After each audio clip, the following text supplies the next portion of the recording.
Coming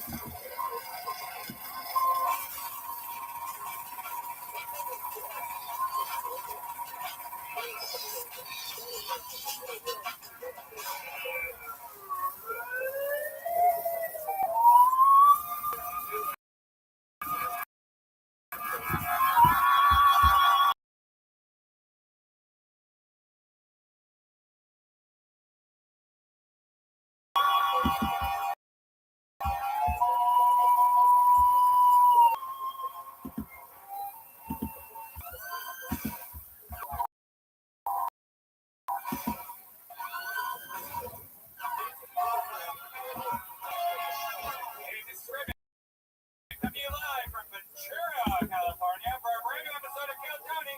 Get up for Tony Hickson. What's up, Ventura? Make some fucking noise. Look at this. The great variety right band. Show Ventura, California. Excited to be here or what? A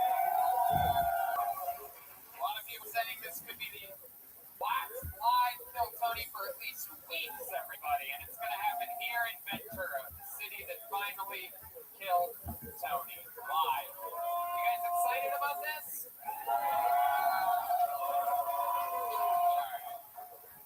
Exciting times as with all road episodes. We're going to go guestless tonight. Fun tour dates. Perhaps they're happening, perhaps they're not. Go to our social medias to find out. Skankfest South just got postponed to be in Tacoma next week. 2 Kill Tonys and 2 stand shows. We'll see if that happens. Miami, April 3rd and 4th, maybe. Boston, April 9th, 10th, 11th, 2 Kill Tonys, 4 stand-up shows, or perhaps 0 of both. Moon Tower, it says it on the piece of paper that we're going to Moon Tower. Absolutely nobody knows. It also says that I'm opening up for Dave Chappelle and Joe Rogan April 24th and 25th. But God hates me, so he's canceling live shows right now. That's what's happening. Caveman Coffee, we love you. Vito's Pizza, we love you. Very exciting stuff going on in the world. And I give it all the little bit of money that I'm going to have left after the coronavirus ravages my wallet. I keep in a Ridge wallet. I used to have an old shitty wallet, but now I have a sleek titanium alloy Ridge wallet.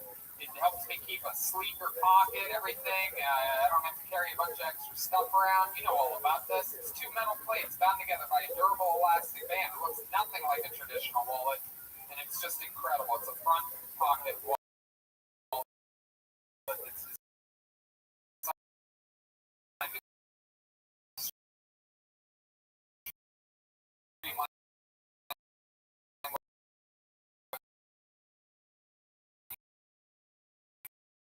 carry every day. Yeah, I agree. I've had the same wallet my whole life. I've just had a trifold wallet, like a cheap one, Target, whatever. It's junk. You don't need it. Killing your back. You know, like especially when you're driving. That shit. I you go to ridgewallet.com right now. Tony, you are going to get 10% off. That's ridgewallet.com/Kill Tony or promo code Kill Tony. Maybe even both. Who cares? Just go to /Kill Tony, enter the promo code Kill Tony. Whatever. You know what it is. Go to Ridge Wallet. Get a Ridge Wallet. We all have them. It's a no-brainer. It's a lifetime guaranteed. 3 returns. You can't lose. Trust us. Get a Ridge Wallet. There you go. Probably won't get paid for that one. But you know what? It's not about the money here on Kill Tony. It's about you guys, the Kill Tony universe. You know what I'm saying? That's not really true either. We do it for the money, 100%. Or else we would have just given away the tickets. Yeah, we're so happy that you guys are here. And you know who else is here, everybody? A band. We have a band on this show, everyone. Oh, hey, wait a second. Look at that guy. That's Ryan J. Evo, the house artist, all the way from Los Angeles, California. The real Ryan J. Evo. Selling Kill Tony prints after the show. Maybe you'll even be able to get them autographed. If you're lucky. The right crew is here. Hanging out. But Ryan J. Evo is an unbelievable artist. Every print ever of every episode of Kill Tony is available at RyanJEvo.com. And that's very exciting. You guys ready to meet the band, huh? This is the show, guys. We're at it. Every single episode they come in to meet different characters. Maybe it's a brand new character, like the last episode for the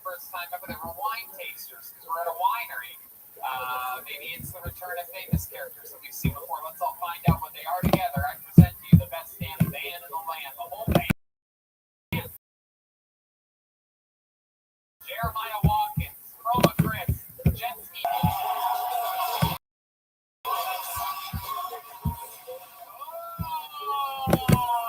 Pirates! Oh my goodness. Wow, real pirates. Wow, look at those costumes. These guys are unbelievable. I want a big hand for the band, everybody. That's the real Jeremiah Watkins right there. He's got an iPad, a hook. Jet Johnson looking for the shores. Wow, still fucking pirate. What's your name, sir? My name's Captain Squawks. Captain Squawks. Nice to meet you. Fuck yeah. And who's this beautiful young lady next to you? This is my pet bird. Oh, how about the other one? What's your name, sweetheart? My name's Jennifer. Oh, just Jennifer, huh? Wow, there you go. Jennifer Johnson is here. How about you, sir, over there, bar player? How about you, young Chuck fellow over there? Name's Art Swagger. Arctic Swagger, all right. And clearly here we have the world's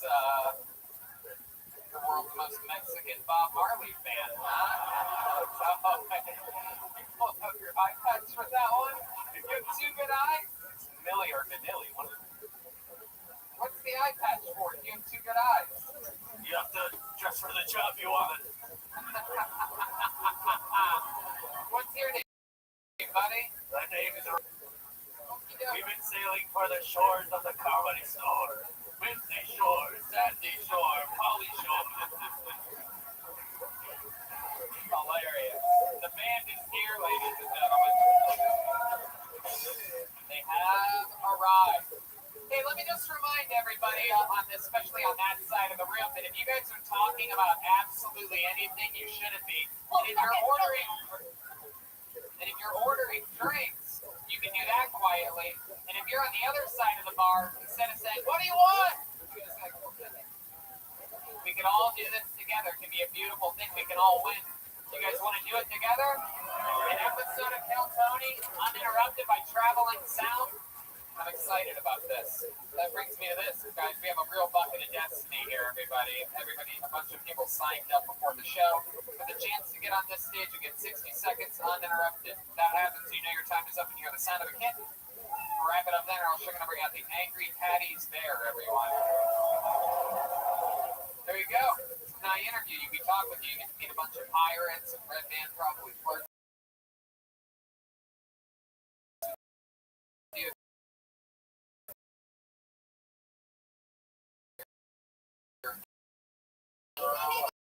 Something like that. You guys ready to start this fucking show? 60 seconds tonight. We'll go by the name of, wow, we know this guy's actually the producer of the show. He helps us every single episode. One of the silent heroes. Almost never gets pulled out of the bucket. Make some noise for one of our favorite humans. Great. David Deary.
on getting pulled out of the bucket, and you're an amazing part of the show. We love you, David Deary, everybody. MF David Deary on social media.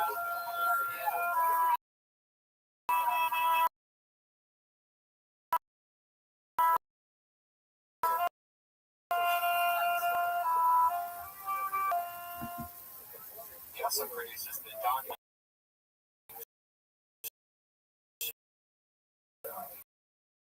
Yeah, Donnell Roll. Yeah, that's right. Yeah.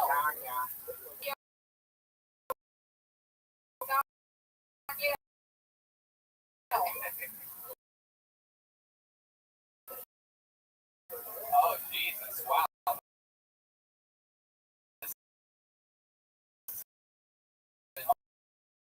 This lady got pulled out of the bucket. The last show,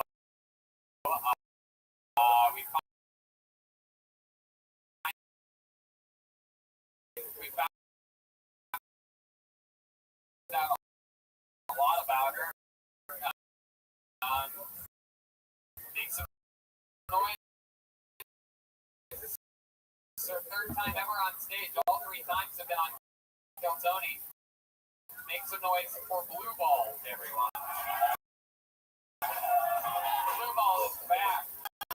Knock on some time left, but and how you can Snapchat the pussy without like a third hand or a neighbor or a good friend. I'm not. Why is that person so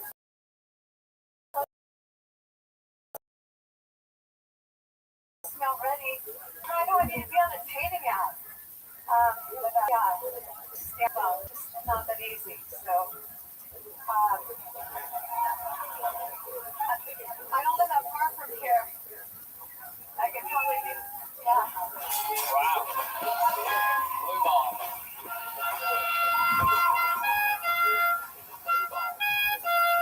So there was a bunch of jokes there. Let's talk about your real life, though, Blue Ball. Shall we? Are you really trying to take selfies of your vagina? Have you tried to do that? Absolutely. What's your full name on Snap? It's that Blue Ball. I don't have it. I don't have it. It's okay. Let's stick with this here. So when you do take the selfies of your vagina, what position do you often end up in? On the floor with like the timer on, and then I scoot back. Oh, Jesus Christ. And I'm like, Oh, Blue Ball. Oh, my God. and I'm warm up. And how old are you again? 52 years old. There you go. Which? 52 years old. Oh, over a half a century old, and you're on Snapchat taking No, I'm pictures. not. I never got a decent picture. Does it ever try to tag you when the app? Does it recognize your pussy?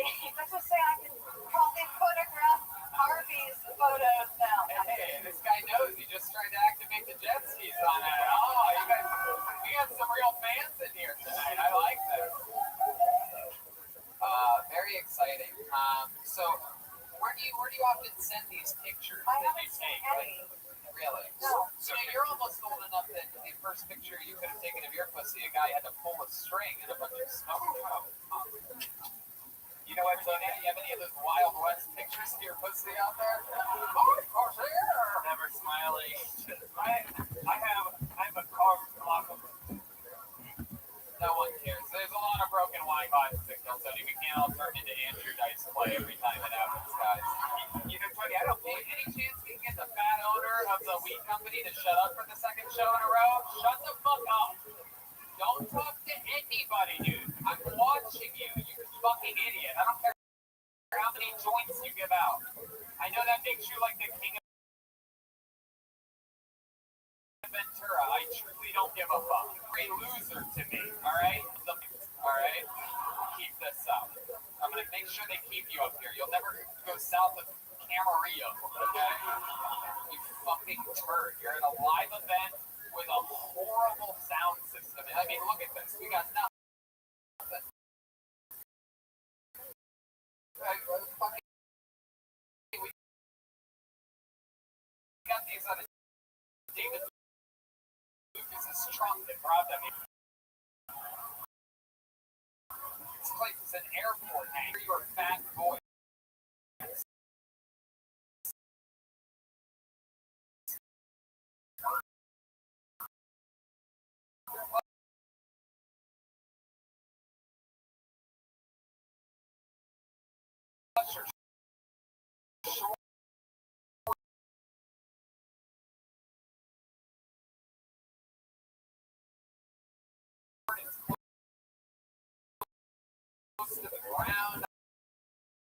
I mean, everything bad about this.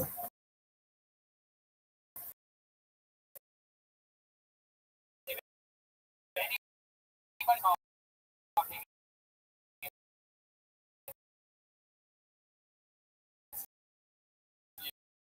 you. All right. Anyway, move on. Back to you.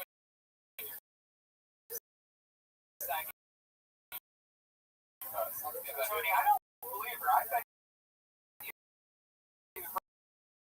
her phone is just all over naked and shit like that. We go through your phone and look at your photos? Jesus, you need to stop right now. I didn't know. Mostly one wall pick. Brian. Whoa! Did somebody say?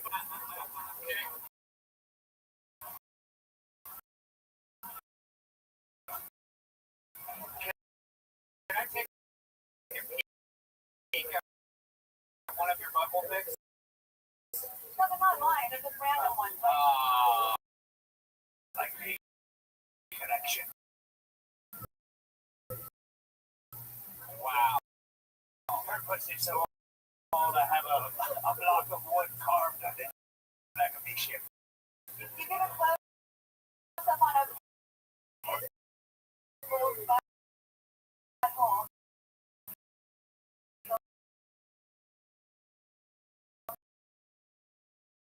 No, this is the nicest butthole. What kind of junk will we find in that trunk?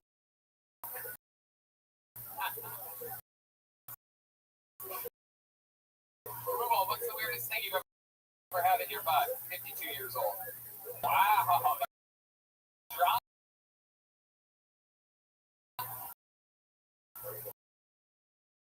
Got drunk on your period? Put it in the wrong hole? It's kind of close. Did it fall?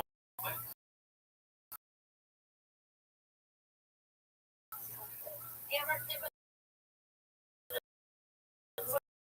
rum and have a party? Yeah.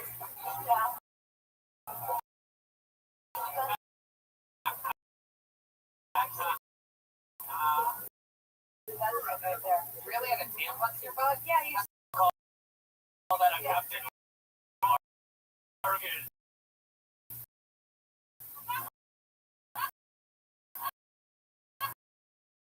used to be a thing. My goodness. We call that up Your vagina. Today, Fucking endorsement you back. Absolutely.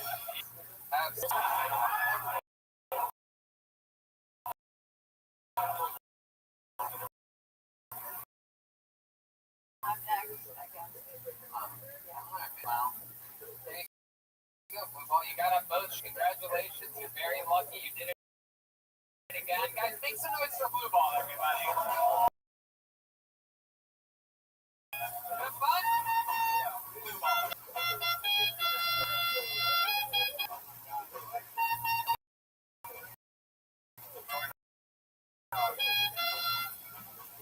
That's actually a thing. Yeah. Alright, that's a dildo on a door. Yeah, he's going to sort of that'll link for anything. Care, but alright. Oh, one of the name out of the bucket. You guys having fun out there? Alright, big noise for your next comedian, David Bravo, everyone. David Bravo. Like the douche and douchebag. Problems. Hook up with the does that show you? You know what? It's all bad. That divorce is almost final.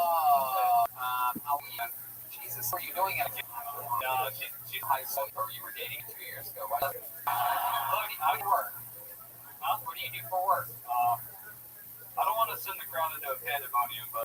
engineer at a toilet paper factory. Wow. If it turns out You don't succeed.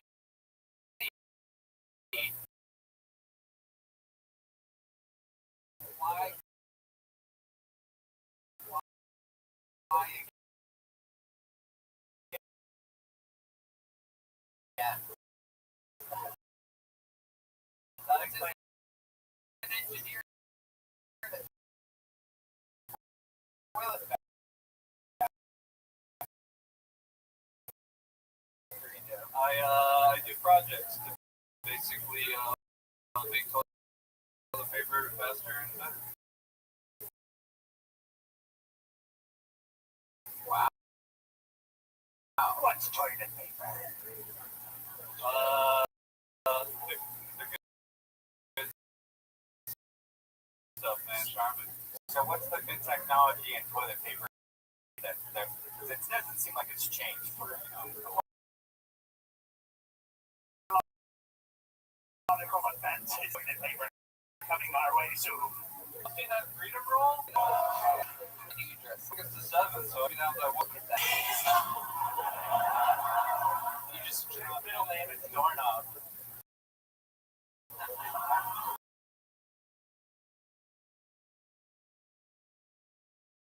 This is what happened. The doorknob has a baby. So their mom. Really? Not like super close, but Man, you have real woman problems in your life, huh? dude, I do have some serious woman Why do you think that is? What happened? Oh, dude. Honestly, look, I'm like super book smart, right? But like with the ladies, I'm just like retarded, man. It's bad. You should try rape. Byron, don't listen to him. I feel like this guy will listen. Yeah. You're of the youngest of 7. David, what do you mean you're retarded with women? Explain yourself. Like, give us an example of you being retarded with women. Oh man. So I typically do like the textbook wrong thing. Like what? So I was chatting up this girl, and I think I did like what I would consider the comedian's equivalent of sending dick pics. It was when I first started comedy, and like I thought I was like, oh yeah, comedy, I'm cool. And I was hitting her up, and she told me I was just a basic white boy. She was Mexican. She was hot, and I wanted to get with her, and I was like, I'm not just your average white boy. Look at this. And I sent her my stand-up videos. Oh, shit. Oh, so she did get raped. Very good. My goodness gracious. What happened after you sent her the videos? Honestly, we talked for a little while, and then About what? About how she feels like she could do a better job than you are? yeah. So you're not even funny, boy. Yeah, we have her on the line. She's right over there. Yeah, why don't you talk about like Mexican things?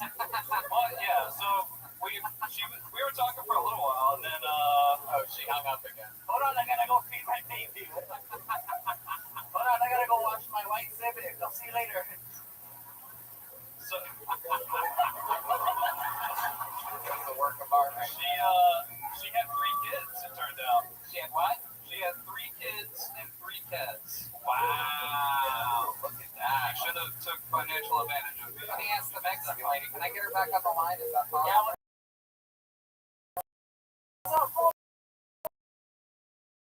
Right here. Hey, what's up? Hey, why do you first it is with having as many cats as you have kids? Like, what comes first? It's like a chicken or the egg thing. You get a cat, then you're like, I need a baby. Or what? well, you know, I have the cat, so I have stuff to feed my children, you know?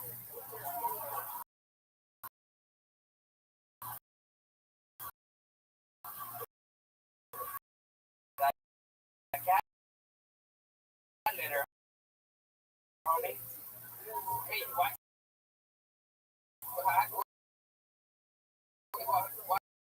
do you feed your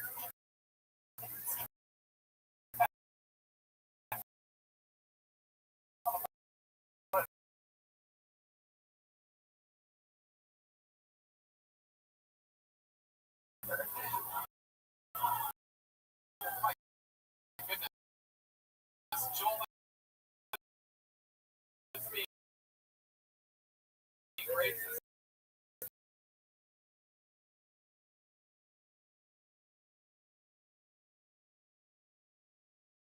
He was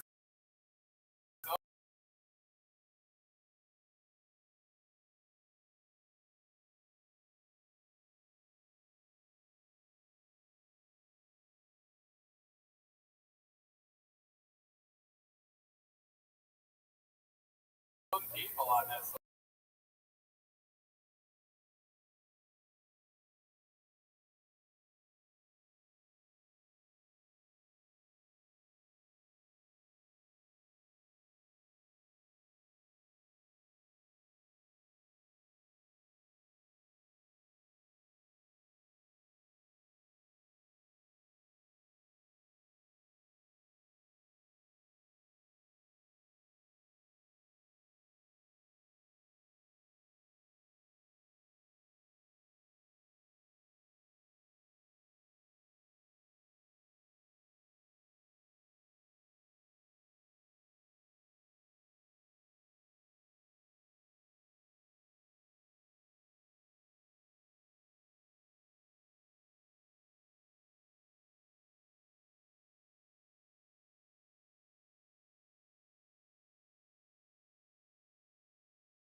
the history of the show. Go ahead. Then what happened? You're hanging out with six.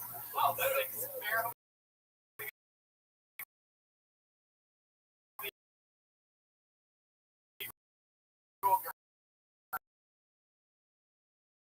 Girls. Go ahead. And then what? So you're being their father.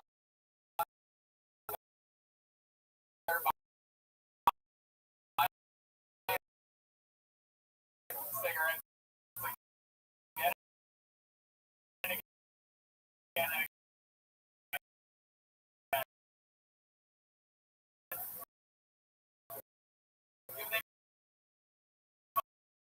They must have partners at this point in the night, yeah. Welcome back to Joel Fights Some Kind of Fun.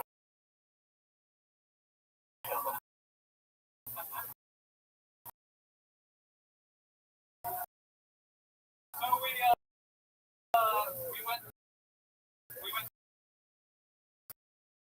to get pizza. All right, I got, let's go get some pizza, guys. You guys ever been to Chuck E. Cheese? Weekly allowed pizza, right? Doesn't matter. We went to what is happening? Oh my God, 60 seconds was nothing, and now you're just up here slamming.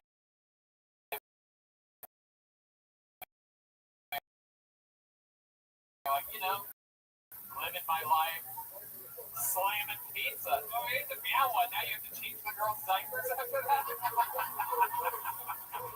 No, they kind of like were like, hey, we're tired. We're gonna go home. And I was, it's past our bedtime. And I told them, it's past our bedtime. You've got to be going. It's 6 p.m. It was like 3 a.m. Oh, 3 a.m. Oh my God. So they need to go to bed. Teenage. Oh, you son of a bitch. Jesus. I still have cigarettes left. Oh my God. How many cigarettes? What do you even do? You live life like you're in prison. Yeah. Get rid of how many cigarettes can I give you for something? That's the currency to go on. Did you ever hear of legal tender before? Get rid of those. Those are evidence. I know. I was trying to get rid of them, and it was the next morning, and we went to the rich side of town. Singular jet ski jumps. I think we should cut all his clothes off and rob him. What do you think? Oh, he's a real pirate over there. All right, David Bravo. Well, you definitely have set the Ventura record for most interesting guests. You've been up here for almost 16 minutes total. That's very rare on this show. Again, it's very rare on this show. Hold on a second. It's not over yet. Let's check in with Ralph. Just so you know, Chris Hansen's outside waiting for you. Let me ask you this. The very, very end, like, do you drop them off, or do they get in an Uber, get on a school bus? What happens here exactly? They got their tricycles that off. They got in an Uber. They kiss you goodbye. And then I chain smoked like 3 or 4 cigarettes. We don't care about the fucking cigarettes. Did they give you, let me ask you this, did they give you, like, hugs or anything at the end of the night? I don't think so. You don't remember any of that part? No, they didn't. They just said, did you try to flirt with any of these girls at any point? Honestly, I have no idea. You don't have any idea? No, I was a gentleman about it. Yeah. A gentleman. God, I don't know. There's something real suspicious about this story. This is like an alibi. Like it's missing at 3 a.m. Like we find out that is this one of the little girls? She here? What did you say, man? What did you say? Oh, very good. No, it's just all right, there he goes, David Bravo, everybody. Congratulations, David. You're an interesting man.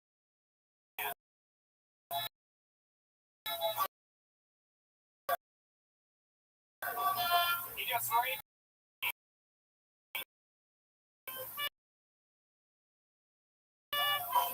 He just forced his elbow against mine.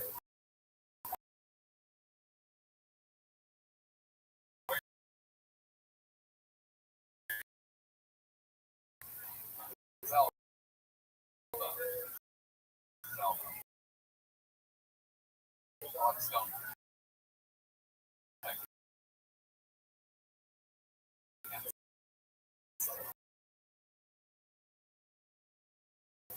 Since how long? Love is.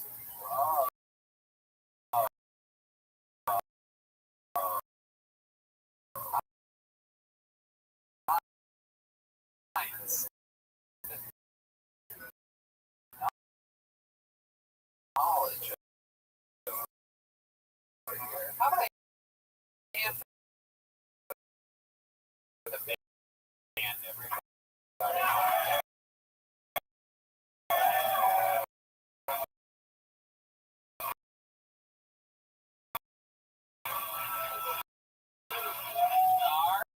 Right.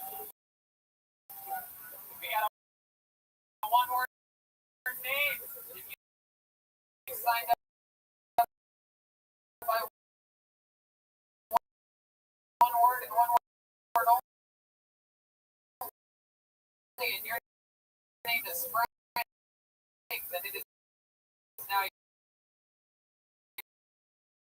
your time on Kill Tony. Make some noise.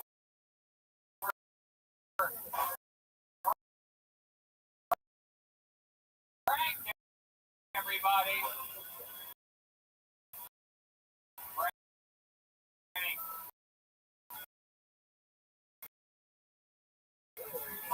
Oh, here you go.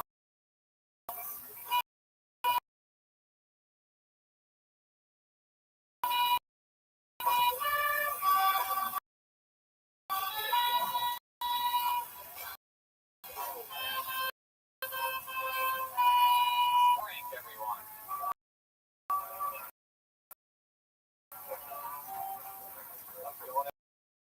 Everybody, it's my first time.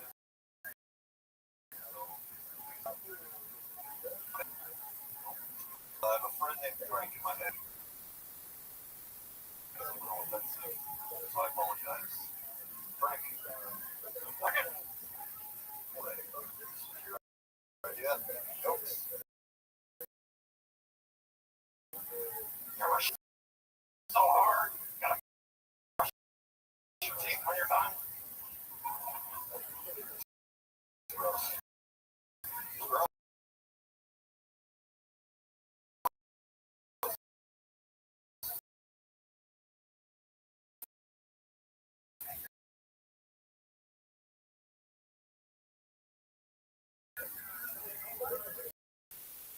Yeah, look at this. You ever jerk off so hard? Yes. Do you have any clean jokes? Your name, me, Josh. I go by Jim. Hey, what about your name? Frank.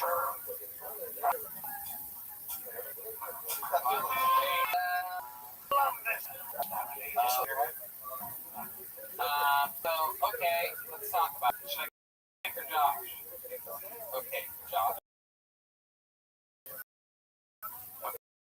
Okay, stop it. Josh, how are you? Frank, oh.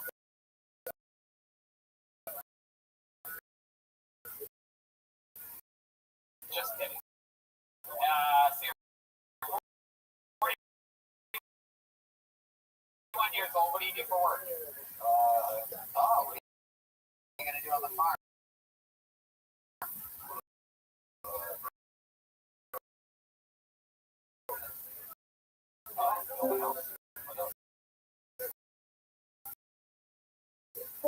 Wow. Grown up and building a house for your daughter. My goodness, I didn't realize you live in the 1800s.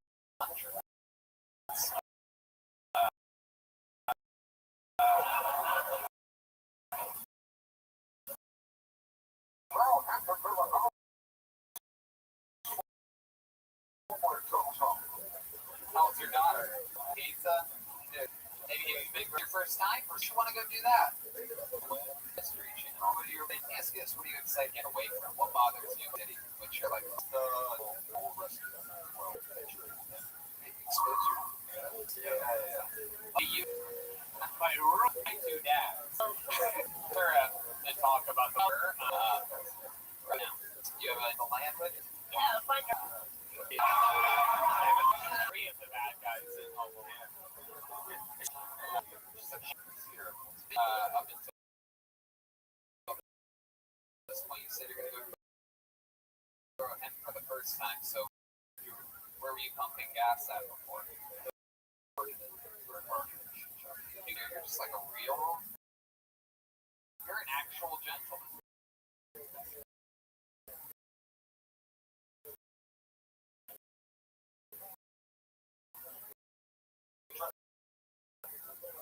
Work in a machine shop. What else about your life? Any fun hobbies or anything like that? Like the kind of guy that's fun and knows how to relax. What do you do? What kind of music do you play?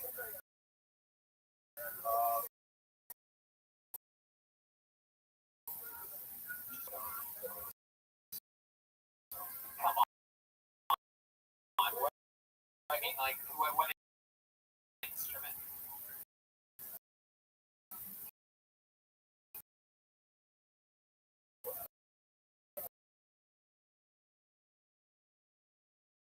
Drums. Wow. Really? Wait, there you go, Joel. Get us down over there. Wait, throw that wig in that toy box there. Move those drumsticks off that snare. You can make any adjustments you want. Now, let me remind you how this works, Josh. Frank, everybody, is you can use the entire stage, comedy, everything. You can do it any way you want. You can do anything crazy. You can close out with anything you want. You can fucking do anything. You understand? You have an opportunity. You're not going to be growing ends if you win this. Sure, well, actually, you might be because the show might be ending soon. Live shows are ending, it turns out. But you'll be the full-time drummer for the Kill Tony show, and Joel will have to fuck your girlfriend and raise your 2-year-old daughter. Yeah, you have to switch lives completely if you win. That's how this works. It only works one way. But the good news, because you seem scared about that, the good news is no one in the history of the show has ever beaten Joel. At the end, the audience decides, and 100% of the time, Joel has won. Are you ready? This is a Mexican drum off. This is Josh, everybody.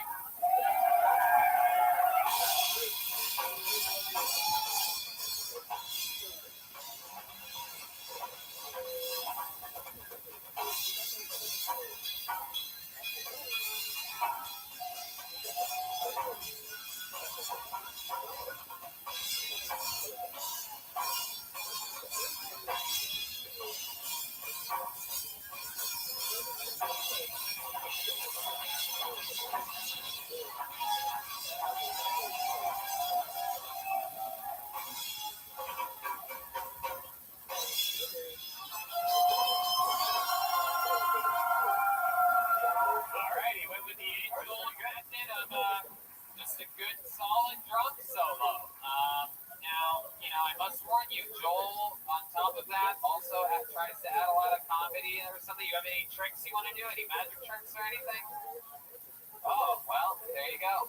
Unless you're a medium, you have no idea who's going to win this one. Here, take a step over here. Stand between me and this pirate over here. I'm going to tell you right now, I got to bring him up. He's undefeated all time. He's quoted as saying, he will die on this stage before losing his job. I present to you the one, the only, Joel Jimenez.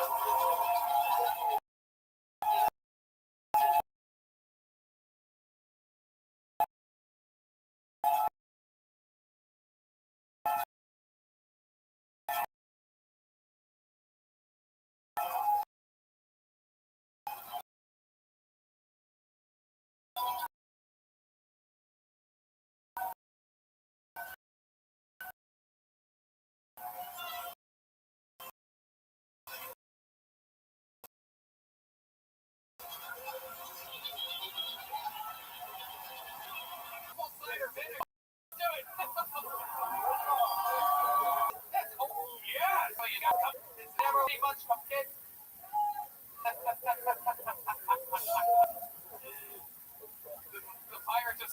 I hear that purple dildo. Oh my, wait a second. What is that under the purple dildo? Jesus Christ, Joel. That's how you a penis reduction, bro. This party's out of control. That's our buddy. That's our buddy Long John Silver there. He's got 2 dildos on right now. He's got 2 dildos. Ladies and gentlemen, this is it. This is what it looks like. Undefeated all time. Make some fucking noise for Joel.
Ladies and gentlemen, how many of you have Josh winning that one, huh? Wow. How many of you have Joel Jimenez winning?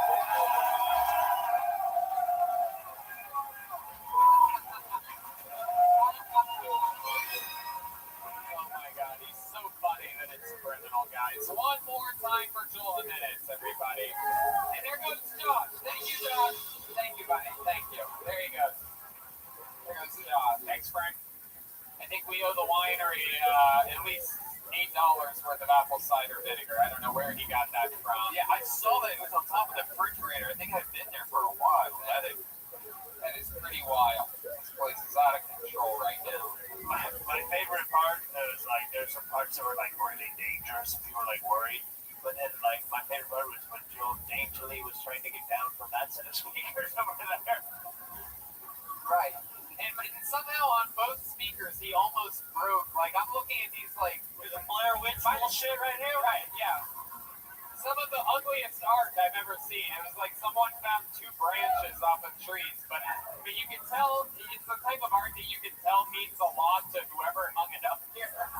It's almost like we're in a winery and there are branches from the vines. Oh, wow. I would assume. Wow. Chris's Native American name is Stops Momentum. Guys, I know we've done it a few times, but how about just one more time for Gilbert? You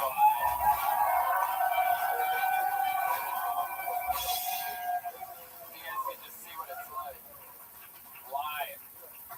Ventura.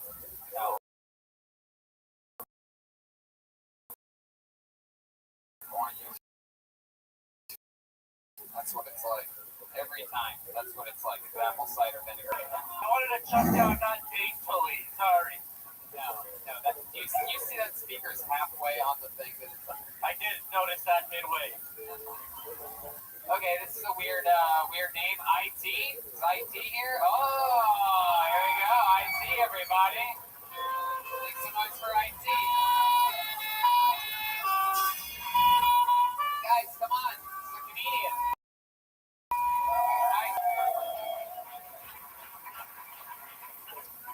You know, guys, I have been doing comedy for a year, and I kind of have been scared because they don't know how to make people like the previous folks, just like Joel here.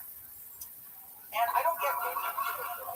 You know, guys, I don't get it why really are scared of me doing comedy because my name is Isaac Tom. Forget the last name. Who cares about that? Isaac in Hebrew means happily laughing. Means laughing. So I don't get it. I was destined to do this. And you know what else? I gotta make them even more scared because what they're really scared of me doing is drinking all this comedy. So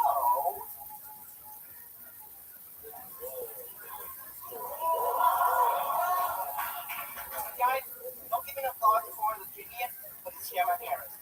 Thank you. Wow. Oh, yeah. Welcome. IT. Hell yeah, you fucking hate your parents, huh? Listen, the more closer I am to people, the more I make fun of them and troll them. Wow. What does that mean exactly? It means great dishonor.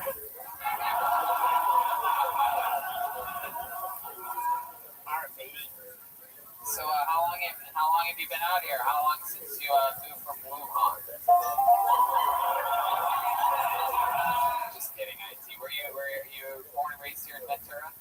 Now, I was raised in San Jose, but I go to UCSB, and I heard this place was here. Talk right to the tip of the mic.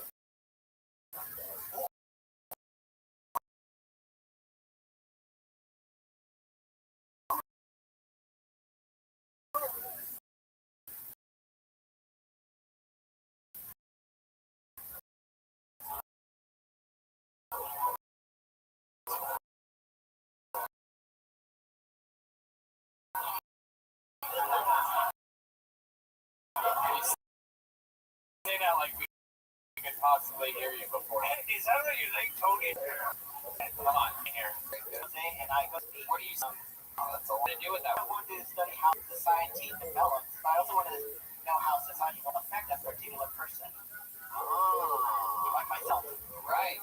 story, man? You seem like you're a little bit of everything, huh? According to my friends, I'm a walking meme. Yeah. Wow. See, Look at this. what is that? What does this all mean? He's wearing a second shirt as a scarf. That is interesting. That is very bizarre. You look like you just got raped by the Duke lacrosse team. It works if you know Duke. It was paid all against me. I'm in prison. Oh boy. I think you. Alright. So, what's the deal? He looks like Asian wears well though. What do you mean, what's the deal? Like, what's your story? What do you like to do for fun? How old are you? I'm gonna be 24. I don't like to say I'm 23. I'm gonna be 24. Okay, sure. There you go. You have a few Asians in your numbers. You sure are. No, it's not just 23 bad lucky number. 24 very lucky. I am a lucky 24. it's not. I never had a 23. My grandmother died on the 23 day. 24 very good. You know why? You know why? It's because it's a Chinese zodiac. Every 12 years, it's a Christmas year. I always say Chinese zodiac, same thing. You're adorable, dude. I can't. I'm actually. I look at a lot of more zodiacs because I just also found out I'm a Cancer. Oh, you are? Yeah. What kind? Testicular?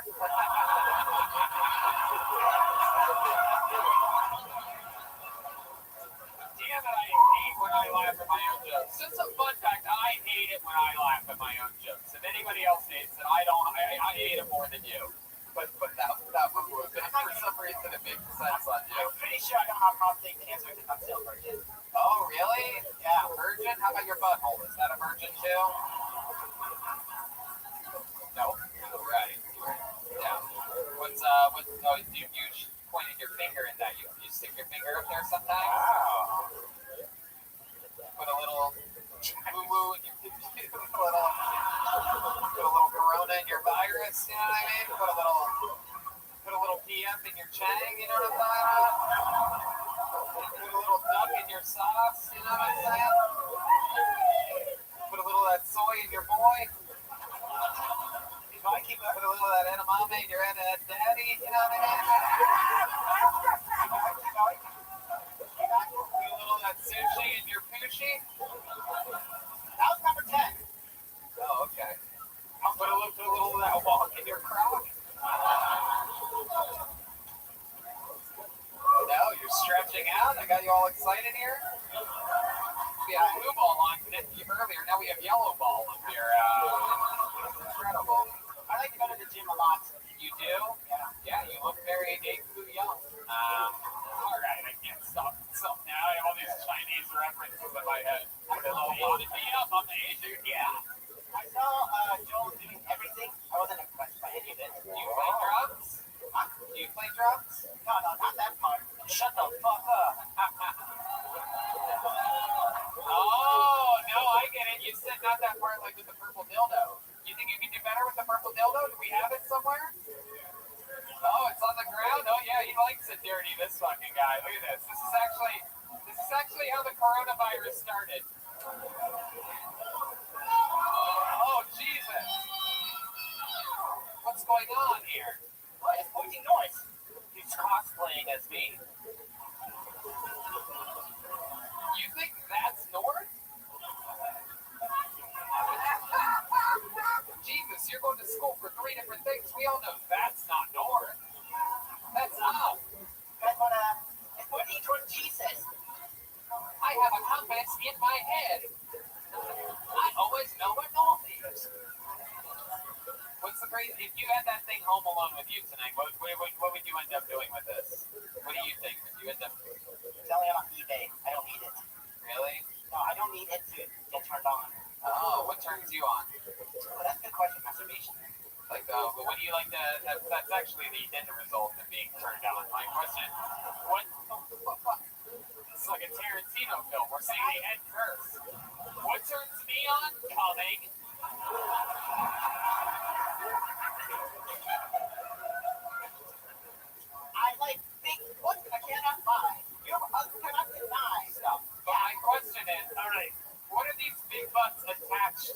you like so much? My phone. Your phone, and then what? In the picture, the butt is attached to a Pixels. what? I'm gonna say something. It's best if we understand. I said, and you said, what is the butt attached to it? I said, pixels inside the picture. Inside the picture, there's a motherboard inside the computer. Outside the motherboard, it's an AC power unit with an electrical current that runs. The Wi-Fi signal behind the broadcaster to latch. It's funny. Halfway through that, you remembered you were a pirate and started playing the phone. I've been surfing the web.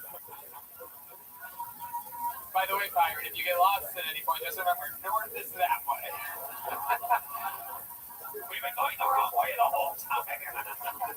Set the sails up, gentlemen. God damn, I see. You're another one. We've had a couple interesting fucking interviewees up here tonight, Mike. So yeah, let's you keep answering me in sort of code here. Like, if you had a dream partner look like. Let's go on.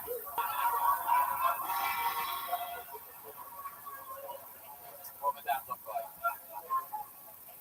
I like how he makes fun of you after every question that you ask Tony. Like, okay, now I'll tell you. Are you gonna answer that? I will. Okay. It would have to be a woman who has very similar traits to my mother when it comes to nurturing. Like what? Like traits does your mother have, other than being very disappointed? Well, No, I'm just kidding. Go ahead. Breastfeeding, autism. I guess everybody assumes I have autism. Yeah, look at me. At me, you. What is everybody? I have autism. If everybody thinks you have autism, you have autism. And I don't care about. Did you breastfeed? Did you breastfeed when you were a baby? What's the IT in autism? There's an I and an E in there. How can I breastfeed when I'm a baby? I was a baby. What do you mean? Woman does put a child, right? Were you fed? Sure. Like you didn't. See, that's very autistic to correct me there. I see why everybody thinks you're autistic. Wait, what came out? Green tea?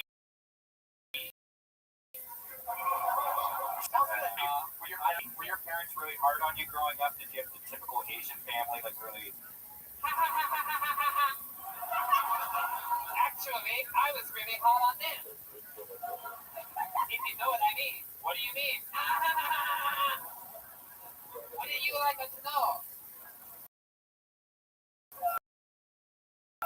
It was exactly 4 days ago. Took the words out of my mouth. I love it, IT. So you have a girlfriend? Single. Why do you need to be? Because I'm having fun. I can't have a girlfriend. Why? Because then, she'll be an anchor to me going. Really? What do you pirates think about anchors? I love it. They just realize everyone's like, oh, shit, oh, fuck, that's right, I'm a fucking pirate.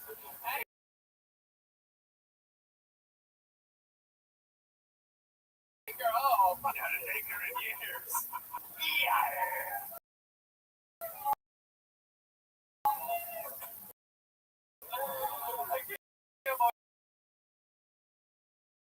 How much fun I'm having this episode. I was really it's like the universe definitely confirming that this will be our last episode in front of a live audience for a while. It's very exciting. This will hold some people over, hopefully, for a bit.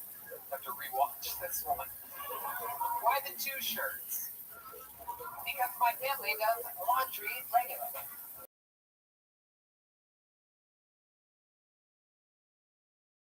That's his rapper name. 2 Shirts. Oh my god. Look at that. Talk about grapes. Pocket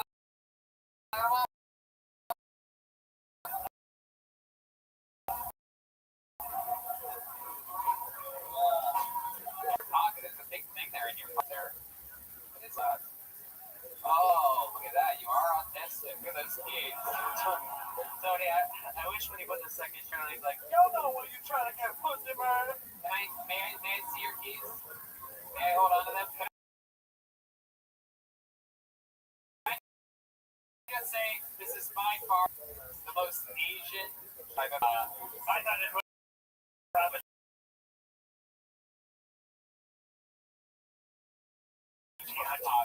Yeah, this is as Asian see things to put around your wrist just in case you get like lost or something like that, right? Your pocket is filled with shit. I can't believe it. You guys see this? You guys are witnesses to this fat pocket? He took this giant set of keys out and it's still fat. What else is in there? Keep pulling stuff out of this left pocket. Whoa! Hold on a second. No, I gotta see that. That is the fattest wallet I've ever seen in my life. No, show the audience. I'm not gonna take your wallet. Please, I'm begging you. You have to show the audience that fucking wallet. This is a perfect time to remind you. No, just show them. No, just show them the thickness. Don't open it. Close it. Let's take direction. Close it. Yes, look at that. Show them by angles. Turn it. Can you fucking believe that? That's about the size of a McDonald's cheeseburger, right? That's unbelievable. Yes, that's how Red Dip interesting. Wow, look at that. That's about 16 McNuggets. It's like a Baconator breakfast. that's the first time IT has been ever told that he has something thick in his pocket.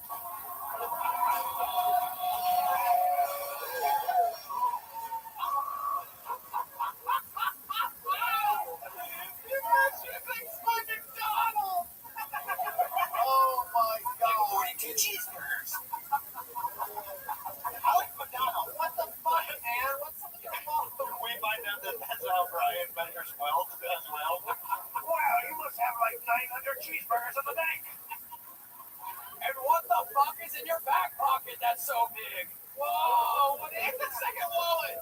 What's the kid's love? Oh, shit, dude. Did you get that from one of the girls that the cigarette guy hung out with? Wow, I bought it myself. What are you talking about? What are you talking about? You got some fat. I talk about what are you talking about? I don't take stuff from kids. I don't take stuff from kids either. Don't point at me and talk to me like that either. What the fuck is going You on? little son of a bitch. All right. I'm sorry. He's been up here too long. These people are too interesting. Hey, before we end this Oh, look at you. Look at the decider. Not only are you a parasite, you're also a host. It's funny on multiple levels. He's deciding how long Andy's from the movie Parasite. that was good. You're a nerd too. I agree 1,000%. Can I ask a request? Can Joel do the most impressive acrobatic scene right now? I gotta see it. What do you mean the most impressive acrobatics thing? You want to see him suck on the dildo again? We just had 20 minutes of Joel being all over the place. Hold on. I just want to see what he wants. Like, can he do a cartwheel? Shut the fuck up, lady. There's no way you're as interesting as IT, you angry bitch. We'll make you next. You want to go next, lady? You angry? Do you sign up? What's your name? Amy Trout? Okay. You'll be next. We'll have you Something's all. fishy about that. But before we get to Amy, I want to know, what's the most impressive acrobatics thing that you saw him do? What do you mean? He was trying to do like a front flip or something, or a back flip. No, you just want to see him bend over, dude. I know what's going on here. I am one tricky son of a bitch. I can show you one of my tricks right now. What's your trick? Alright, can you move your leg too? Wait, what are you about to do? Don't hurt yourself. Hold on, it's very wet here. It's wet.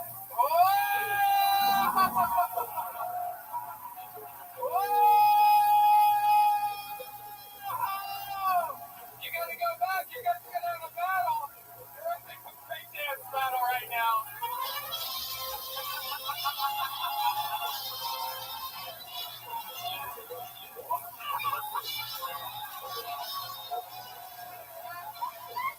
What the fuck is happening?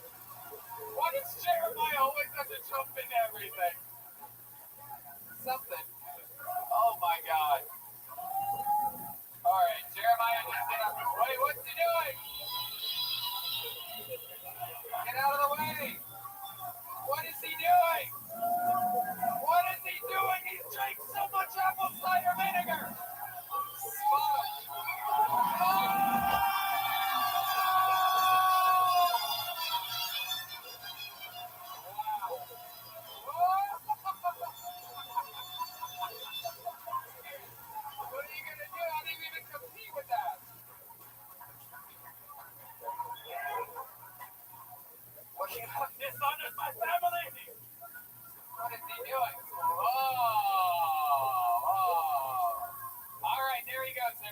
IT, everyone. Great stuff, IT.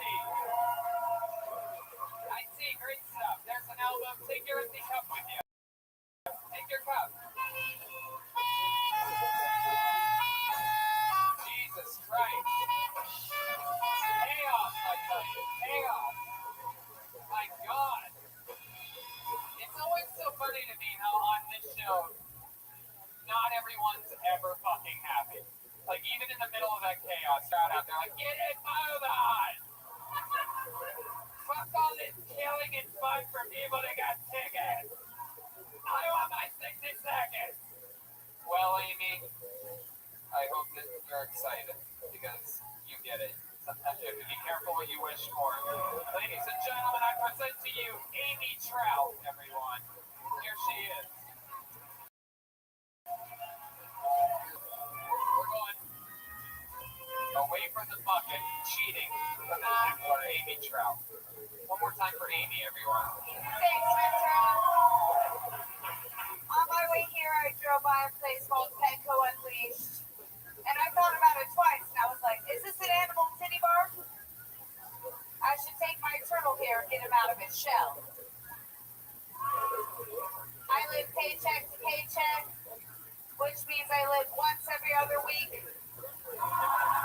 Not this week, though, because I had to fucking pay rent.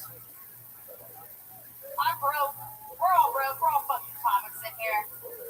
This guy's not broke. I've seen his car. But I'm poor. I recently moved up in the world, though. I moved out of my mom's basement. I sleep on the couch now. You know how hard it is to get laid on the couch? Not so hard when you got a pussy.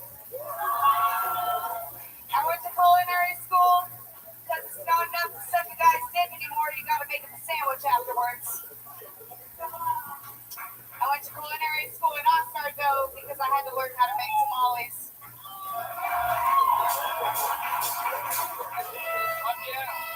Amy Trout.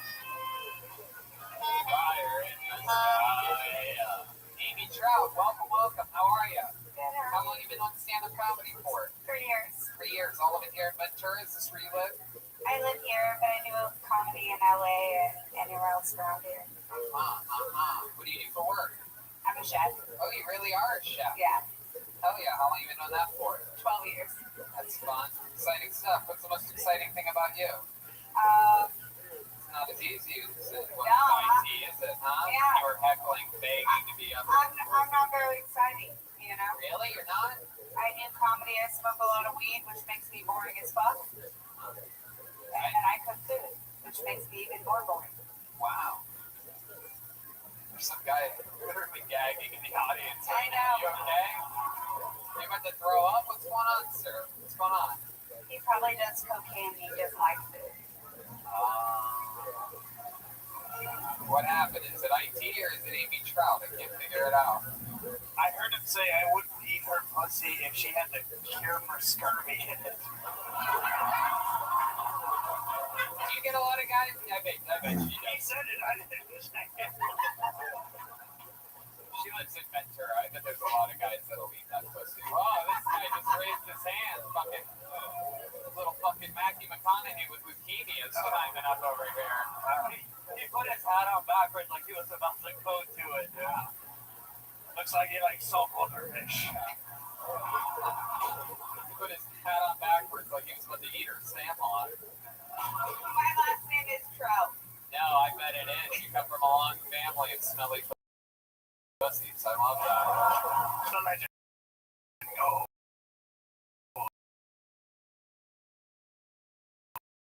I love that. Is there anything why? Is it a typical vagina? Getting Botox in the rights. Really? Is that true? Oh, now there's multiple guys stagging in the front row. This is getting worse. Amy, Really not true. let me remind you, we just had a tiny in the closet gay Asian man on it. These guys didn't gag at all. This is not helping your case whatsoever. Do you have a We also had Blue Ball up here earlier, and they weren't gagging. Twice. Yeah. Oh, you watched Blue Ball twice. That must make you furious because you're competitive. do you have an extended labia? Okay, that's a For you, Red Band, yes. Oh, Jesus. Is that true that you really get Botox in only one of your vaginal lips? Don't probably the right one. Is that true, or is this some like just No, bad it's not joke? true. I don't get Botox. So then why did you keep saying the right one if it didn't get a laugh the first time? Like, why didn't you say it again? I'm just curious. I'm the charm. We all know that. There she goes, Amy Trout, everybody. Amy Trout. She wanted 60 seconds, she got it.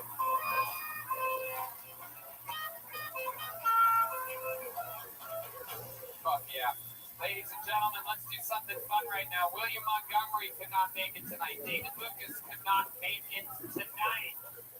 Serious times. However, there's one other regular on this show, and he was able to make it, ladies and gentlemen. He's a goddamn American hero. He's an unstoppable machine. He's absolutely one of my favorite parts of this show all time. I present to you the one, the only, Michael Lehrer, ladies and gentlemen. Here we go, live from Ventura, California, in front of a live audience. He's got a big smile on his face. Come on, everybody. One more time. Good and loud for Michael Lehrer.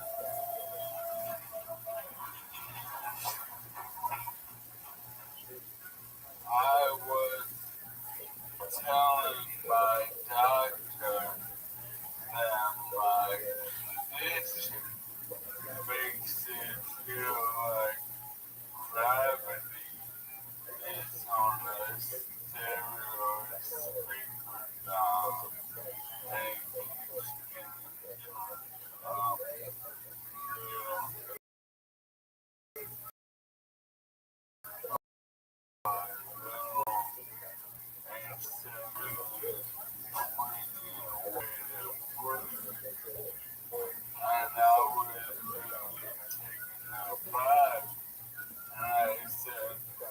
Thanks for the poetry lesson, bitch.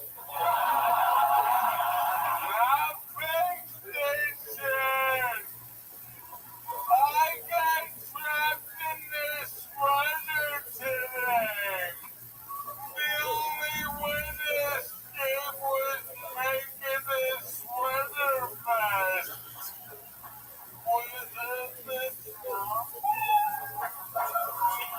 Michael Lehrer, everybody. Beautiful. A little bit of a different style on this one, a little bit long form with one big boom in the end. I fucking love it, Michael Lehrer. Yeah, always keep these methods. Yes, You're goddamn right, you did. y'all think you can put me in the box. I can fucking see you cannot. That's right. Absolutely. I mean, at least maybe in a couple of years or something like that. But, If you fool me, tell me.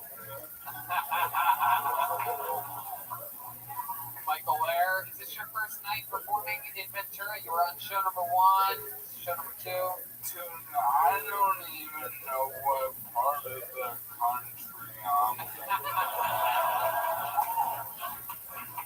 They let Michael get into one of the wine pigs earlier, and he actually was talking like me at the beginning of the night. And You know what's great doing these road shows and these shows? I get a lot of audience members come up to me and they're like, oh, I broke both my legs, I broke my pelvis, and I broke my hips like Aphrodite said. And I'm like, I wish you fucking ignorant motherfuckers. Like, if any of my shit was broke, that'd be repairable. Stop giving me medical advice, you fucking stoners.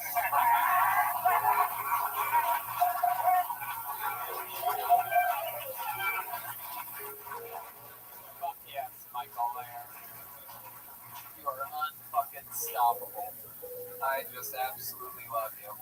What else is going on, Michael? Anything else? I I love this. It's really fun.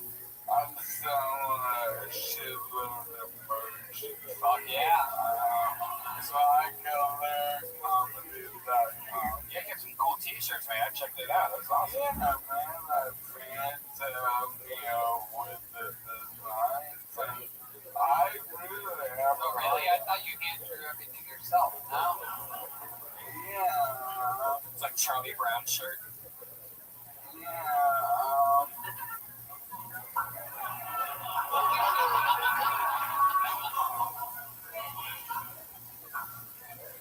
I haven't signed my name since my son's 21st birthday party. I got you, bitch. What? I don't know. You made a joke how I can't draw, and then I wanted to go deeper and said, I can't even sign my son's birthday card, but it's been a long night with a lot of wine. Hell yeah, it has. Yeah. Absolutely.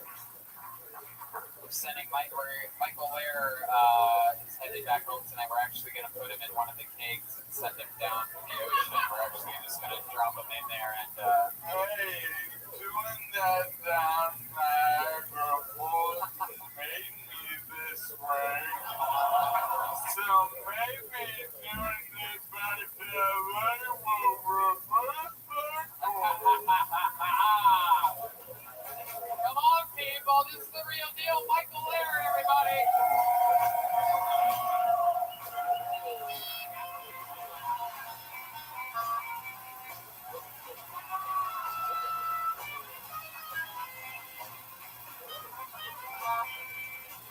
People, if you ever make noise in your life, make it right now for the great Michael Lair. Fuck yeah.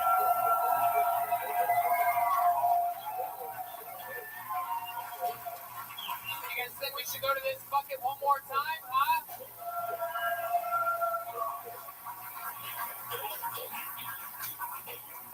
How great is he? This guy looks like Fat Dave Navarro in the middle of the room. You guys see this guy? This is the guy with the wobbly cowboy. Yeah. Jesus Christ. He's like 42 hamburgers deep. He looks like Blue Cheese Traveler.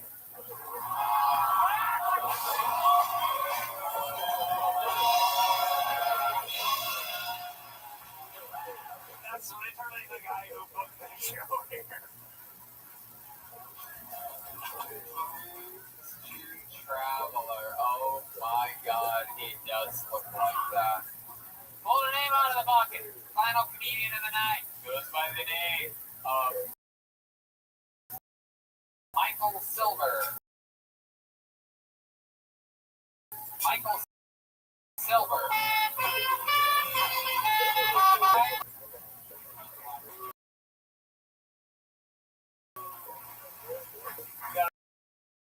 Any Latinos? So I'm Latino. I'll go first in. He's like, you're not Latino. So I put on a white beater and a flannel, then I stab him.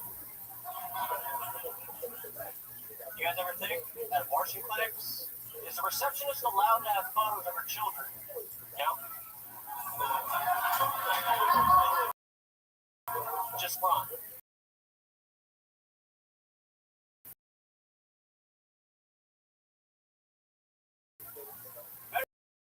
Yeah, I wonder if there's like a bring your kids to work day at abortion.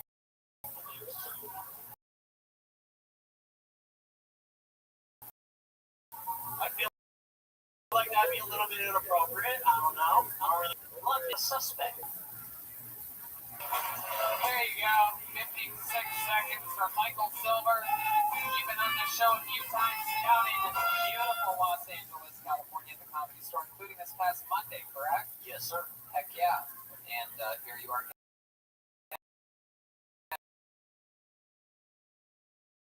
where you live? No, I actually drove a Big Bear today. Absolutely. That Goldilocks would drive all the way from a Big Bear to be here. Goldilocks didn't go to the 3 bears. Oh yeah, The 3 milk bags. Porridges? You know, the porridge. I was laughing during that because the singer from the Blues Travels name is John Cocker. Again, it's like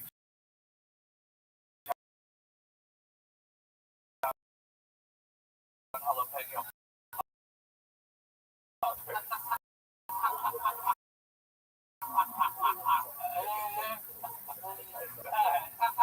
Hey!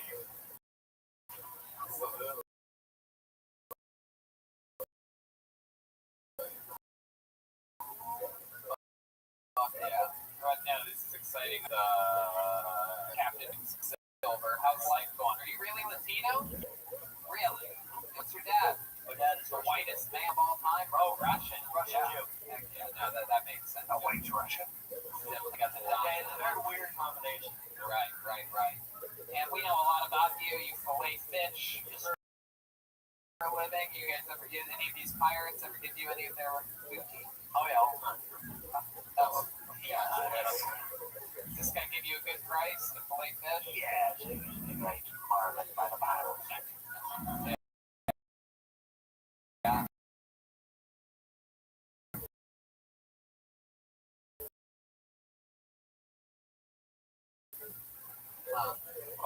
That's 4 quarter pounders. 17 is very upward. What do you think about the 17? You do a handy, you do a 16, never a 17. Anyway. Yeah, I mean, you've been on this show a bunch, Michael. You just got up on it again. How did it feel? I'm gonna be honest with you. It was crazy to me that you did that Latino joke, and then I was just like, sort of, to be honest with you. It's just like, sort of, it really didn't have anything that smart to it. It was just sort of racist. And then you follow it up with that. What do you mean the talking is just a racist? Right, no, that's different. We're talking about stand-up comedy, just so that everybody's clear. We're racist during the interview part, and that's a stand-up joke that he wrote that's just pure racism with no real punchline. And then my point is, or I was rudely interrupted by this pirate. And then in the second position, you had this brilliant joke about having a picture of your kids allowed at an abortion clinic, which I thought was absolutely, even though it's a short little joke, I thought it was absolutely brilliant and hilarious. It's actually longer, I just shortened it to 1 minute. My point is this, is you should open with always, no matter how long a set, no matter this or that, always open or close with a joke like that. Instead of a simple, just sort of like racist joke. But I see why you did it, because you want to tell people that you're Latino, but that's not even believable anyway. I just thought because Nobody believes. Nobody. I know to be honest with you. Nobody. Including a DNA test. You would find out your mom cheated on her. Yeah, no doubt. No, then sure, I thought there'd be yours. Wait, no, I guess your mom. Yeah, that didn't make any sense. Even Donald Trump would be like, well, he's fine. He's good. All right, Michael Silver, you got up on Monday. You got up here. We're going to get one more person out of this bucket. There goes Michael Silver. See? Not all interviews have to be 16 minutes long.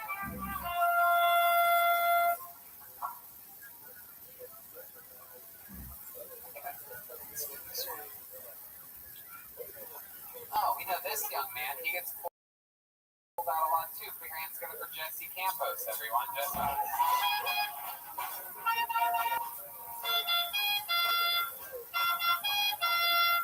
Yeah, thank you very much, guys. How we doing? All right. Metal.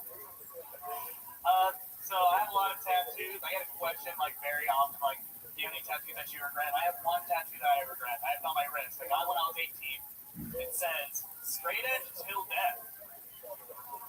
Meaning I'm against drugs and alcohol, and then I turned 21. So that's what I have to deal with. Yeah, I used to be straight edge. Being straight edge, if made me very naive. Like I said, I'm very naive with things. I just found out that song, was it Mary Jane by Rick James? I just found out it's about marijuana. The whole time I thought it was about the perspective of Spider-Man. It's not. And also, like I recently saw two guys go to a public restroom together. And like they went to a stall together, and I thought, oh, they're gonna suck dick. That's what I thought. Then I was driving home. I'm like, oh, they were doing cocaine. And I remember this guy looked at me. He's like, hey, you cool? And I was like, yeah, man, pro gay, suck your dick. And then I went home. All right, thanks, guys. Fuck yeah. Hell yeah. Just give me a look. Fuck yeah. This is what it would be like if John Oliver didn't have a father. Grandson. Jesse, you've been on Oliver. You've been on the show a bunch of times. Welcome back.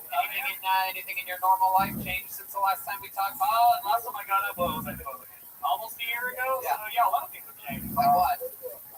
I got a gym membership. Oh, yeah, wow. Yeah, I've been going for like yeah, totally. 20-hour fitness. 20-hour fitness? No, actually, in Northern Ventura. Oh, wow. Do they call it a 20-hour fitness? Yeah, this is it's been recent. You put 20-hour fitness? Yeah. So the actual hours? Yeah. Wow, that's incredible. Got gym membership. What else? I just got a full-time job. Oh, yeah? Doing what? I assemble cables now. Oh. And, like, I crimp them, I assemble them, and I just put them together. You just crimp it. That's all it does, right? Yeah. Like, I just step on the pedal, and it does it itself. I'm just there. Wow. Look at you. Stepping on pedals. Yep. Bending cables. Crimping. And going to the gym where you can do both of those things. Yeah. Very interesting, Jesse. What else? I've been going to a lot of concerts lately. A lot of the ones I bought for the future things got canceled for the coronavirus. Everything's canceled. Yeah, so I'm pretty bummed out about that. I was like getting a lot of emails today, so I was pretty happy about that. Been getting a lot of emails. How about she-mails? Getting a lot of she-mails? No, not yet. And then I'll tell you what, Jesse. You've been on the show a bunch in LA. So was Michael Silver. There's just something about ending a road episode with someone that gets up in LA a lot that I just don't like. So I'm gonna get you out of here. There goes Jesse Campos, everyone. You know what? Let's have some real fun. I happened to talk to that Blues Traveler looking guy before the show. He said that he does stand up. Guys, let's finish the show. Let's have someone make some noise for John Popper from Blues Choose Traveler, everybody.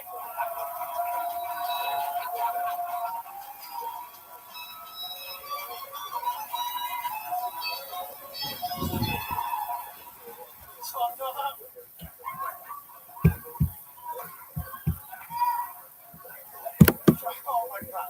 Hey, before we start this time, just real quick. Hey, thank you guys for being here. Thank you. So, all right, come on. Hey, come on, throw my God, okay. I had to move back here with my parents. I started going to Jubilee. And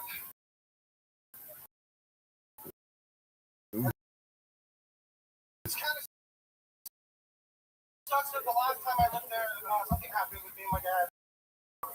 I can see my dad's from Chile, and he loves soccer much. And Chile was playing in the American Cup, so he stayed home from work. He's watching the game in the living room. I look up for him. Shit. I do. And so I'm doing my thing. And when we all come, you know, return, a few seconds.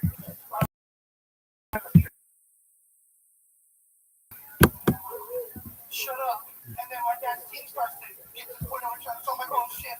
And my dad's like, oh, yes. I'm like, oh, no. My dad's like, yes. No. Like, Camilo, oh! You did this, Tony. Look at you. Oh my God. Doesn't matter.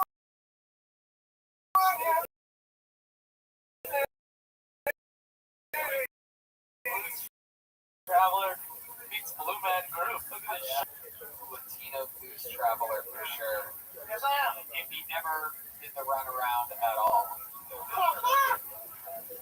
You need to make a desperate move or else. Alright, forget it. Something about the Chinese chicken, perhaps? God, look at you. Whoa, what is that hat? I don't know. You look like the Undertaker. Thank you. My goodness gracious. Lord, do you eat anything others? Like you only eat churros. He looks like he's looking for the nearest McDonald's. Raiders of the Lost Arch.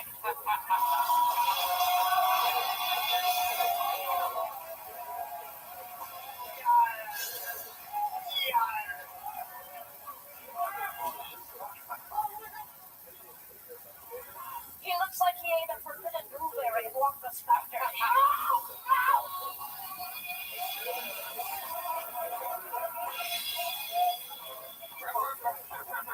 How's they doing? It has begun. He looks like Zorro just let himself go. Yeah, Snorro. Churro. Holy shit! I fell through the floor. It is incredible. I'll work out tomorrow. It's incredible. I never thought I'd get to meet the Sbarro Pizza Man. My God. It is. It's like if The Undertaker only did Tombstone pizzas.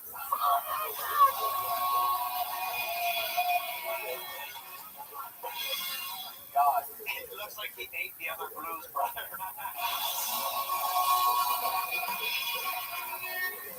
He looks like if John Candy only ate candy. Wow. No, but seriously, we shouldn't make fun of transgender Lizzo like this.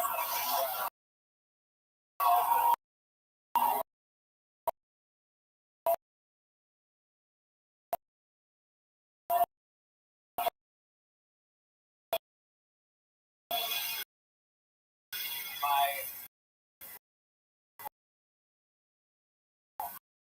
goodness gracious. Wow. For a second, when I called him up here, I thought somebody just rolled an empty wine keg on. What do you like to eat? First of all, what's your... What is that? Camilo Christ. Camilo and Stitch. Oh my God. So, this is very exciting. Ralphie DeMayo is here, everybody. Ralphie Mayo? DeMayo? I can't remember. Yeah. All right. What do you eat? What made you like this? You're like Bill Burrito. You're like Louis C.K. Cedillo. These are all from episode 45. You know, I had one more. I had another one. There's another good one. I can't remember. You're like Bert Kreischer.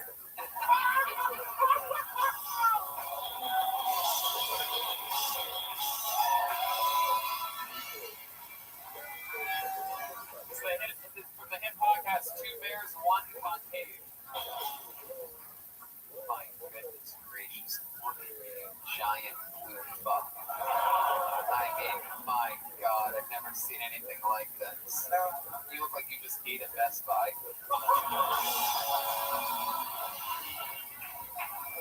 He looks like literal stock in Walmart. What's happening here? Wow. Alright. A stranger just put a gross hat on Jeremiah. Yeah. It's the hat from CM Punk. One question. Why?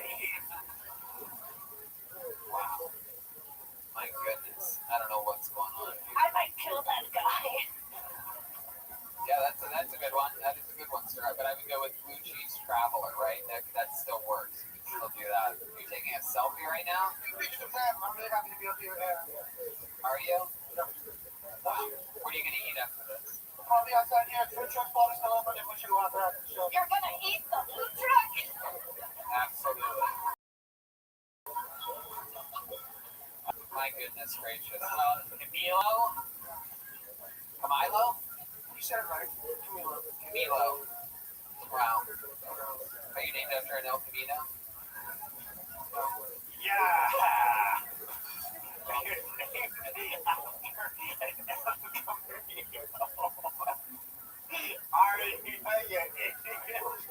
Wow, look how excited you get. It's so funny. My goodness. We can do that 8 times an episode for you. I love it. Wow, it's a deep inner anger in you, Jeremiah. I love it. I like to watch it grow. Well, That's yeah. pure joy. I don't know what anger you're talking about. Okie dokie, Jeremiah. King of momentum over here. Very good. Camilo actually was, how did we get here? You booked us, is that right? Yeah, You're the one that booked us at a winery where the staff talks at full volume level throughout both entire shows. It's incredible. You can tell they're really used to live music here, not really comedy, but it was good. We got through it, right? Did you guys have fun here tonight? There he goes, Camilo, everybody. Camilo. How exciting. His hat wasn't always bent like that. He just rolled up over on it while sleeping one night. Look at that fucking thing. My God. Guys, we did it. Perhaps our last Kill Tony in front of a live audience for up to weeks, perhaps months, maybe even ever. There is a slight chance that this could be the last ever in front of a live audience Kill Tony, technically. Who knows? There's no cure yet. The coronavirus is taking over live shows. Everything's being canceled. NBA, March Madness, WrestleMania. We're watching it all happen in the past today. Yesterday was the day that Tom Hanks got diagnosed with coronavirus. A guy that's had AIDS in 2 different movies. Got coronavirus. The real deal. Philadelphia and Forrest Gump. And here he is now with coronavirus. Could die at any given moment. In fact, we actually did. We didn't want to tell you during the episode. We found out Tom Hanks died tonight, everybody. So, R.I.P. Tom Hanks. I already wrote a tweet about it. I'm kidding. All right. Just kidding, guys. You guys have fun tonight? There you go. Make some noise for my boy, the son of an El Camino, Jeremiah Watkins, everybody.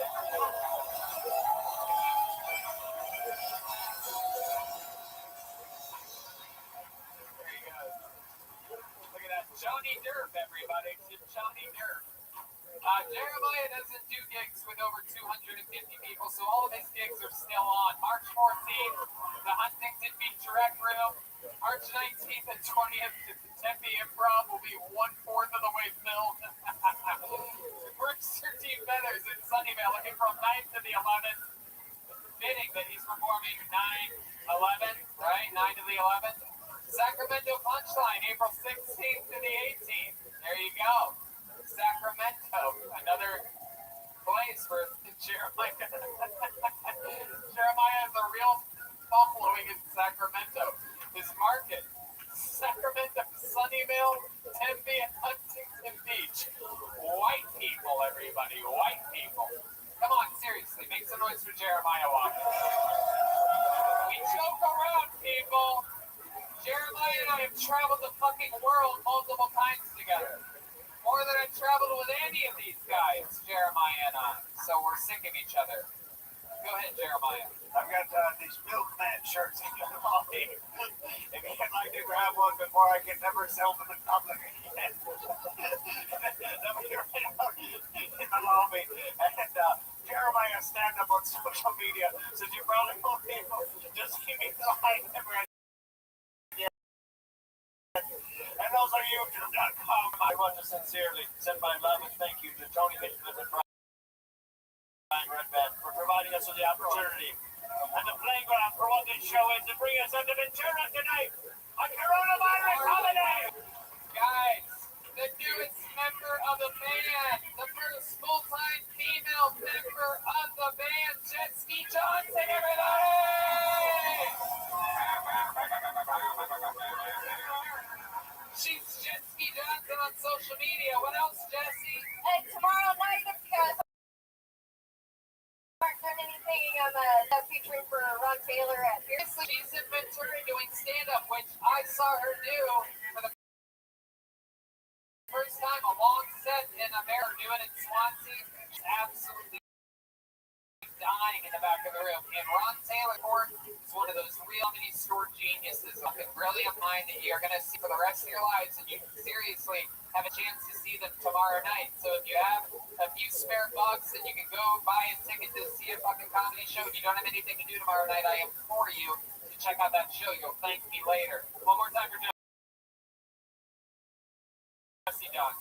Hey, you know what I forget with that draw? The great Ryan Shaibo. Look what he did. While you all sat there doing nothing, on your way out, you can check it out. He's slinging as well tonight. From Orange Amplifier, Ernie Ball Strings. This guy's got more sponsors than fucking Alcoholics Anonymous. All right, what else, Chroma? Nothing. Thank you guys. We love you, Chroma Chris. Absolutely. He almost died up here 2 or 3 times up here for you tonight, ladies and gentlemen. I mean, holy shit. Anything else? Joel? No, I look crazy. It's And, you know what? I will get sentimental for about 15 or 20 seconds here. I had a very, very, very interesting day today finding out about the cancellations of a lot of gigs and moving stuff around, especially at our home club of the Comedy Store. Unfortunately, we will not be able to be streaming, going over some fun moments in the history of music. This. But the whole day sort of bumped out what we possibly could do, was able to get us at least a room to stream from. My point is there was also only like half sold today because so many people were afraid to buy tickets. I was like, maybe we should just combine the second show into the first. But I ended up doing this second show, and you guys really showed up, and you made it so much fun for me, and I thank you so much for that. And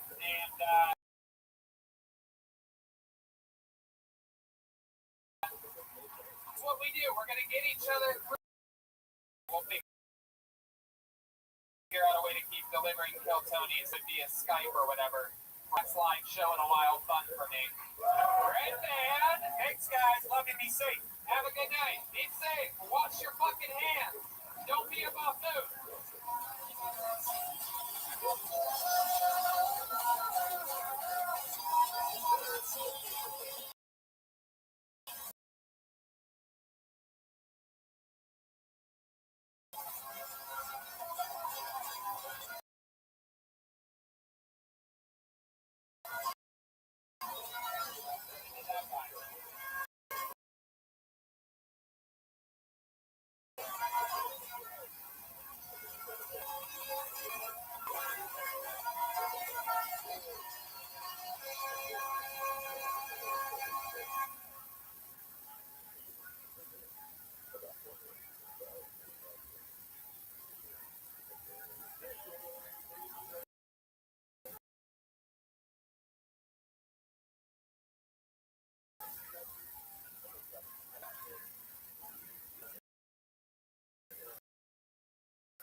everyone.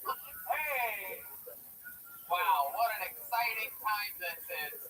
My goodness, business is a boom and life is good. Hey, look, everybody, it's the great Ryan J. Ultralight tonight's episode. This is unbelievable. The crowd goes wild. Fuck yeah. A fun fact, believe it or not, everything's going on sale right now at RyanJEbelt.com. It's an end of the world, everything must go.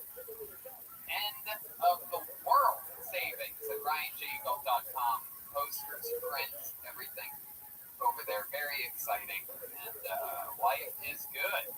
Every single gig we have is rescheduled. Everything is canceled and or rescheduled. That includes Tacoma, Miami, Moon Tower, absolutely everything. WrestleMania, everything is being rescheduled.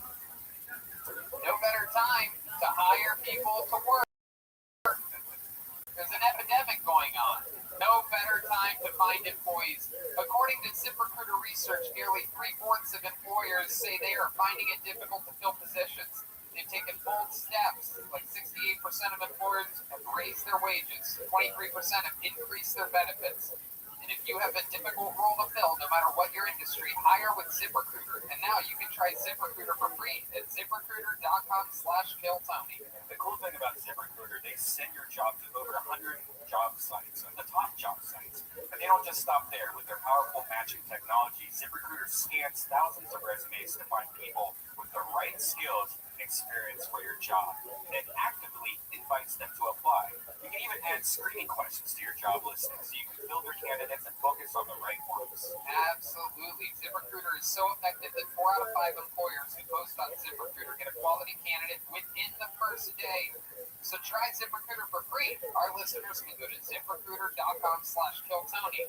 That's ZipRecruiter.com/KILLTONY. I'm sure you're looking for new employees right now. Go to ZipRecruiter.com/KillTony. ZipRecruiter, the smartest way to hire.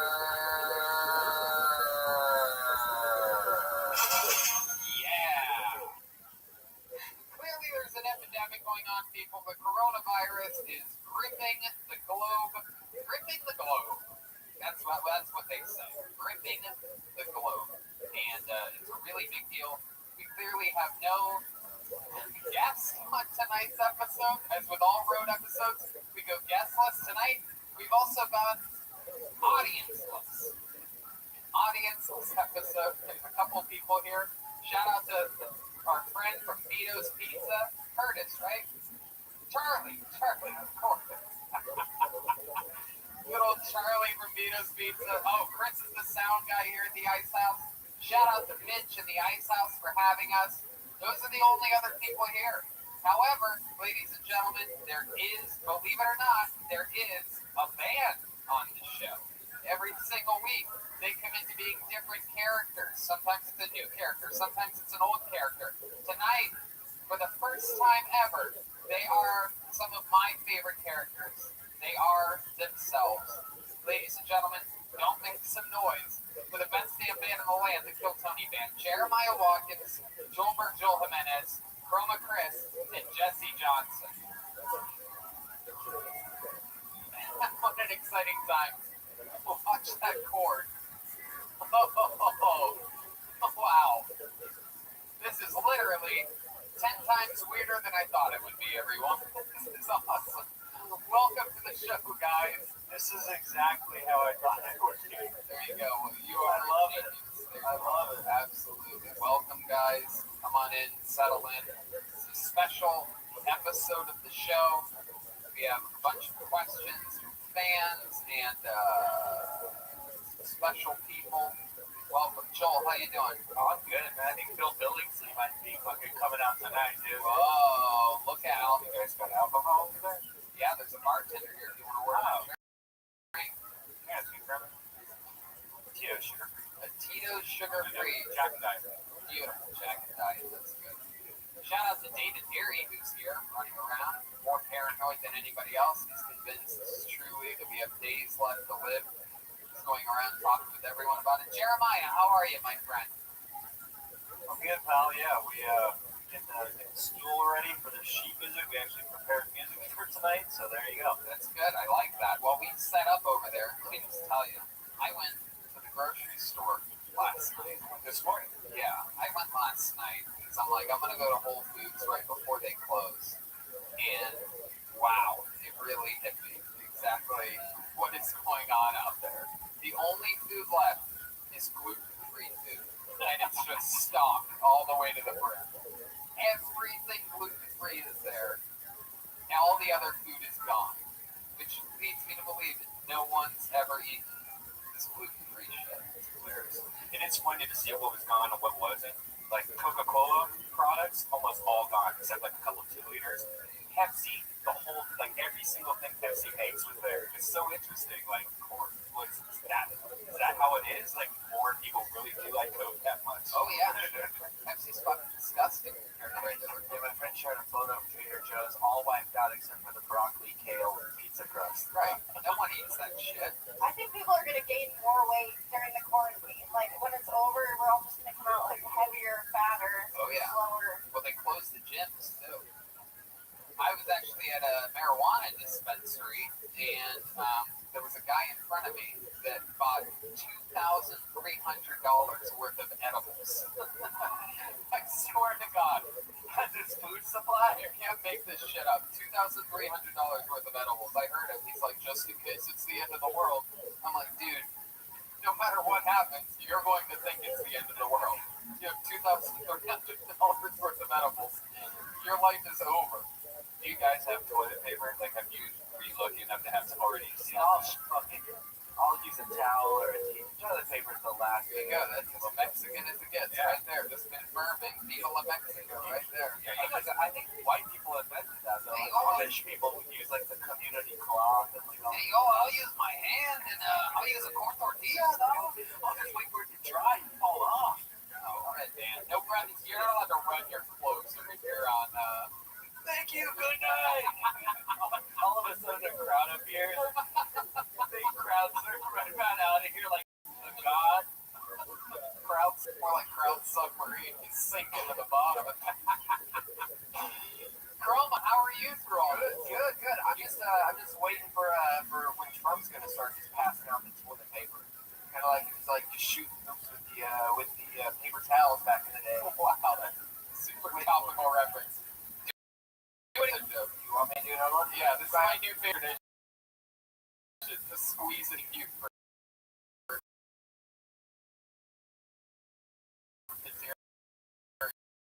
Come on, do another one. You got one. What else are you waiting? Nobody prepared for this. To prepare a goddamn pandemic. I know I'm not worried about toilet paper because I always have a lot of toilet paper stocked up. I use my machine. Yeah, I use the promo code Tony and I spray my ass royally clean. What's funny is if you go to mytushy.com/killtony, it says Tony just killed 10% off your order. Goddamn right. It should say Tony sprayed 10% off. Can we get a few of those for the bag?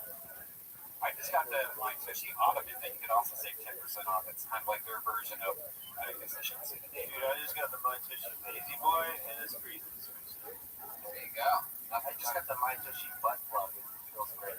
Wow. Thing. I'm wearing it right now. All right. We just lost a loyal sponsor. Thanks a lot, Joe. Yeah, the sense of humor. Now I'm just kidding. Of course they're unbelievable. We love Tushy. They write some dirty promos for us, so it's great. Well, here we are, live from the Ice House. We've actually done a show at the Ice House before. It was with the great Joe Rogan, Dom Irera, the late, great Kevin Lee Light, Jesus Christ himself, was our head of security that night. And here we are again, zero audience. This is their last show ever at the Ice House because they are going to remodel the whole thing. So this is wait, what? Yeah, they're closing down. When does that happen? Starting after the show. Really? From the Ice House to the Nice House, they are going through a full remodel. But they're going to be a club after. Yeah, it's sort of like Yeah. sort of last sort of look The like bus factory. Please don't raise the ceiling. It's such a good room. All right, well, there you go. Just to tell you how things bad are in the comedy world, I spent the last 2 nights at the Haha Cafe. I closed out their show last night. I did 52 minutes. You were on stage last night? Yeah, Wow. I've been on stage every night since the pandemic started. I'll be in Tempe on Thursday. No, you won't. Oh, you won't, dude. I'm scheduled at the club. Well, they'll probably cancel, but I am scheduled right now. Yeah. I literally got a call today that my agent said it's still on. I was like, are you sure? Yeah. You drive into that? Yeah. Cool. Fuck, dude. I'm not flying, dude. Alright. That's how good in this room. Dude, I'm driving. I'm bored. My leg's tired. You know what I'm saying? Okie dokie. This is an exciting jump right into it. We can, well, I don't really know. Let's take a question from a fan. I have a bucket filled with fan audience questions. And, here we go. You guys gonna play me a little something? All right, here we go. I'm pulling a fan question out of the bucket.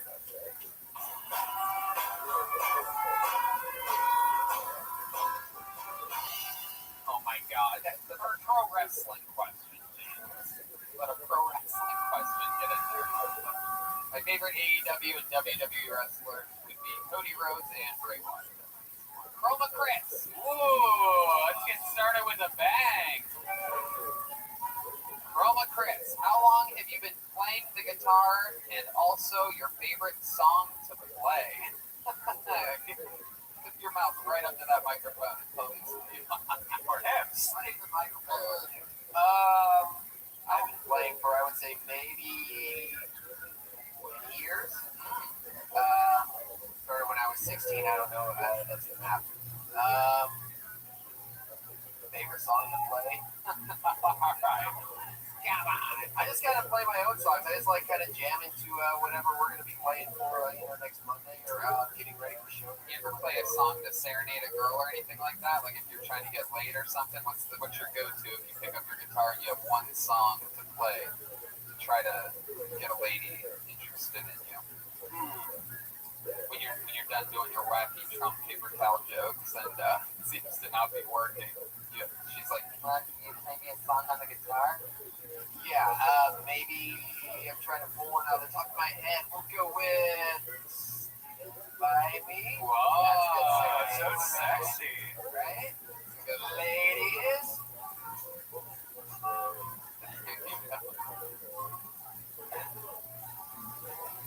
All right, we get it. And all right. Okay. Another fun thing that we have here are some questions from some of our favorite comedian guests of the past. Surprise, surprise. Here's one from Benji Aflalo for Joel Jimenez. This is an exciting one. So Benji, one of my great friends, says, Joel, Trump said today, no groups of 10 or more should get together. Does that make the bed you sleep in with all your Mexican cousins illegal? Wow, you guys are like illegal in so many ways. That's what the question says. It just seemed like a writing exercise for a bench. I don't even talk to my cousins, honestly. That would be the worst part of any of that. How about any Mexican relatives that you live with? You guys all sleep Willy Wonka style, right? No, honestly, my parents own their house. I'm gonna get my own room. It's kind of tight. I'm staying at my girlfriend's for the next 2 weeks. You know, you could also get your own room when you have your own apartment. Hey, you know what? My parents need my help, Brian. No, yeah. I'm staying at my girlfriend's house. My parents are old and their immune system is deficient, so I'm trying not to be around them. So, well then who's taking care of them? My nephew, he's there. How old's your nephew? 21. What makes you think the 21-year-old's not going to bring something back? You know what? You just Out of sight, out of mind, baby. You just didn't want the guilt of killing them yourself? Exactly, yeah. And Benji, I'll be at your house tomorrow. Benji also had another question. This one's for Red Band. Red Band, bigger corona concern for you, being around this many people on tonight's show or going down on your Asian girlfriend? Well, obviously it's with you guys. It's the cleanest girl ever. I've never seen an Asian vagina. See how small she is? It's like crap. That's like a baby vagina. You ever see a baby? Okay, Red Band promoting pedophilia. The answer is both. No. My goodness gracious. Wow. This is, Thanks, Benji. there you go, Benji Aflalo, everybody. Hey, Benji, are you worried that the Dodgers season is going to be canceled? That's my question to you. Is there a penny or a nickel? What do you want a penny or a nickel for? It won't fit my girlfriend's vagina. That's what you're trying to do. Oh, okay. Yeah, Chris, you have a penny or a nickel? You have a key? Very good. Let's do that. Probably got a quarter. Ryan G. Bell. Oh, wow. Ryan Jago giving a quarter. Ironically, someone's asking for change after a question from Benji Apollo. Very interesting. Look at that. That worked. Okay. Tony and Redman, a question. I just pulled a quick one out here. Favorite guest and why? That's a hard one. There's so many. Eventually here, one of the things we might do is have the first ever Kill Tony Awards ceremony, which would be best guest, things like that. I can tell you who the nominees would be easily for that. Dom Irera, right? Donnell Rawlings. So interesting. I thought that was one of the best episodes, but a lot of people did not. Well, Yeah, they're when dumb. you say people, are you talking about people on the internet? Yeah. Oh, yes. Those Which is are racist. I saw them talking. I think the well, not happy to say that. I think Joe Rogan is obviously one of my favorites every time he's on. And I really wish we would have Joey Diaz on. One person. Yeah, we've had Joey Diaz on I'm a once. Yeah, it's been good. Ron White, always 10,000. good. Kirk Fox, the Sklar brothers, a lot of good ones out there. And they're all different as far as the why. I mean, Donnell just was absolutely aggressively hilarious throughout his episode. The Sklar brothers and Kirk Fox always give incredible, complex feedback for the comedians that come on stage. And everybody's different in their own special way. Ron White's so relaxed and chill. There's so many reasons why. Rogan's always he's mind blown at everything that's happening. So it's Show's illegal. right. So it's fun to just walk on. I like Motion capture is always on. Oh yeah. Of course, right? Motion capture. Absolutely.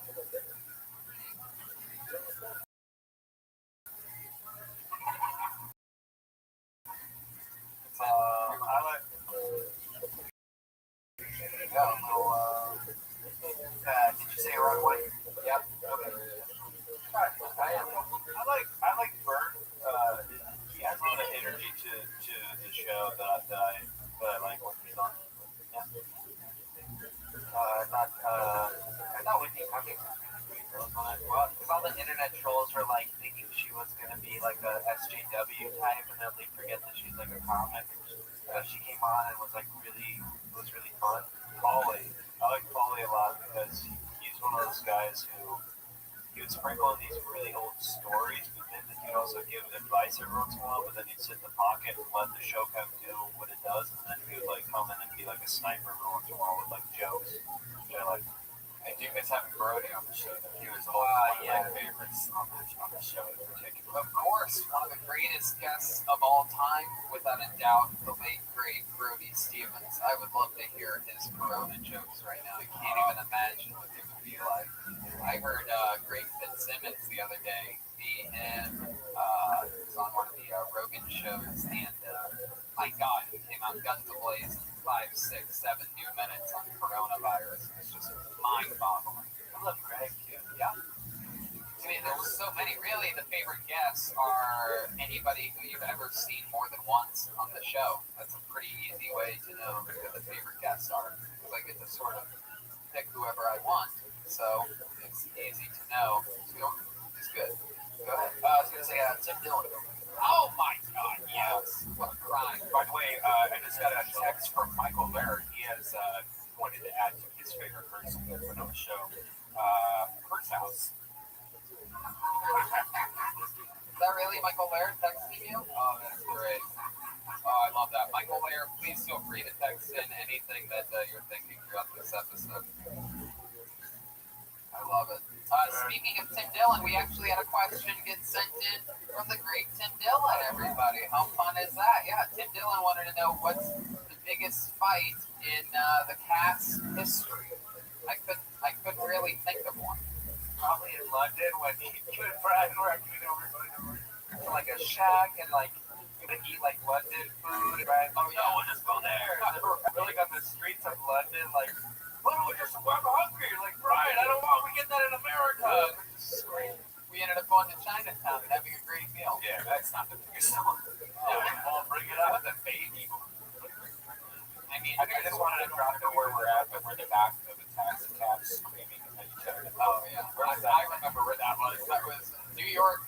After the cameras failed for the surprise guest Gilbert Gottfried and the sold out fucking Gramercy Theater. We have no video of that one episode. And I found out what it was too. I don't know if I ever said that on the podcast, but a lot of theaters have cameras set up so that when they record everything that's in the theater, so say if there's a fire or somebody gets shot, they have like the cameras of it. And so when I hit record on it and started recording, and then they must have been like, with their remote control, hit record on their cameras, and it made my camera turn off because they have the same Sony cameras.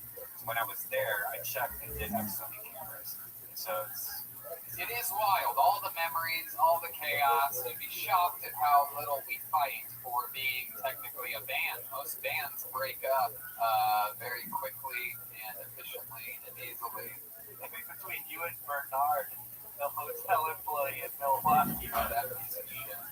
That fucking piece of shit. Bernard in Milwaukee from the hotel. If you're watching, suck it, dude. Go fuck yourself.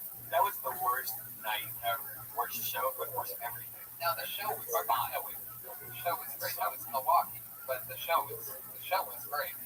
But leading up to the show sucked. We sold all the tickets that day, and the guy at the hotel was an asshole. What was the thing? He told me to park the car. I went to park the car in the rain, and I go, oh yeah, that's right. I said, just to let you know, we parked in like a little side spot there. It's pouring down rain, your entire parking lot's filled, and we're staying here for 2 nights. I want you to tell us. And he goes, okay, we'll just write that down for me.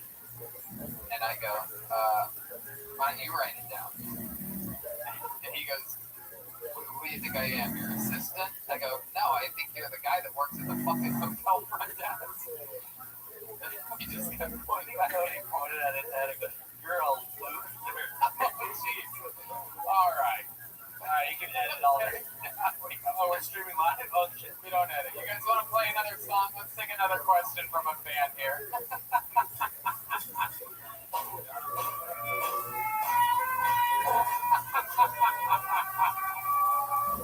Because he was a loser.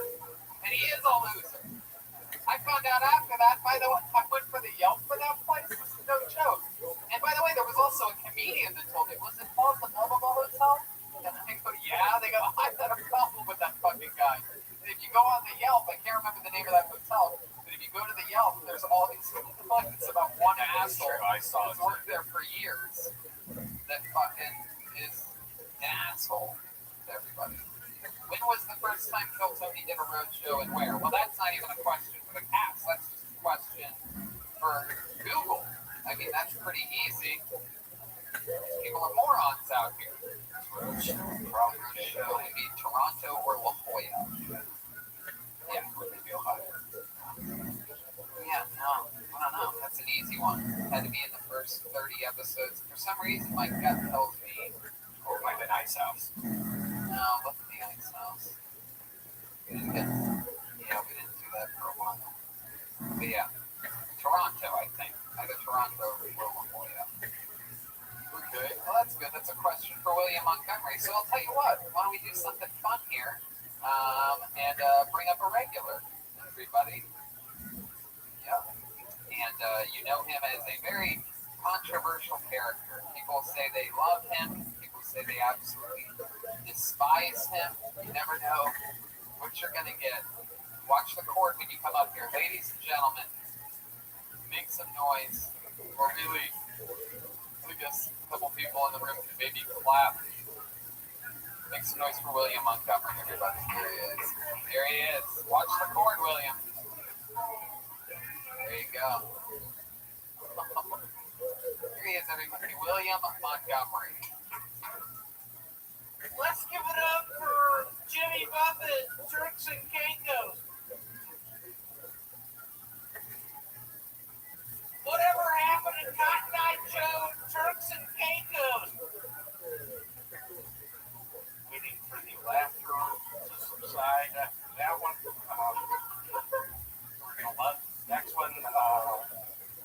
What did Rick Moranis tell his wife after he joined ISIS? Honey, I love the kids.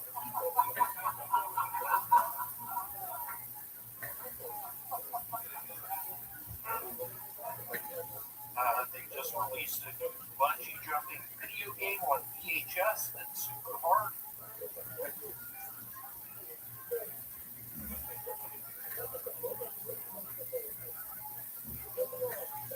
Is it just me, or is Major League Baseball way more exciting when cheating is involved? Is it just me, or is marriage way more exciting when cheating is involved? William Montgomery, everybody. You did it again. Hell yeah. In the end, it doesn't even matter. Wow, I am sick as shit. You just wiped your face. I am sick as shit. You just wiped your face. I have a fever. William, you just wiped your face with the same cloth you cleaned the microphone with. You do the math on that one. I'm sick. How long have you been sick for? 2 days. What are your symptoms? I've been in quarantine in a cavern system in Middle Tennessee for 2 days now. My symptoms are coughing a lot. I have something called pink flag, Sleep apnea. I have something pink eye, but my foot just itches a bunch. Let's check. Can I just say, so William and Joel did, we all did a show together, Huntington Beach Rec Room. Oh yeah, how's that? That was fun. It was actually great. There were another, like, it was too many people. I don't trust them from the public. Your best friend is Dave Lucas. You guys were brothers in person. Okay, let's go back to Jeremiah. Don't cut off Jeremiah. So the show's going great. William goes up there. The first thing he does, like, he is ripping on the previous guy who brought him up, CJ Landry. And it's going well. And the next thing out of William's mouth, he goes, I'm going to be real with y'all. I'm feeling very feverish right now. Shut up, William. It gets absolutely nothing real in the crowd. And I was dying in the back. Yeah. It was so perfect because the crowd literally looked around like, because William just sold it. They didn't know him yet. Gotta win laugh. He's got good acting. I followed it up with, I've been going to a bunch of gay bars recently. I'm looking for my dad, and some bitch in the audience said something, and I said, what are you, a faggot? Wow. There you go. A little bit of.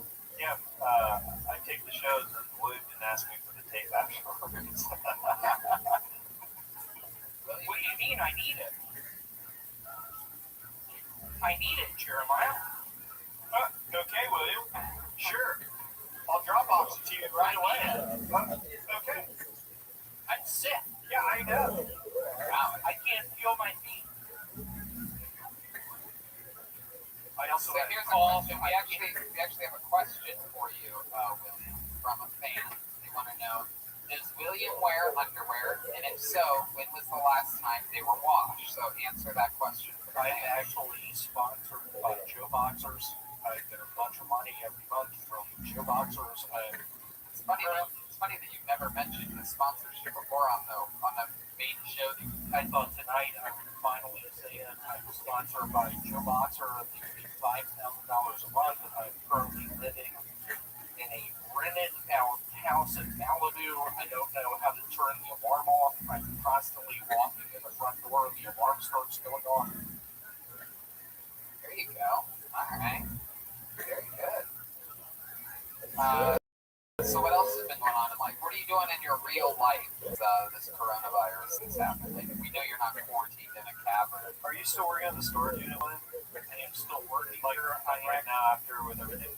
I work there today. I hope none of my superiors see this. I think Thursday I'm gonna pretend being sick. So I can have a week off. You can just say you just don't feel comfortable working. And I think that's a legit thing to say to somebody. Someone today literally in the storage unit was he argued with me over how much he owed. And then he told me he was just at the doctor because he had a fever last night. And the doctor said he didn't have a fever. It scared me. No joke to that, it scared me. I might have COVID right now. It's weird. I have a cousin who has COVID. He's in the Turks and Caicos. He is a black person. They had a Jimmy Buffett. I know they closed all the gyms. Did you, when your parents flew out here to get your gym membership, did you get to go to the gym at all? I was able to pump some iron, and by that I mean sit out in my vehicle and look up videos of engineering feats. Another question for you, William. This one came in from the only person to ever get a standing ovation for a set on their way to the stage and after their set. My mother, Mrs. Hinchcliffe, sent in a few questions actually, and one of them was for William Montgomery. My mom wanted to know, did you go to a real doctor or Dr. Seuss? She actually wrote that. She's unbelievable. Well, I didn't know. I went into the doctor with a messed up arm, and then the doctor said, I meant what I said, and I said what I meant. Your arm looks broken, and they need a scope. Hey! I'm kidding. No, I went to a real doctor. Did you joke while you did you hear that? I'm sick right now. Dude, that joke killed me. I'm sick. Yeah, if there was an audience in here, I would have had to pause for 2 minutes. Yeah, no, For it's the laugh for all that one. That's true. Did we get a view of that, William? People that are down, give it to the listeners. This is the best camera that we have on Hey, David, fucking fix it, you bitch. Great. Zoom in and post or something. David, I'm kidding. Whoa, what was that? Remember the Verge? That's so great. This is the weirdest fucking episode ever. I love it. Oh, you think so? You think the episode with no audience, the weirdest one, Joel? Wow, what a hot take. Creative genius. Joel Jimenez. Come on, faggot. Wow. No kidding. That's a joke thing I'm working on. I'm not actually homosexual, but I found if you say faggot during a set, there's a chance people will laugh. That is true. What's the most homosexual thing you've ever done in your life, Will? I kissed a guy. Yeah, when did that happen? 2 weeks ago, I was in a hot tub. I started making out. He touched my penis. I touched his. And then what happened? I had to, peanuts. Keep going, William. And then what happened? I had to fly to the Turks and Caicos the next day. I was jet lagged to see them. Michael Lair has something to say about it. What William's dad pumped his sperm into 2 eggs in ham. There you go. Can I read y'all a poem by Shel Silverstein? You have that. God damn it, my phone's over. You have that all queued up. It's okay. Maybe we can do it later. Why don't you sit down and join us on the edge of the stage there? Yeah, just sit in front of Joel's drum set over there. So I noticed that you're drinking a 7-Up. That's absolutely not 7-Up. It is absolutely simple. Put the mic back. Put the mic back in the mic stand there. And grab a seat. Just sit on that ledge right in front of Joel's drum. So 7 o'clock hour. I like it.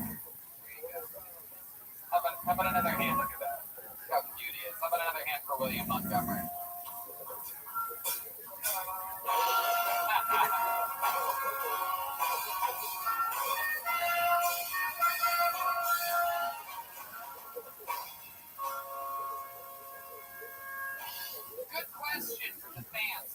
Cosby, Louis, Schumer. Fuck, marry, kill. Let's go. Absolutely. Well, yeah, I don't know how easy this is actually. No, yeah, I might, yeah. Well, I mean, it's pretty hard. You would think the fuck one would be easy here, since there's one that is a rich woman. I fuck Cosby and give him a taste of his own medicine. I think so, right? Well, actually, his own medicine is, I believe, horse tranquilizer. Fuck, marry, kill. Right, Dan, what do you got on that? I would definitely fuck Schumer and marry Louis and kill Cosby. Because Cosby's about to die anyway. That's why you would want to marry Cosby. You marry him, get all that extra money that he's got. I would marry Louis. I bet he would be a good partner. How about you guys? Do you have a hot take on this? Fuck, marry, kill? Jeremiah, so you have to check. Jesse, you're a woman. I want a woman's perspective on this. Were you saying you would marry Cosby because he's in jail, right? No, I would marry Louis No, you could, yeah. and kill Cosby. Oh, yeah. And I would say, very good. And I said you would marry Cosby because he's about to die. So maybe there's a bunch of money to be made there. Marry Louis, I think, is the no-brainer here. Best personality. I'd marry Amy just because the whole masturbation thing. What's the masturbation? Oh, you don't like that? That doesn't turn you on at even a little love. You don't think that would be odd if like he just masturbated for you? If I like it. Whoa. Jesse. That's a really good point. The show, The Great Trey. We all know and love Trey a lot, and he reminded me that Ari and Sam are also two of the greatest show history. Also, Big Jameson, Shane Gillis. Really, basically, like I said, anyone who's on the show more than once is lands immediately into best guess territory. The Gramercy show with Shane and Big J was one of my favorite times ever. Lord, that was crazy. Nobody saw that coming either. Kept it top secret. Gilbert Godfrey, we had on one of those episodes. Martin Norman on one of those episodes. Always incredible over at the Gramercy. William, you okay? What's wrong, William? I heard we have to answer a riddle from him before we leave the station. Don't hit me.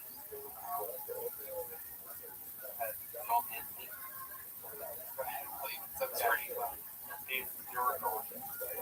The camera is I would, so incredibly far away. having sex with a lady for all that. Her last name was a city in California. Herman C. Diego. Oh, you did? There he goes, William Montgomery, everybody. What an exciting time. Oh, also Holtzman. Someone that always sits in the front row. Great Troy Eileen just texted me, Ryan Holtzman. Absolutely. It's a legend. Ryan told me a story that after the whole show where I battled his ass from Black Flag into the backflip off the table, after the show was over, Holtzman came up to Ryan and he says, "Did you see that guy do a backflip?" Obviously he saw it, he was there, and Holtzman said, There you go. I love you, Brian, and also Brian. Speaking of best guess ever, there's only been 3 in the show's history that have ever done 1 minute on this show. One of those being the great Dom Irera. I figured we could all sit here like professionals and watch that minute. The first ever minute by a guest in the history of Kill Tony was from Dom Irera. You can roll number 2 for me there, Fritz. And this is it. This is what it looked like. It happened super organically following a set. Oh yeah, oh yes. Wait. Oh, no, I'm sorry. That's number 3. Good, thank you, Chris. Happened organically following a set after the great Sarah Weinshank out of nowhere in the belly room, I do believe. Yep. In the belly room. Do you want to do a minute? Yeah, here's my intro. Okay. There's Dom Irera. Wait, no, wait. The guy Okay.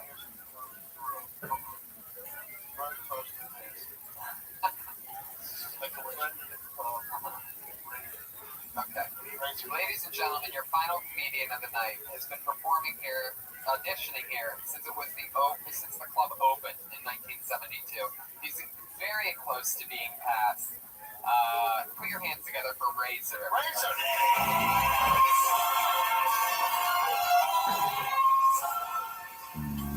What's up with turtles? They're like this, and they can pick up the pace. You ever notice, you ever on a bus, and you need to pull your stop, and you get it, and you pull it 2 blocks later, and you have to walk back. You hate that? Anyway, it's amazing, because I was with my cousin Kristen, and I was really killing it. And my aunt said that I should make a video. That's what I'm here, and I thank you for the thing. I appreciate you all looking at me. It's amazing how people follow up on Everest and get started with time.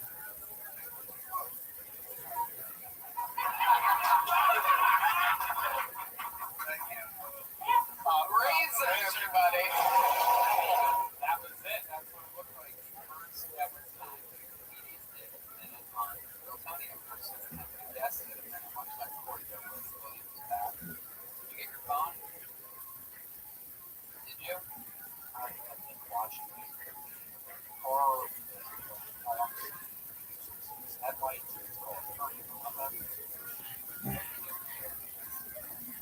Hey, I wanted to ask you something. I noticed that you post a lot of videos of you watching TV shows late at night.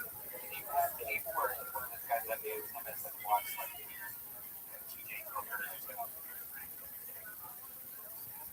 Let's take another question from the fan. How you guys doing over there? How's the fan doing? Jeremiah, you good? Alright, let's take another question from the fans. Here we go.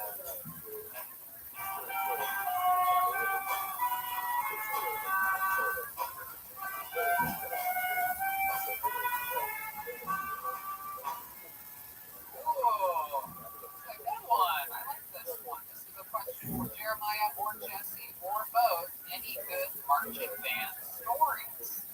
Good question. You guys were both in marching bands according to this band. I didn't even know that. Is that true? You guys were both in marching bands? Red Band thinks it's dirty that you guys march or move in any direction whatsoever. I not only marched, I was the drum major my senior year. Whoa, look at that. He doesn't know anything about me. Brian likes believers. Nothing wrong with that. Okay, go ahead, Justin. Give us a good marching band story. American Pie style. Well, one time I cut my trumpet on my pussy. Is that true? That's like Oh, God. when I pushed out, I went, wah, wah. That sounds like a trombone to me. That's the story everybody always wants. Anything good from a marching band, though? Anything crazy ever happened? Not really. At high school, I was seeing this guy who was in my section, and I gave him a hand job on the bus. Whoa, look at that. I think you just took Jeremiah's story from him. Same guy. Oh, look at that. Did he finish? Did you finish until completion? You know, I was really bad at it. Really? What do you think was so bad? Can you give an example of like what that hand job was like? A lot of mashing. Mashing? Was it a flat-handed hand job? Oh, no. All right, how about you, Jeremiah?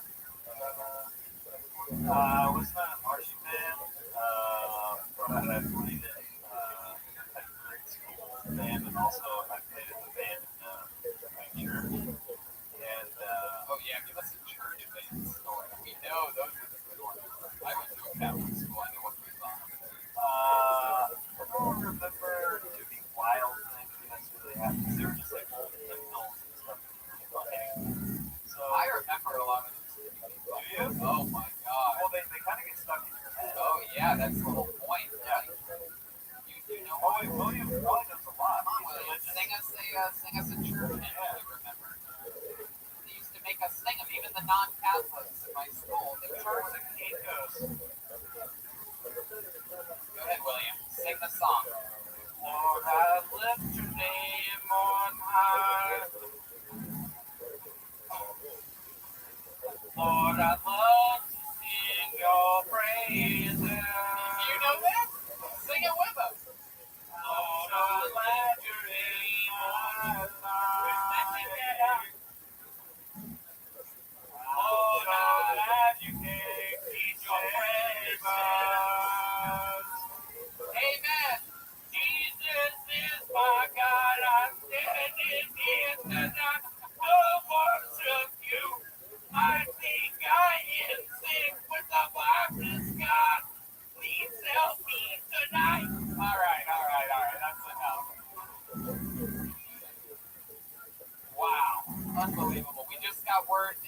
aligned so well to Jesus that the rain has stopped and coronavirus has ended. There's an audience. Let the audience in, everybody.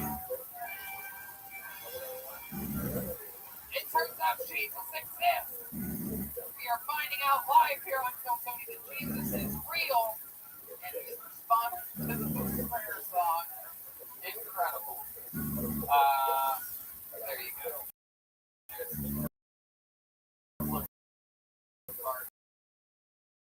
The episode brought to you by Netflix.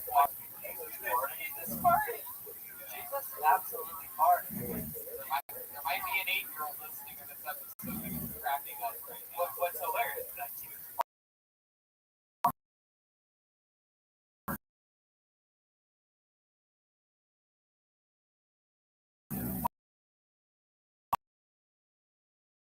they probably had a lot after that last summer. Come on, all that bread.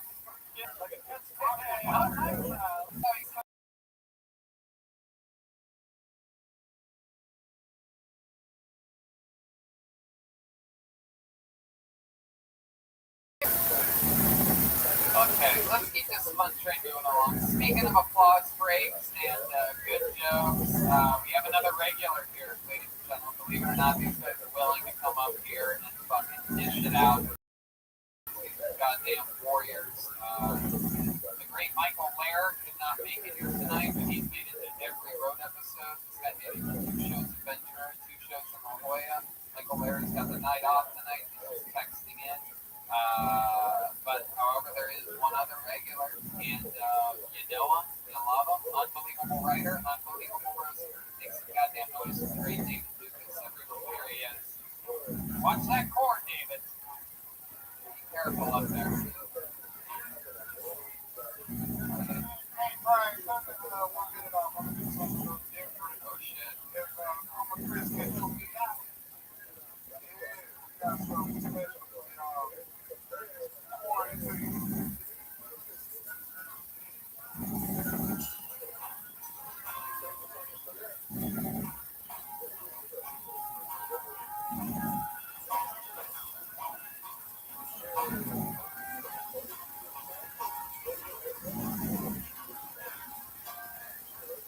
Well, she said it's cold outside, and she had me rain.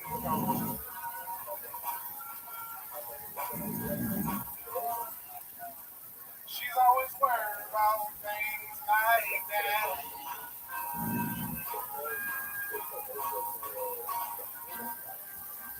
Well, she said it's all gonna end, and it might as well be my fault. She only sleeps when it's raining. And she screams, and her voice is strange, and she said, baby, it's 3 a.m., I must be lonely. And she says, baby, well, I can't help but spinning that old sometimes. When the rain's gonna wash away, I believe it.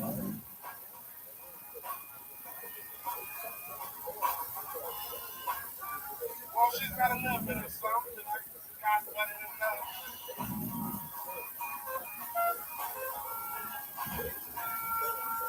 In a color portrait world, she believes that she's all night long.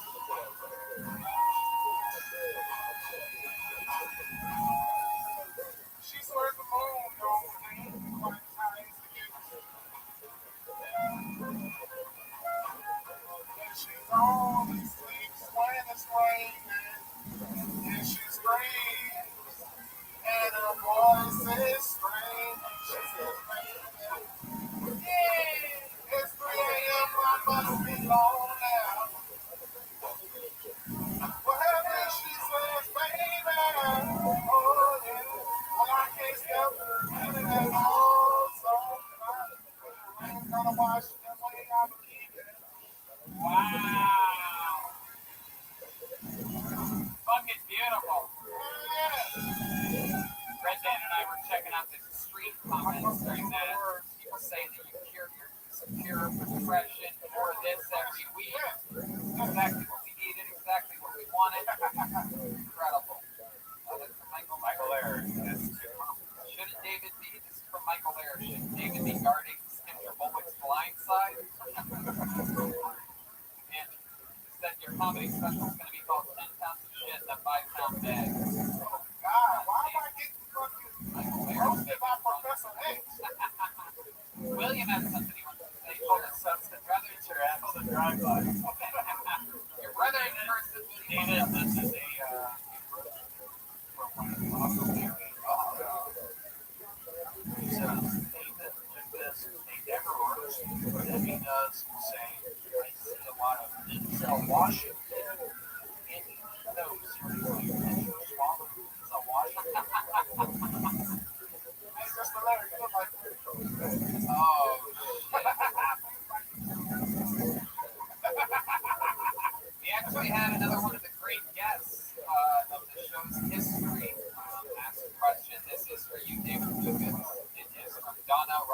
shit. He said, you okay? I ain't done now. When they first started coronavirus, they looked at it as a microscope and they said, yo, ashy ass, you don't know water. Looking like you got bit by a bat. That's weird, Russell. Ain't nobody. Michael Larry just wrote, told David to wear his hoodie so it erases murders. Wow, Jesus, there you go. And Donnell actually sent in He a, was mad. Donnell actually sent in a response here. Hold on a second. Let's see what he had to say. Yeah, it's all happening here. Donnell Rollins. There you go, that's it. You can cut it there. There you go. If you want to, you have a bunch of pent up Donnell jokes that you didn't get out. Yeah, you might as well save it.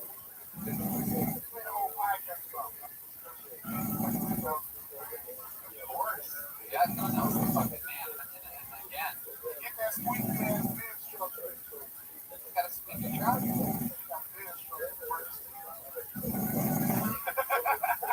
So let's talk about this coronavirus and how it's affecting you. I know that the gym wasn't affecting you at all. How's it going to the grocery store right now? Oh, What are you talking about? They don't have any delivery dates. Yes, they do, bro. I just got delivery. I've been trying. I got one from Michael Larry just wrote, God's killing me, honey, bugs killing you. okay, you don't have to. Let me read the text there, Brian. goddamn speed for the guy. So how's the coronavirus changed your life? It hasn't at all? What have you been doing? What do you mean, what's the same shit? I got on stage Saturday.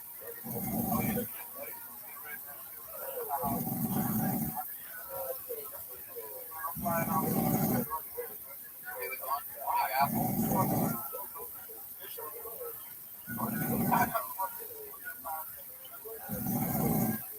all the way to New York to go. Jesus fucking Christ. That's the cord that you're the producer. You better put that cord there. Why are you going to go there for a podcast? Like, it's subject.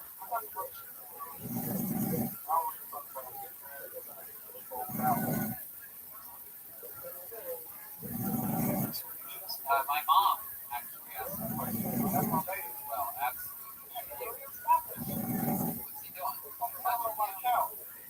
Do you think they're in a hot tub right now? My mom asked a serious question. She wants to know, what do you eat? You know, you're a pescatarian. What else do you like to eat when you're not eating fish? Talked last week about how fit your salmon was. Shit, every time I got on the field, something I'm gonna that's probably like, Is that true? I was like 3 days. I'm like, What's roasting off the couch? what, bro? You know what I'm saying? So I think I'm in the first thing I eat was train as you get.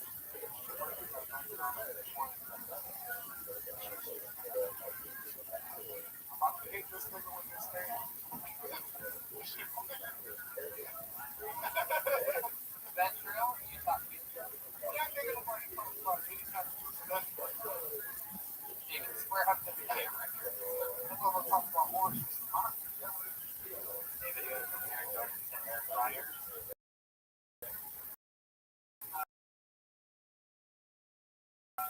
Air fryer.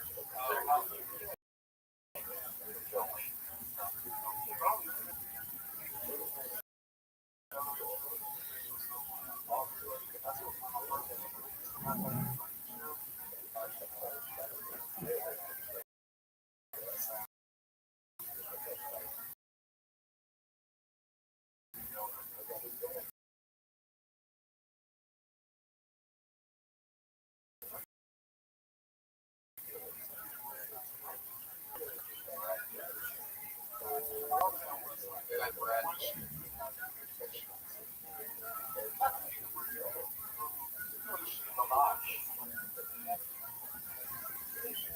One sheet. One sheet, like a bed sheet.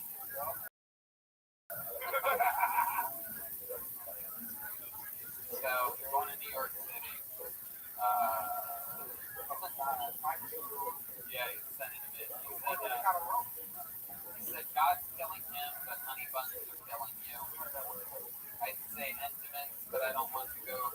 eyebrow for David. And he said your whole life you've been going intermittently fast. Might, I heard you're going to New York and you have a date with a little white woman at the top of the Empire State. That's funny, brother. what else are you gonna do these days? Is there anything you're gonna do for fun? Well, my meetings have been canceled. I I'm on about it. So I'm looking forward to it.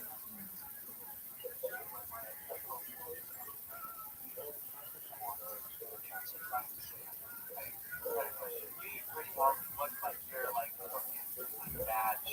Like Yeah, would you like to kill me? Your face that way. Like today I ate spicy food. Oh. Yeah. I would say the bad things that I like to eat would probably be like fried fish. Like if I'm gonna go bad, I'm gonna go all the way bad. So I'm not gonna like air fry. now everyone else, all 13,000 people watch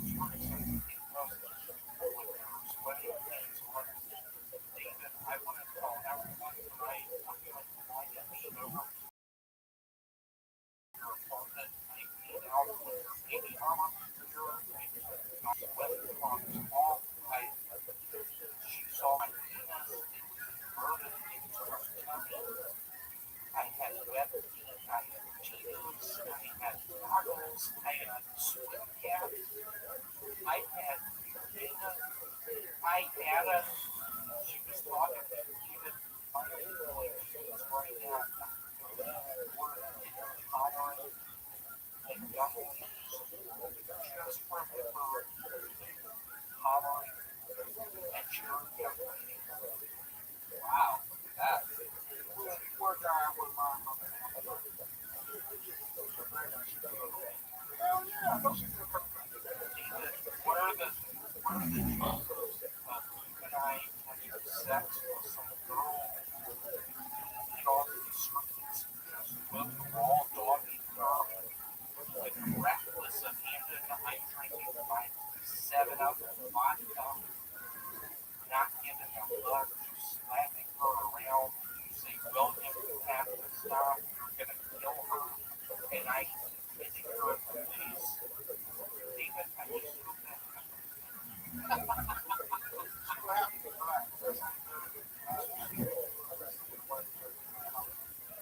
William, have you ever had sex with a black girl before?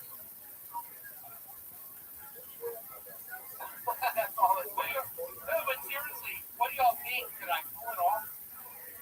I have a very average sized penis. I have web feet. I have to wear earplugs. You really have web feet. You said it like 30 times. Yeah, where I want to see this. I've asked before, and I've actually seen them on the show. He was wearing his knack for wearing Crocs, and I asked to see his web feet. He pulled it out, and I pretended like they were web, but they were very. However, they did look like hobbits, but they were very hairy and unkempt. But when y'all watch that movie, just David and I just remixing the movie Love Bug, David and I, maybe they grow some eyebrows. What the fuck do you mean? I feel exactly like that fucking snap. Yeah, no, those eyebrows. I've got you 6 tonight, bitch. I saw the spit fly on my nose. I'm 6 tonight, right, man. David, brave for having that up. Come on, what are you, a fun police? Do you have another antibacterial wipe?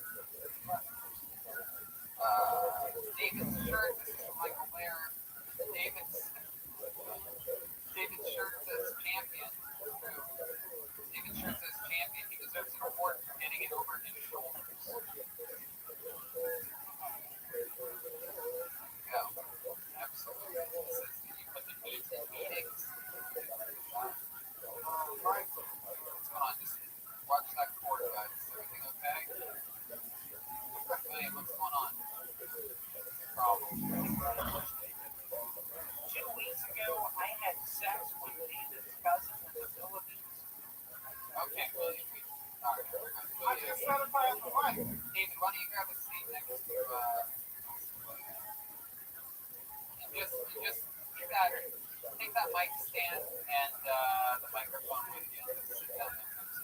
Watch that cord. There you go. William, stop horse playing over. Stop horses. The weight. Lord, I lift your name on high. Lord, I love to sing your praises. William, give the microphone to David. He'll use it responsibly. What am I here to do?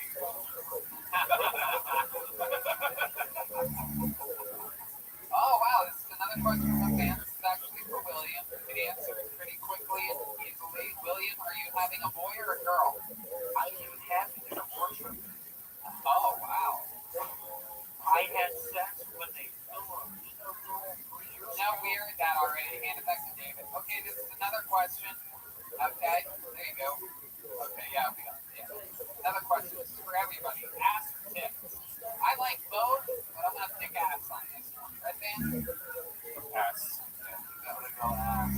Oh, wow, we're all ass so far. Jeremiah? I believe you're an ass, man. Whoa, look at that. My goodness. He answered that like he's still at Christian man camp. Like memories. How about Jesse? Yeah, look at that. Absolutely chroma. Obviously ass. Yeah, definitely David. But long term, you need an ass. Yeah. How about William? I am easy.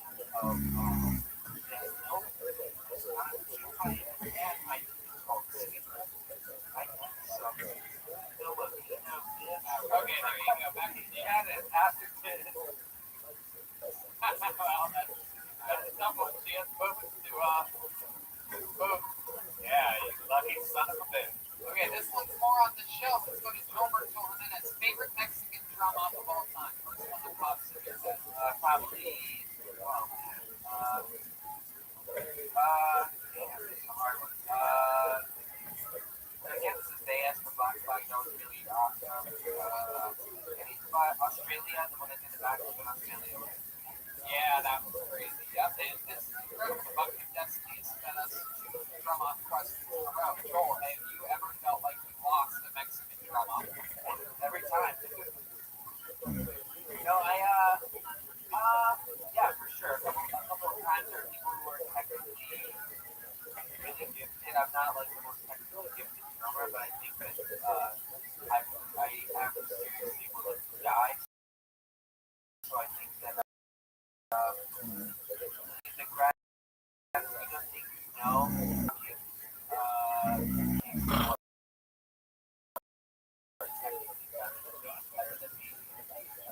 So you're saying some people drum better than you when you come to competing with, and Yeah, I recall.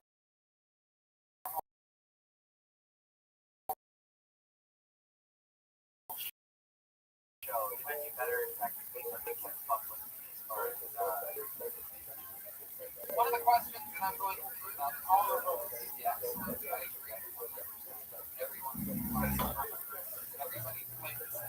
Everybody plays their role absolutely perfectly. This is a really interesting one. I've wondered when this question would be asked on the show, and why not do this special coronavirus episode with so many just diehard fans watching. Where did Singing Jumper, the band's music, come from? Now, this is actually a pretty complex answer for me, because sometimes you'll notice, even though I don't do it every episode, I've been doing it for a long time now, I will sometimes sing Jumper because it's a two-pronged answer here. One is that it used to somewhat bother Jeremiah that I would sing the wrong song, whatever song they were playing. And so I understand because the tempo, because it fucks with his tempo, so he's trying to play a song. There you go, yes, right, man. Yes, that would make sense. That was singing a song that's not the song that they're playing would bother them. And so if you look for things, it's actually multifaceted.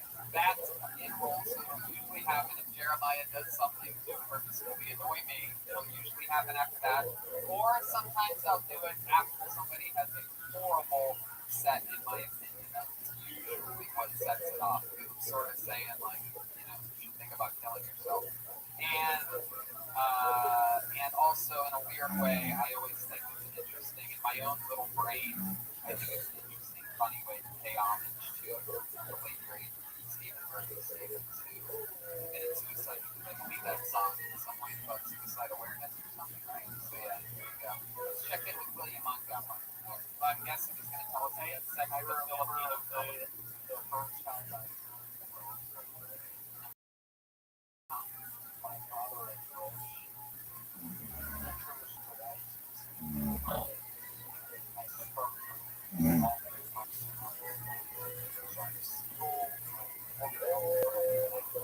Okay, William, hand it back to you.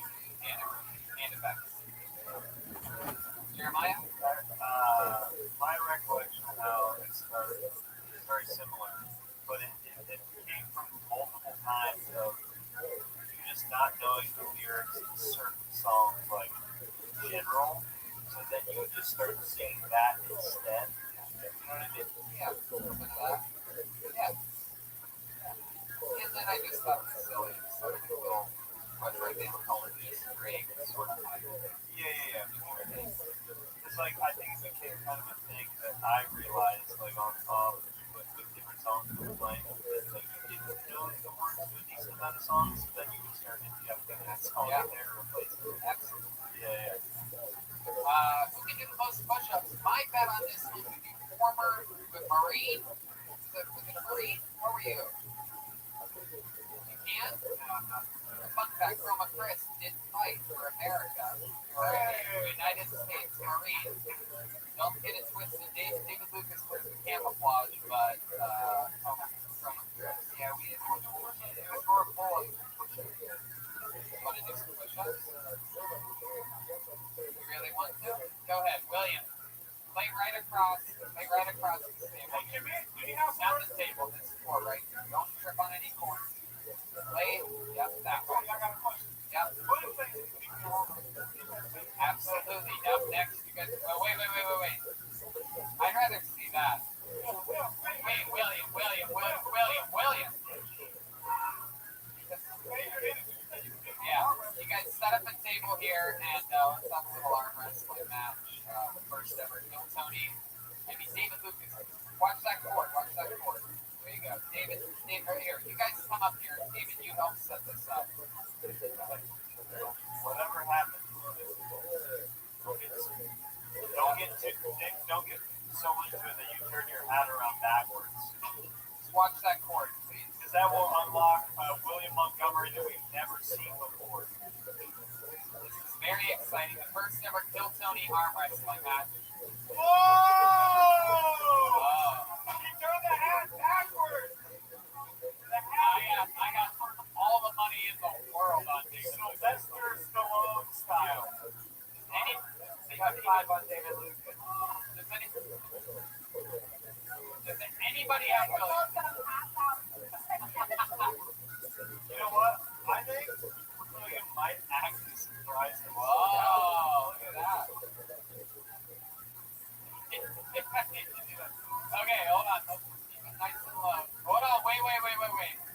Joel's gonna hold on, and when I say, okay, you guys good? You guys like your position? All right.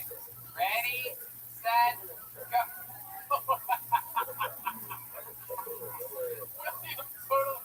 William's totally trying to cheat.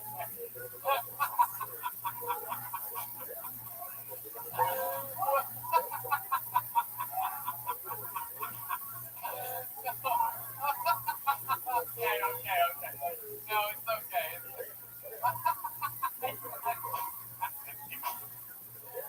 William just tried to cheat to win. Wow. Kill Tony Hart.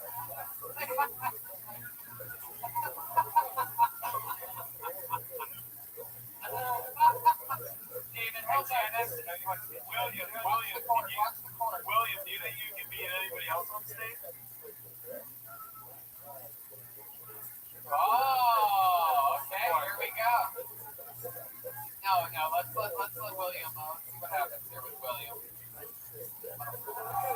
All right. Here we go.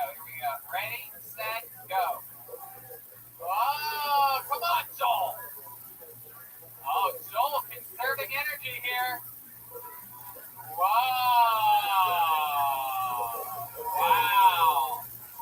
I'll do it. I'll go up against you, William.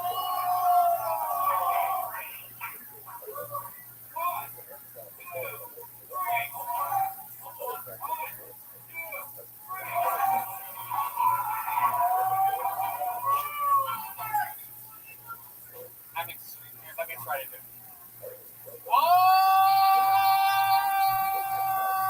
Sorry, all the blood I have in my dick. Here we go. Red band. Ready, set. What are you afraid of? Oh! Ready, set, go.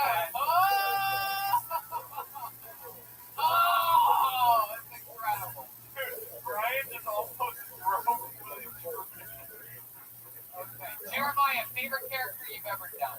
Great question, the fan. Broad and beautiful question. Very hard.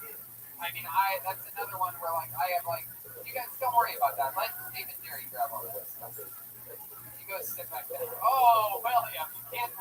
William, don't.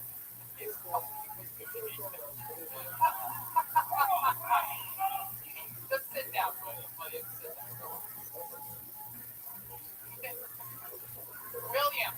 William, sit down and shut up. This is a brother's interest. Shut the fuck up. Sit down. I have, well, okay, there's so many at this point that it's very, very difficult to say what I've played, but I have different categories for which reasons why I like certain ones. And it's like, top five for me are Jeff Foxworthy, Nose Rogan, and also when we did Full House. Those were my favorite ones that are like Kid Rock. Kid Rock. Yeah. Anthony Kidd.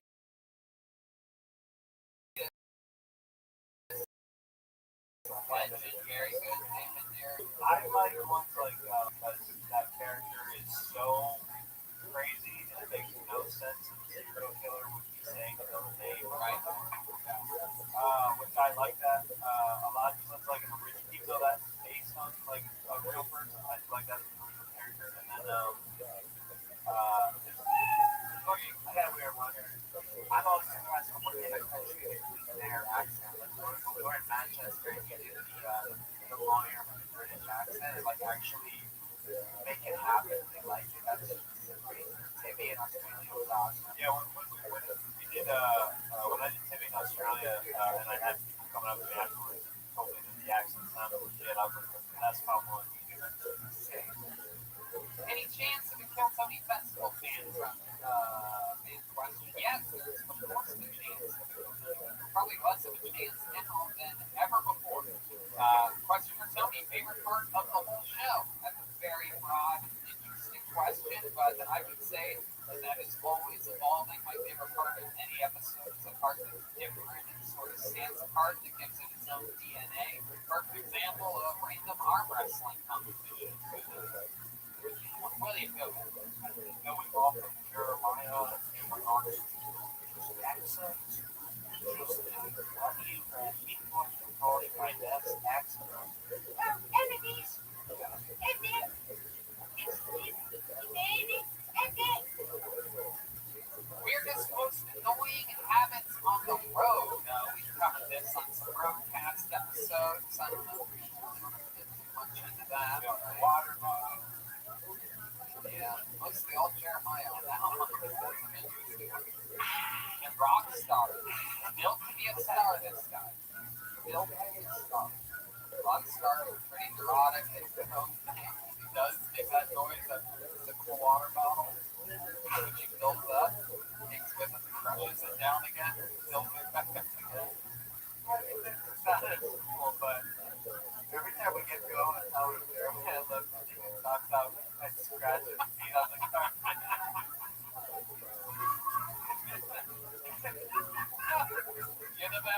That's a real one.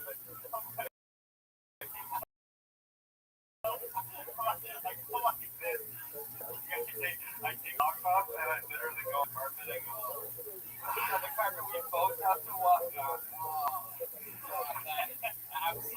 And Tony, you have a theory about this. With the feet thing, why he does that. Because he has a fungus or something. Yeah, you have itchy feet. Probably have a little acid. Jeremiah, something I heard. William, did I give you permission to talk right now? Tony, I'm so sorry. Okay, now go ahead. Jeremiah, what I appreciate, you're a skinny dude. I'm a fat dude. I eat a bunch. Seems like you eat a bunch. It seems like you have sort of different ideals in regards to what goes in your brain. You're a big eater. Wow. Yeah. I don't like. You're a big eater. I don't like onions and I don't like salami on it. I don't put those in my. And onions. You don't like French onions? I tried it. It's all right. Like I can do onion rings and I can do like sauteed onions. Like I Peppers and onions? can do anal. I don't get Anal? Say anal. You can do it. animal style. I'll get like the animal style where it's like the fried onions on the fries. Like that. Those don't bother me. Like a steak burrito. Let's say you got steak, cheese, salsa. No, I don't like. If it's like their chunky salsa, I'll go. I like white sauce. What is the white sauce? It's called sour cream. I like sour cream. If Joel actually lost the Mexican drum off, would you honestly give him the food? Yes. And does Joel have the ability to re-challenge? Of course. I figured one of the first things. I think we always waited for you to actually lose. Yeah. And I think that's going to be Wow, the Oreo. We're going to be trending on Twitter worldwide. And When that happens, I really think about this fucking snakes. I thought they were Snakes is a refillable show. There's always another episode. Look, even in a pandemic, here we are, the oldest comedy club in the world. Fun fact, the Ice House is literally the oldest comedy club in the world, while the Comedy Store is the most famous. Perhaps the Ice House. Joel Storrs. Whoa! He's really bad. No, we moved on. No, Throw each other under the bus. Joel's grandfather is just Hand the microphone to David. I do this thing where when Joel and I are in the hotel room where if he drinks a little bit too much, he'll start snoring, and which is a lot of the time. And then you went after it like I've got secrets on you too. So I'll do this thing where I go, hey Joel, like turn around. I go turn over. Joel, flip over. So they come like super like panic and then like I snore Jeremiah runs. You know, I'm in the carpet. Obviously mine is worse. My biggest complaint on the road is on the way from the airport, we had to take a stop, take a limo. But on the way back, we had to take that donut. Yeah, I know. when we went to Swansea, I brought out the earplugs because I know that I snored. But we ended up staying awake until we had to get to the plane and we'll just jump from the bed like 100 times. Well, Red Band went live.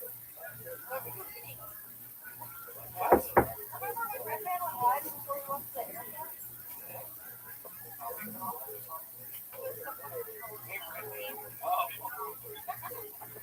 I say one thing? Ramen. Can I say one thing? Yes. I swear to God, where I had a thing, just I swear to God, when the bucket was orange and drunk, it was going after me, yelling at me. It scared me. I thought you and I were buddies. Oh, you think you were scared about that? I didn't think I felt. Tony, I'm telling you this to the 30,000 people watching. Tony, I love you so much. Okay, hand the microphone back there. Very interesting watch. I do what that well on David right now. David, do not don't do that back. now you have to ask fucking permission. You're a retard.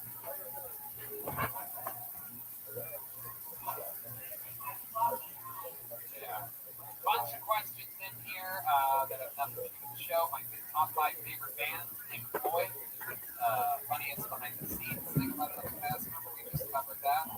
What's William Montgomery's ideal woman or girlfriend? No. Did we already answer that? Filipino.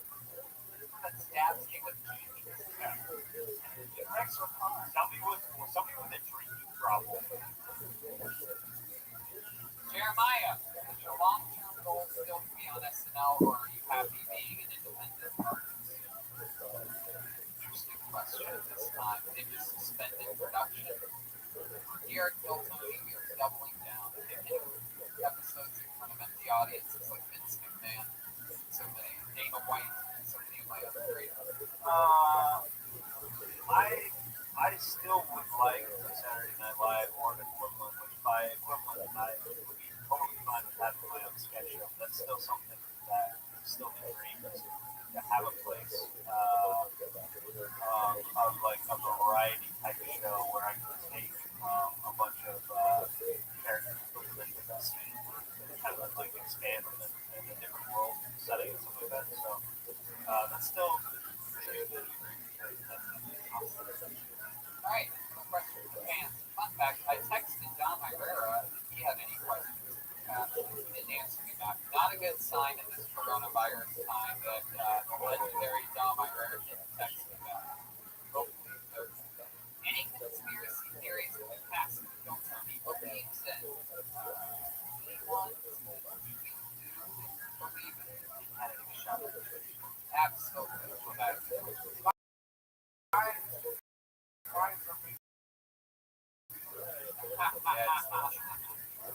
Covered that on our brother flat earth, perhaps. No, the kidney one definitely overcome. Give us another. You said you have a list. Government creating knowledge behind 9/11. I'm not saying they were behind it, but I think there was knowledge. Definitely was. Absolutely. Okay, let's hear some news. This is a text from my daughter who's watching this. It says, now is probably the time to shut the fuck up. Love, Papa. Hey, Larry. You have that best character. Yeah. And let's give us all a chance to shut the fuck up, and why don't we all enjoy together second ever to perform on Phil Tony's System. You can turn down the house lights a little bit so the people watching at home and see it more clearly. This was great. Ron White insisting that he try to do a minute because comedians were bombing continuously out of the bucket.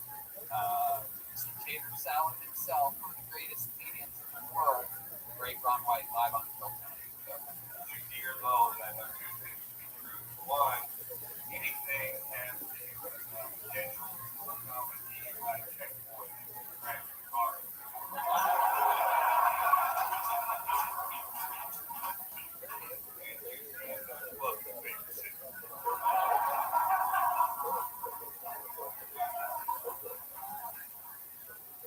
Don't drink and drive. They also say, don't drink and drive.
Jordan, Hair Schultz, and Jack Knight and Benji Apollo as guests. Pat Reagan, shout out to Pat Reagan. Patty Reagan. William says he has something. Okay, William, go ahead. This is your I did talking in Denver, so they have heroes driving here now. There's a guy, Zach Reiner, probably not watching, but he told me that we were doing a show in Nebraska. make it longer, make the thing longer. Then he sold the show to that guy, and it was literally being drunk to a DUI checkpoint, having it too hard. It was so interesting. You're there, hand the fucking microphone back to David. God, you are a train wreck, dude. Oh God. Oh my God, you are unbelievable. Michael Lair is correct. He said something. That's a Texas minute for Dan. Sure, that was a little bit longer than a minute. David Lucas looks like he's okie dokie. I guess we are. You guys do it.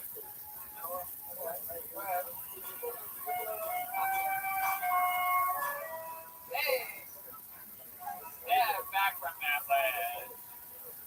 Step back from that ledge, my friend. For Jesse, since joining the band, is it tough to learn new songs for the week on top of putting together a costume? It's a dream come true and really fun, actually. In fact, Jeremiah and I have been getting a lot better at writing our notes, and we had a lot of help from Top Guns Lab. It's like when they write out our music, we can play instruments for the keys, and we can partner. It is incredible. The way this process.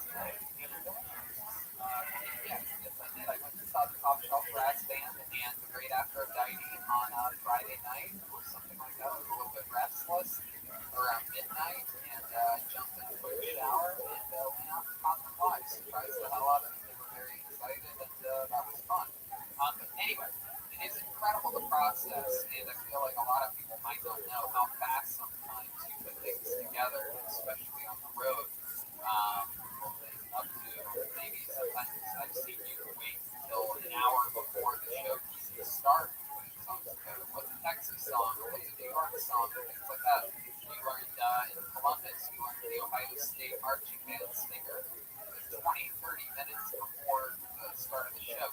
That was in a different key, and we kept not being quite minded. And I said, you can play this, it's probably crazy. They didn't quite respond like I thought they would. Fun fact, they are considered the best damn band in the land, and I'm paying homage to them every time I call these guys the best damn band. And I say what I thought about it, like, so much fun we do, but that guy people like forget how much work we've done. Like, it is a lot of work. Just forget it. It's so fun. It is a lot. I remember seeing all y'all preparation inside the middle of the wall about it, like 12 p.m. and shit, like an 8 show. Yeah, we were in that Airbnb in the back patio area, and there's a dude who plays saxophone who was a neighbor, and he goes, you need any help? And I was, no, we got it. And then literally 2 minutes later, I hear them wailing on the inside this house to show, like, I can play too. And I was like, that's the process of it. I just do it. William, does the thing you want to talk about have to do with what we're talking about? It has to do with the movie. Okay, there you go. Go ahead. There you go. Hand it back to David. Can I say one thing? Go ahead. These pieces of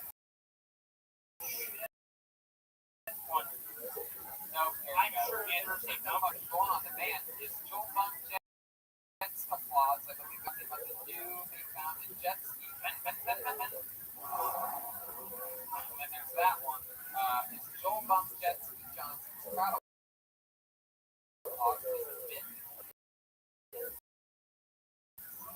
Wow.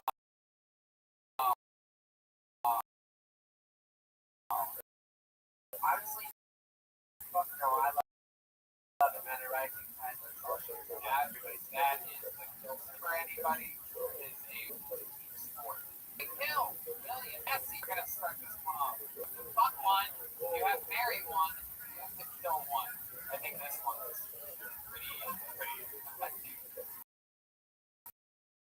I think we know who. I think we definitely know who's gonna fuck. Go ahead, Dipsy. Fuck, marry, kill. Will David or Michael? I'll marry David. Hey. Really? You're gonna fuck Michael? That's not right. You gotta kill Michael. He's about to die. No. I got William dying before Michael anyway on mine. That's a good bet for Becky and Todd. I know.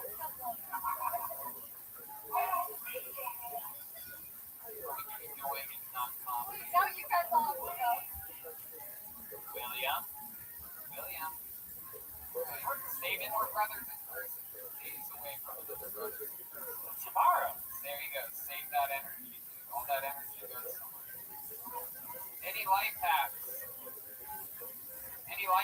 What would you tell your 24-year-old selves? Interesting one. Like write down every joke, no matter what. Especially those people like in their first 5 years starting stand-up, or really anything. Every time that you have an idea, write it down.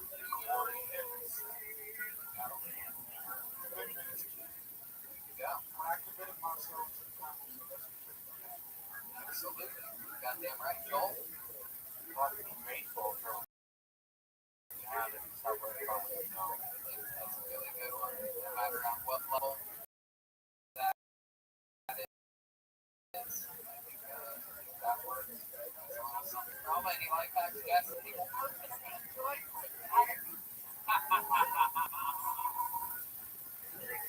Drama? Just enjoy people who appreciate something put out.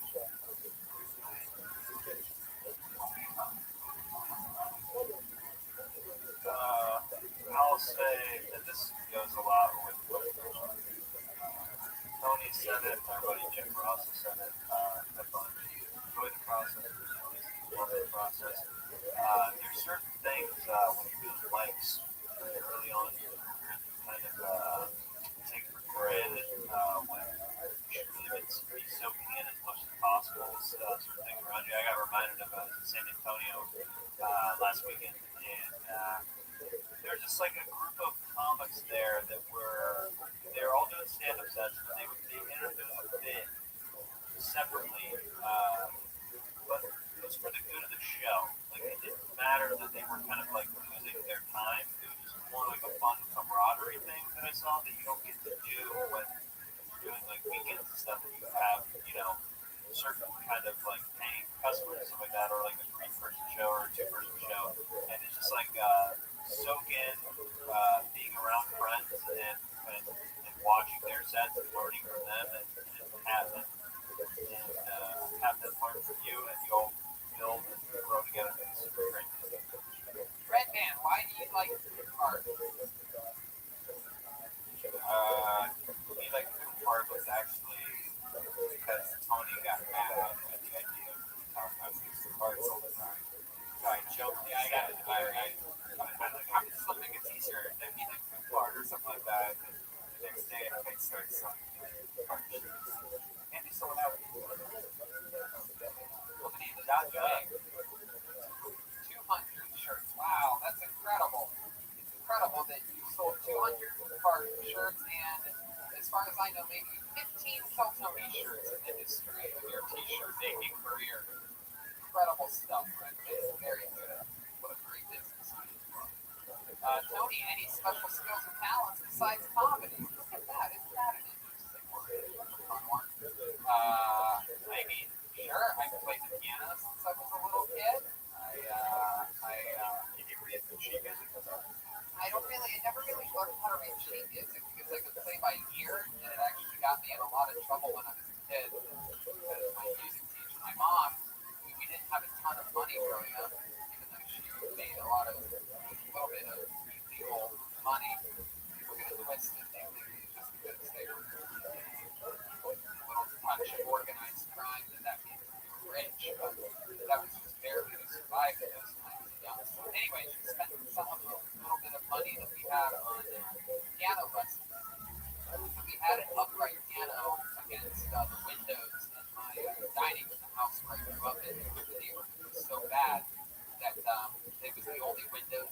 house on the first floor that didn't have bars on them. And so we had an upright piano. Long story short, I would just learn the songs on there, and then I'd go back and play it. The music teacher, of course, noticed that I wasn't able to read the music, and she kept saying, Tony's just taking shortcuts, which I did for basically every type of learning thing throughout my entire life. And eventually, fun fact, something crazy in my neighborhood was that I grew up in. Eventually, a robber ended up breaking through. They saw that there weren't bars on those windows, and they took an axe to that window one day when no one was home, and they busted through the upright piano through the middle. Do you have any idea how insanely solid this was? An old school piano, too. But they went all the way through it. It took a VCR and a regular Nintendo. One of my favorite videos I ever got was you and mom playing piano together at your house. When Young and got better, and one was your rock. Who is Joel's favorite drummer? Hey, let's go with Byron Musmaki from the band. Another question from my mom. Did you get that? She thinks it's a dick. She doesn't even realize it's a dildo. She thinks she took it off the purple thing. Yeah, that had a weird, don't fucking crust in some sex shop on East Western in Santa Monica. It was like the cheapest strap on that I could find. Here's a fun fact: is like I was looking at in LA, what places have the most coronavirus. That's Hollywood has the most coronavirus. That's why you can afford to travel. But it's like Absolutely hilarious. Society class. Which member of the cast would be most prepared? Also, which previous guest would pick up that would have supplies for you? Mad Max style camp. Which previous guest would pick up that would have supplies for you? Mad Max style camp. That's a pretty easy one. Yes. Red band. There. A bunch of toilet paper, right? well, I have a lot. I just have a lot of stuff. Right, you're on board. Pretty much. Yeah, we see her. I'll get into the stories later. Well, I just love having a house to, I have a storage unit, a studio, and a house. Like when I was in Ohio, I had this big house needs to grow. When I moved here, there's a lot of stuff from my house. Yeah, I would bring it. I think I would be the most prepared. I have a butt ton of common sense. And one previous guest, but I don't really get them. But I would bet on me. I would definitely stay at my place. Why? I watch Walking Dead. He's the first one to be. Yeah, but your survival is What most Puerto Ricans are. Top 3 favorite all-time Tony moments. I guess that'll go for everybody, even though it sounds neat. But, I mean, a lot of mine, a ton of them. I just love, I love walking in gas station having Sinbad and someone else, Jimmy Carr, on one episode. Thank you, Ryan. Which is just insane. Jimmy Carr is one of the biggest comedians out of England. Brilliant.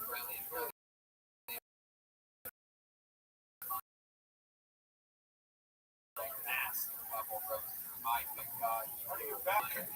Scary. Donnell levels of roast scary. as long as he lets me talk. Oh, he'd let you talk. How about you?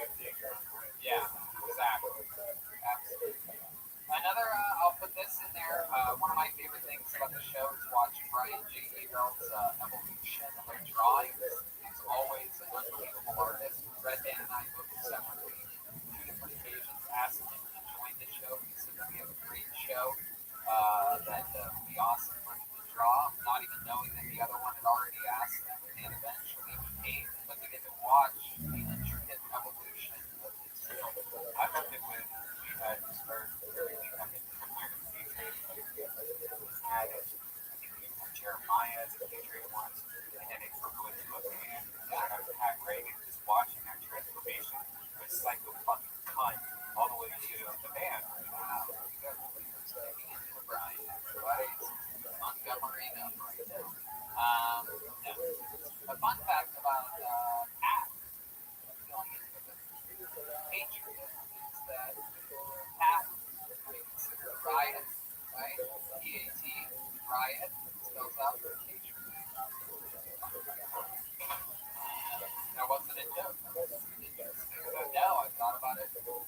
years ago when I made it happen.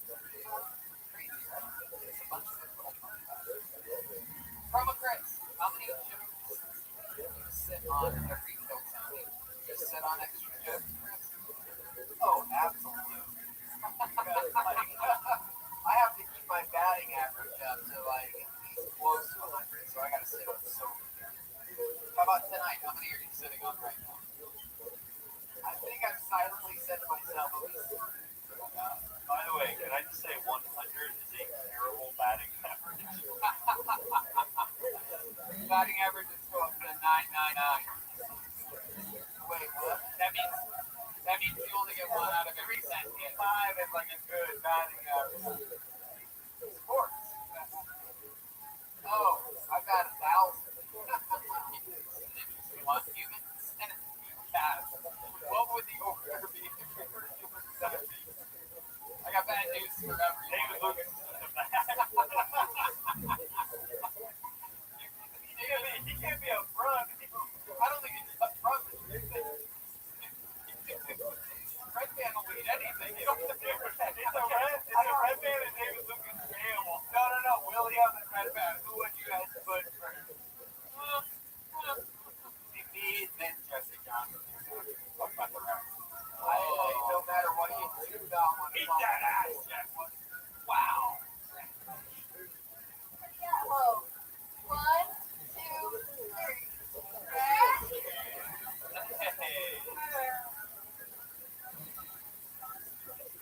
Craziest experience on the road. One stand up to you guys, like it might be no brain food poisoning, Dublin, Ireland, Manchester, England.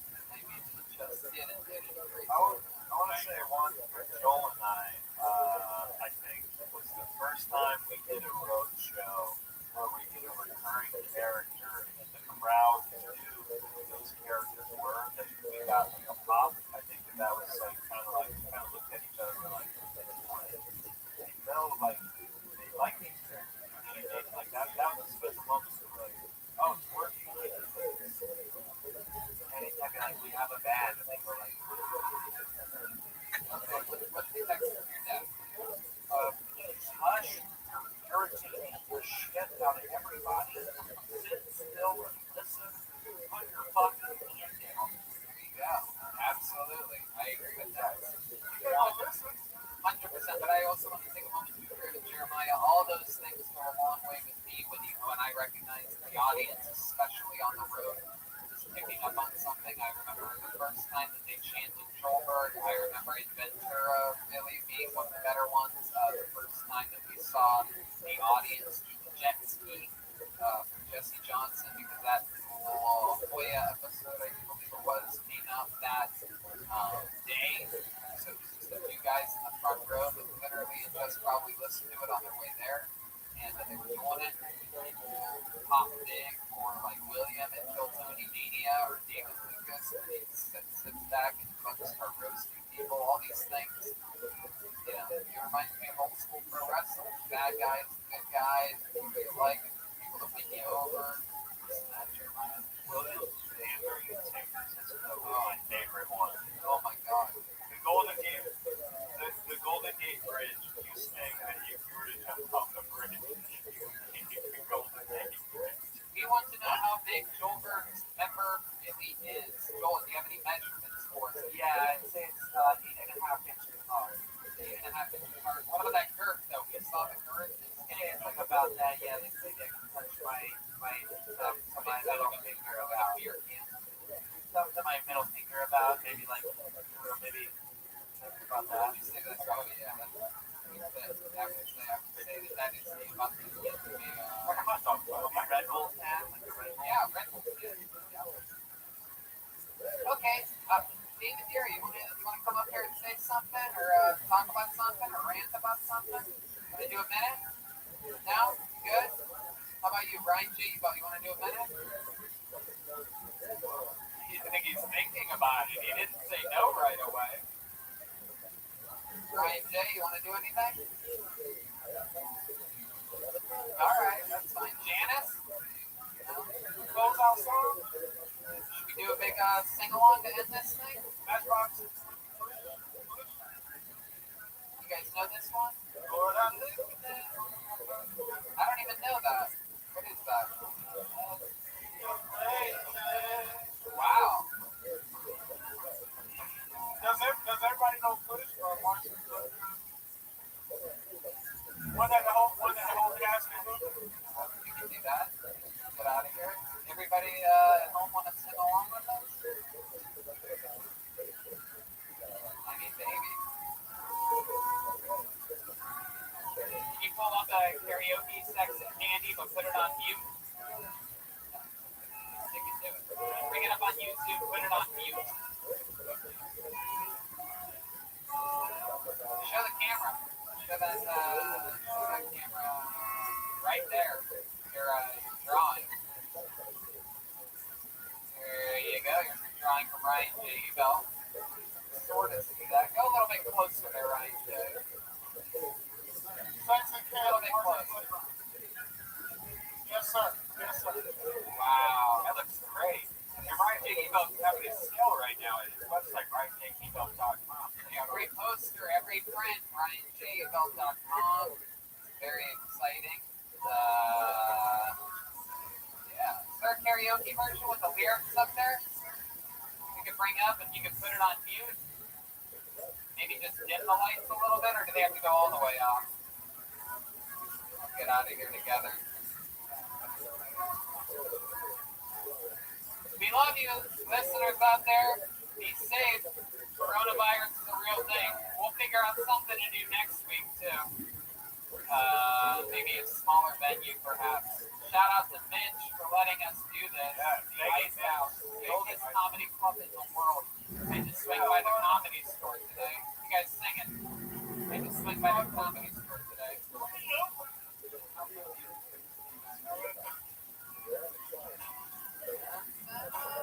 There, wait. And hey, there you go. Mute it.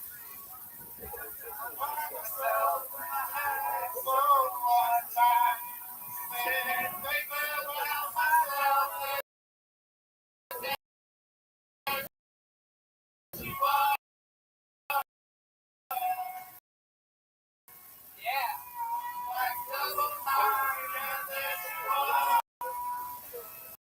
Like Disco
everybody for joining us for this very fun episode of Film Tony.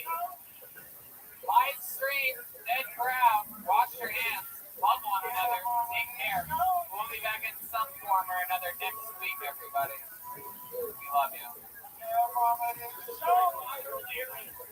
Just shut up. Just being like, William, you're bothering them.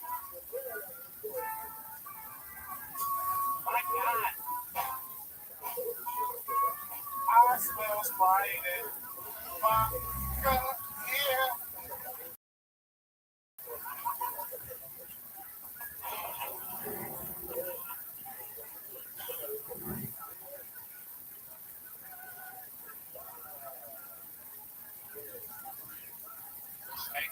Point at me when I should play music.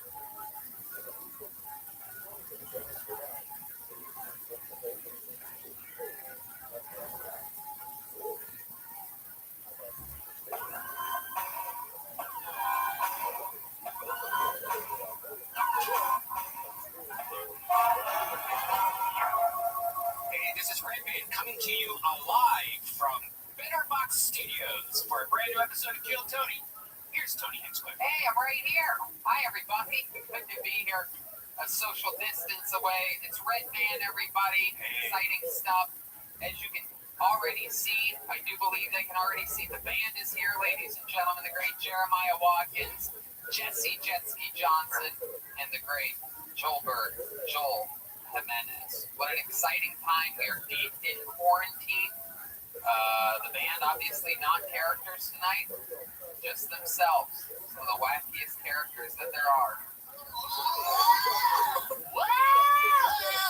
Anyway, life is good, business is booming. We are live out of Betterbox Studios here.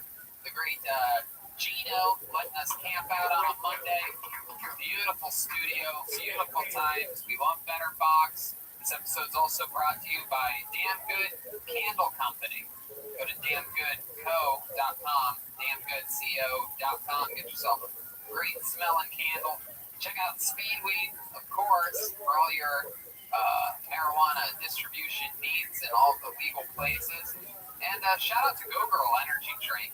Just one of the finest energy drinks there are, made for women, enjoyed by men all around the world. Hey, if you work for Go Girl, please get in touch with us, because we have a super fan here that orders it every week, gets it shipped to him. Yeah, and he's a guy, and he's the man. That's Gino.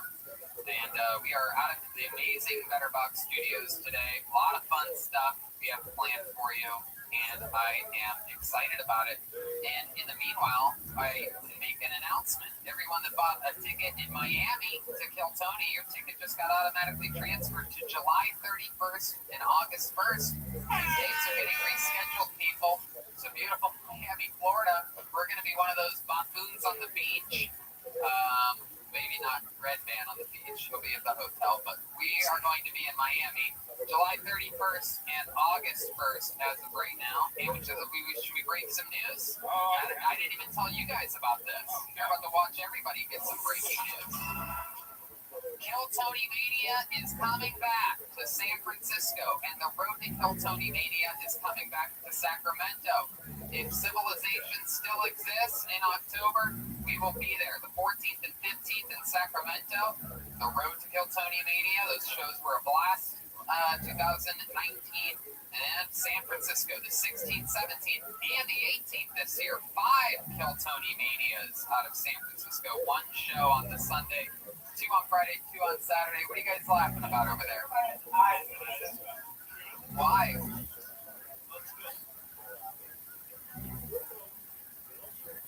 Okay. What are you worried about? Sacramento. 5? Telling him news Yeah. on his face. We did 4. We did 4 the last 2 years. 1 more on a Sunday. Is that enough to pop your guys' eyeballs out of the socket? Yes, 1 more show. So yes, we're doing 5. It was the Mason Go. I guess so. And you know that 5th one's probably going to sell out. We're going to the 2nd one's going to be at 6. At least. I'm surprised that you guys are surprised. If you guys would like to do less shows or go home, feel free. I mean, you don't have to if you don't want to. It's 2 on every day. Well, actually, it's better to do it this way, because then we'll have a bunch of stockpile. Oh, yeah, mine's Yeah, well. my guess is yes. Since we only have 1 show, my guess is yes. The only thing I would worry about is anybody not getting a little too drunky pie or roofing themselves down there in San Francisco. Yeah, yeah, especially for the people that were responsible and had to just sit around and try to make the best of it. That's what I'm saying. Are we Yeah, We got the internet. more fun stuff happening. Ryan J. Ebelt is drawing tonight's episode from home, and we are going to be checking in with him at the end of this episode to see what he ended up drawing. Everything at RyanJEbelt.com, including all the amazing road posters and prints of every single episode, are available at RyanJEbelt.com. He's an unbelievable artist. Everything is on sale right now, and it's an exciting time for that. Very fun stuff. And a lot of people are online nowadays. That seems to be the big thing. And what part of our online searches does the government have a right to know about? That's a great question. I know that we've asked people, and we found out a lot of people look at some suspicious porn. People are into wild things. Red Man, you do a lot of the chat things and nudie cam things. Yeah. But the answer is none of the above. The government doesn't have a right to know anything you do. And if you have ExpressVPN, they cannot see anything. Without ExpressVPN's protection, though, hackers, governments, ad companies, and ISPs all have full access to your data. I don't want them using my web history or video searches against me. That's why I use ExpressVPN every time I go online. ExpressVPN encrypts and reroutes your web traffic to any number of countries, keeping you safer and secure. Download the ExpressVPN app, click to connect, and boom, you're protected. With ExpressVPN, you can make it seem like you're browsing from a whole different country, so you can watch Netflix library in the world, anywhere in the world. Yeah, you can watch pretty much if they don't have like I've been using a VPN for a long time, Tony. It's great.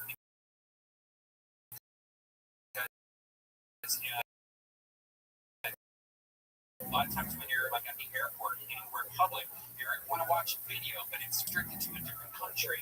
What a VPN does is it pretty much makes it seem like you're surfing. It's like you're in Los Angeles.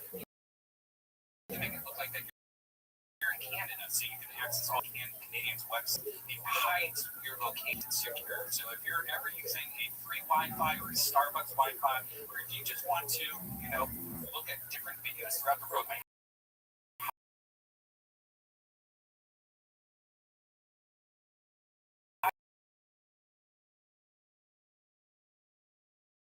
recommend.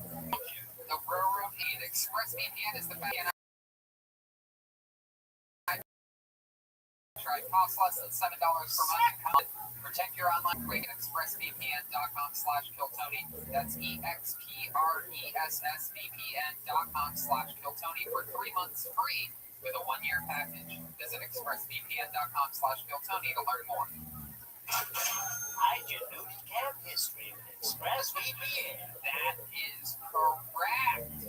Absolutely doodly. And something else fun that I stumbled across over this week of having a lot of spare time is something for you Kill Tony fans out there that might not know about this. Maybe you become a fan recently. Stumbled across episodes 224 to 236 are all in 360 VR. So I don't have the whole VR goggle setup like Red Band does. However, I do have an iPad that I use a lot.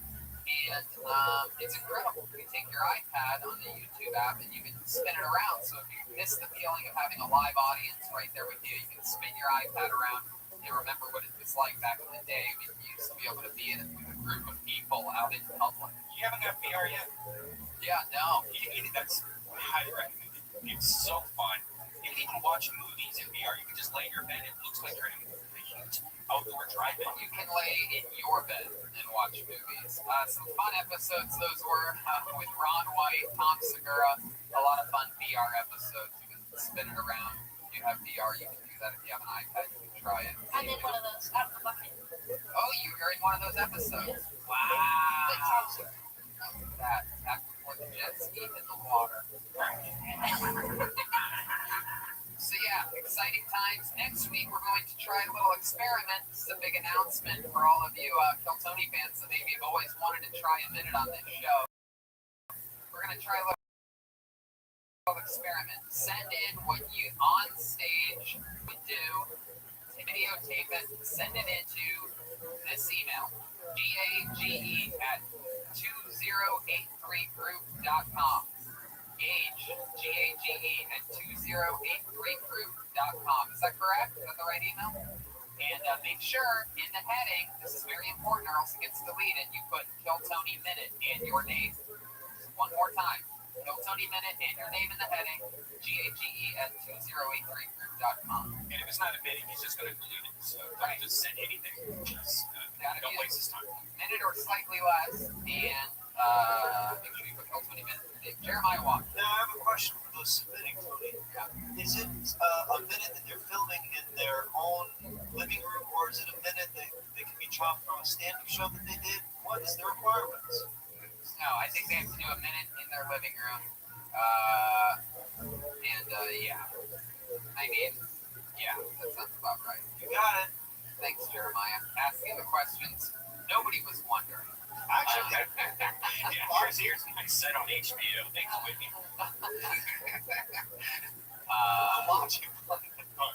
So heck yeah, we're gonna have some fun here tonight. This episode is for us to enjoy ourselves for a couple hours and take our minds off the global pandemic. Huge shout out, by the way, to Vito's Pizza, keeping us even in quarantines. Nothing can stop Vito's Pizza. Our boy Charlie brings us unbelievable pizza every episode of the show, including here live at Better Box Studios. Make sure in this quarantine that those of you in the Los Angeles area go to Vito'sPizza.com, something like that. Go to Vito's Pizza on the internet and order a pizza from there. You gotta order it from somewhere. The guys working hard, delivering. Vito's Pizza is legit. If you check the Barstool app, they got ants. I mean, that's impossible. Yeah. And let me tell you something. Pizza out here in Southern California absolutely sucks. A lot of people give these other pizza companies credit. I hate every single pizza company that there is that I've tried in LA except for Vito's. They're the only one I believe in. Full Hinchcliffe endorsement there for Vito's Pizza. I've been a fan of Vito's since before they were a sponsor.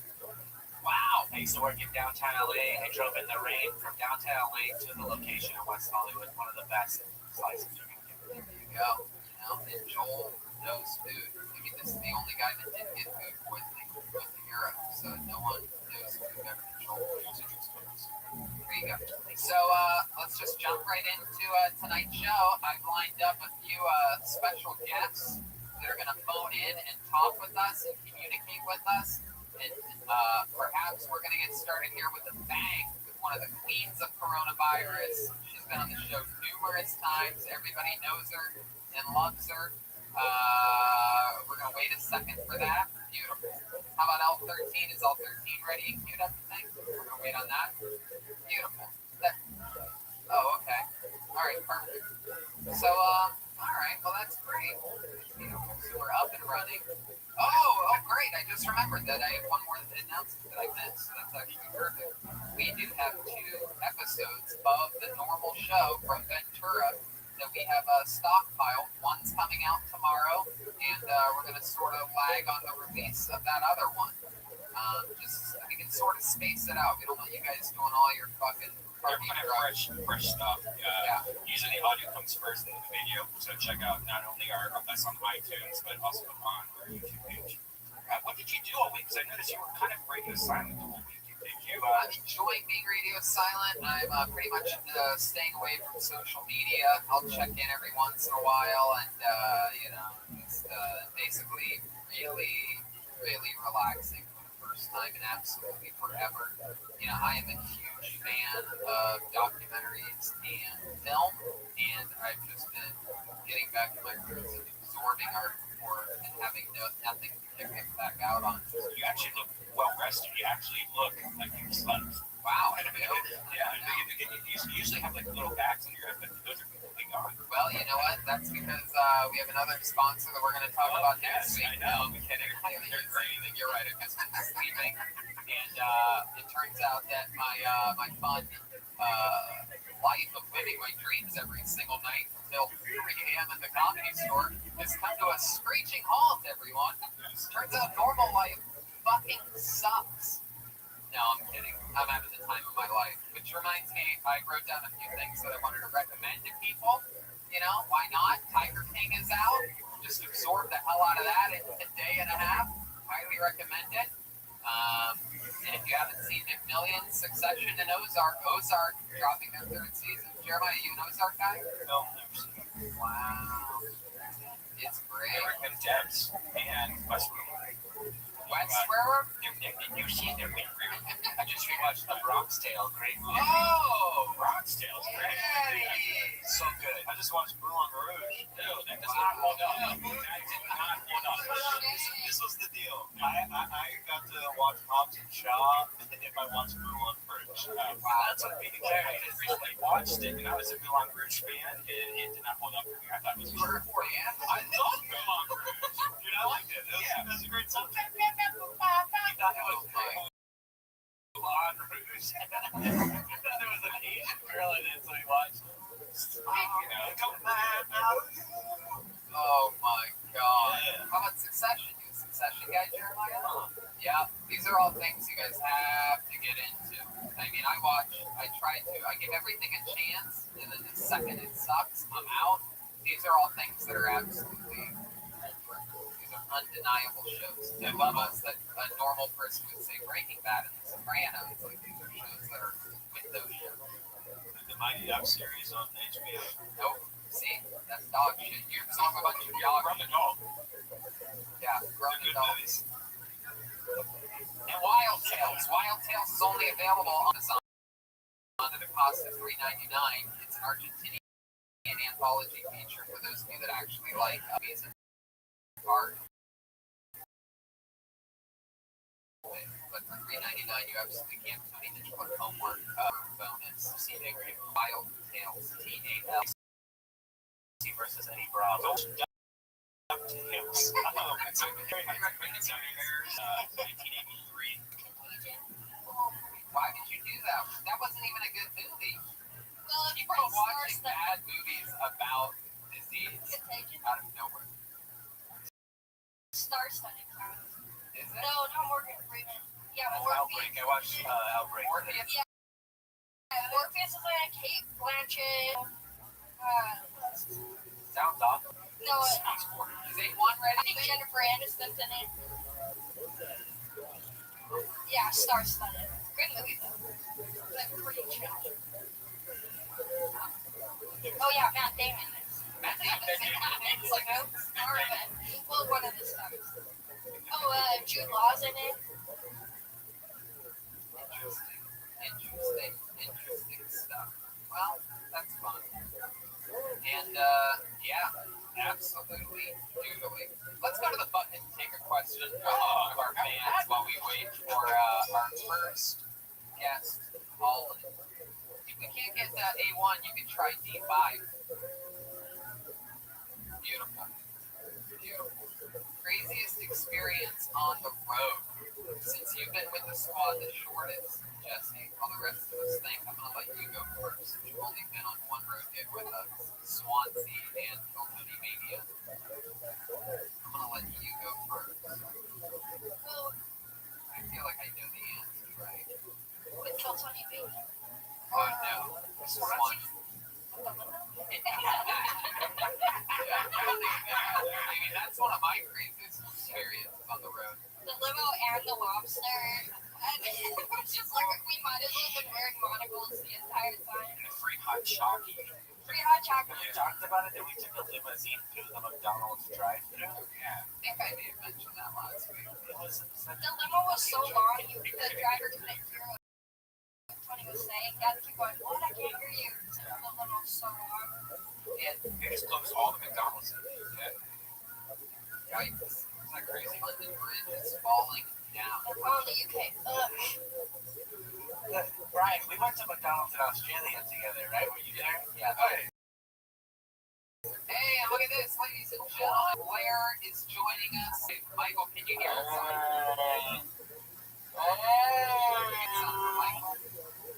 You guys get it in the speaker.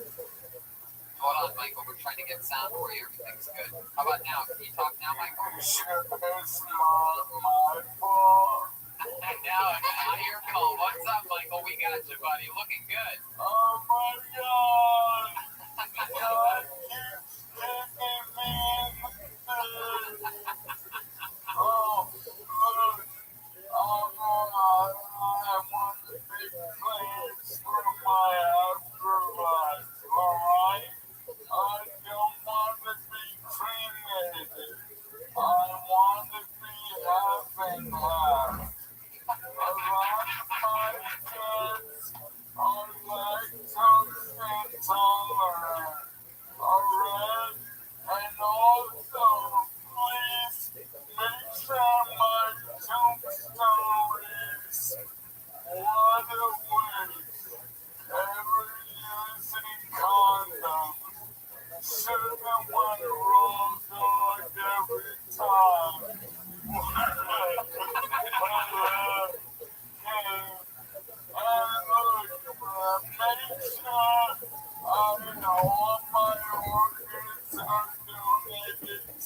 thanks.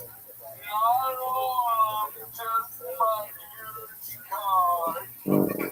I wanna pay it forward to a healthy small card person. What's sign you want to get cremated? Do you want your top half or your bottom half? Top up, let's baby. Hell yeah, absolutely. Michael Lair coming in guns a-blazing. Oh my god, it's awful. I miss going to comedy open mics. They're a great place to give advice on food stamp fraud. Look now, my social security barely covers my needs, so I'm gonna start drug money. My channel goes 6.5 miles per hour, so FYI, that's how fast your drugs will be long. Wow.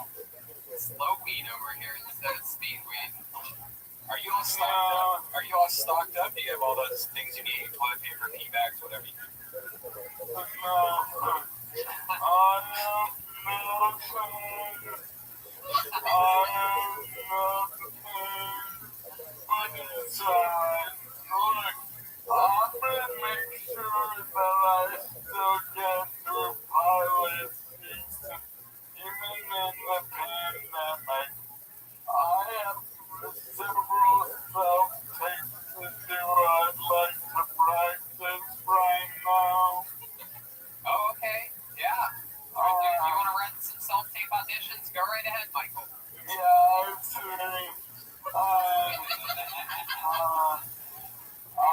This first one is for a spin-off to This Is Us. It's called This Be Them. And everyone in this show is in a wheelchair. It's gonna make history. Alright. Self-tape read from Michael Lair. Movie. This be that. Hey, if only the wheelchair I can't walk. It's like we all can walk. And soon take your eye. This next one is for the reboot of Blossom. Oh, wow. There's a rebooting Blossom. Yeah, it's called Flowered. Oh, okay. What role are you reading for in this, Michael? I play the neighbor with Down syndrome. Oh, okay, perfect. All right. See that read. Yeah, I took care of the baby. I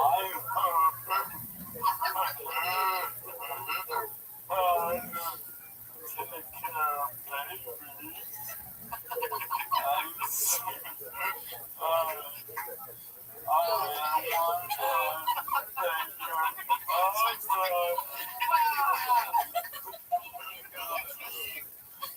Alright, what's the third one? It's our reboot of the Cosby Show. Oh, okay, that's good. Yeah, it's called Prison Break. Oh, wow. I'm playing inmate in wheelchair number 5. Alright, beautiful. Here's the read, Michael Lair for wheelchair person number 5. Well, Mr. Cosby, I think there has to be a road to redemption for everybody. Man, I'm feeling sleepy.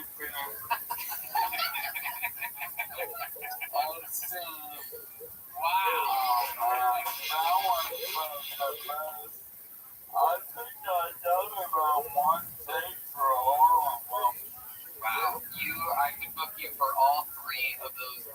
that no one knows roles more than a man in a wheelchair.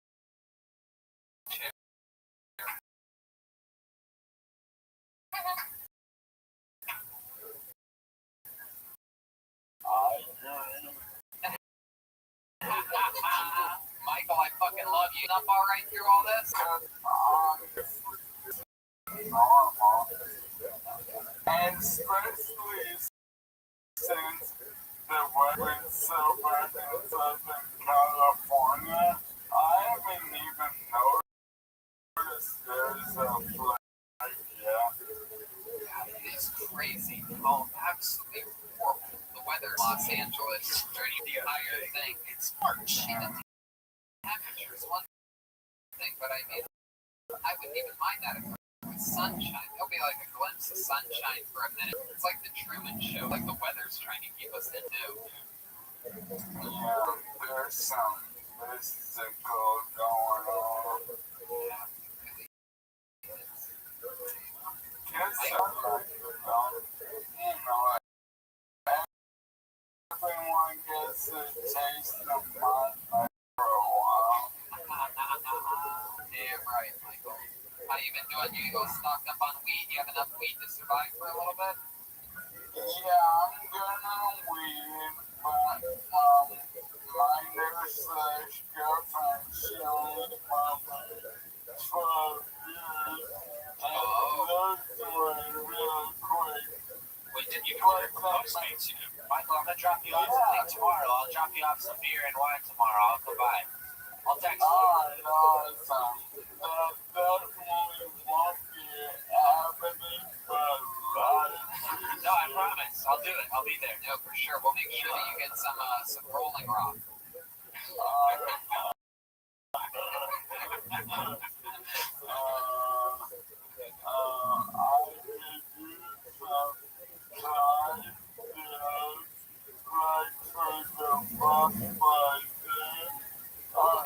What? I'm sorry about the Budweiser Black Ice there, Lord. Oh, yeah, exactly. You know, 12 packs of Corona are 11 cents right now, so not going too good. Bullshit, I went to the 7-Eleven, the Corona fucking spritz seltzers, they're charging for that.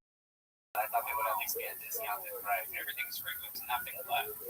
And people gotta get that money somehow. Grocery stores must be making a shitload of money. Michael,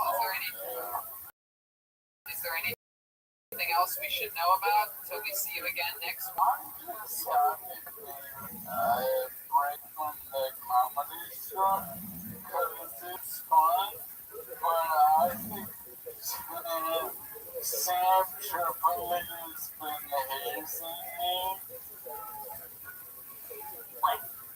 How's he been hazing you?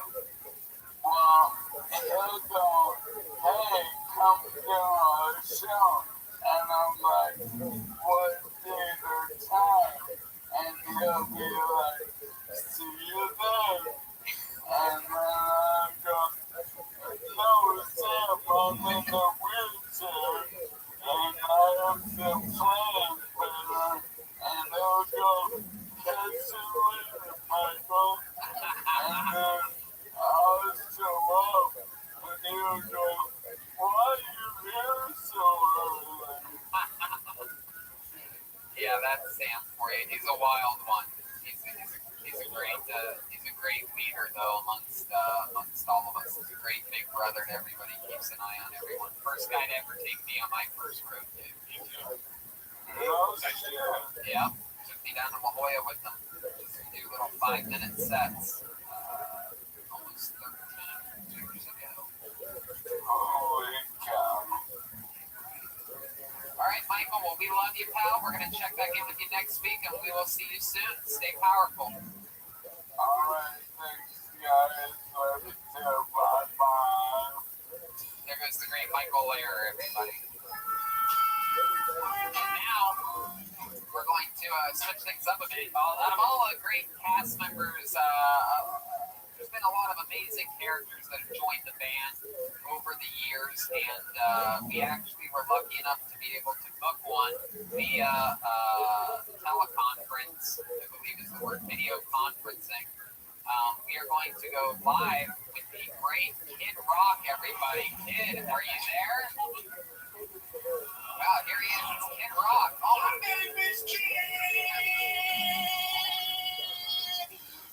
Rock. Wow, Kid Rock. You have an entire audience of people behind you. Are you still performing live? Still performing, brother. Yeah. Oh my goodness gracious. Yeah, me and some of my closest friends here, Fort Wayne, Indiana. God, I mean, your fans, literally. They're rabid. Look at them. I mean, that's incredible that you can still get a huge audience. Your fan base is so loyal, they literally ignore pandemics to come and see you. Loyal to the soil, loyal to be foiled. You know what I'm saying, brother? They don't understand what you're saying. Yeah, man. Wow. So, kid, how is this You know, I've pandemic? had coronavirus for 2 weeks, brother. How do you know? What are your symptoms? All of them. Yeah. All of them? I'll do your picture away. My God, Yeah, Kid man. Rock. Hey, calm down back there. Yeah, they're really excited. It's amazing that you would make that audience wait while you talk to us. You look like you've been hanging out with the Tiger King, dude. Yeah, it's really like that, dude. Oh, Well, yeah, I'm a big fan of the big cat family, man. Panthers, jaguars, tigers, lions, and yeah. Man, shut up, let me do this, man. you have a weird fan base. Look at the front row behind you. Do you have a black lady dressed up for a church or something? Yeah, we got one of them. You got one black lady. My goodness. Wow. They are patiently waiting for you. It appears as though you made everybody wear, they have breathing masks, but they are all on their chest. They don't even have them on right now. Those things on their chest, their little box. Oh, those are defibrillators, because I gave everybody in the audience coronavirus. Rock and roll for sure, my friend. My goodness. So have you been still hooking up with chicks? Normal after party like for you? Oh, yeah, but man, I'm seeing Sheryl Crow here in a little bit, but yeah, you know, chicks are a little bit weird about Tinder right now and stuff like that, because, you know, they don't want me coming over to their house and stuff, bringing in the coronavirus and stuff like that. God. So yeah, let's just say I'm hitting a little bit of a dry spell right now, Johnny. Oh, but you look better than ever for having coronavirus. I mean, I see your abs there. Wow, they just appeared. Once I said you look better than ever, magically the abs came out. My goodness gracious, you have pectoral muscles. Yeah, Wow, look at them move. yeah, man, I've been lifting a log lately, man. Ah, man, the American badass. Oh my God. Yeah. Wow. Hey, you want any of my cassette tapes? I got like a truckload. Yeah, I'd actually love some cassette tapes. I will take anything from you, Kid Rock. That sounds like an incredible adventure, just to have cassette tapes from Kid Rock. I've been a fan for a long time, and I have nothing to play them on, but I will totally take cassette tapes from you. Heck yeah, any concert you want to come to, VIP to. I love that. Well, thank you so much, and I'm totally going to take you up on that offer, without a doubt. Goodness, Kid Rock, do you have any older family members that you've been in contact with that might be in danger? I killed my Nana. Wait, what? You killed your Nana? Yeah, I killed my Nana. I didn't know how serious this thing was, and then like I went over there. She fixed me like some warm apple pie. And I coughed just like because I had something in my throat, and then yeah, she ended up dying from corona real quick after that. Oh, wow, my goodness. Oh, get a little bit of Oh, my audience didn't like that one. Oh, my goodness. Oh, they're turning on me. Wow. My mom's a huge fan. Could you do a shout out to Kim Johnson in Arizona? Hey, what's up, Kim Johnson? I'll eat your pussy any night, any time of day. I love you, straight up. Denver's great. Wow. Definitely a crowd reaction there. They didn't move much, but they appear to be moving. Oh, okay.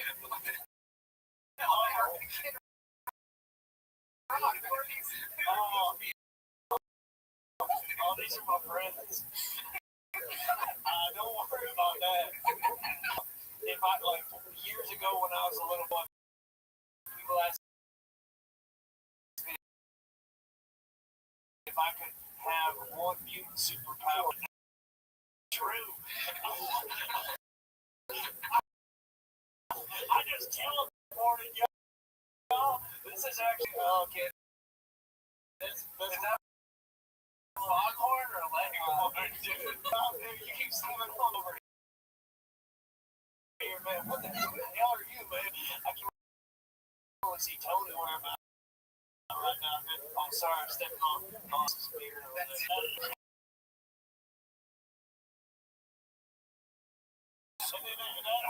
Curtis. Yeah. Oh my God. Yeah, that's Curtis, and then the Wolves really are not too old, man. One guy looks younger than you, though, than on the right. Time is just a construct. Yeah, it's pretty wild, man. So that guy next to you appears I to don't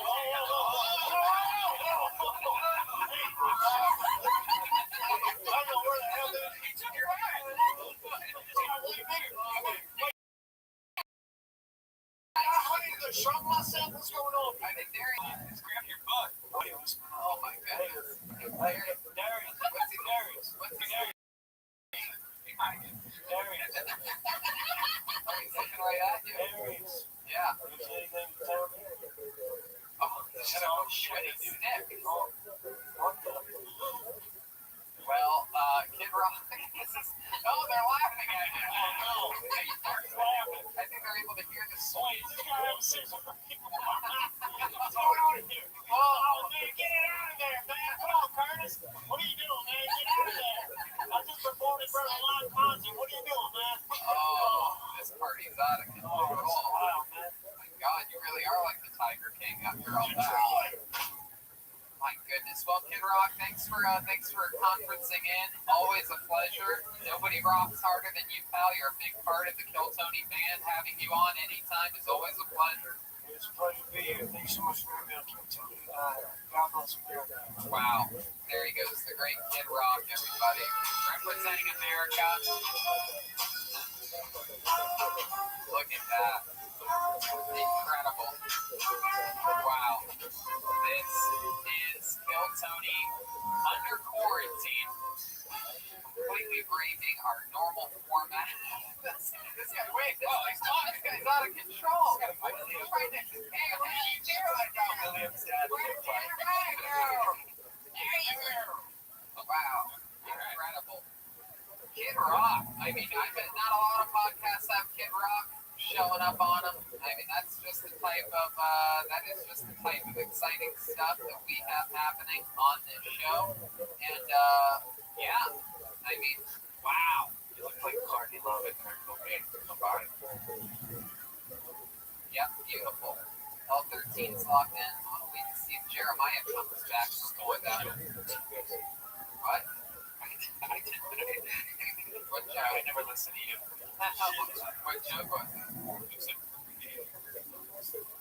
Oh, wow. I thought it was an original thought when I said that girl that was on stage. She was like an older lady. Yeah. Very interesting. Yeah.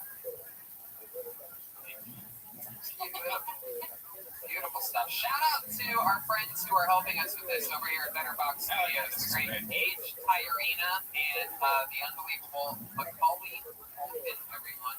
That's what he's up to now. Follow them on social media. Age Tyrena, GAGETIJERINA, and at Strange Taste _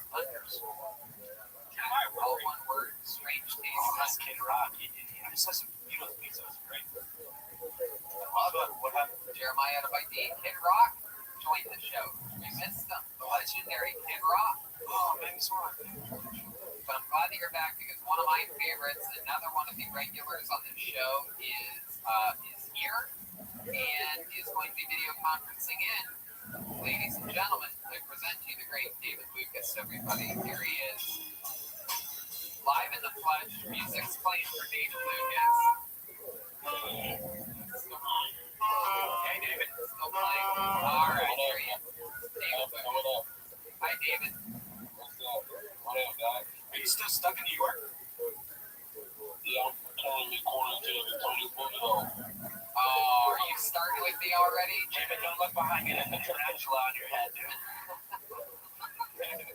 Hey, joke where she did president looking ass up. Shut your fucking 99-cent store, Keenan Thompson, fucking looking ass. Oh my god. I think that tarantula bit you, bro. Your lips are swelling up as fast as babe, look at those fucking things. That looks like Tony, I can't see your face. But I know you got the bird flu. yeah, the bird flu's going around. This guy thinks I'm a bird every week like summer. I just got bird flu with the burger flu. Tony got the peacock pox. Your lips look like absolute floaties. Those floaties that kids put on their arms. Keep them from sinking in a pool. I said your lips look like floaties. You look like one of those sticks that they make young kids find in the bottom of the pool. Can I just say that since David is FaceTiming in, I feel like we're a part of a conversation that happens between Tony and David before bed every single night. Like they FaceTime each other and roast each other right before bed. That's how we fall asleep at night. Tony got to go to sleep with a warm cup of milk. Oh, come on. Not all of us. I mean, and I get the warm glass of milk from milking you. Sure, cow. Smell that one out. Spill it out for the rest of the room. My goodness. No, you look great, dude. A lot of people like to make fun of you, but I think you look absolutely better than ever. Are there calories in that vape pen? Nah. Well, I told you that. I tell you. What was that? Real vape pen. I know latex flavor. Oh my god. You got me there. Absolutely. You got me. So you're in New York. How's that going for you? You went out there, you had some gigs, and then the gigs turned into podcasts. I had 5 podcasts I was supposed to do. I was only able to do one because everyone get paranoid. Boy, New York's going to be the worst, they're saying. Because everyone's stacked up on top of each other. There's nowhere to really go. So everyone's going to be. I will say this. New York people are more sensible than LA. More sensible? Yeah, like in LA, like people are like hoarding, and like in LA, people are like buying shit like they got sick. Like there's actually stuff on the shelf. They're buying in moderation, basically. Oh, actually, humans. Yeah. Actual humans. Also, when you were in LA, that was the initial rush, I think. There's a lot more restocking going on than there was. They weren't prepared for that a week or two ago. I've been going every day. You go every day? I live right next door to a grocery store. Why would you go every day? I live right next to a grocery store. I just want to see what they got. I live next to a grocery store too. Do you realize that is the opposite of a quarantine? Yeah. But like there was a certain thing, it's gotten way worse. There's little things like Uncrustables. I had Uncrustables the other day. But like there's no like noodles or rice or paper towels. Oh, we know who you're buying for. You put noodles and rice. It's like I go to the grocery store every day. No noodles, no rice, no bok choy. I'm telling you to get the two things. Noodle and the rice and noodle. Like you got a freezer full of beer bottle fish. I don't eat fish. You don't eat fish. I don't like it. Right. Unless it's sushi. It's got nutrients in it. That's why. Fish has vitamins and minerals. That's just the only one fish in the surrounding body. I love it. So you've only done one. He's got back connection. No, you're okay. Good man. So how's it for you? You're just there with what, your laptop, the cable television? I ate our quarantine food.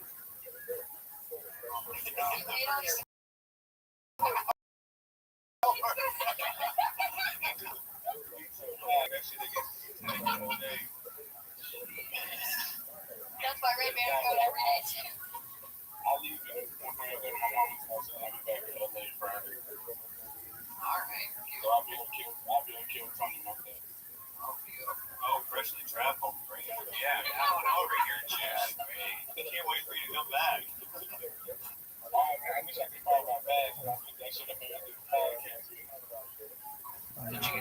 that date with the little white girl in the Empire State Building? It came out of you. I don't know. I look at your hair and all of a sudden I want black licorice for some reason. Because his hair kind of deep, like Homer's. Oh, that's why. Okay. Exciting. David, anything else we should know about you before seeing you next week back here on Kill Tony?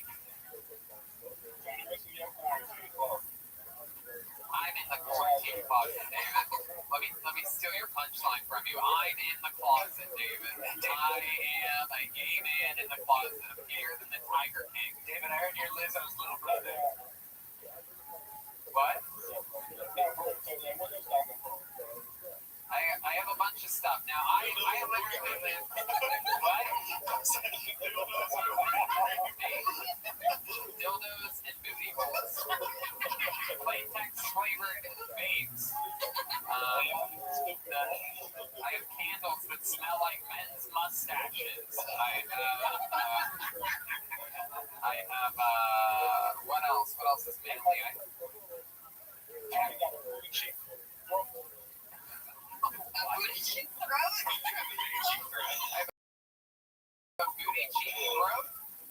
Shit.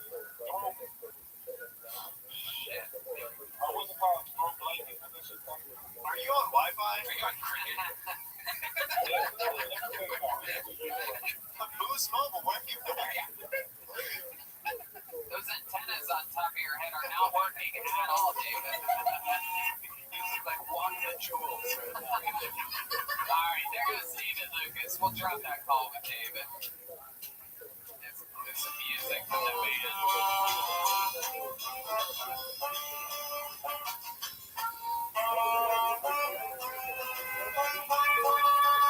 There you go. The amazing Kill Tony band, the best damn band in the land.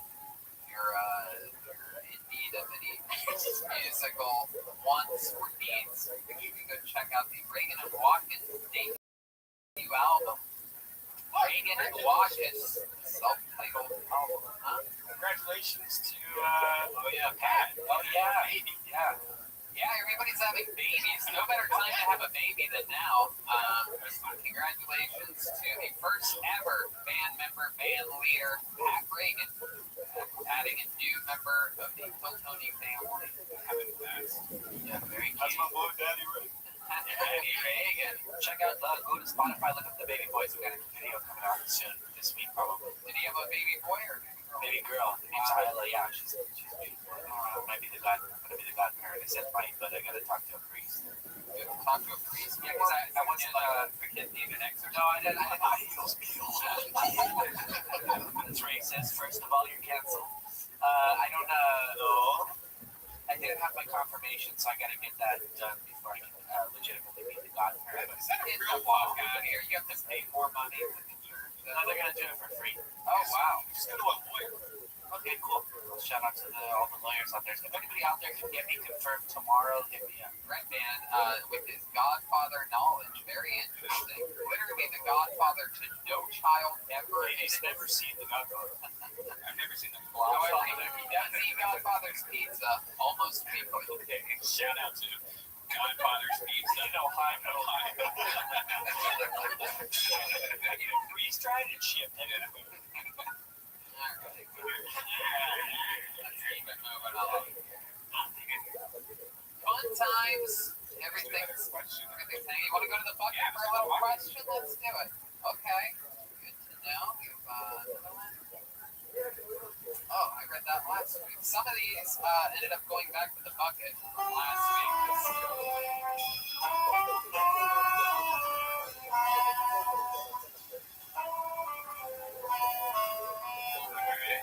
Jupiter and Mars, very good. So, okay, this is an interesting one. It's a long question, but let's keep it short. Favorite and least favorite character ideas you've ever had? From your perspective, not from mine. I feel like the listeners know what mine are. Of course, the puppeteers, the insane people, the insane puppeteers. Really anything that's annoying. The gym rat, did you love that? Gym rats I love. The gym rats I love because I can tell you guys hated this so much. Yeah. Why did you get koalas? Like, oh, that's right. He had teddy bear ears instead of like what you would think. Oh, you guys look ridiculous. You guys look adorably ridiculous. Little children. Do you have an answer? Thank you. I mean, we know what the favorites are. Those are all on the calendar. It just hit me right now that, like, you know, I know Jeremiah's worst one was when we did chefs. Because for some reason, not the celebrity chefs, we revisited that. First time we did chefs, Jeremiah decides he's going to be a Jamaican chef. And he just had the roughest time, but I think that was probably your least favorite. Yeah, I was asking you yours, so I can look up this one. Oh, mine was, I don't know, man. Probably anything that's like two-dimensional, legitimately, like that doesn't have a point of view, where it looks really good. Like I was Blanca from Street Fighter, and it looked great, but it's like, what do you say after you just look great as Blanca? You have no perspective. Right, it's a video game character. That is a tough one. That was in, what, Swansea? No, I wear the same wig, but yeah, no, we did that. That was actually, that brings me to, no. But that's when you're supposed to make your own story, like, you know, Oh, I know. you know, Crohn's disease or something. Yeah, it took me a while. That's true. It took me a while. Jeremiah taught me this. Was like a lot of the best characters that we've had. You have to have a really clear point of view, and I think that when we first started, I wasn't very like I wasn't well versed in that, so I would just sort of rely on the costume. So now I try to find a point of view. One of my, and it was one of my favorite moments to do, but it was a lesson that I learned, was when we actually did the Legion of Skanks episode. I kind of realized that night there's a reason why on SNL, why they specifically do it on Weekend Update for about 5 minutes tops. Because there's something magical that kind of wears off about the gimmick of doing an impression for a person. So when I did Big J for the full 90 minutes to 2 hours, it felt like it gradually kept getting more and more watered down, and you feel trapped at that point. So that, for me, like the initial first half hour, I was like, this is great. The last hour, I was like, there's no escaping this. There's like, you know what I mean? The pops literally got less and less as the show goes on because the gimmick is done. Yeah, that's an interesting one. Did you feel that way about Joe Rogan as well? No, because we did that. We did a best of with the characters that night, where I was literally Joe that's for right. only 10 to 15 minutes. That's right. So I got to basically get the big pops and go out on a high note without it tapering off. So that episode is kind of like a good thing to reflect on and go back to, because we did it. We got out like as quick as we got in from this. Just so you have a least favorite character. No, I don't right now because I'm so new. I like all of them. I think the most challenging was when we played Blind People, I was gonna say that, yeah. which I ended up being Phyllis Watkins to kind of meet like a story about when we were like before from Phyllis was like, okay, well, who is this blind person? Notice that anything in front of the eyes is better for me as far as like eye contact is so important. I ended up loving those characters. I was the most for a lot of characters that eyes are going to be funnier than like an obstruction for the most part. There's always exceptions to stuff that it goes really well with the character. But Very fun stuff. We have, do you say B9's ready? B9? Beautiful. Very exciting stuff. Golden ticket winner from Phoenix, Arizona. Many time appearances. Probably holds the record for most appearances by a golden ticket winner. All the way from beautiful Phoenix, Arizona. We have the great Tristan Bowling joining us, everyone. There's some music.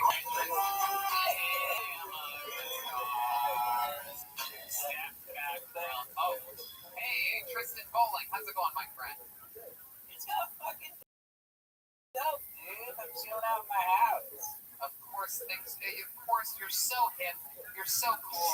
You're on the Wi-Fi. The sound is perfect. All these other people struggling. Of course, you're going to be dialed in. You are. This is why you are a golden ticket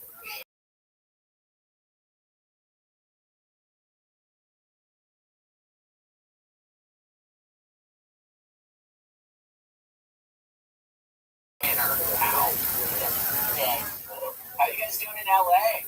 We're hanging in there. We're doing things like this to be able to survive, pass the time, enjoy ourselves a bit, doing something other than laying on our fat asses. Fuck yeah, dude.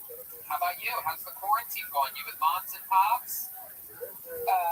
Yeah, I'm chilling at the house. I got grandma behind me. Get it? Hey, She's looking big, dude.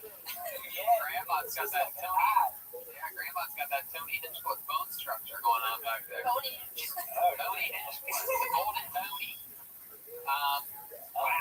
So, Trent, how is your grandma doing? Your grandma does live with you guys. yeah. She's like the only person who I wish was sick.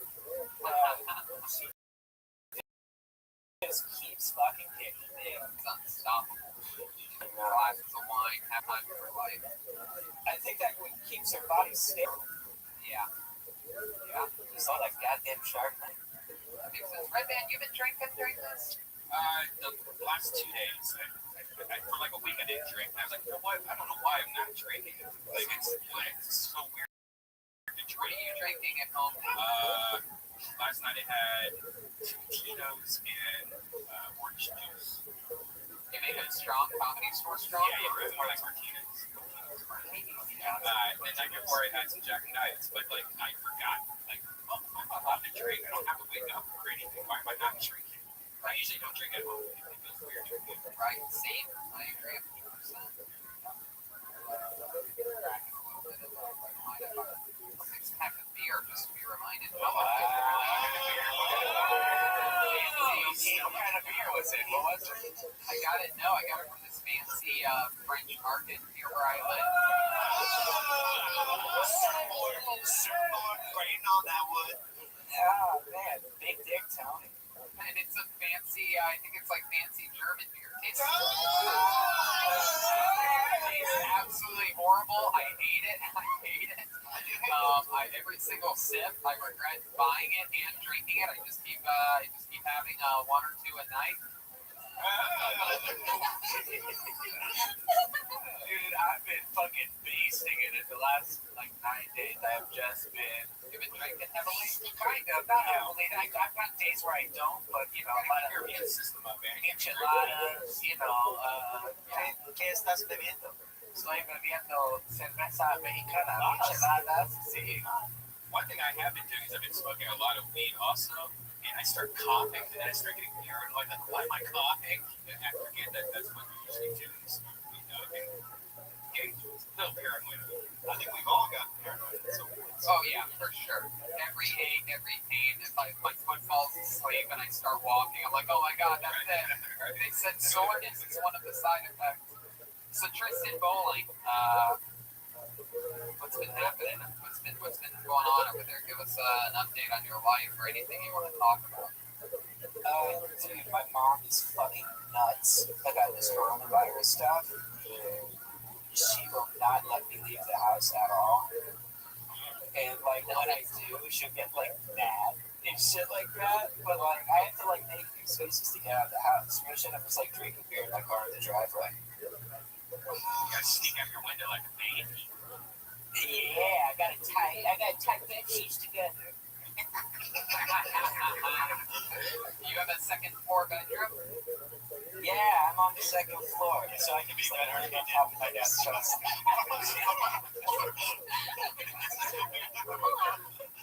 I'm just scared of heights. Right. And heights are also scared of you, my friend.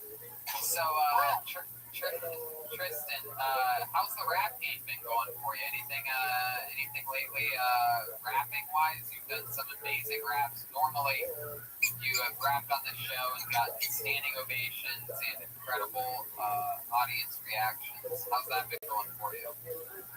Oh, good. I've been writing some bars. I've also been doodling around on my guitar and stuff like that, doing that fun stuff. You have a guitar now. Yeah, I've had a guitar. Every white, like, young person has a stick. Is that true? Yeah. Go to Guitar Center on any day, these poor girlfriends are in there with their boyfriends testing out Isaac. No idea. You write any coronavirus songs or anything like that? Yeah, I did a little bit. You want to hear it? Yeah. Yeah, I do. Yeah. sit down. Oh my god, I'm so fucking mad that he said Ibanez because that's the exact same type of guitar I have. Hey! Oh my god. I'm a white boy to a T. Alright, this is called Fuck Coronavirus in the tune of House of the Rising Sun. Hey! There was a storm of sunset that sold that good comedy. But since the virus had shut down that old store, us comics are going hungry. They shut down all the open mics from West Coast to East. I'm sucking dicks for minutes of stage time. What sucks the most is in this goddamn disease. And then it gets into a punk reprise. Hey!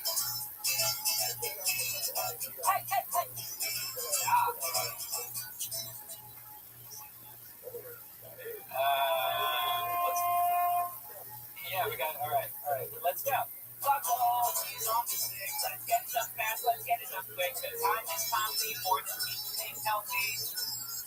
I hate how I'm always stuck inside with my dummy up. My dumb healthy grandma by my side. And she always coughing in her coffee. Virus, take a shit inside his iris. Coming for your body virus. Watch out, it's a fucking virus. Watch out, it's a fucking virus. Watch out. Wow, Tristan Bowling, everyone. Writing songs. It's all good. Writing songs, staying creative. You're a warrior in this time. My goodness. What's the craziest thing you've snuck out of the house to do since the quarantine has begun? I went to my friend's birthday party, which is probably a bad idea. Yeah. I had a feeling you'd have an answer like that. You remind me of these kids that all went to Miami Beach over the weekend. No, it was like we're all hanging out together in the house. Like, it was fine. And like, if one time we're all fucked, but like, Yeah, I don't know if that's how coronavirus works exactly. Did you smoke joints together? Did you pass a joint on? No, did you smoke? Wants to know. no.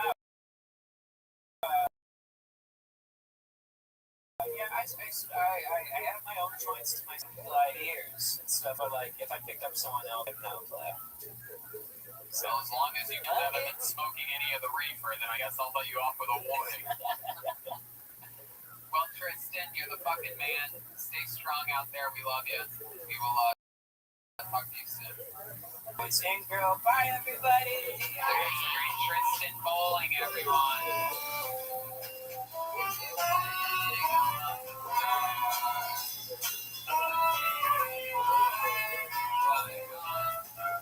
Jupiter and Mars. Hell yeah. That's fun. Tristan Bowling dinner. Corona dinner. You just had Tristan open up for you a couple shows, right? When you were last time you were in Yeah, it was an amazing weekend of shows at the 10 August that fun. Tristan Bowling and Ali Makovsky, the Jewel crew, run the Jewels, Bateman, Artie, of me, Ali, and Tristan, all three of us jeweling like crazy in there, and yeah, unbelievable shows. He went out and got him guns blazing, local references galore.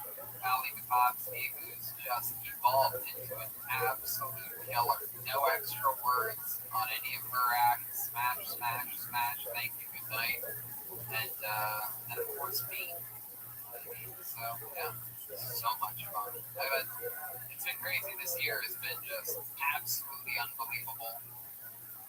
not only performance-wise and stand-up wise, but also with Kill Tony, two of our by far biggest shows, and sold out massive theaters. And my God, that Venus de Milo in Swansea, and Vancouver was 1,300 jam packed. And yeah, so crazy time for all of this to hit. But who knows? It could be every single downtick always ends up turning into something monstrous. So I'm excited to see what the future. Excited, life goes on. The gigs keep coming. I mean, every day. You know, my amazing agents are rescheduling things and working on things, and everything's still in motion. I feel really bad for agents right now. They pretty much just got tax season overnight. You know, I feel bad for Asians too, man. It's been a rough. I mean, being racist towards Asians. Yikes. hey, William, back me up on this. My goodness. You're calling for William? He says to get my back on this. You guys know Tristan and I used to do mics together years ago in Phoenix? Really? Yeah. I have no I idea. wasn't sure if you knew that or not. You ever hit on you? No, we've been good friends like since day one. He's hilarious. And so I would go to this club all the time, and I ran into Tristan. He was 16 years old, and his dad would bring him to all the shows. That's cool. So, I would just talk to him and his dad. And, yeah. wow. Yeah, you could tell immediately, oh, he was already funny at 16.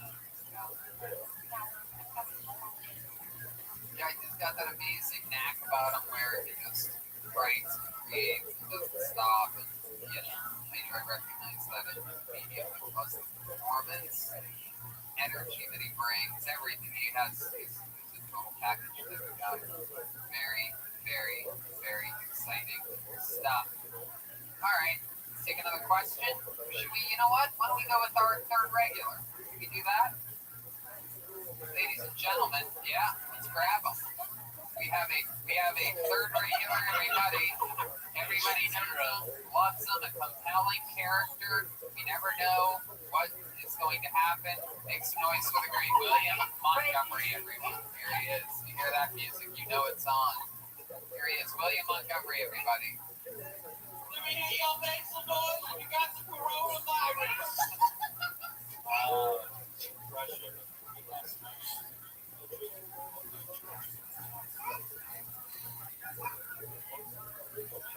Horrible mistake for today. I watched Forrest Gump for the first time. That is a tearjerker. When Mama dies, that scene in the jungle. I wish Axl Rose would marry Bella Thorne, so at least one Rose would have a thorn. It's been a horrible mistake in quarantine. Earlier today, I watched 101 Dalmatians for the first time.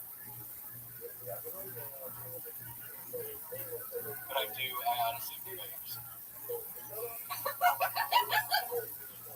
I do. I am not feeling good. Oh my goodness. I'm not feeling good. How are y'all feeling? Y'all feeling all right? William, how is this the craziest you've ever looked? There's the cat. So holding your shirt. William, first of all, unbelievable set. Unbelievable performance. I feel like that would have decimated in front of our usual live crowd at the Comedy Store. Gino, you're always at those shows. That was just that. He's giving it a thumbs up. Gino.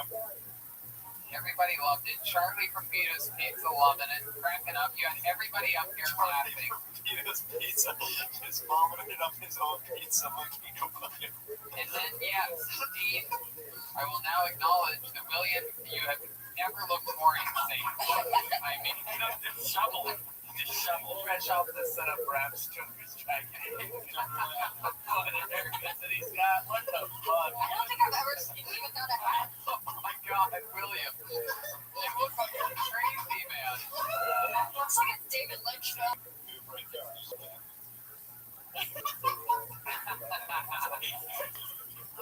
Wow, William, I love this backdrop. This is what people see, right? Just that black background. That is so awesome. William, you look Really missed that one up. you look. Doesn't look like it to me. It is. What are you fucking doing in there? William, do you have any symptoms of the coronavirus? My nose will not stop running. Is that true? Yeah. My goodness.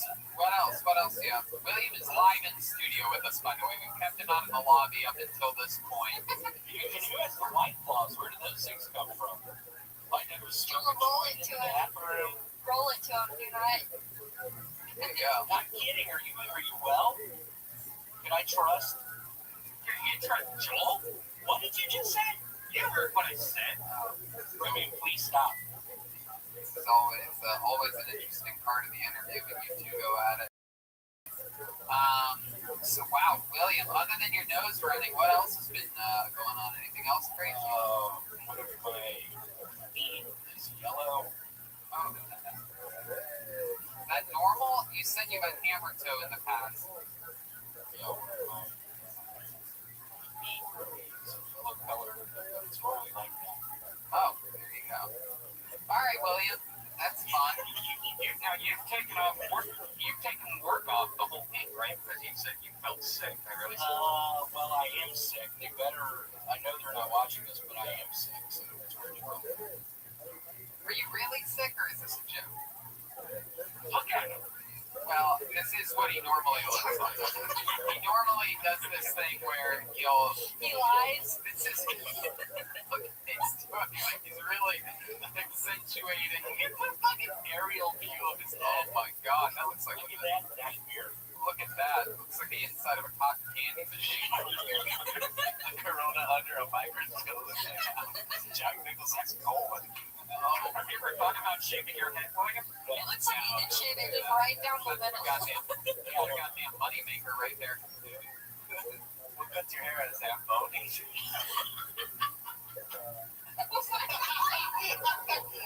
So let's have some fun here. William, you are performing in front of a green screen, and I told you earlier that we might use that for something, and we're going to. You have no idea what's about to appear in front of you or behind you, but we're going to run some things. You react to a microphone in your hand, and you just react to whatever's going on around you and improvise. This will be a little improv game that you play, William. And you just roll with it. We're going to see what happens here. You let us know what's going on as it's happening. Oh, let's see. Oh. Where am I?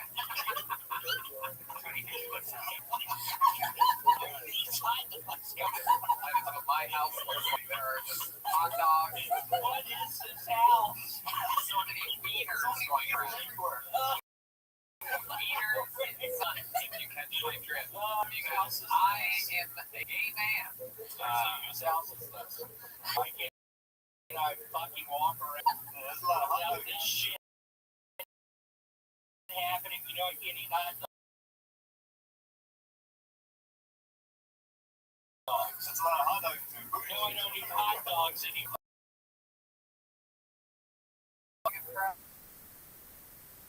Oh my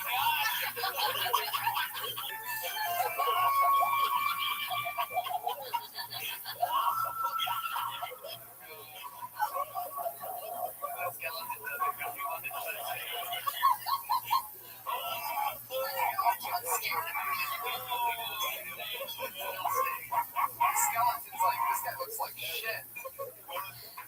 William, do the same pose so we can see the before and after. That's a real skeleton. All that. All right, very good. How about, is there anything else? What's next? What do we have next? For William, let's see what we have here. William, get in there. Oh, look at that. Are you running for president? Let's hear your campaign pitch, William. How's it going? Straight to camera. In Georgia, I told y'all I would not be working in this church tonight, but here I am, and the coronavirus is going strong right now. I want to be premier white DJs for all black congregations. William, why do you hold the microphone so far over your entire face? It's like you almost had it up to your eyeballs on that. What are you hiding? I see it going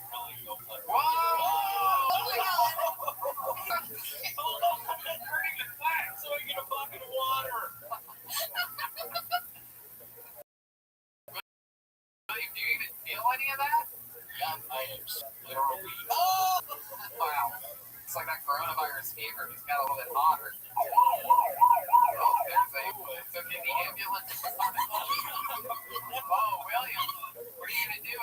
Hold on, I can't swim.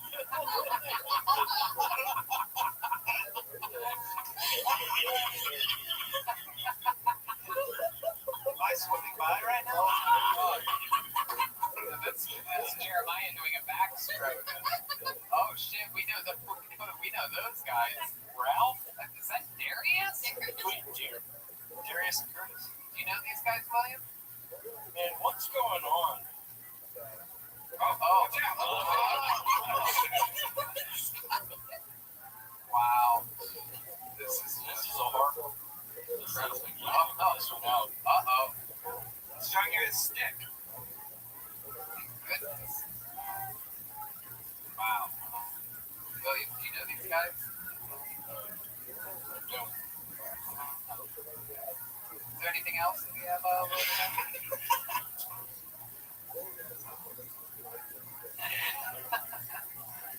Alright, that's cool. William, what are your plans for getting rid of the virus that you supposedly have as of right now? Are you planning on doing anything? I'm planning on not sleeping. I've literally eating on my body, not sleeping. Oh, that's incredible. How long have you gone without sleep? I'm currently on 48 hours. Well, you look like shit. Oh my god, William. Oh, it's like wow. What happened today, actually? Why don't you get like a different shirt? Why do you have that shirt? Yeah, that was the one shirt to wear on the podcast. The shirt comes with that body type. You can kind of see my belly button in a little. Is that your? Do you sell merch, and are they all that shirt? It's just the shirt if you want to get on my website. It does. I don't know. We ever end up with A1?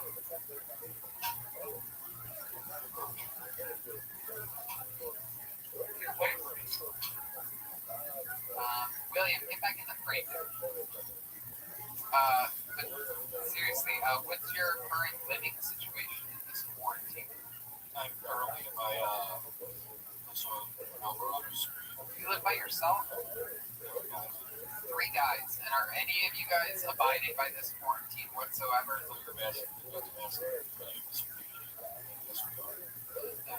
Have you guys been going out? Have you been staying in?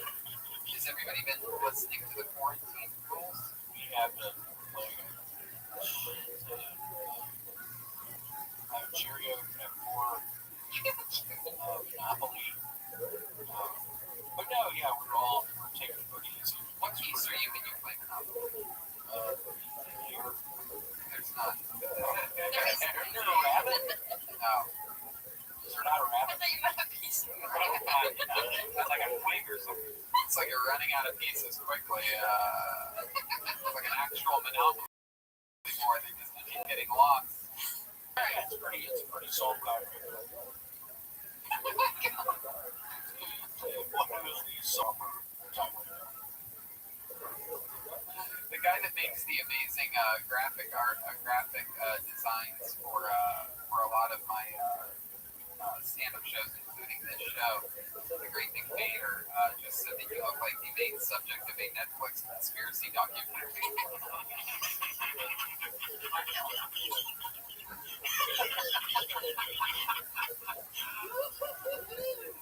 There he goes, William Montgomery, ladies and gentlemen. I mean, always entertaining. Bravo, sir. Bravo. What size t-shirt do you wear? XL. People, sensible. That's good. That's good. It's the perfect amount of time to play William off. Listen, people, send some extra large white V-neck t-shirts to Comedy Soul XL. Maybe black color. I guess like the white one where you can show those Yeah, I like the white. He's just got to keep it clean. You just can't reuse. Everyone wears black. I like the fact that William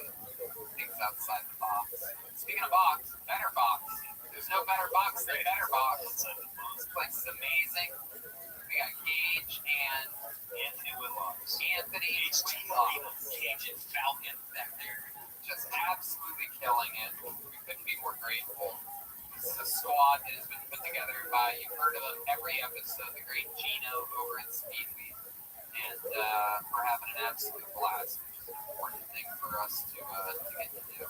Oh, A1 says she hasn't received a text. Maybe you got the wrong number. Maybe I wrote it down wrong. Pull a number out of there while you hang out of the bucket. Let's see. Who would win in a street fight between all cast members? Well, that's an interesting question. I have the right one here if you want to check it out. Well, we definitely learned it wouldn't be Joel because he lost to William Montgomery in arm wrestling. I was handicapped. I was training the whole episode. I was going to say it'd probably be up to me and Tony probably last two. That's what I was thinking. And I think that with your current jiu-jitsu, we've grappled around a bit. And I think with your current jiu-jitsu, I honestly think you might have me. I think that I've seen you evolve in a way. How long have you been doing it now? Over a year, right? Yes, overall, but I've been on 10th Planet almost 6 months. I would say Jeremiah or Dean, and you guys not even in the mix. That's- I did not. Jeremiah Jeremiah. Slap on.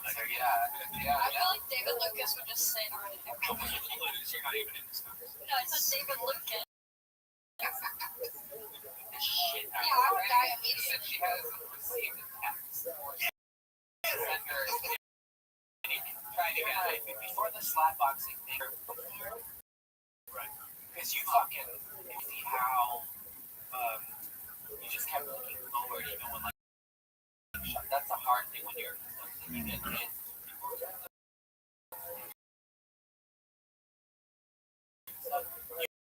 You just had sort of like front vision, which is right? Bring you to who was it? Spider Anderson Silva. He's like, would you say something Anderson Silva? I just think he had. We might get in this out. Yeah, you don't want to do that. Can't make them look bad. Gotta make them look good. Yeah, I can see. I mean, yeah, that's what I think. A layman, non-athletic person in the mix for sure, Red Man. You would literally die after 30 seconds of any activity whatsoever. Nope, that's not a real thing. Maybe retard strength, but Brian's got a hell of an RNC. We're gonna get you.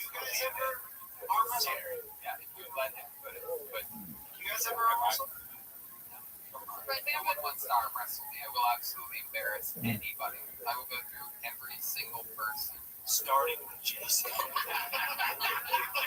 will go through the whole back here. You're sick. You know, it's funny. Blake barely remembers doing that last week, and the next day on the podcast, Brothers in Cursive, he was like, I didn't know why my arm was so sore. And he's like, we had to remind him. See that black out? See that Yeah, he black doesn't remember anything. Janice, like, has yelled at him for like 20 minutes. He doesn't remember anything. William was trying to close talk to me last week because he was drunk, and I kept stepping away from him because, social distancing, and he kept leaning in more and more, like, back up just a little bit. I think we all left him there, and he had no ride. Are you serious? That was so bizarre. I didn't figure out how that We was. didn't know that. Pouring rain. Like when Brian stole a piece of from his Starving family. Oh, dude. Can we talk about that? What happened? I don't even know. No, we've never talked about I've never heard about that. What's that? that. Was in San Antonio. Oh my God, that's right. What happened? He doesn't even remember. It was beautiful. Wait, I did something? Tell it. Yeah. I got it. Can we? Yeah, absolutely. Tell it. I stole something. Yeah, the funniest part was you were oblivious to it. So, shout out to Yoni at Best Barbecue on Instagram. He catered our greeter. You know exactly what I'm talking about. Right. He catered this amazing barbecue where we all ate our fill, where we were stuffed. We literally couldn't eat anymore. So much barbecue. So much extra barbecue. I believe we had to fly the next day. Yeah, we were flying out the next morning. So We couldn't take anything. we can't take anything with us. And our nice waitress who we talked to just had a house fire, and she had to stay in a hotel with her family for the last 2 months, and they've been eating Jack in the Box. She told us, Which I did not know. Their house burned down. Not only that, but she has like 6 kids, and 3 of them are hers, 3 of them are her boyfriends. They're all living the boyfriend's there because he's a diehard Kill Tony fan. She's struggling to make ends meet, working at the comedy club, and someone else made cookies, and I'm like, all right, well, you guys can have these cookies. And then there's all this giant amount of leftover food, and Brian put it all on one plate and walked out with literally a banquet's worth of food. He's like, oh, I gotta have my emergency meatloaf. basically, we were all like, we should let this family have it. Tony is notoriously nice to different staff, different comedy clubs. He's always very accommodating, making sure that they're taking care of it. He went out of his way to make sure that like she got these stacks of plates of food and stuff like Even that. worse, she was like, wow, this is the first night we're not gonna have to eat like lettuce soup or something. Like, yo, my kids have been chewing on the walls the last few weeks. So all of us are feeling really good about ourselves, and we're like, yeah, we did it. And then Brian goes, I'm hungry.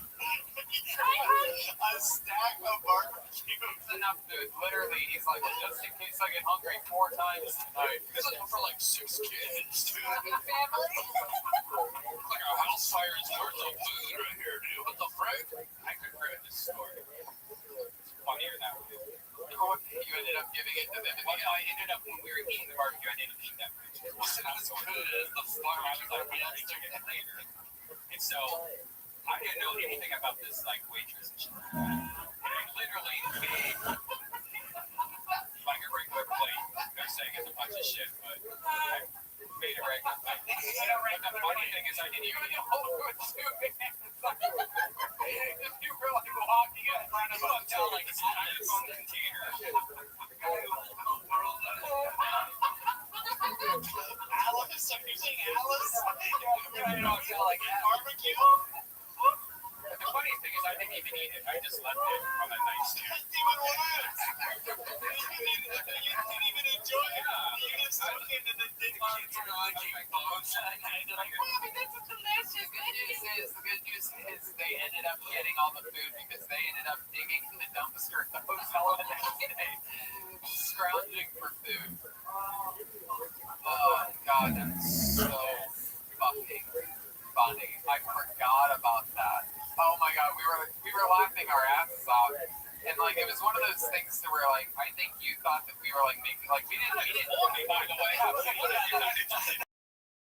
Wait a I know, I was like, did you guys I didn't do that. It's like, I flicked the waitress off. I said, no, you guys, that's even more.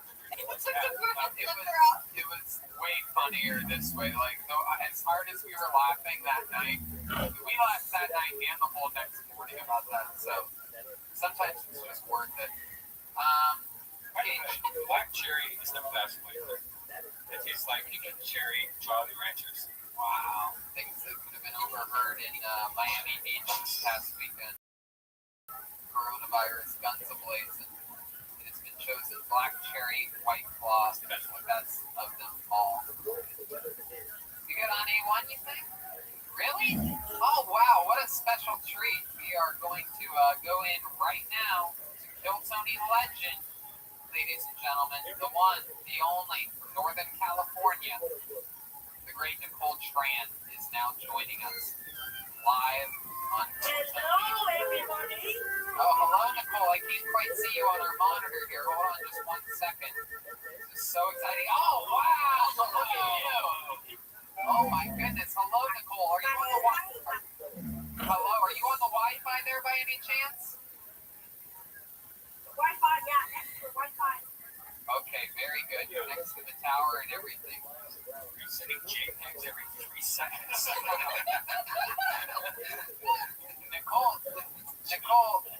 Nicole, somehow you have gotten so much more Asian since the last time I saw you.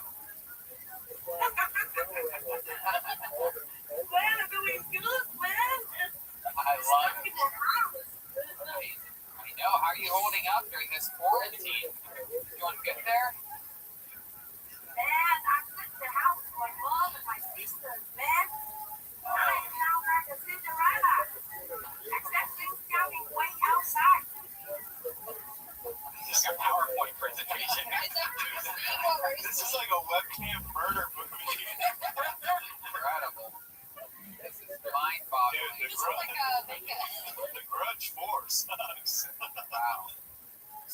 question for you. What type of Asian are you? Are you from China or Japan or? I'm Vietnamese, man. Oh, that's right, Vietnamese. How do you feel about Chinese people, especially now that they have been, according to many, responsible for the release of the coronavirus? How do you feel about Chinese people? It's pretty sad, man. It's like the universal affects, man. Affects everybody. Yes, it's true. Absolutely. What is your sister and mom do for work? Do they have jobs? Do they make textiles or something? No, my sister worked for a computer company, sales. Sounds about right. I How about worked your for in XR. and how about your mom? Resources. Oh, okay. How about your Oh, mom? my mom, she cooks, man. Oh, Very religious. oh. What And religion? 4 o'clock. Yes, at 4 o'clock, she prays to the Buddha, man. Thanks to God. Heck yeah. And Is 4 that right o'clock. Look at that. That's what the Buddha up there saying. I don't get up until 7. Wow, Nicole. Incredible stuff. So, when's the last time you got to perform stand-up comedy? A week ago, man. Oh, I still do the Zoom thing every day. All the comics invited me to do it, man. What's the Zoom? It seems like a website where it's a bunch of webcams. Video conferencing like between multiple people. Oh, okay. That makes sense. All right. Well, the Zoom. I miss your show, man. I know, we missed you too, Nicole, tremendously. Last time you were on, you I have a new song for you today, man. Oh, you do? Okay, let's hear it. Absolutely. This sounds great. We love songs. We love new songs. There's a new one from Nicole Tran, everybody, live here on Hilltony Quarantine. Go ahead, Nicole.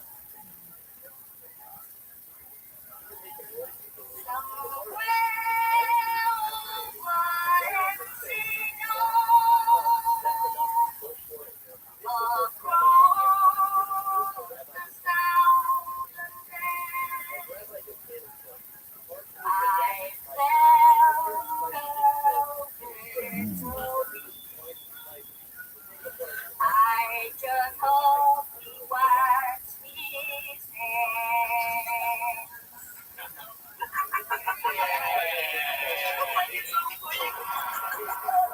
God, you are an absolute little angel, aren't you? You're just a little Vietnamese queen. Can I say she's cornered the market on Somewhere Over the Rainbow parodies? Oh, yeah. Well, no one knows corner markets better than Vietnamese people, so. Very excited, Nicole. So, have you put some money aside? Are you and your sister and your mother going to be okay during this quarantine? Are you guys going to survive? Yeah, we sell money, man. Love that. That's very good. And you know, Very good. a lot of people go to the Costco and store and do for toilet paper. My ex-boyfriend toilet paper in my house, man. I have plenty. There you go, out there breaking hearts. No. I love that. Jim, I just farted into the microphone. Is that true? Did you really? Yeah, you told me to save it from last week. Well, I mean, I thought you would at least give us a heads up and just cue it up or something. Leave it to Jeremiah to release a fart while two people are talking at once. Very good. The timing of a guy that only farts during the podcast. Exciting. Well, Nicole, thank you for the new song. Is there anything else we should know about before letting you go? Oh, the quarantine, man. You know something you want to do? What? I exercise, man. My sister and I, we put on the jogging suit before watching TV. Oh, a jogging suit. Jogging suit I love that. before watching TV.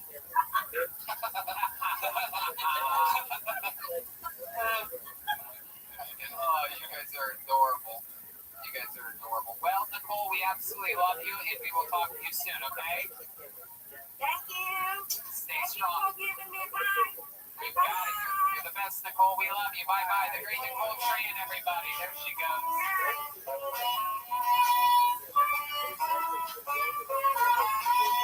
What a sweetheart. She is the best. We absolutely love Nicole. I mean, she's another one of those people who's just got it. She's got that extra element, especially obviously in live audience. Really, really knows how to work a room, gets it right where to get, maintains momentum the whole time. Really good at using her accent and Asian capabilities to her advantage. Plays right into all the stereotypes. Let's just jump right into D5 if you have it loaded up. Oh, okay. Okay, cool. All good. Got another question. Yeah, what's our favorite podcast to listen to other than Kill Tony? Jeremiah's is definitely Jeremiah 1 because he has a new episode out with Jesse Johnson. Oh, look at that. Overexposing our sweet little angel already. Look at that. All the mystery and mystique of Jesse. I spilled it all. Oh, no. All the secrets. Spilled. Hey, who the fuck is that guy? That guy. You know that guy. Who's that guy? Okay. Is this the Jake boyfriend? Oh. Is that in the cold I've been listening to Hot Boxing with Mike Tyson. It's really good. Wow, it's fucking amazing. How about you, Jesse? The King of the Snake. That's a good one. My roommate Chicago he's on that now. Killer podcast. Spoiled Beats with Derek Poston and his on. Yeah, that one's Love good those too. guys. I like Stevie Weeby. I Oh, love you Stevie was Weeby. on Stevie Weeby's stuff. Hey. Fucking love it. Yeah, great guy. Stevie Weeby. How about you, Red Band? Anybody else? Any other podcasts? I really like everything Tom Segura and Christina do, but my off the out of nowhere podcast called Ear Biscuits. You're good with morning food. I've been listening to Oh, yeah, there he is. The great and powerful Dom Irera is joining us on Kill Tony. It's live. How you doing, Dom? Hold on, we just gotta get the audio tuned up. Hold on 1 second. Keep talking. I think I have to mute it. You might have hold on. We can't hear you, Dom. You might have us muted. Can you hit a button on there and unmute us? We might be muted there. Oh, it might be the headphones. Can you unplug the headphones? Unplug them from the jack on attached to the thing there. Hello? It's like the opposite of Tristan. Dom Irera. You look great. Hold on, we can't hear you. He loves us. He loves us. You're like one of those sign language people helping out all these politicians right now. We're working on getting the sound going. Hold on. Wait for us, Dom. Hold on. We're gonna get this to work here. If this is your cell phone, you can just unplug it using your microphone and headphones. Is it a laptop or a cell phone? I don't think those headphones have a microphone. A cell phone? Oh, it is a laptop. But he's doing hacked out. He's killing it. He's absolutely being hilarious. However, we're waiting to see if we can get sound. Maybe they had sound earlier. Making funny faces. That is right. Absolutely, yes. Yeah, he was on the Golden Girls, I think he's saying. Yes. Absolutely. Hey Arnold. Hey Arnold. Check me out, Arnold. Yeah, he's on the Arnold. Just spit on his Spit on his hand. We have almost everything in order except for sound. One of the more important things in the podcast. such an Well, iconic. we're so close. I can feel it, Dom. We're going to have you in here any second. We know it's going to work. See what we're going to change. We're going to change on their end on the laptop. Sound go right. Should we maybe hang up and then try to reconnect afterwards? Let's try that, Dom. We're going to call you back. We're going to try this again in just a couple minutes. We love you. We're going to check back in with the great Dom Irera. There he goes, the great Dom Irera, everybody. So we're going to get that tuned up, and in the meanwhile, perhaps while one of you guys work on that, we can perhaps we can do up. We have another special guest teleconferencing in I hear through the grapevine. No doubt about it, ladies and gentlemen. We've got one phone call, and we've gotten this call from a prison. Ladies and gentlemen, we are checking in with Shanks live from prison. Here he is, Shanks. How are you doing? Wow, they just closed you in there and everything. How's prison going? Yeah, man, people freaking out about this quarantine stuff, man. I've been in quarantine a long time of year now. What prison are you in right now? What part of the country are you in? Yo, Cali State. Oh, what did you do this time?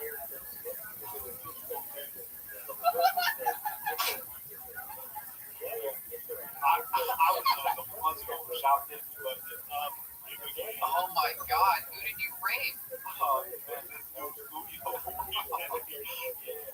Yeah, you go on. He's not on the record, but you know, say he is Paris and up there.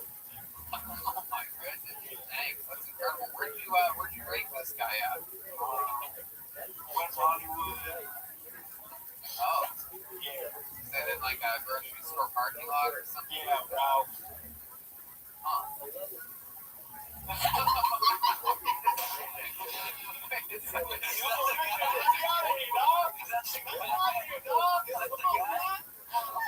Incredible. I thought Red Man was... Oh wow, you actually have a shank on you right there. My God, what is that? Red Man's peanut butter knife that fell out? I whittled out of toothbrushes and Chipotle wrappers. Oh my God, we found out in the past that you tend to use Chipotle wrappers for a lot of things. Oh, That's how I got my grill. Now I got it set up. wow, that's incredible. So Shanks, we found out today, actually breaking news, that Harvey Weinstein got the coronavirus. Do you know Harvey? Have you ever worked with Harvey before on anything?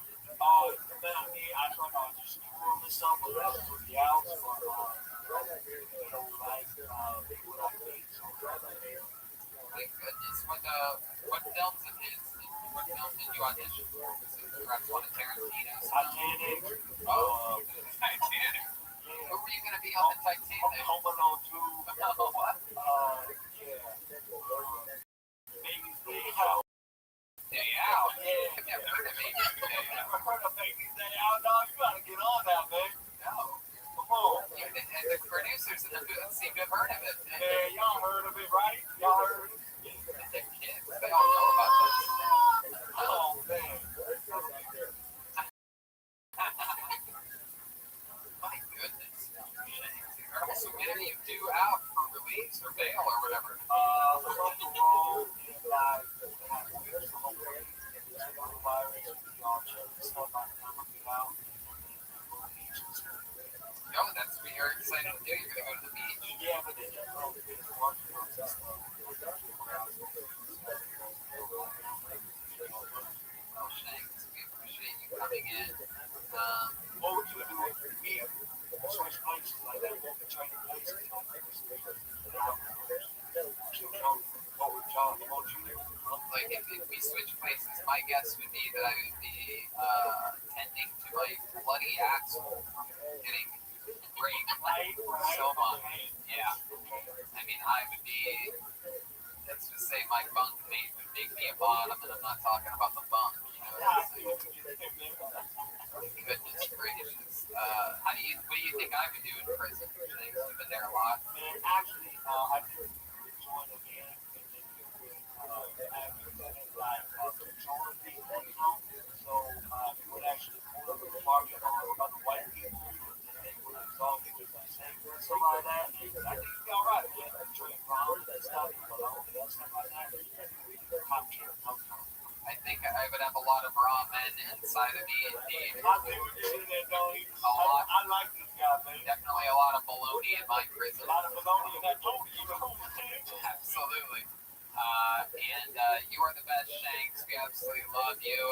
You are a person of color, and we appreciate the diversity on this show. I know I'm made. It's crazy. We love you, Shanks. There he goes, Shanks, everybody, with his one phone call in from prison. No, man, I called 4 phone calls. That's right.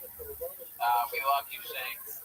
I think this mic has coronavirus. Oh, shit. Oh yeah, you're using it effectively. And here we are, ladies and gentlemen. We are rejoined by the great Dom Irera. Dom, can you hear us? Oh wait, now it's not working again. Starts masturbating. Dom, Tom, can you hear us? Hello, can you hear us, Dom? He's going cancer. Hey, there's Dom. Dom, we can hear you. What's going on, Dom? Dom, you look fantastic. Can you hear us?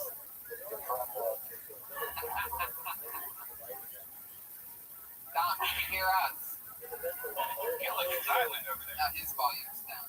Turn your volume up. Turn your volume up. Turn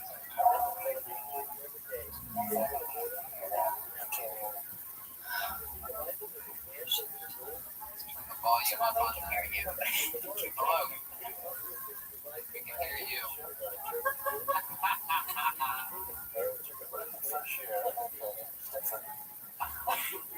Of course, this guy kills when we can't hear him and when he can't hear us.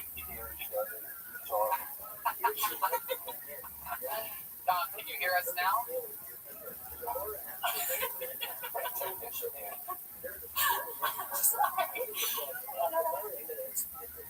Dom just has beautiful women working for him day out.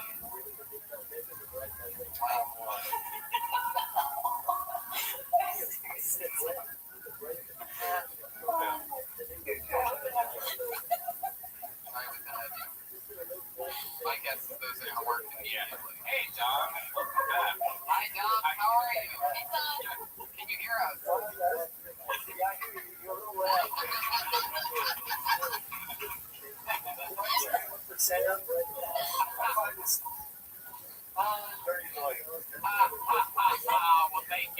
thank you for joining us. The great Dom Irera is in the house, everybody. Well, it's a typical Monday night for me, kind of avoid playing Showtime. I remember when I was a kid, I used to watch you guys. I had punchlines. Remember when I had punchlines? Setups now. Wow, can we hear one of your setups that you've been working on as of late? Hey, what's up with going to church? Is it me?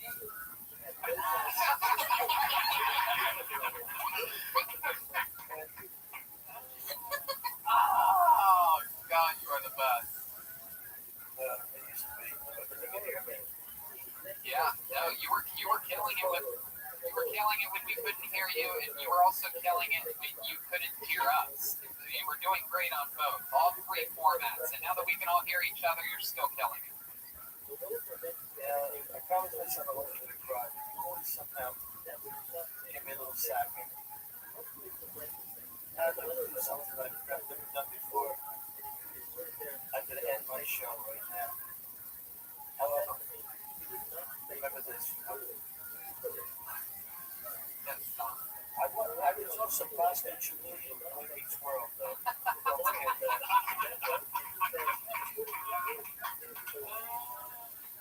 Boy, I was in Rugrats, and I was in Rocco's Modern Life. Now I'm on Tony and Come Tony Break My Heart show. right. Golden Girls, Seinfeld, Big Lebowski. We saw it today. The sequel? Yeah. How was it? It was good. Better than this because they had sound all the way through it. Oh, I love it, Dom. Well, it's just good to see you and hear your voice. You're holding up strong through the quarantine. What have you been doing to pass the time? I'm just rubbing my tongue on everything I can.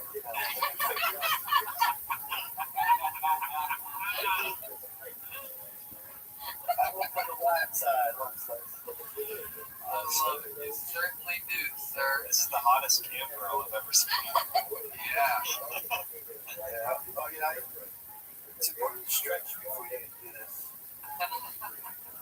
Stretch my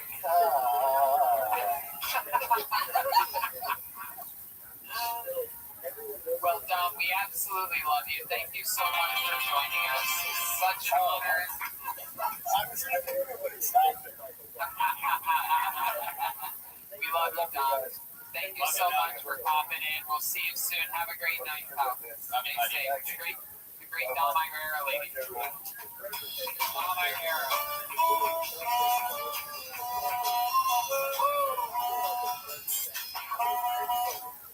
My goodness, how much fun are we having here? And before we go, do we have J12? Is that possible? Let's link up with J12 and then we're going to get out of here.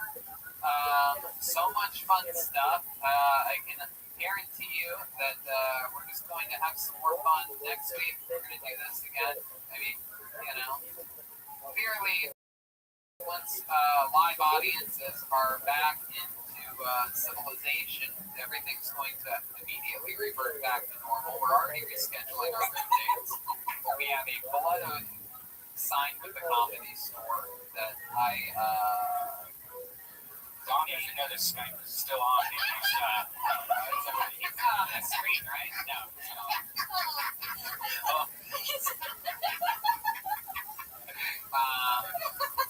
So as soon as everything's back to normal, our format will go back to normal. But we're gonna keep having fun in the meantime, giving you guys something, giving us something. Jesse actually said it after last week's episode at the Ice House. It was you that said, I forgot for a little bit that there was a pandemic going on. And I literally wasn't said that I realized that I had forgotten that there was a pandemic going on like that entire time. And so it's just sort of fun for us to break the monotony of everything else that is. Wow, that's J12 I've ever seen. And we are in the lair of Ryan J. Ebel. Ryan, can you hear us? Yes. Hi, Ryan. Here it is. The classic voice of Ryan J. Ebel showing us tonight's drawing. Look at this. My goodness gracious. Wow. Expose everybody in there. Oh, you had it the right way before. Go switch it back to the other way. There you go. Yeah. My God. Can you zoom in at parts? Let's get in there. Let's see. We got Tristan bowling bottom left.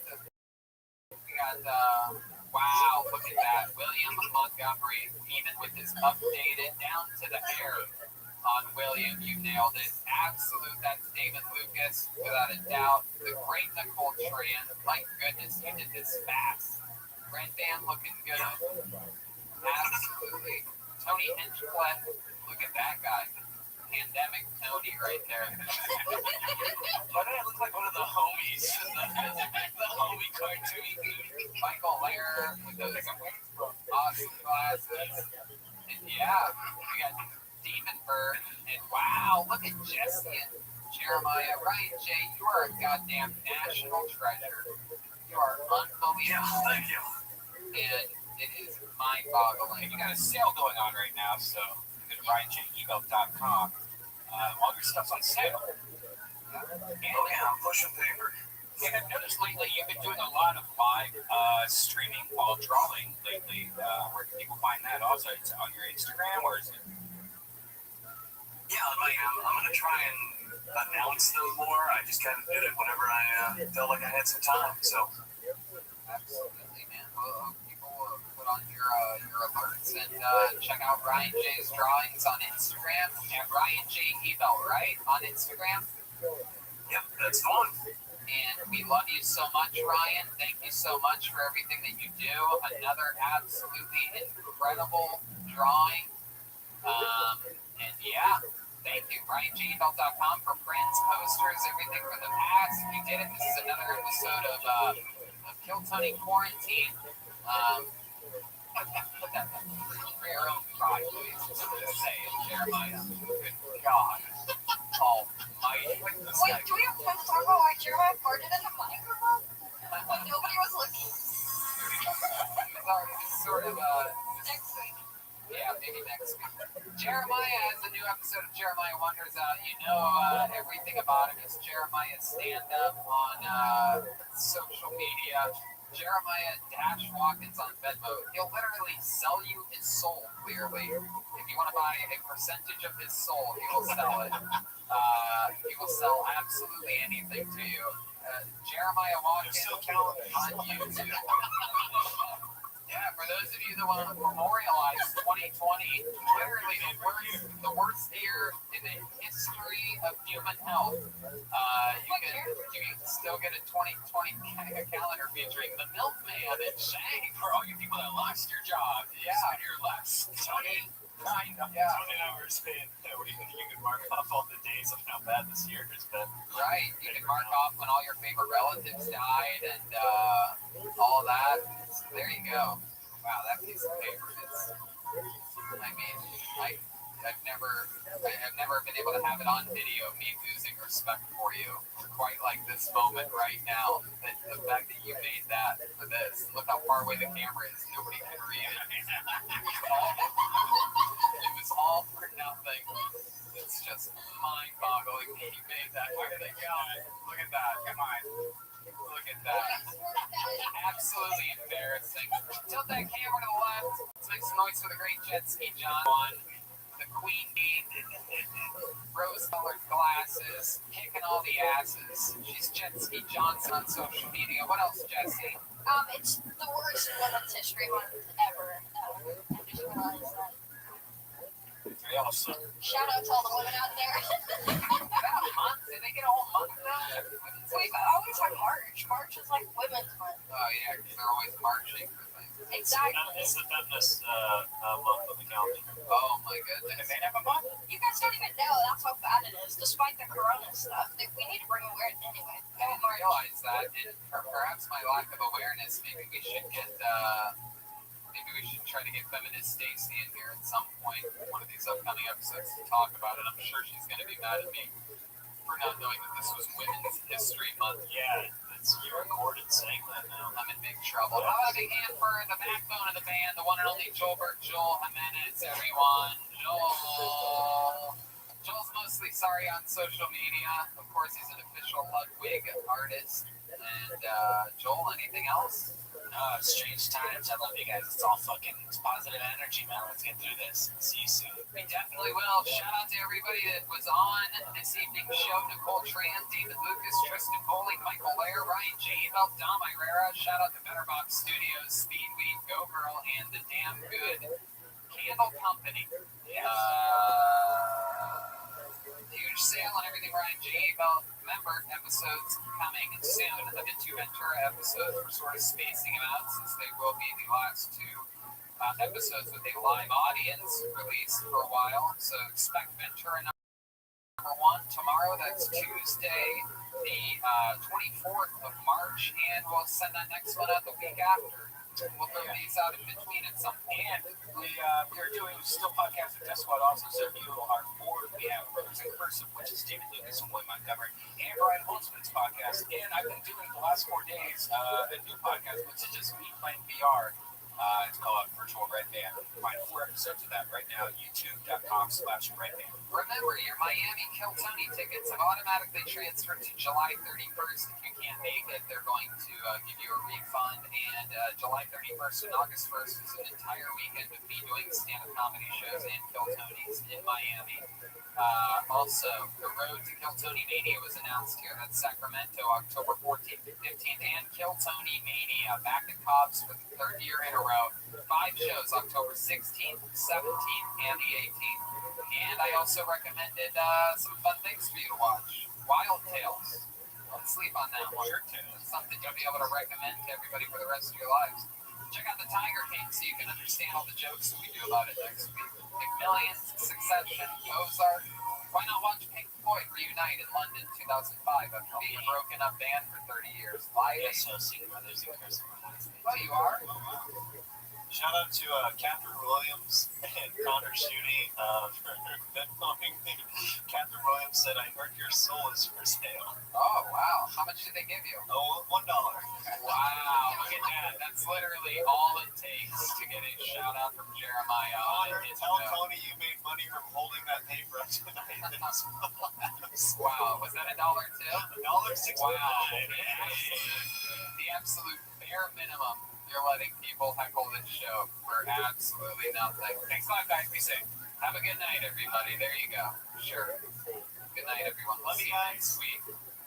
Tell your friends.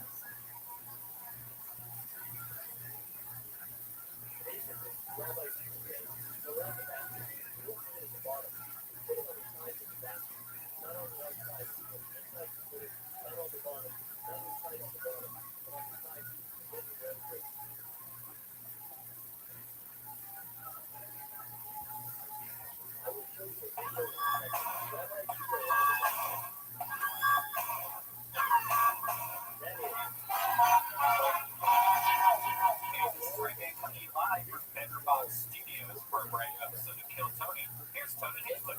Hello, everyone. Welcome back yet again. Here we are, live, Betterbox Studios, Kill Tony, the formerly the number one live podcast in the world. While we are streaming, there is no audience. We are here, secluded, away, safe distances away from one another, practicing social distancing as we should be as well. Live from Betterbox Studios. Shout out to Betterbox Studios. An unbelievable place. Gino from Speedweed, one of the legends of Kill Tony, lets us group up and stream live out of here, practicing safe social distancing. Shout out to Tito's Pizza, our boy Charlie, keeping us fed. Tito's Pizza, if you're in the Los Angeles area, I deliver to you while you can right now. Delicious. Shout out to Caveman Coffee, use the promo code KILLTONY, get your nitro, and save a little bit of money, 10% or 20%, and let them know that we sent you. Go to damngoodco.com, buy a candle, tag KILLTONY on Instagram, @KILLTONY Show, and you, my friend, if you tag us, we will repost a picture of you and your candle on our Instagram stories. How about that? damngoodco.com, tag @KILLTONY Show on Instagram, and you'll get reposted in our story. We have dates coming up, believe it or not, people. While other people are just canceling, we are rescheduling. We're going to the Miami Improv July 31st and August 1st. That's Tony Hinchcliffe live with some of the cast members, and then a Kill Tony show following that immediately. So both nights, Tony Hinchcliffe headlined a plus Kill Tony shows right afterwards. Moon Tower Comedy Festival has been rescheduled to September 16th through 19th. October 14th and 15th, we're on the road to Kill Tony Mania back in Sacramento. October 16th, 17th, and 18th, we are at Cobb in San Francisco. That is Kill Tony Mania, the do not miss event of the year for Kill Tony fans. People fly from all around the world to be at those events. We put on a heck of a show featuring a bunch of special guests and people that you know and love from the show. We are currently in talks. Perhaps it will be October 13th. Maybe it will be another date, but I will announce right now that we are going to Bakersfield, Templar Brewing Company. Unbelievable venue that I have done stand-up comedy at. A lot of our favorites have done stand-up there, and it's a lot of fun. Kill Tony, as of now, is going there in October. October 30th is Tacoma, Washington. That's your big reschedule. We had sold it out, packed it out. It was supposed to be last weekend. It's now Halloween weekend. Special series episode of Kill Tony. Washington, D.C. We had so much fun there just recently that we are going back almost less than a year. November 19th, 20th, and 21st. So Kill Tony on the 19th. Tony Hinchcliffe and Kill Tony on the 20th. And Tony Hinchcliffe on the 21st. Two stand-up shows on that Saturday. Fun fucking times, ladies and gentlemen. Everybody's under quarantine. We've not missed a single episode, but we had to turn down, of course, having our audience that we love and feed off of. We have had the last two episodes be a bit different.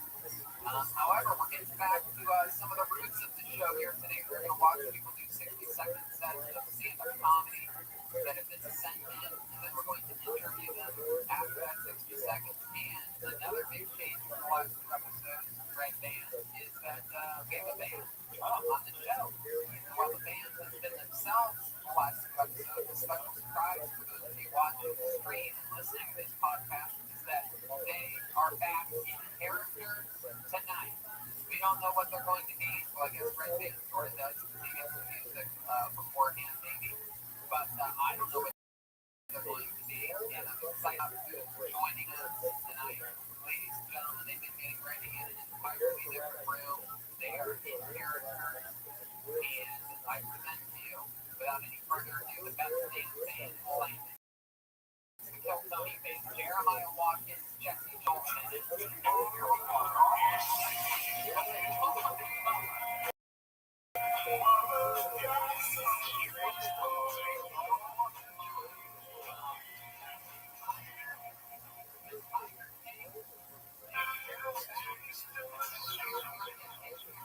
Netflix series, Tiger King. They are here. We are all 6 feet apart right now. We are practicing social distancing at its finest. Everybody is incredible. Joel looks like a real tiger. Jeremiah looks exactly like the Tiger King, and Jesse Johnson looks shockingly like Carol Baskin. So let's get started. Tiger King, nice to meet you. I absolutely love your Netflix series. Welcome to Kill Tony. Do you know the show that you're at? Yeah, I'm very aware of the show, man. You know, I do have my own online studio like this, so it's nice to see other people producing the show. Oh my God. Wow, powerful. Then you're sitting next to your arch rival, the Carol Baskin is a fucking bitch. Oh my God.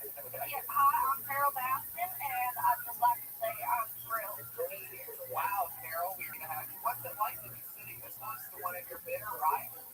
I think Joe Exotic. Whoa, that's a gun. Joe, put the gun away. The red tip on that. Whoa, I was right saying that at all. That's a delicate handshake. oh my God, Joe Exotic. Carol, are you okay? Do you feel safe? You just put a gun to your head. Oh, this is the only pussy I don't like. Oh, wow. And then clearly over here we have a gay tiger, everyone. Wow, I've never seen a gay tiger. Wow. That's right, Tony. My name is also Tony. I'm a gay tiger. Oh, wow. I love Matthew. Wow. I think Carol Baskin's husband. Oh, so it's true, Carol. Tony, I got a joke for you. What's the tiger's favorite alcoholic drink? What is it? White Claw. Oh, wow. Annoying gay gagging tiger, everybody. I'm trying to save that tiger right now. He thinks he's gay, but he's not. He's brainwashed him. Oh my God. This is incredible. We're having Donate to the show. Let's save this tiger. I love it. Absolutely. Wow. Perhaps 3 of my favorite characters we've ever had on the show. Absolutely spot on. This is incredible. I'm so excited. And so let's just jump right into it. We have Red Man and his wacky soundboard. We have the entire main cast of the big Netflix series, The Tiger King. And with no further ado, a bunch of people sent in a minute. And we haven't reviewed any of this. We have no idea what's about to happen. However, our amazing squad over here at Xbox, the great Kate and Anthony, that's me, Irina, T-Arena, T-I-J, E-R-N-A. Wait, is this one of your boyfriends, Joe? Oh my God. And the great Anthony Cardoza, I do believe is his name. Anthony Whitlock. Anthony Whitlock is almost at it. Follow him on social media at what was that again? I had it last week. It was Strange Face _. Strange Face _. You know, like Joe's had a few of those in his mouth before. Oh my God, that is incredible, dude. So let's jump right into it. They went through what appears to be over 70 different submissions just this week. comments just from people that obviously watched the stream. This episode just dropped 2 days ago on iTunes. So, with no further ado, let's find out what Gage gave us, and we're going to watch our first minute, and the first comedian doing a minute was by the name of Lucas Trainleven, everybody. One more time for Lucas Trainleven, everyone. Thank you. So I have two dads. The great thing about having two dads is that they don't give a fuck about you or what you're up to. Yeah, for real, it took until yesterday for one of my dads to text me, hey, how's work? Yeah, to be clear, my dads aren't gay. It's just me, my dad, and my stepdad. And don't even try it. I've already bought the rights to that photo name, so that's for me. I am lucky, though. I have been working from home during this, and the great thing about working from home is you don't really work. You just get paid to wake up to your alarm clock. Like, for real, I think at this point I sent more dick pics than emails. It's been a really great time during this crisis. Honestly, I find myself in my DMs saying shit like, as per my last dick pic, can we maybe push up the new deliverables to ASAP? And maybe we'll circle back on the question about your family. Cheers. Wow, look at that.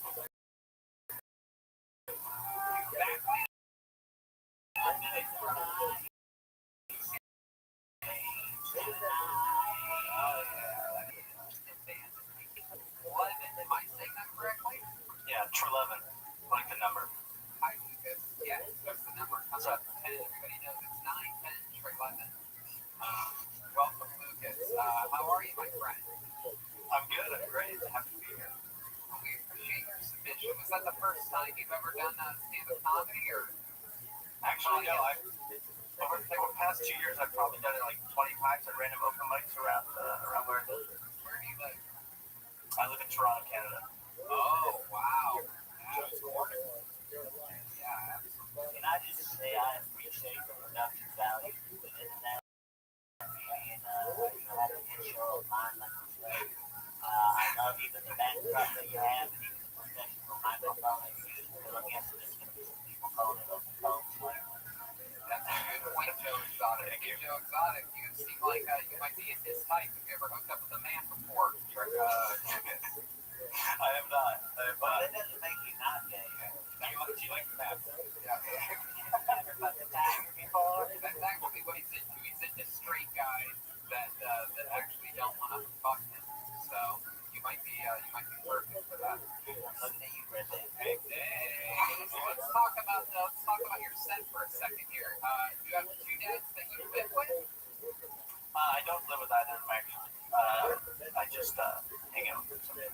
Are the moms still in the picture here? No, so my mom actually passed away last year, so that's how I came to have two dads. Did she find your dad fucking another guy when she died? Wow. Red Bandit wasn't in any of your set at all. You don't want to gay. You look into Carol Baskin being the reaper of bad. Okay, now that's just crazy. I think Carol Baskin murdered your mother. Can I just say it? I'm saying it. Here we go. It's Carol.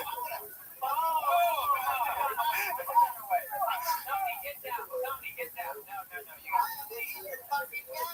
oh my God. How dare you? This place is out of control right now. It's like living on the farmlands of, was it Louisiana or Florida? Well, it depends. We talking about Carol Baskin. Wow. By the way, it's very awkward watching somebody do comedy over like the internet without an audience and stuff like that. I think it's really almost unfair. You don't really understand how that would have worked, if it would have worked. Oh, I know how it would have worked. I know. You don't know how it would have worked. I know how it would have worked. I am trying to be such an educated eye. But yeah, all of these sets obviously are going to be awkward because there is no audience. A lot like every video Joe's made. Oh, shots fired. My goodness. So, Lucas, working from home, you said, but did you say exactly what it is that you do? No, I'm a motion graphics animator. I do corporate videos. Oh, cool. Very fun. How about in your first personal life? Any hobbies or anything fun about you that made you shocked to know? Honestly, I've been playing a lot of video games. Red Dead Like this. I love VR. I've actually done some stand-up in VR as well. You have VR chat and VR chat. Yeah, that's the shit. It's great, except just like little kids walk up to you, they don't know what's going on. And they just Oh, that's Red Band's favorite part, actually, is when little kids walk up to him and don't know what's going on. Yeah, VR chat's interesting because if you don't know what it is, it's like a chat room where everyone's a character, kind of like Ready Player One. So you're there with SpongeBob and Burger King and all that stuff. But the cool thing is if you're doing comedy in this place, there's actually an audience. Sometimes there's up to like 20 people that are actually watching you. So it's a fun way to do the stand-up when you can and actually have an audience. I used to do it as a golden current frog. That's how I was. Oh boy, you need one of the four Red Band. That's fine. It's going to shove it down their throats for the next 60 seconds. That's great. Brandon, you can say, come on over, Brandon. How about Donald Duck? Wow. You need sourdough? Can we get this guy? 7 years doing this podcast, I've learned the 4 impressions he knows how to do. I don't know them all. So Lucas, you're Jimmy Stewart. wow. Jimmy Stewart. I always forget the ones that are before my time. Hey, St. Clarence got played. Oh, somebody got it for him. All right. Okay. Very good. Very good, guys.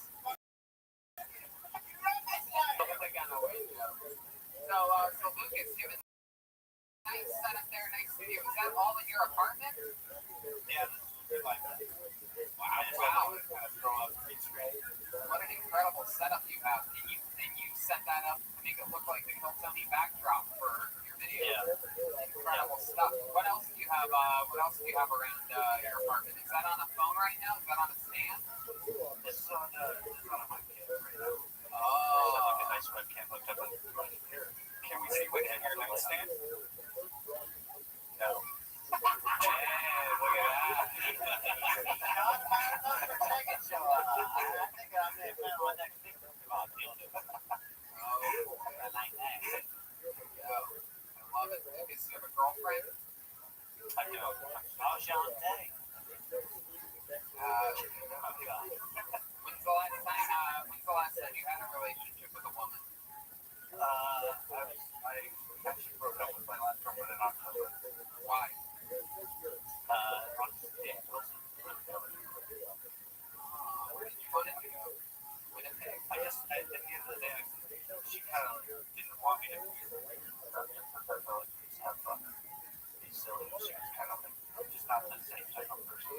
Did she ever do anything kinky to you when you were playing VR or anything? And you were just VR DJs? No, she would have hated that.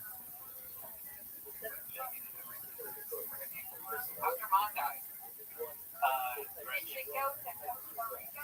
Oh, come on, Carol. Why do you do that? Like that, Carol? I think that's reference to you going to Costa Rica. They found out you were in Miami or in Florida. No, it's your husband planned to go to Costa Rica, and then he disappeared. That's right. You went to a place where people disappear and Breaking Bad. Well, yeah, he plays in a place without How was that trip? What did you learn in Belize? He's unbelievable.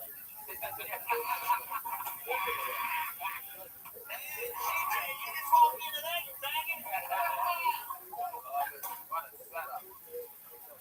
Wow. How'd your mom die, Lucas? Oh, fuck.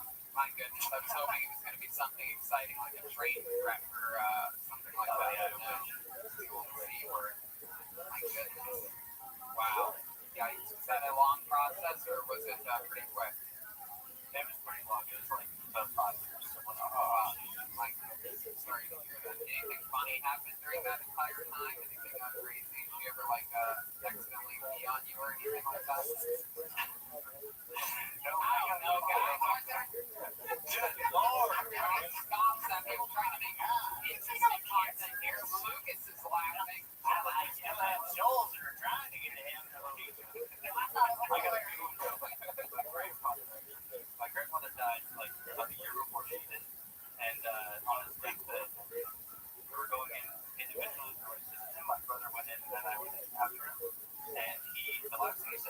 he shuddered and he said, "We gotta kill that chick."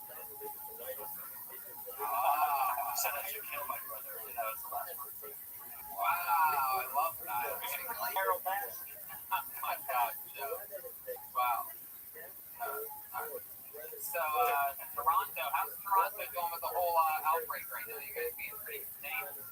It's quiet, yeah. I mean, I live across from the parking lot, and that's nobody there. I live pretty single down by. It's very quiet.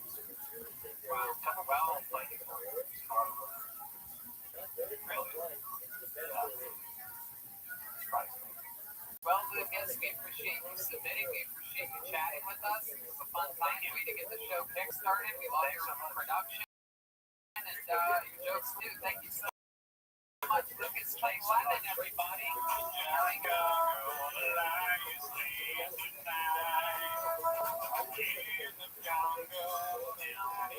No social media from Trey. Trey Levin.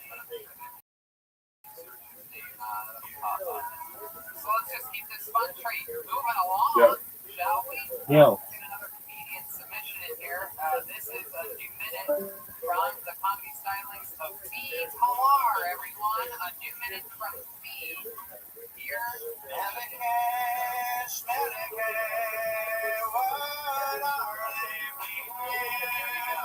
Fee Pilar, everyone.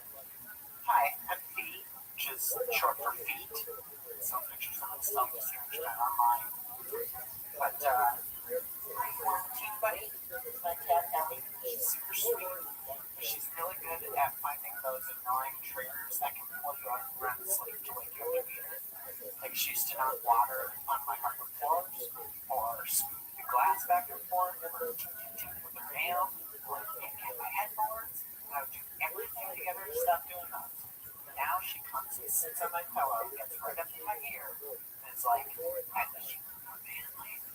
I'm like, fuck you, God, fuck, jeez. Learn that stuff, my dad. But now she does this thing where she sits in front of the mirror and, like, cries and pisses at herself. And, like, what's that all about? She makes me realize over time as I've been sitting in front of the mirror being like, Wow. That was incredible. And right in a minute, the noise that I had. What are they making you? My goodness, the band killing it here tonight. And we are live with Fee Pilar. Am I saying that right? Taylor, but yeah, close enough. Aaron says a different Sound on. We're good now? Oh, we got you. We got you. Got it? Hi. Am I saying that right? Fee Taylor. Fee Taylor. So welcome, Fee. And where are you submitting from? Minneapolis, Minnesota. Hey, we love Minneapolis. We had a fun show there a year ago. Yeah, I missed that one. That's about when I started doing stand-up. Oh, okay. All right. So you started this past summer, and you've been doing it at open mics around Minneapolis. I worked pretty hard in the fall, and then dropped off in the winterish time, just because that's what Minnesotans do. But I got a gig on a local sketch show, doing writing and acting, so I don't know when our next show is going to be with this whole quarantine thing. That's great. I love it. Absolutely love it. What a nice apartment you have. You live all by yourself? Yeah, That's a green for the cat. No, it's not a green screen. And outside Main Street, people outside. Oh, technology there. Wow. Yeah, we want to do my production studio for somebody who's really well. I like that. My goodness. Sure, yeah. I don't have any jobs right now. I love that. What were you doing before the coronavirus struck? I was an electrical engineer. Wow, I would not have guessed that. Very rare. Yeah, shocking. Yeah, very rare to have a female in the electric engineer business. My Yeah, goodness. summer lighting is so good. Yeah. Now, We're all thinking, where is that cat? Yeah, where's the cat at? yeah. Okay. Yeah, we gotta take a look at this. She's sleeping on the futon in the back. Oh, what's the name? Ellie, short for the elegant universe. Oh my goodness! Wow, you know how to make tarot cards, don't you? No, that's actually after the Brian Greene book on string theory. Is your cat big? Yes. We're gonna breed it. Yeah, I was gonna bring that cat. No, we gotta get. I was gonna bring the cat. No, we gotta get you to. I was gonna bring it, okay? If it ain't broke, don't fix it. You know what I'm saying? Oh my God, Tony the tiger's out of control. Yeah, it's down to there. Tony's got a glimpse of your cat in the background. I think we all are. Is your cat a boy or a girl? Girl. Come on, let's deal with that. He's a gay male cat. I'm sorry. So, not interested in Ellie right now. How about you? Are you in a relationship, Pete? Sort of, in and out, dating.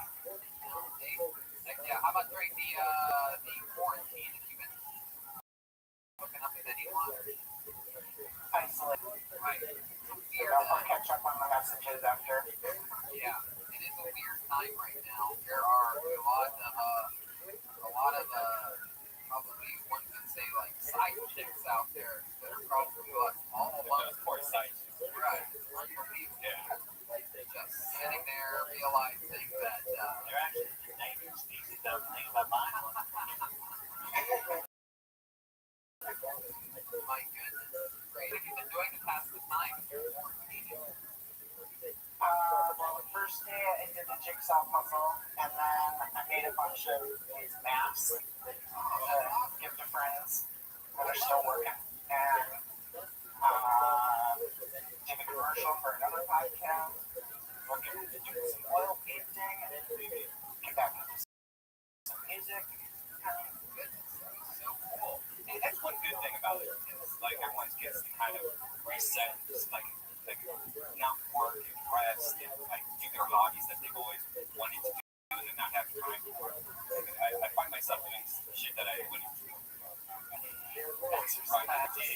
Because of your strenuous schedule before, which We're always on the road. We're always, comedy shows like, I guess so. I mean, I guess so. I guess the road is, yes, exhausting. yeah, it's gonna make Gravel up there. So wow. So B, you're born and raised in Minneapolis?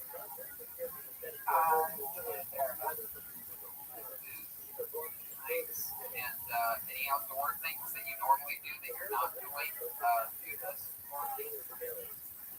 I bike to work every day, so I haven't been biking. Right. Which I need to get my bike to out, so I should probably do that. What was that B? I missed that. I have to get my bike tune up anyway, so maybe that's another project I can do wrong. Right, for sure. That's what Red Band's doing. Now you're good for wailing up your rollerblades. Yeah, I've got him all rollerblade while riding my bike. It's fun. It's like adding more wheels to it, right? Yeah, double the exercise. Now, is the speed short or anything like Wheat Bee or anything like that? It's named after this. Oh, please. So, you were once Philip. Yes. I want to date people. They are strong and non-binary. Oh, awesome. How long ago did you make that transition? I came out like 2 or 3 years ago. Oh, wow. Yeah. You moved fast there. My goodness. Was that challenging being you in Duluth and Minneapolis? I guess Minneapolis is actually famous for being one of the more progressive places, especially when it comes to sexuality. Yeah, I've had a good queer community for over 15 years now, so it was easy to come out when I was ready. I got 2 husbands. Joe Exotic. Joe Exotic is famous for saying that he's queerer than a $3 bill. No, I'm gayer than a $3 bill. Oh. Don't misrepresent me by putting words in my mouth. Just fucking bitch. Go.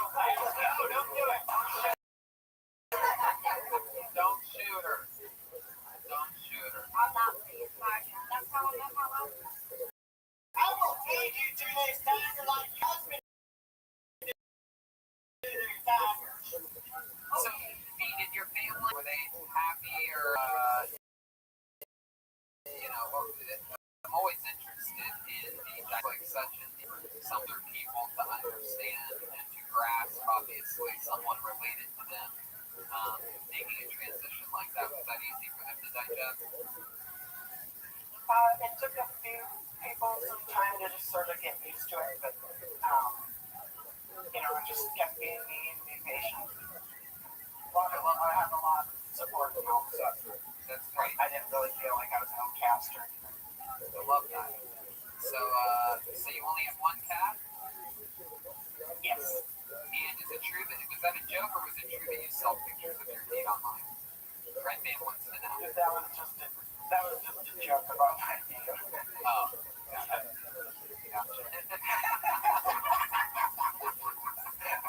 I'm selling pictures of my paws online. You go to linkypaws.com. Oh my goodness. Tell me selling pictures of your paws. It's out of control. Well, fun times. So nice to meet you. Next time you come back to Minneapolis, come up to the show and make sure you sign up, all right? Thank you. Definitely, 100%. Meet Pilar, everybody. There she goes.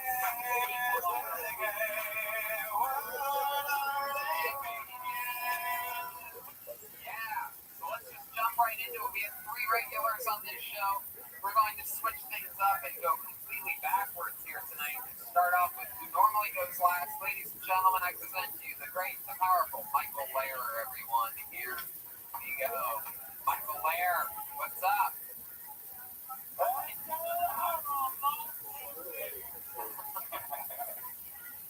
Hey, Tony, I've been. I love you, Tiger King. Hi, Brian. Hey, I love you. Hi, Michael. Oh, man. Hey, what's going on? I think you got, Have you watched Tiger King? I have. I think it's overrated. Oh, wow. I did too. Keep that up. I'm putting you in a wheelchair, boy. He can't sell the show, but he actually already is in a wheelchair. Oh my God, I'm so sorry. It's alright. One year, Tiger got me. I thought you looked familiar. Shit, I remember that. So, Michael, here we are, week 3 of quarantine. What's shaking out there? Nothing. I wanted to talk to the audience about my past. All right, Alright, so I used to be a professional improv sketch comedian, right? Yep. And I was fortunate enough to audition for Saturday Night Live. They flew me to New York, and I got to do the audition. So I wanted to kind of show the audience what that audition is like. Oh, absolutely. We would love to see your live audition for Saturday Night Live. What year was it? 2014, when Aiden Brian Sexually Strong, Tom Mooney was at the audition, but got hired later. And how it worked is I was at Second City, and they come by and they looked at our show, and it was really fun. And then two was home in New York. And then you go on the monologue, and they ask you to do characters and impressions. So I'm going to show you some of those. Now, I obviously didn't get the job, but I did go on and teach. People had to audition for a job I did not get. Oh, the irony. I love it. So here we are, the SNL auditions of the great Michael Lehrer. Here we go. Now, what you do is they sit in the dark and they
know I'm excited to see your impression of Nick Nolte from the HBO show Pluck.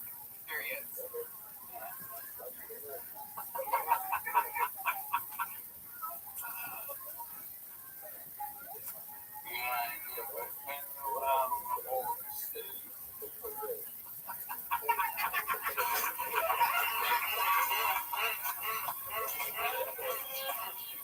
Oh my God.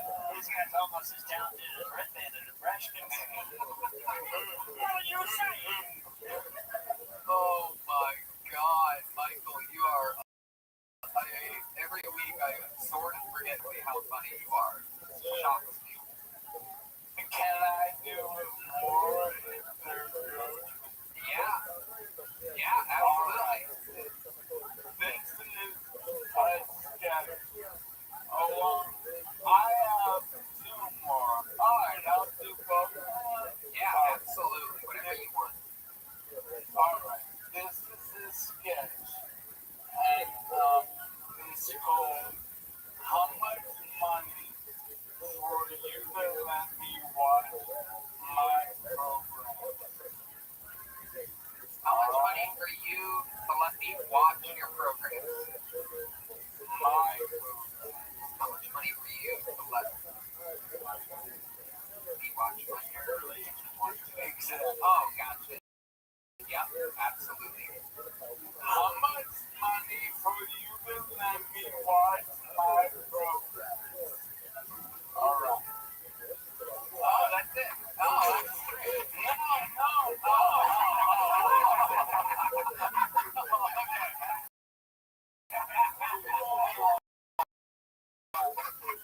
I thought that was it. That was great. I thought.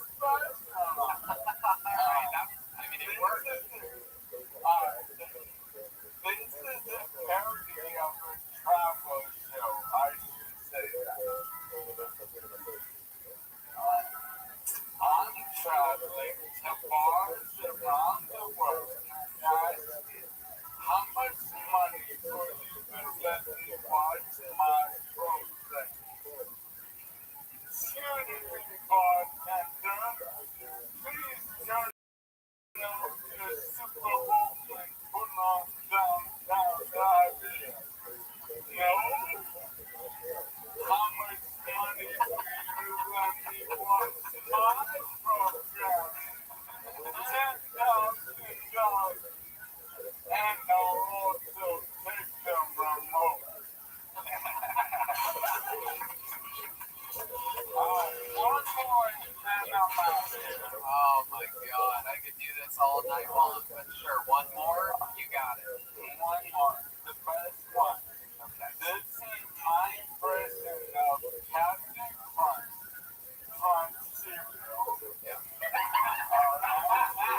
Okay, here he is. Michael Laird.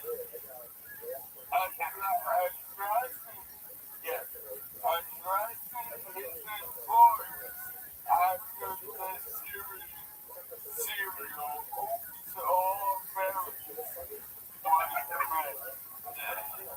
So this is Captain Crunch addressing his employees after the all berries edition of Captain Crunch was made. Thank you, Michael. Here he is. Strawberries. Strawberries. How come no one gets paid this week? Are you kidding me? How is this a possible one-month breakfast? You think I want to be making cereal? I want to be here by Christ that cruise ship. Wow. That was incredible. Captain Crunch, all berries, addressing the employees. Michael, this may be, I think I say this every week, but this might be my favorite of all your performances ever. Absolutely incredible. Down County, I bought all this on the wall for the show. I thank you receipts, pay me around. I like that art, man. That's pretty badass. Thank you. That is really, really cool. Wow. Well, Michael, you're unbelievable. unbelievable. Somehow you are as funny without an audience as you are with an audience, which says a lot because you're one of the biggest killers in the history of this show. We absolutely love you, and you're welcome. And hopefully we'll see you soon. There he goes, the great Michael Blair. It's my guy. We love you, Michael. Peace and love. There he goes, the great Michael Blair. Fun times. I picked him up by rising up to love the tiger. Tiger King. I am the me. Yeah, this is you, Tony. Tony. Hey, tiger.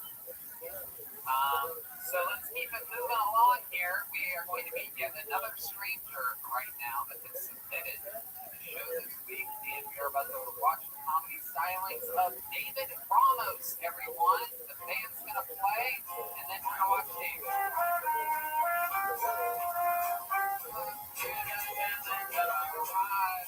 Here he is, David Ramos, everyone. Hey, what's up, Kill Tony? My name is Dave, and I'm not wearing any pants. I work as an EMT.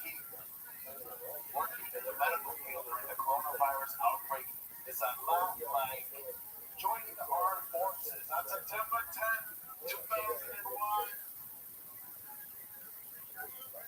But it's not all that bad. I believe in the training. I'm trusting the general guidelines.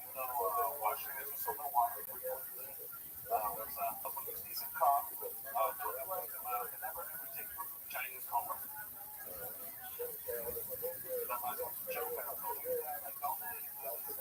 By any means, Chinese business. Chef, people visit chef. But I don't believe that. However, I have been staying away from the Chinese food. I clearly miss it. Whenever I crave, I just order a Panda Express, where it's cooked by Mexicans. Same thing with my Italian craving. I don't go authentic, not the right time. I call the Olive Garden where I know it's cooked by Mexicans. Absolutely true. David Ramos, everyone. David.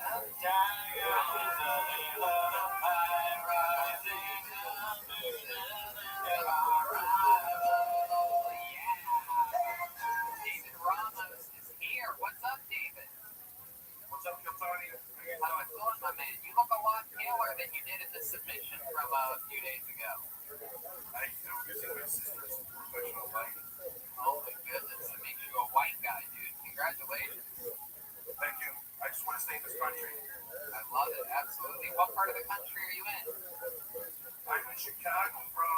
Oh, Chicago. Yeah. That explains the taste detail of this video. I like Chicago. They got dubbed there. Oh, that's a baseball. Right. I noticed you had a lot of Star Wars figures in your video, and it looks like there's more behind yours. Is the first one? Well, Mr. Redman, look up. These are my baseball, the bobbleheads, my Star Wars figures on this side. I got my DC figures over here, and I got my Marvel figures. Are you a Cubs fan or White Sox fan? Go outside. And when are you going to become a Dodger fan and just fulfill your ultimate Mexican destiny? Man, I think when they move up to LA, bro.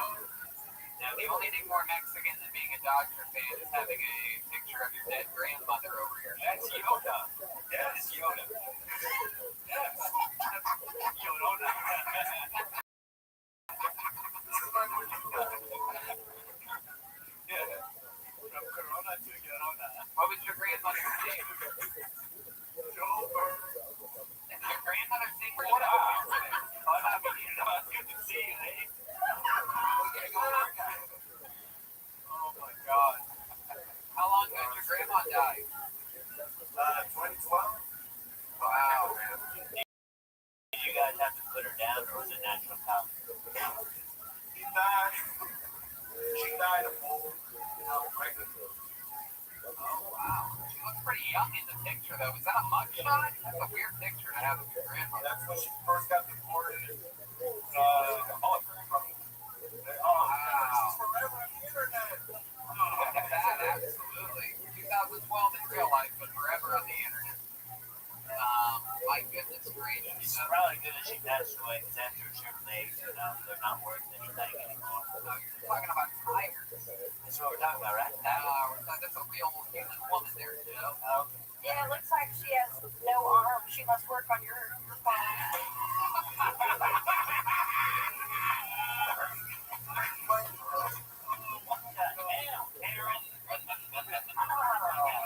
Yeah, you said you were in the armed forces. You must not work on your farm.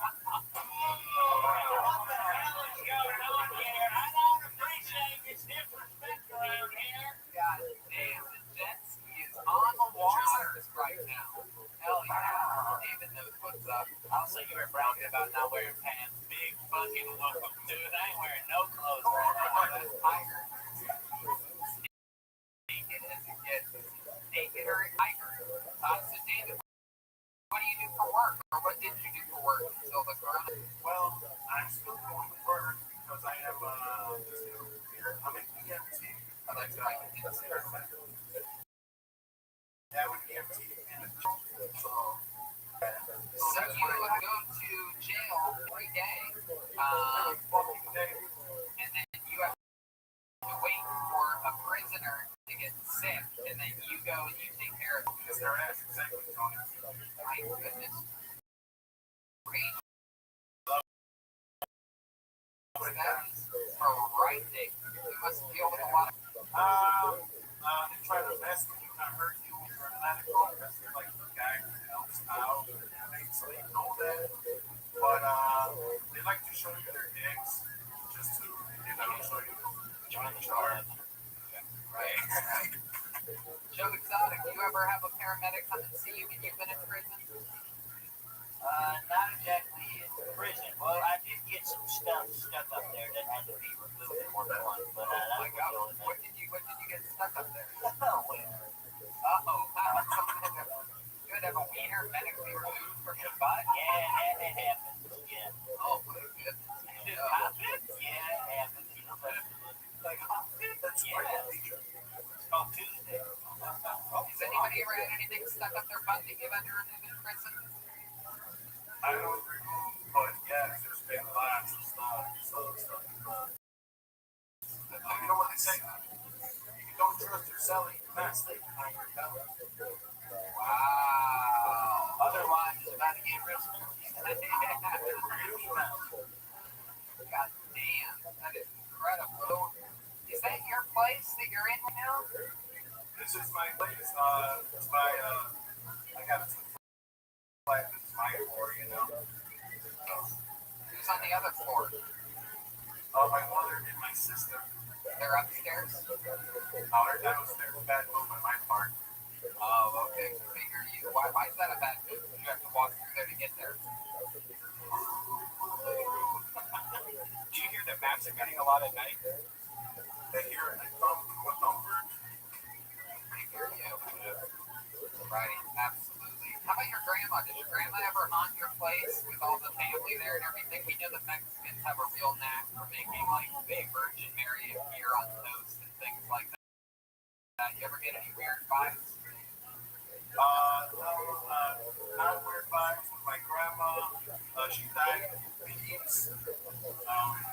I think there's something in the basement of this house, but I think that belongs to the last previous Polish owners. Oh, right. Well, you can't trust them. It's interesting that your grandma had peace because Carol's husband died in patience when he got fed for fucking time. Oh my God, no. My goodness gracious. He's really accusing you, Carol, of killing your husband. I tried to swallow it home, but it didn't want to go down. I had to rip him up in shreds. You are a liar. You are a liar. How dare you? Oh my God. What a performance from the band here tonight. David, do you have any hobbies? You play any musical instruments or anything like that? Yeah, I sure do. Play guitar, I make funny songs. I started No, you don't. Paul Elvis recently, because you don't know it.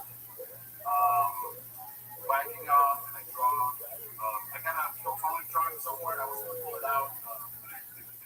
On the file. Oh, wow. You drew it, huh? Yeah.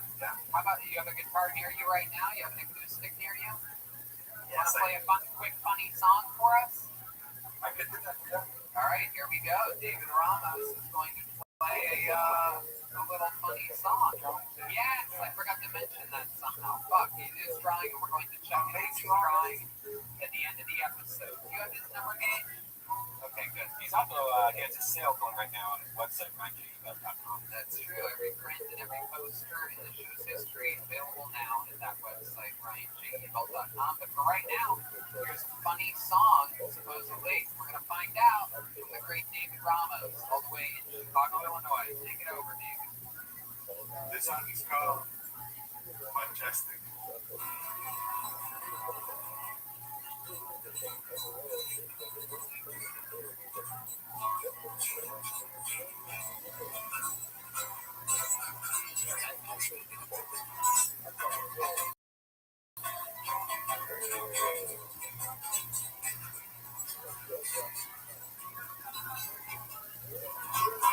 Majestic.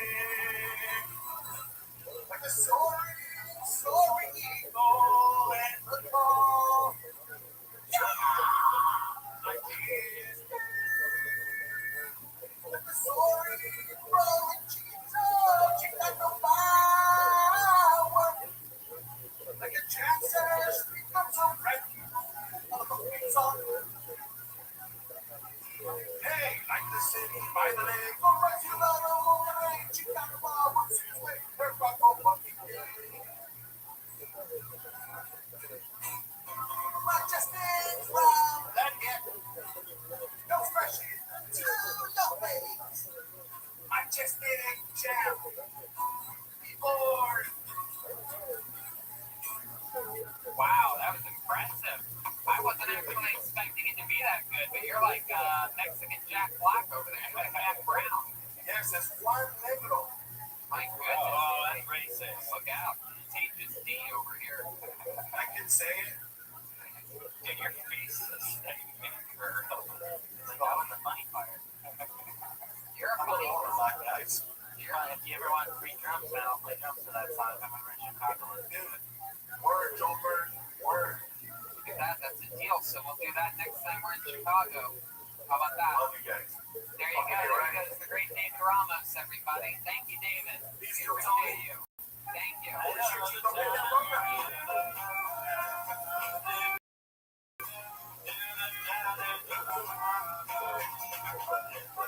So, from a day to a David, to jump right into it, we have yet another regular on the show.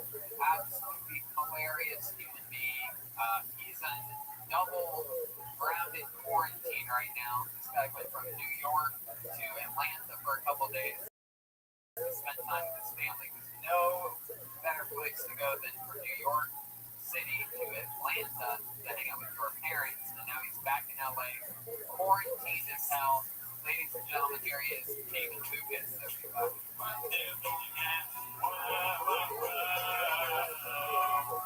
What's up, David? How are you? What up, man? Look at that. You got a white theater shirt and a girlfriend beater face. Look at you. Is that Ray-Ban? I've never seen Ray-Ban without a hat. Yeah, I shaved my head. You did it. Bro, you look like Mrs. Doubtfire. I think I look like Bobby from King of the Hill. Oh my God. Look at this woman. One of these most beautiful women we've ever seen. All right. David, how's it going over there? What's that? Hey, how you doing? You know exactly who I am. Hell yeah. You never know what the band is from the fresh right now. Yeah, man. Everything's going pretty good. Fucking making sure I'm a better person than I have to be. I ride with my I don't believe that for a second. I think that leads me to believe you've been up to some extra shady shit. Have you been like hooking up with girls and shit? Oh, there's the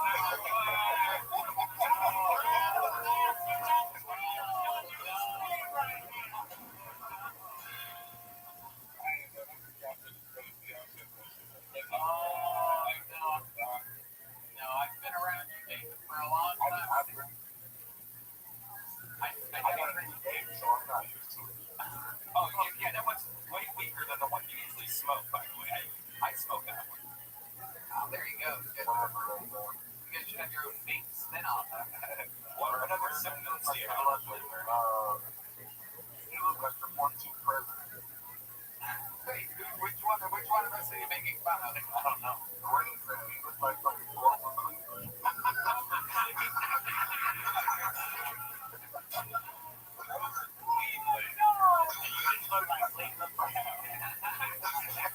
You do actually. He does look like Grover Cleveland right now. You look at this stuff? Yeah, you do. He's got the glasses and everything. Look at images. Read his Wikipedia. Look at that. There it is. I do not look like that. Looks like the diabetes he died. I want to Wilford Brimley? Right, hey, we got bad news for you.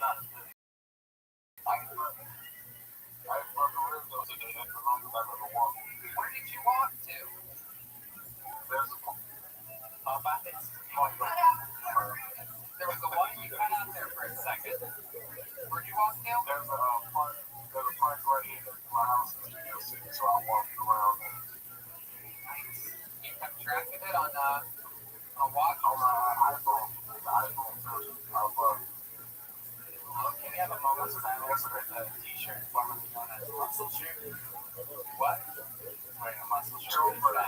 That's not a muscle shirt. A muscle shirt covers your shoulders. That is a legit white t-shirt. I mean, that is real. That's from like an episode of The Sopranos or something like that. That Joe Bird should be somewhere behind me.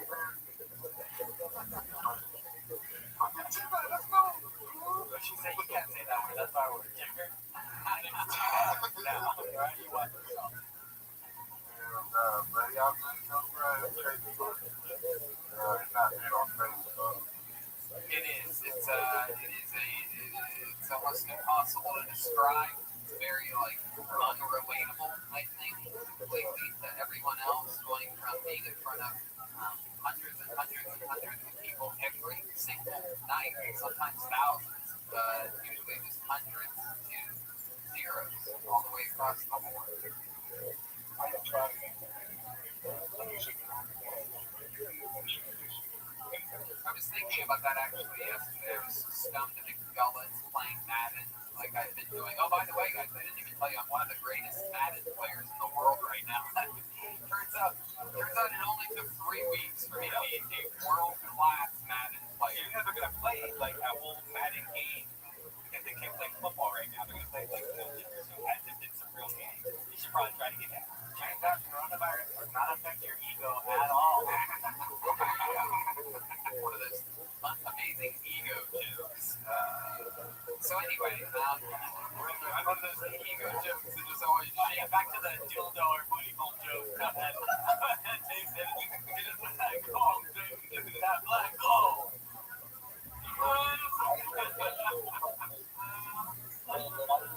Oh my god.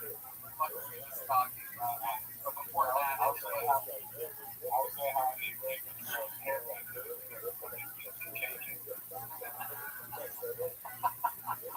Red Panther Jubilee doesn't get any of your references when they're on him. It's like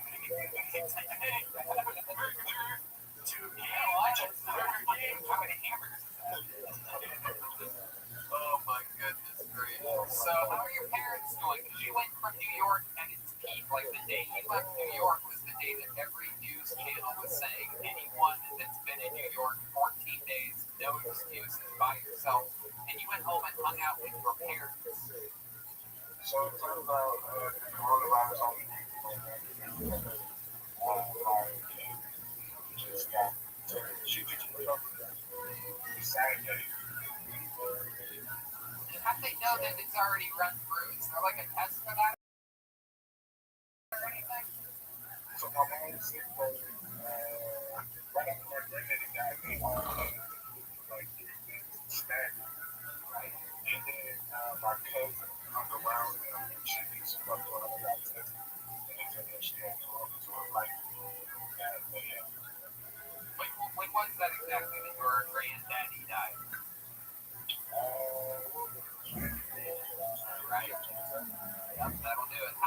Why? Do they know? Oh, the other team. Gotcha.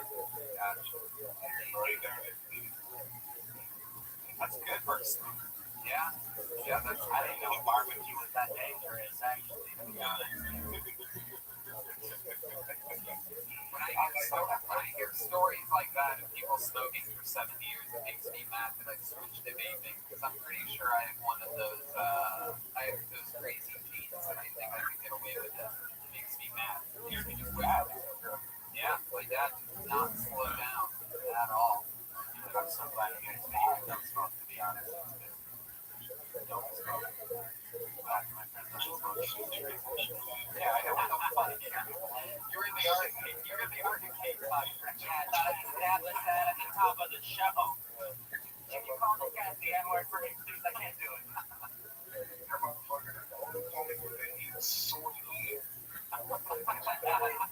And you're the only black guy that eats soy booty hole. How about that? I stole that from your ass. You guys are out of control. Anything else we should cover, Don? What else is going on? Anything else crazy? I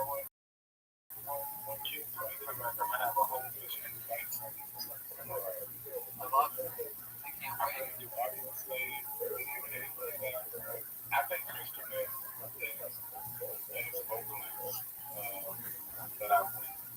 I agree. The only thing better than his vocals is his facial hair. That's what I always say. Your nose looks like Baby Yoda. Wow.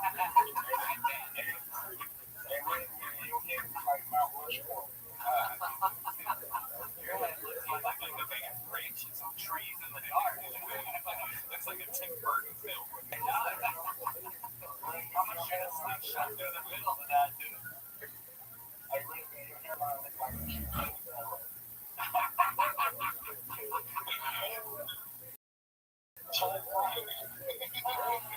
Oh, your hair looks like some sort of stick Harry Potter would use to find like a cursed closet or something.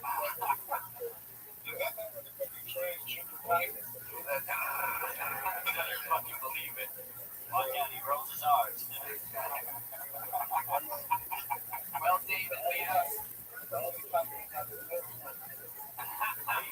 Hey, David, do you listen to my music, Young Dot?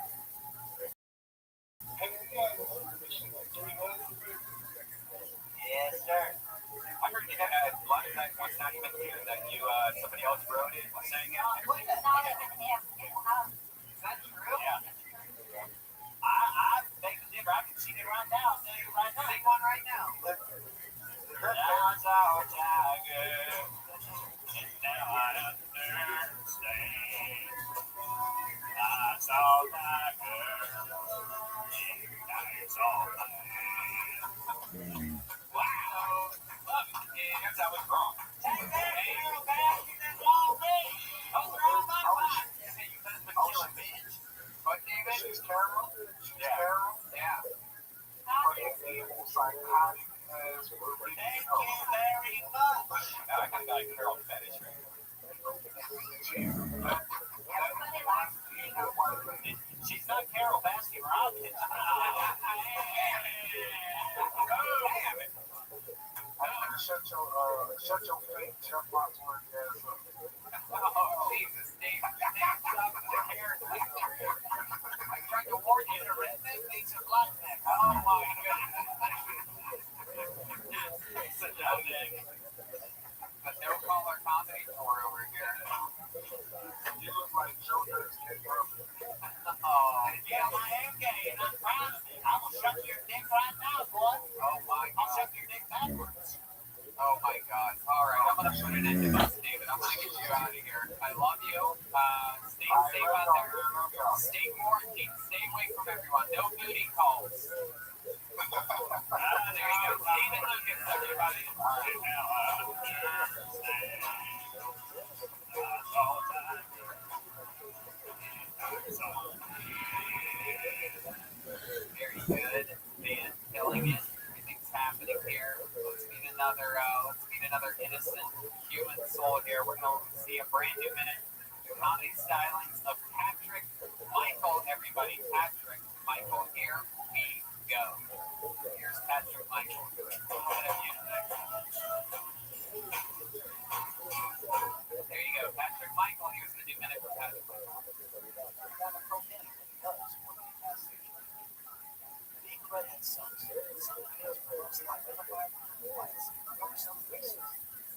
procedure. We always get coffee. I have a stay-at-home dad, though. It's just a nice way to say it. Having two kids is mostly because their parents won't pay the rent. There's chocolates. If that's the case, what do we tell diabetics? I know the solution to make one want to be less diabetic. Let's put the sizes of our clothes on the outside. Is that a 7XL? Did you make your shirt from a bed sheet? I found out the hard way my aunt had a miscarriage recently. Right at noon, as she walks by, she passes gas. And I say, it smells like something died inside me.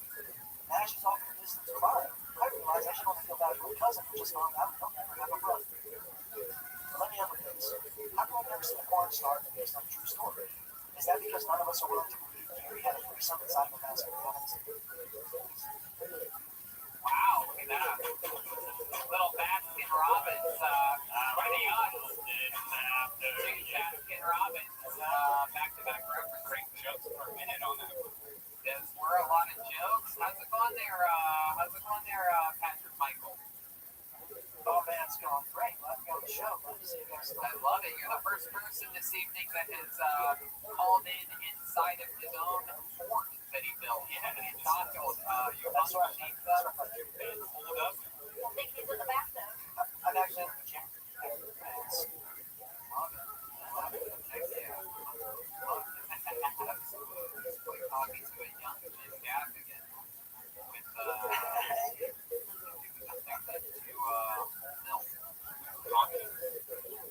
Exciting, Patrick. So, have you ever done stand-up comedy before? oh, I was gonna think it's pretty much what things like I said, more very silent, no laugh. I'll tell you this, is that I love your tags on the outside joke about fat people, about diabetics. Thank you. I think you can make it broader by just talking about fat people and saying that the tags should be on the outside for fat people, and just get right to it. We missed your first joke because we had a little volume issue in the studio, but that's the joke that really stood out to me. That's good. I would try opening with that next time that you're in front of an actual audience. If we ever get to perform in front of an audience again, and ride that momentum, see how that goes. Instead of tucking it away in the middle, try opening with it. It's really funny and smart. Fat people won't like it, but everyone else will. So Patrick, what do you do for work? Where are you? I'm in Indiana, so the thing really makes sense. Where? Indiana. Indiana. Yeah, but What do you do for a living, Patrick? I'm actually just gonna have to take care of two little boys all day with lots of shitty diapers. So fun stuff. Oh. What do you think about this? And what are the ages of these boys?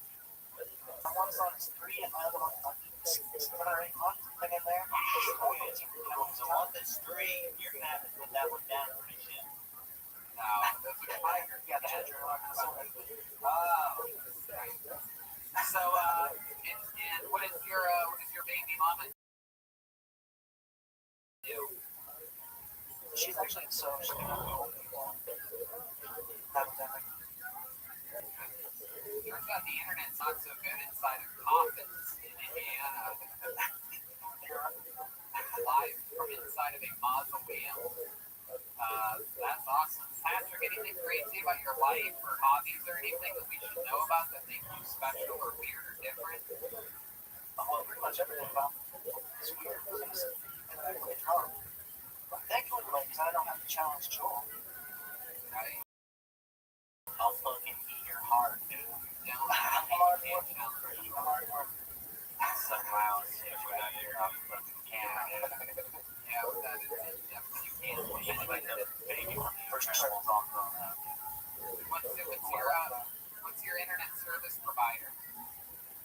We have the good guy, but inside of protecting myself from TM, full suburbs. So, just hey, it's a CNA. She can work. Patrick, we love you.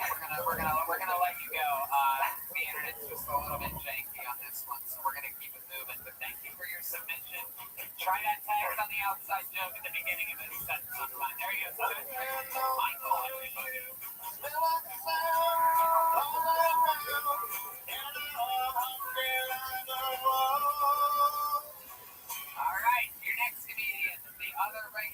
Kill Tony, ladies and gentlemen. William Montgomery live in the Black area. William, how are you? How's it going, y'all? We're recruiting by Strong Dragon, all black porn, naked stuff, buttfuck stuff. No, but seriously, I'm cosplaying as Mrs. Doubtfire right now. Oh my god, can't believe you into that joke earlier, David, you piece of shit. It sounds like you're sick as a motherfucker, you piece of shit. No, but seriously, my name is Sean Dragon, and I'm killing kids over in Azure by John.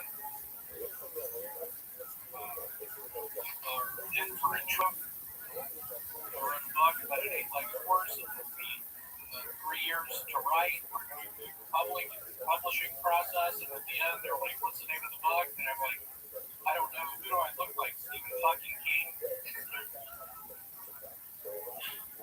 I'm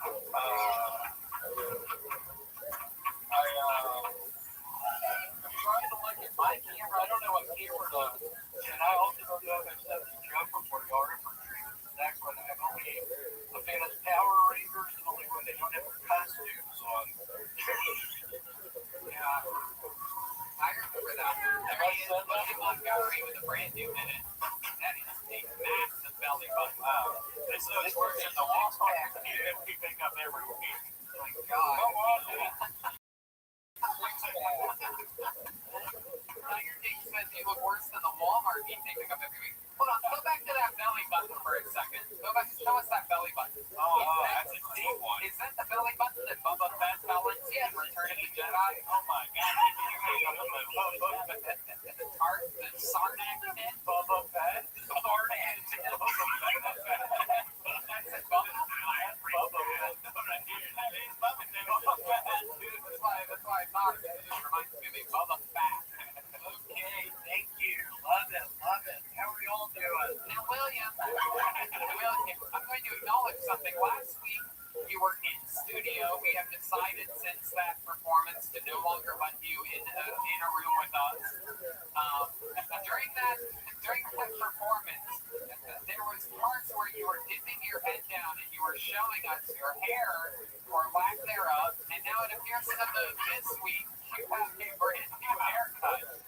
Wow, look at that. What was that? It's a Joe Tiger name. Oh my God.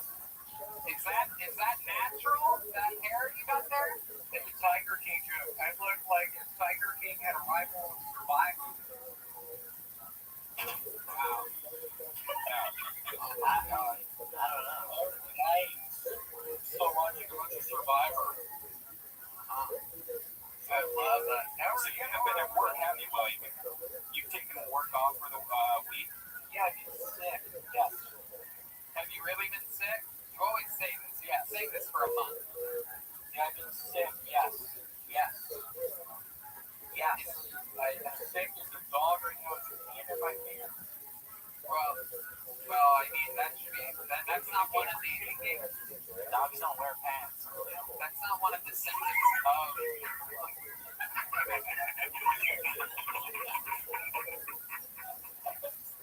so what's the back, what's that hair coming from the back there? What is that? I saw the bangs up top, but what is that exactly? Can you show us that? Can we get a better angle at that hair?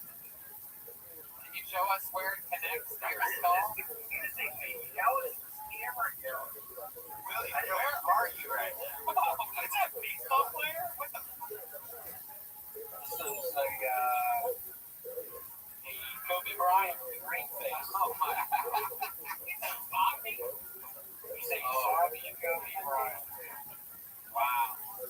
What the hell? What the hell? How are y'all doing? You're sick as shit. No, we're great.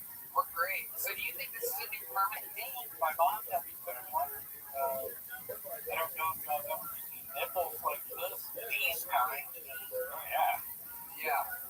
Usually on. I am gay and I'm thinking about my life right now. Is your armpit hair red as well, though? Oh my god, it is. Let's see your armpit hair. Let's see your armpit hair. Point the camera at it. Oh, yeah. Camera. You need to get some black clip-ons for your armpit hair too. sit around. A little bit light in the low for the armpit hair. So William, what else has been going on this week? There's rumors going around that you're back with your ex, that you're drinking heavily. Can you confirm or deny any of these rumors, that you're doing everything wrong?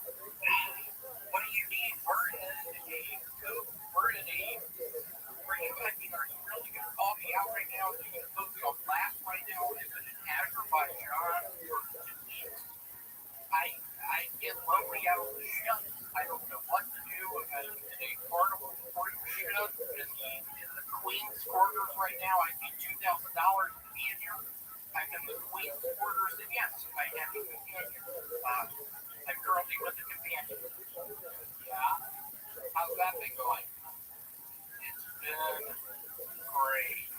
Let me ask you this. You and this girl that you hang out with, have you ever spent a single minute with her where you're sober? Yeah.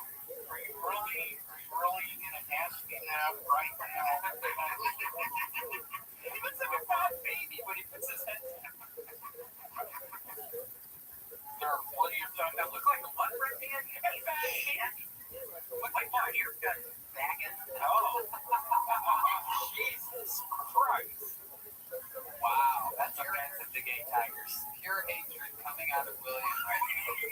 William, anything else weird about your body that we can't see? What are your thighs like right now? My thighs are, hold on, take a look. I don't know how to do the camera now. You hit the thing that looks like a camera with arrows going around it. I don't see it. Is that a landline that you're calling from? Yes, it's a landline I'm calling from. I'm Tony, I just moved the thing. I see you right now. How are you? Oh my God. We're 7 minutes into this interview, William. I'm great. Oh, man. Yeah, I wish I could tell you. Just put your pants just now.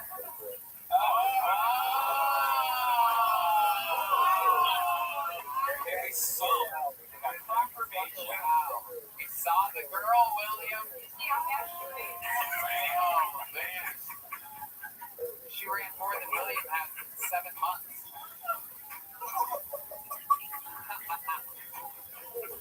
My goodness. So did you paint your toenails like that, or did she?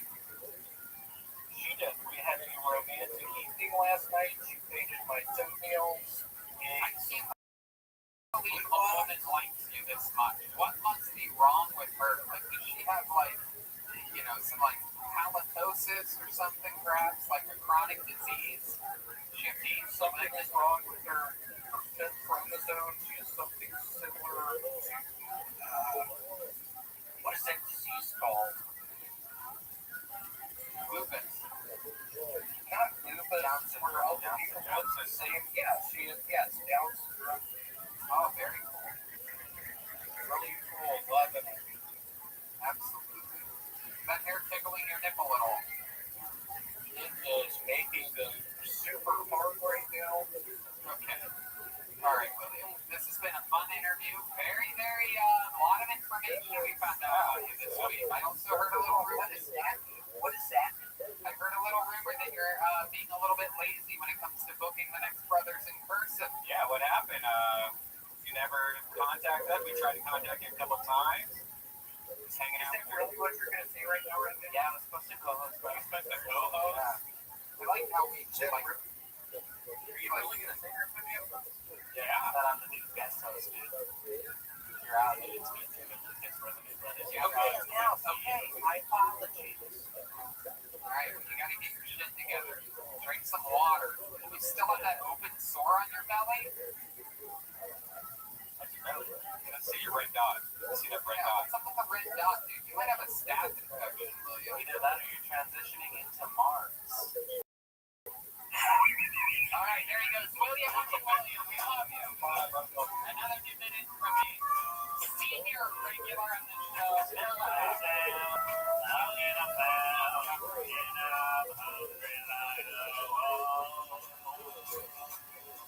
I don't like that piece back with that girl. And it seems like nothing but trouble. He's drinking, procrastinating, he's doing all of his bad habits.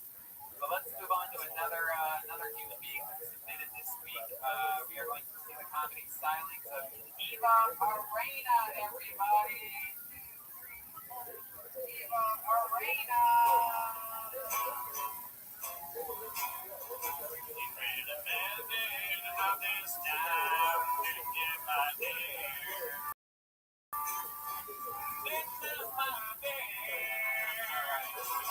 Here it is, the new minute for Eva Arena.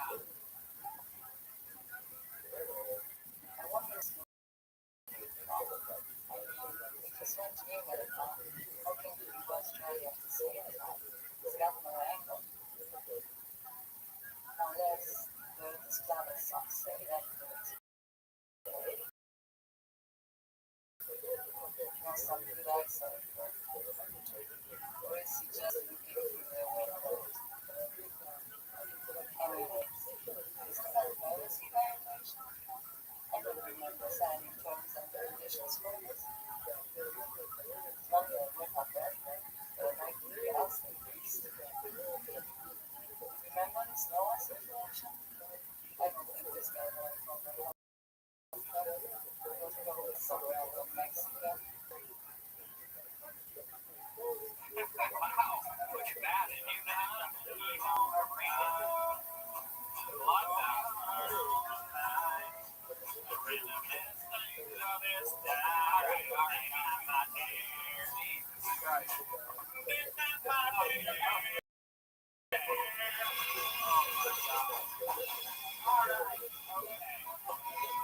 Wild time. You guys are ridiculous.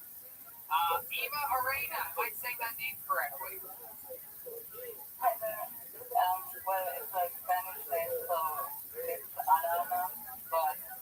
Eva Arana. I gotcha. Eva Arana. Where are you calling from? Wow! Look at that! That is so cool. We've gone global. Hey, yeah, love that. My goodness. So it's us. We are in the two countries like more coronavirus than any other two countries. So we might be spreading this over the internet too right now as we speak. How are you, Ava? Are you quarantined? I'm not enough to go out, but it's fine. I live in the countryside, so I have a garden and everything. That is beautiful. I can tell you have no sun right now. It's probably the lighting. I'm sure you have a beautiful sun. He looks like the ghost of Weird Al Yankovic. Oh, come on, guys. Be nice. Be nice. I was gonna say this is my favorite character Jeremiah's ever done. Okay, guys. I think she's absolutely stunning. I think she looks great. We have the same eyes. Oh, God. Okay, guys. Come on. Be nice. Sorry. All right. The band's on. Okay. All right. No, that's enough. That's enough, guys. Let's all lose control now. So, Eva. Eva. Okay, perfect. Eva, what are those things hanging up behind you on the wall? Oh, and that's a hula hoop. Yes, oh, very happy. You accidentally put on the hula hoop instead of a hat once. Oh, wow.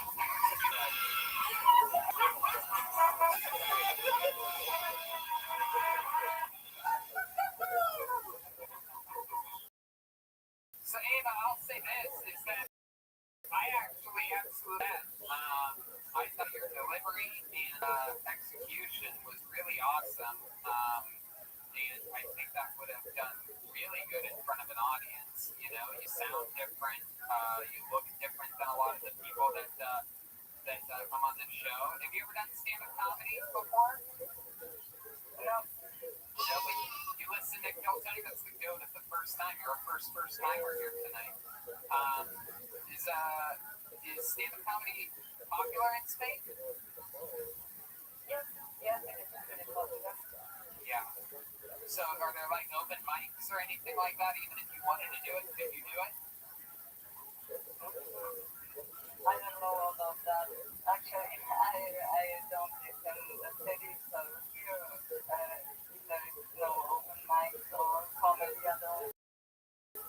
But you, I don't really want to do this. I'm not a showman. I don't know. I think you sort of are. I really liked your performance. And you're a fan of Kill Tony, so you found out about this from watching the show. long have you been watching this? How did you find out about us out there in Spain? My brother introduced me to the show. Oh, very He's good. a I big think he's fan. chilling. I love that. Wait till we find. Does he know that you're performing on the show tonight? Yes. That's Yes. awesome. That is awesome. And what do you do for work, Ava? Nothing at the moment. I have done different jobs, but I don't have like one job. What are some of the jobs that you do? Well, the last thing I did was working in a Christmas shop in Germany. Oh, cool. Oh, wow. What did you do for a German Christmas shop? Cashier things. Very cool. You travel around Europe a lot? A little bit. My mom is from Germany, so I speak German and I've been there for work a few times. And I've been in France for work. How long ago did your mother move from Germany to Spain? Like 25 years ago. 5 years ago. Now, are you saying that because it was really 55 years ago and you don't want to admit that you are Herman Goring's daughter? No, actually my grandmother was a Nazi.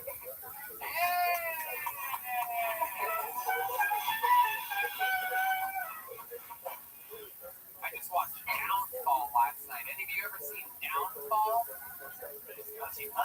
Downfall, available for free on Amazon Prime, is an incredible movie about it's inside the bunker of Hitler. The last 2 or 3 days, you may know a famous scene from it where a few years ago they did a thing where they would go over the subtitles and create their own subtitles of a very serious scene of Hitler in a bunker. But the rights to that movie absolutely bonkers as well. Out there on my patience to get through a quarantine. See the movie Downfall? No. You see it or not see it?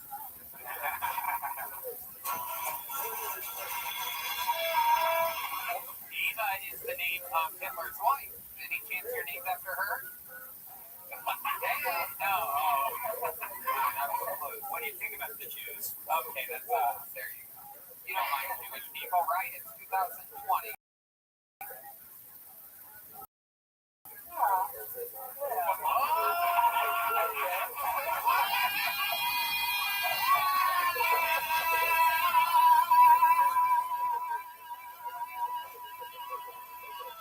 The hatred still runs in your blood. You are your granddaddy's little granddaughter, no doubt about it. I love that. Hey, do you have any special skills or hobbies or anything that you do for fun? Well, nothing interesting. I live with 25 cats and 2 dogs. What? Oh my God. Joe, what do you think about this? She lives with 25 cats. I think that if you are trying to open up a wildlife for yourself, I will kill you, alright? I don't need any more competition out here. Have you seen The Tiger King on Netflix by any chance? No, never. Oh, okay. So there's a big series on. You see one of these? We'll be more than down. Do you have the cats in your house right now? Yes, the cats are in the house. Can we see? So why do you have 25 cats? Started with 2 and it got out of hand. Oh my God! Out of hand is right. My goodness. Do you smell like cat pee? Is that like, yeah? No, but they have sometimes dust and it's pretty hard. Started buying condoms for this cat. See, I don't think that's how it works, Kate. I wear a condom every time. Eva, is there any chance we could convince you to grab that hula hoop off the wall and show us some of your hula hooping skills for a moment here? So I can try. Hey, look at that. Our first ever in the history of Kill Tony, we've never had anyone hula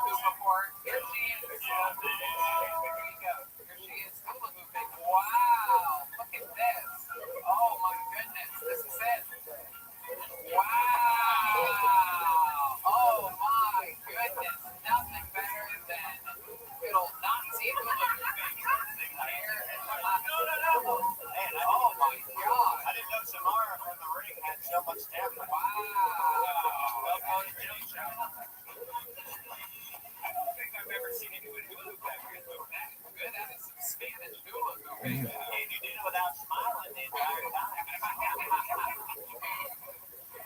My goodness. So do you live by yourself with these 25 cats? With my mother and my brother. Oh, very nice. Very nice. Is your brother there right now? Yes, in the living room. Tell him to come say hi real quick if he's a fan of the show. Tell him to come in. Yeah. Tell him to come in. Yell for him. Get him in there. 5. Oh, my. Good job.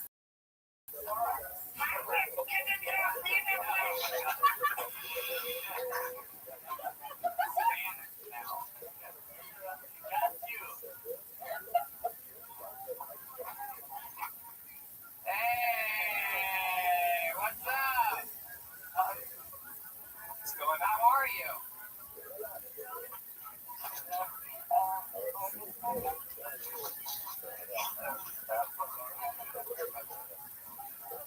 Hello, how's it going, my friend? Welcome to the show. How are you? What's your name?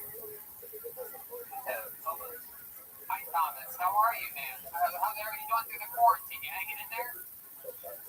Yeah, I'm fine. It's all right. What do you think about these? Yeah, you were just what? Go ahead. Oh, you're in the other room watching. Oh, I love that. I love that. What do you think about these 25 cats that your sister and your mother keep introducing to the house? Do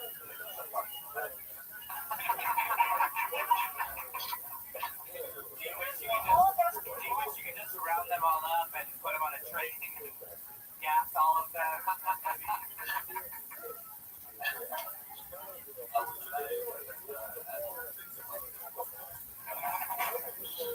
So you introduced your sister to the show, and we're interested to know all the way out in Spain. How did you find out about Phil Tony?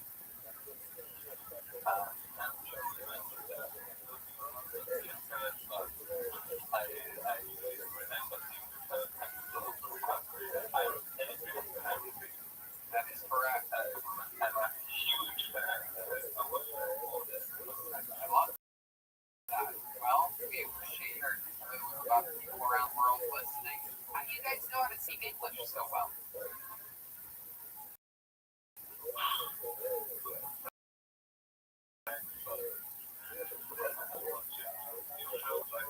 Look at that. Teach people English around the world.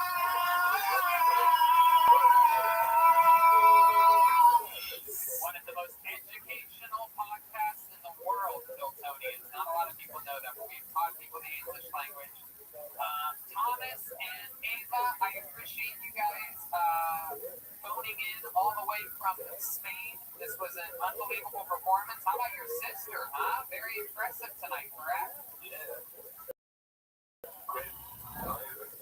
I love it. You guys gotta come to the United States, man. You got some tickets if you come. Absolutely. You're in for free. You're on the guest list if you come to Los Angeles when the quarantine's over, all right?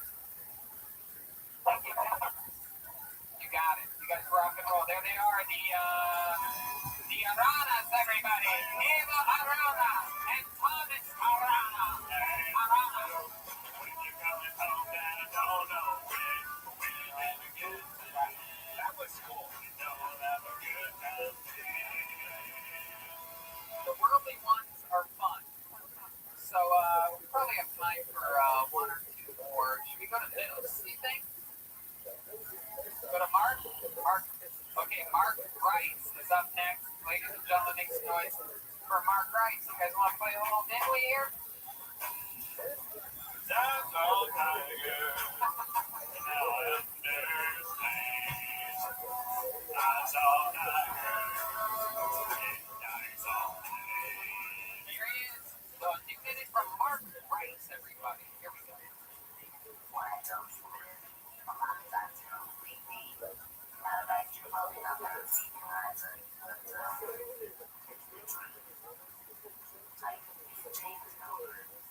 Yes, I did. I was all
show. How are you, my friend? Welcome, welcome. How's it going out there? Hello.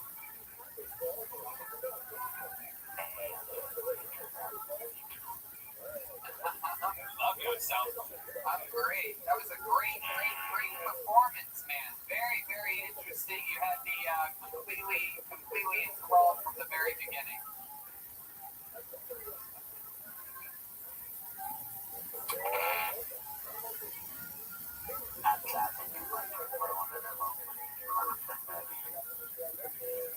Yeah, Punk never sounded so good.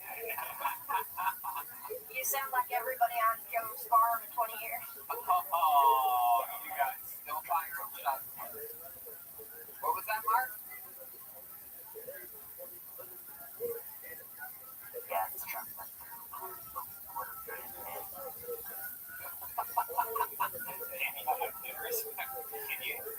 Can you say harder, better, faster, stronger? Harder, better, faster, stronger. Say that.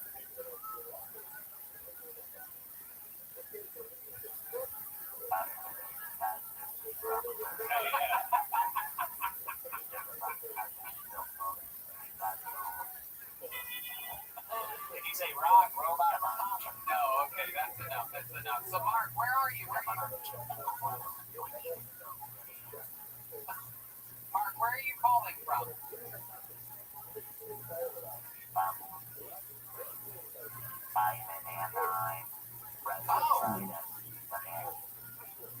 Oh, wow, you're very close. You're not far away at all. We have an actual tiger crawling across the set right now. My goodness.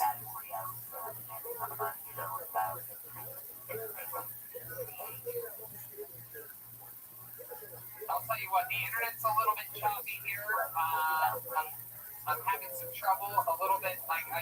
Your voice box and everything sounds great, but I think the internet's a little bit choppy. There's a little bit of a delay, but I'll tell you what, Mark.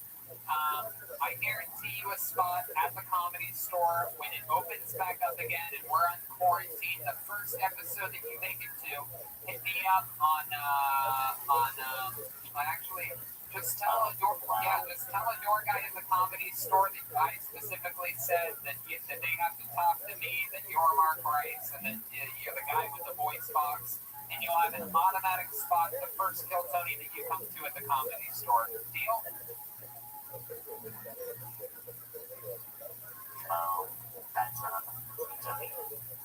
Awesome. Mark Rice, everybody. Thank you, Mark. We'll talk to you soon. There he goes, Mark Rice. There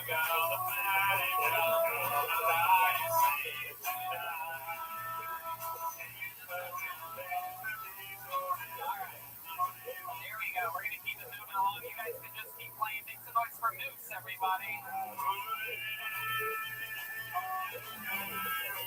Perfect. You know what? Let's stop all this. We're going to do something special to end the show tonight. Your final comedian. Ladies and gentlemen. All right? This is a very...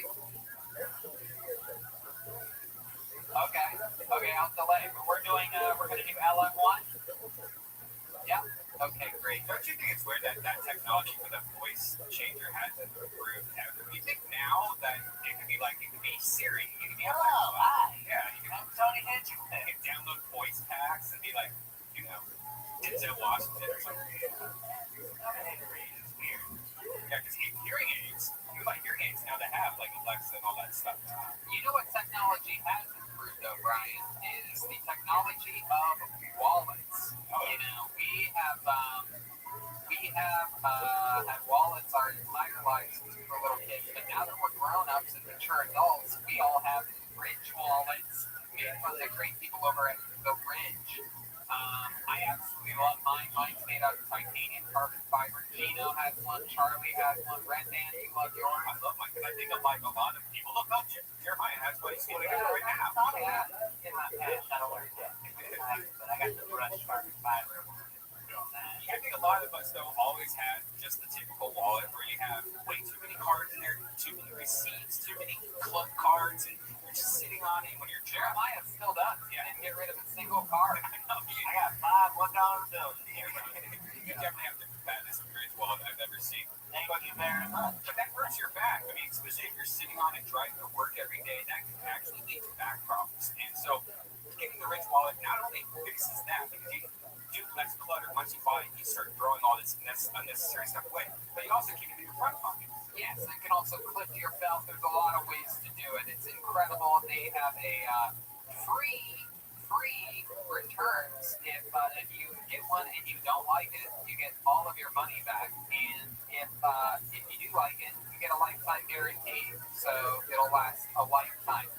Go to ridge.com/KillTony, get 10% off, and have a wallet like us, like the official cast of Kill Tony. That's ridge.com/KillTony for 10% off now. We're gonna play a song just for that. The lion is still asleep tonight. Our LM1. Oh, okay. Let's check out Moose. For the first time ever, we're gonna see the comedy stylings of Moose. Everybody, Brandon from Moose. Here we go. Just hit on it. And it's Moose.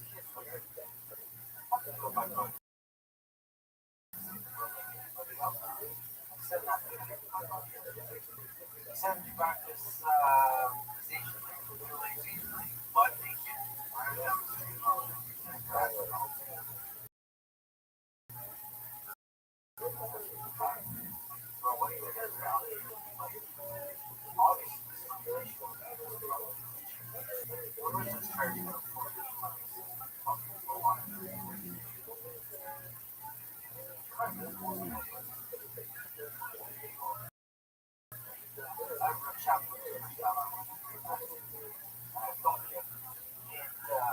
chapstick on my belly button.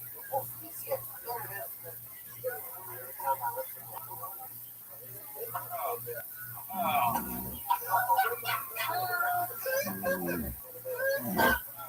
Wow, a minute from powerful Moose, ladies and gentlemen. I think he even threw a little part in there at the end for Red Band. That was incredible. Moose, how you doing, brother? I love that. I love your style. You're the first person to ever perform on Kill Tony live with the cab of a truck. Exciting stuff. Where are you located, Moose?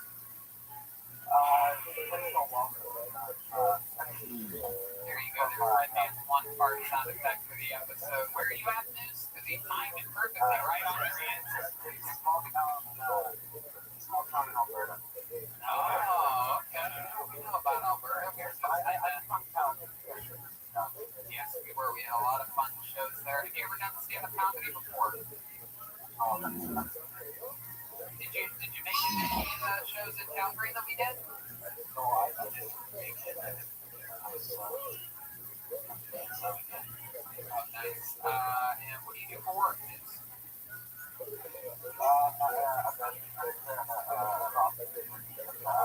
I was home and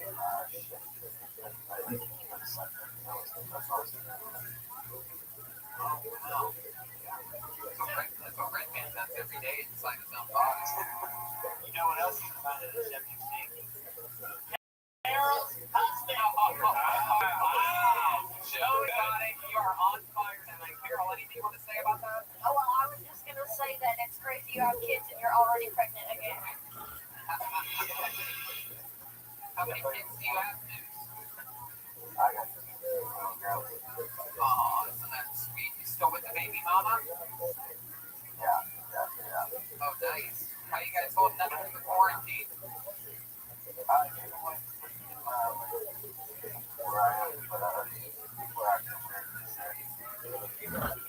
All stocked up on everything?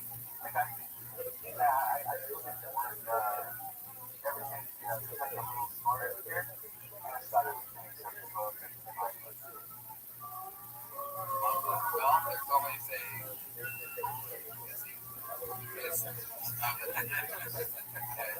So what have you been doing? yeah, there you go. Do you have enough to last you, or are they just like dropping Yeah, wow.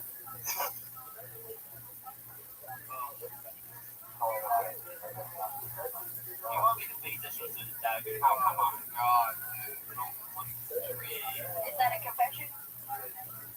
Whoa, is that Moose, what's something crazy about you that we'd be shocked to know?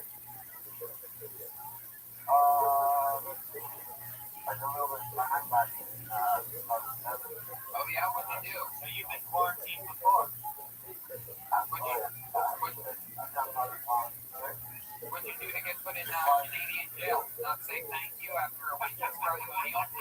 Thanks, Lord.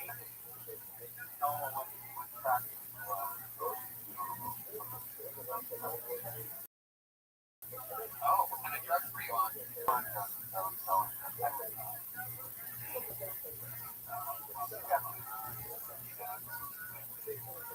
My goodness.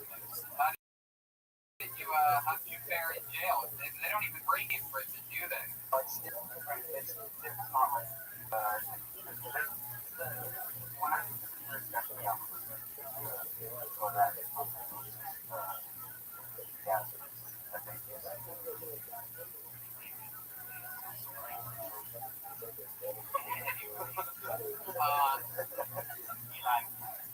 So,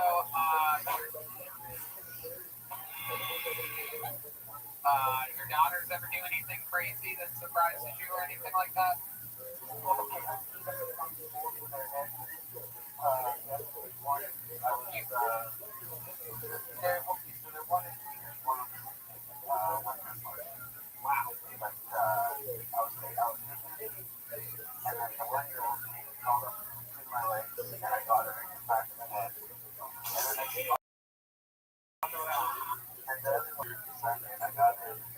Oh my god. That's normal in the Tiger family, man. We see on our kids all the time. You can sell that video for a lot of money. Oh my god, look at you, big guy peeing on people. You're like George R.R. Kelly. There you go. If this was a live show, then the audience would have given me a fucking standing ovation, but it's not. Thank you. Thank you, James and Anthony get it. Thank you. Thank you.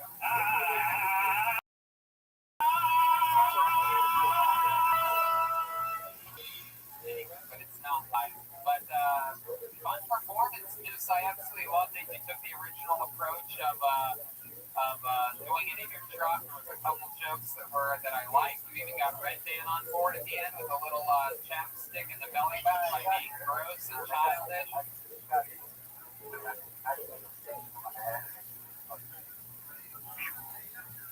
You did it, dude. You did it. You had your Kill Tony debut tonight. Congratulations. Hopefully we see you next time we're up in Canada. There he goes. Moose, everybody. Moose. Thank you.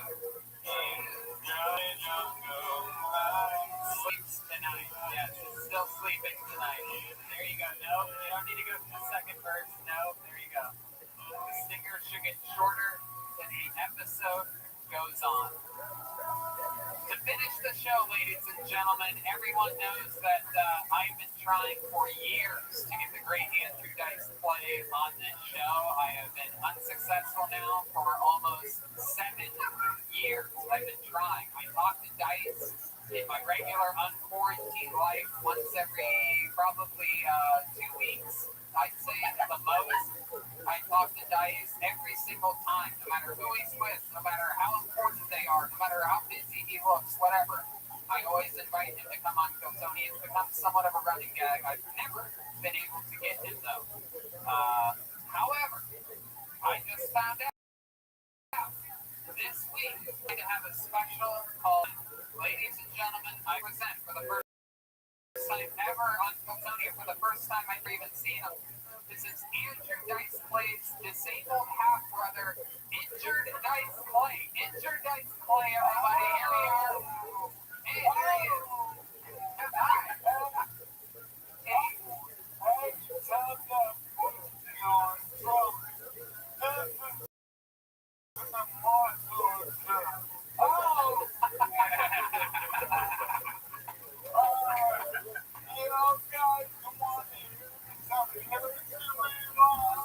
Yeah.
Wow.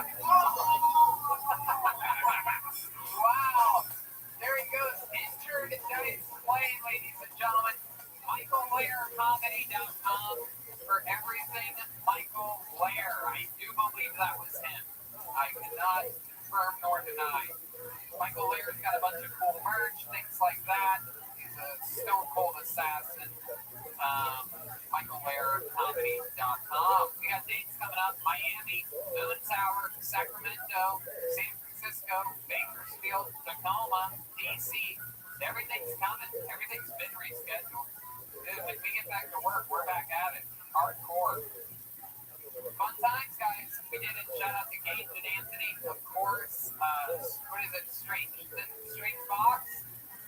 Strange Peace _ in GAGETIJERINA in Tiarina on social media. How about a big hand, ladies and gentlemen? Immediate in Hall of Fame. You know, after Ohio State played Miami in the 2002 National Championship, that game was so good that the next day they re-aired it on ESPN Classic. They didn't know the game was going to be that good. They re-aired it the next day on ESPN Classic. I'm calling it right now.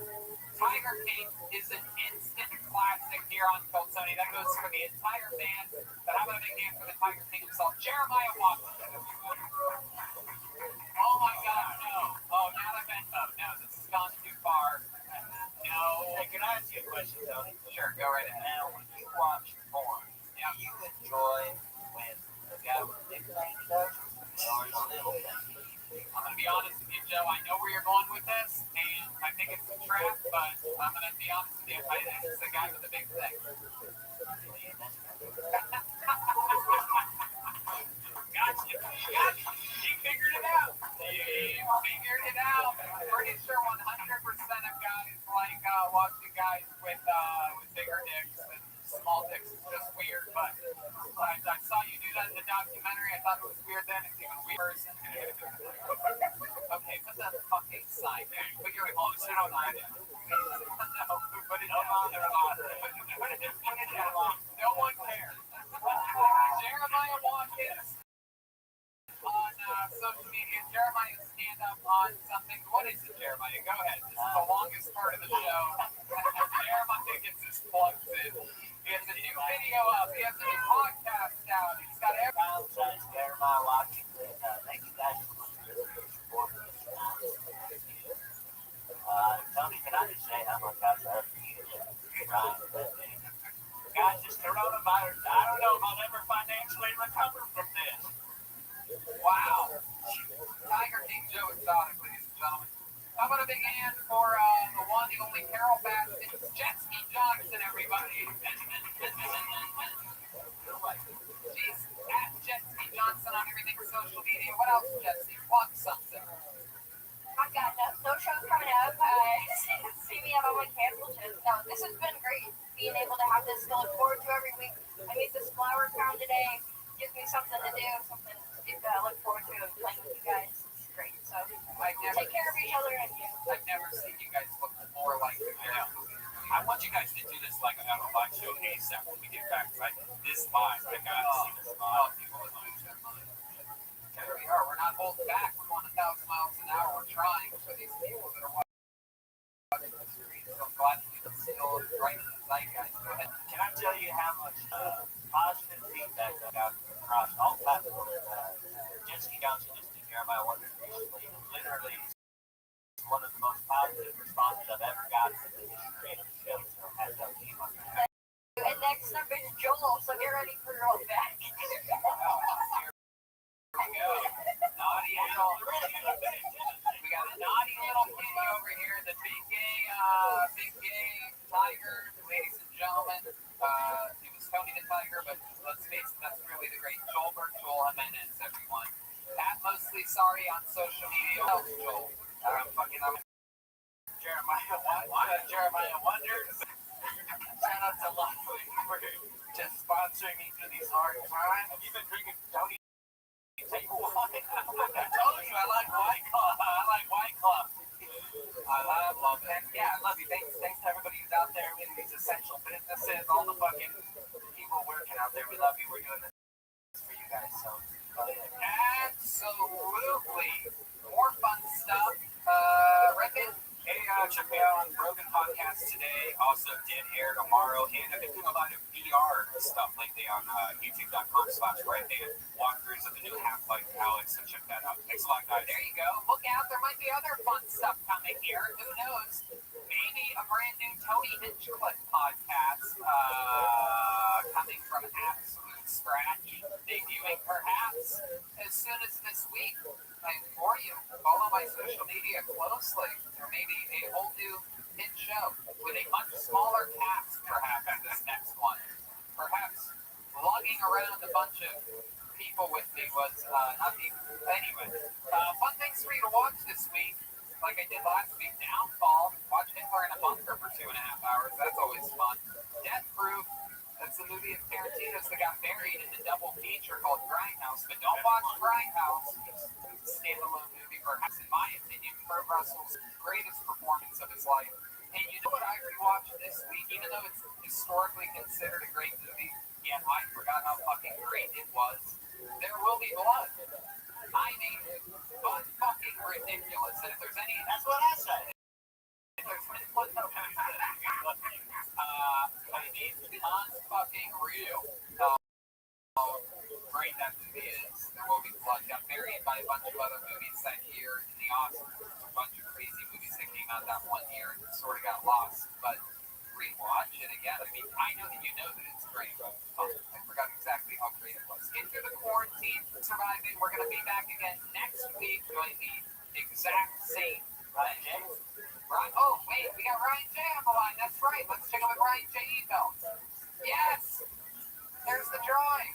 Hi, Ryan J. Look at that. That's Ryan J. Can you hear us? Yes. Wow, You're here, that's man. amazing. Oh, wow, that's cool. Jesus, that is so fucking cool. Please going to take one of those prints for evidence. Oh, God, is that fucking cool. You are out of control. You know, I say it all the time. I'll say it even again. Watching this guy's art grow along with the show is an absolute special treat. If you look at some of the first drops, they are, while they've always been amazing, they were sort of, how would you describe it, Ryan? Sort of like less dimensional, I guess we could say. But Yeah, those little motherfuckers. Around the edges. now it is just, I mean, we are all operating on a whole new level. I mean, it is just incredible. That is so fucking cool. Consider me the first buyer of that print when that gets printed up. And everything's on sale right now, RyanJPBelt.com. I got all my pictures framed. Everything's all around my entire place. My place is like a Hilton museum. Hey, stay quarantined. Don't smoke pot with your friends. Don't drink with your fucking friends. Let's all get rid of this dumb shit so we can get back to doing live shows. All right. Good night, everybody.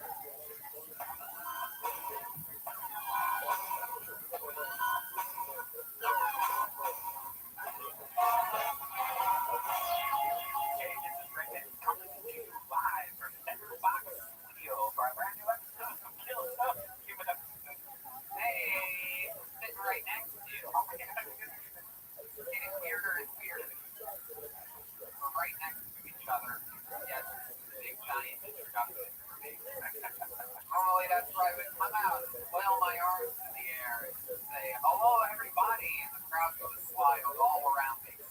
Here, I'm a long way away from that. But welcome to another episode of Kill Tony, the Quarantine Edition, where we talk to comedians all around the world. That weren't able to do that before. We were going to do a normal live show, but now we can.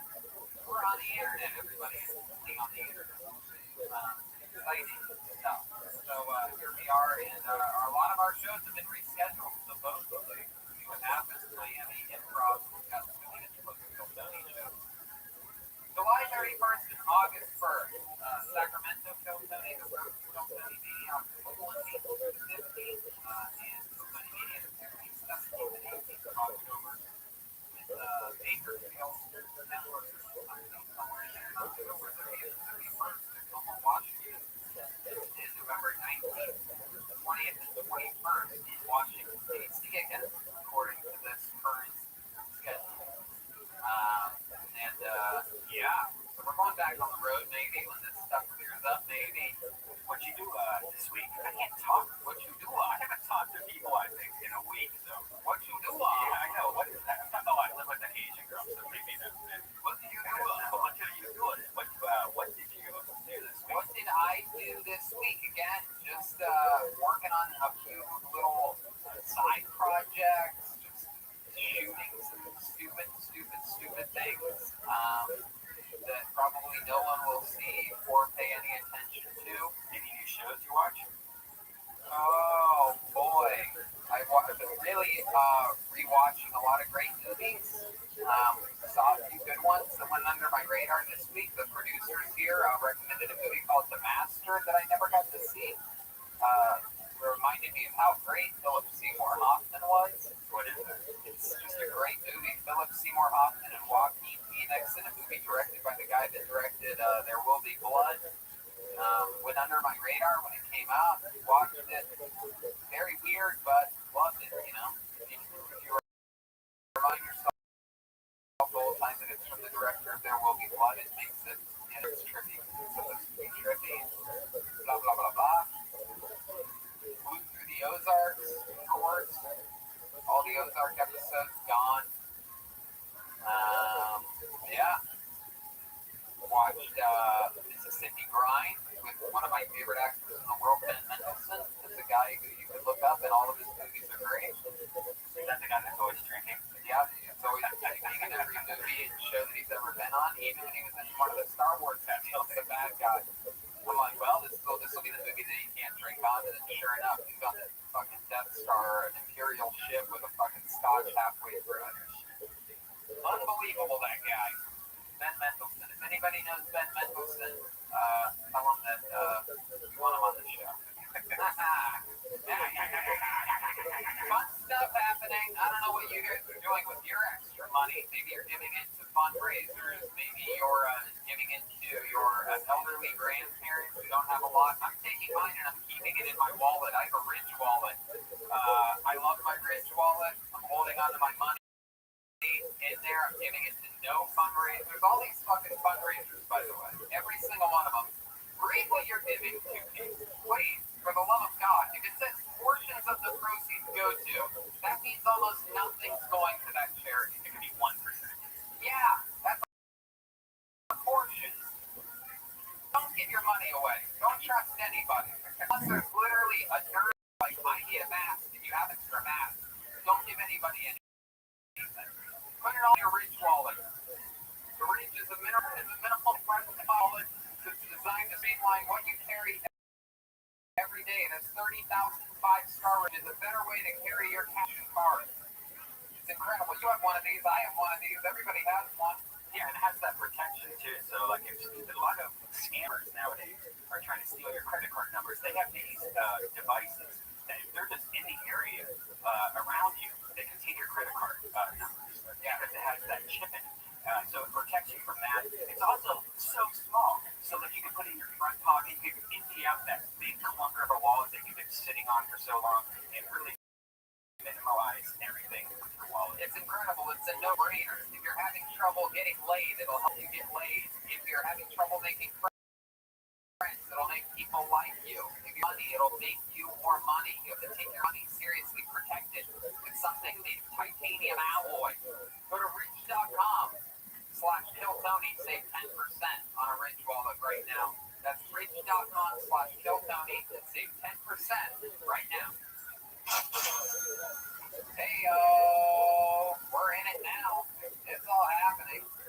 It has been a Corona big day. Corona big day. is a Corona baby. Crown of the day. CBD. We've been telling you about Infinite CBD for a while. They've got the best CBD products on the market. High-end pure CBD isolate. They've got a wide range of products from gummies and topical creams. And this month, we want to tell you about their lube. Oh, yeah. Yeah, they have lube. Brian, you know about it. It's great, man. They gave me a bottle of it, and I forgot I had it. I pulled it up the other day because, even at home, there's nothing to do. There's a lot of sex going on. So I put up my CBD lube, and it worked. It worked amazing. Actually slipped in there a couple times. Might work too good. Wow, might work too good. And that's just on his hand, everybody. He uses it on his hand. He got blown out of the window. His hand flew out of the window. Got so goddamn slippery. It flew out of a window. He had to get a brand new hand attached at the hospital, which is not a good time to have to go to the hospital to get a hand transplant, people. Go to infinitecbd.com, find the product that's right for you, and if you use the code Tony15, you'll get 15% off your order. That's infinitecbd.com, Tony15, get 15% off. That's infinitecbd.com and use the code Tony15 for 15% off. All right. Fun times. We have a bunch of fun things like the regulars are in the stable. We have a bunch of comedians that sent in a minute and are waiting on the line or about to be on the line. And but we also have a band, everybody. Believe it or not, every single episode, well, except for the first couple quarantine episodes, but now we are back to them doing characters each episode. We don't know what they're going to be. About 10 minutes ago, they went off into the other room, started getting ready. We're going to find out right now what they are tonight. They commit to being in different characters throughout episodes of the show. Maybe it's a famous character from the past that we've seen multiple times. Maybe it's a brand new character. Like last week, they were the cast of the Tiger King for the first time ever. That was in the news. That was topical, and it was hilarious. Let's find out what they are tonight. Ladies and gentlemen, I present to you the best damn band in the land, the Kill Tony Band. Jeremiah Watkins, Jack Ski Johnson, and Joel Jimenez.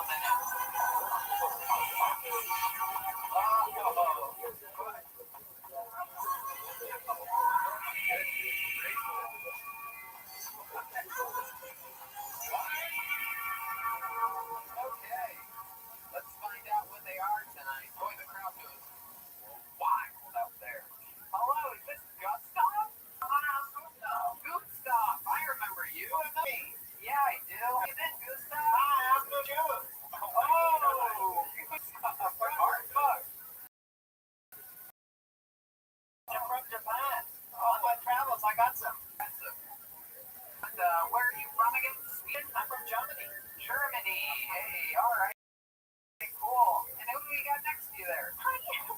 Who are you? My name is Anna, and I come from a magical land called Iceland. Anna from Iceland. Wow, aren't you a sweet little thing? What's something about you we should know about? Thank you for saying I'm sweet, but I cannot take a compliment or a no for all this breakfast that I'm very happy to eat. Oh my goodness, Anna. Wow, you are a wild one. And what do we got back here? My guess is a Cuban guy with full-blown AIDS. I mean, you have to have that correct. Just how you say AIDS. My name is Ricky Ricardo, but how do you say my friends call me Mr. Sanguis? Mr. St. Louis. I'm not Spanish. Mr. St. Louis, you are Cuban? Yeah, Viva Cuba. You think Joey Diaz fan? Oh, I love it. The church of what is happening now. Wow. I can't believe we are doing characters in this crazy time right now. Right. Okay. So we have a Cuban, an Icelander, and the German Gustav. Brian and his soundboard. Ads are done. We read our dates, so let's just jump right into tonight's episode. Your first comedian doing an uninterrupted minute, and then talking with us. Goes by the name. Wow. I know this guy. Make some noise. Here we go. Brian Keller. Everybody play Brian Keller up, guys.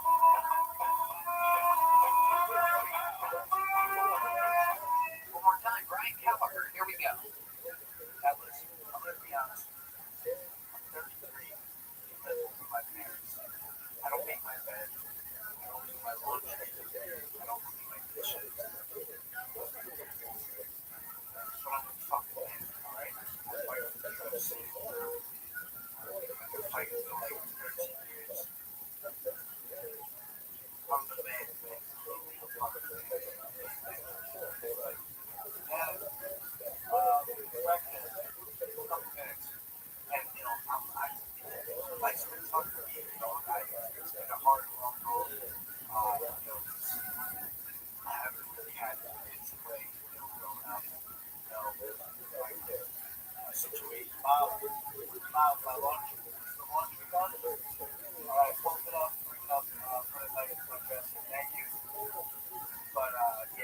I grew up, I used to sleep with a teddy bear when I was younger.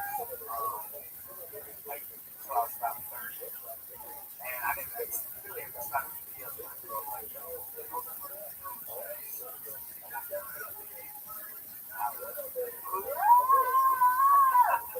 All right, Brian Kelleher. Wow. This is awesome. Hello, Brian. What's up? What's going on? Let me update the cast and crew here. Guys, Brian Boom Kelleher is one of the great fighters in the UFC. I just watched him make a man tap out in the first round, getting in the... Did you get the performance of the night that night in January? Yeah, man. Luckily, we got the bonus, before this whole situation, so that was good. I got paid in January before all this. Dude, that is incredible. I was watching that fight. I went over to our Pete's house for that. Made a drive out there. We ate pasta and watched the UFC fight. And I was telling him when that fight started, I go, oh, fuck, this is awesome. This guy is a big Kill Tony fan. And he's like, which one? I'm like, that guy, you know what I mean? And then to watch, it made me really invested. And it was awesome to watch you fucking go out there and almost rip a guy's arm off, right? Was it an arm bar? Yeah, I think he is. But the kid's here, it was like he was tapping out his foot and everything. I was more nervous when they're shooting my fights. Yeah, I was trying to tap out of your set 10 seconds in. You got lit up by a German over here. I have a question. Yeah. What is that on his body? I only see half of it. It's underneath that Oh, sitting it's down. body. Man, you're going from the Iceland to the right.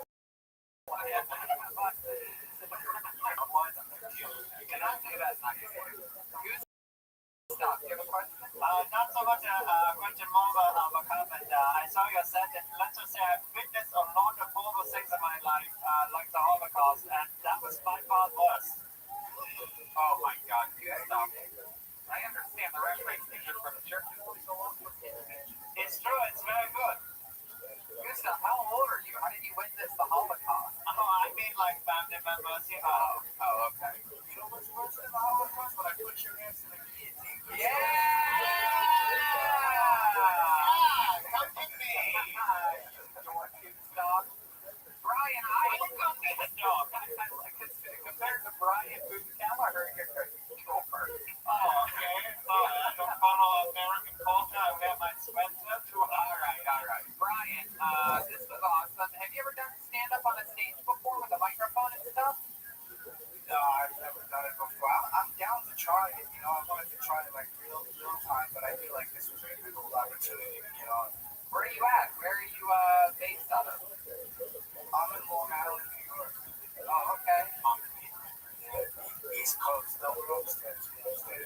I love it. So you really lived with your parents your whole life? Yeah, man. I have a lot of money saved up from fighting so far, but I'm kind of waiting to make the move. Like my girlfriend's in her internship right now to become like a dietitian. So I'm kind of waiting until that settles, and then we're gonna get a house. I love it. I'd imagine it gives you an edge in the octagon. Like if all these guys fought like they still lived in their parents' house, it would probably help them. Like McGregor got rich and he got a little bit soft, right? Well, yeah, that's right. Yeah. What do you mean? I'm 33 and live at home also. This is great. Yeah, you're exactly like a UFC fight now. Yeah. It'll probably help you focus on the fight more. You don't have to do things. This is what I've been doing for years. So yeah, okay. All right. Wow, for sure though. I mean, my parents, we also eat healthy here and everything, so it's definitely a big support system for sure. That's awesome, man. That is so cool. What do you do when you're not training or fighting and stuff? Man, sometimes I mess around with some music, and sometimes I do. I just like mixing up workouts at home right now. Ride my bike. What kind of music do you Watch do? Kill Tony. Sometimes I write like rap and I'll sing a little bit. And I'll mess dude, around, record. I got bad news for you, Brian. We definitely have to get a sample of something that you can rap or in any way. Yeah, for Snoop. Even Snoop agrees. We gotta a couple of lines or something, but you can do whatever All you right, want. I got you something right here. I'll do poet style. Okay.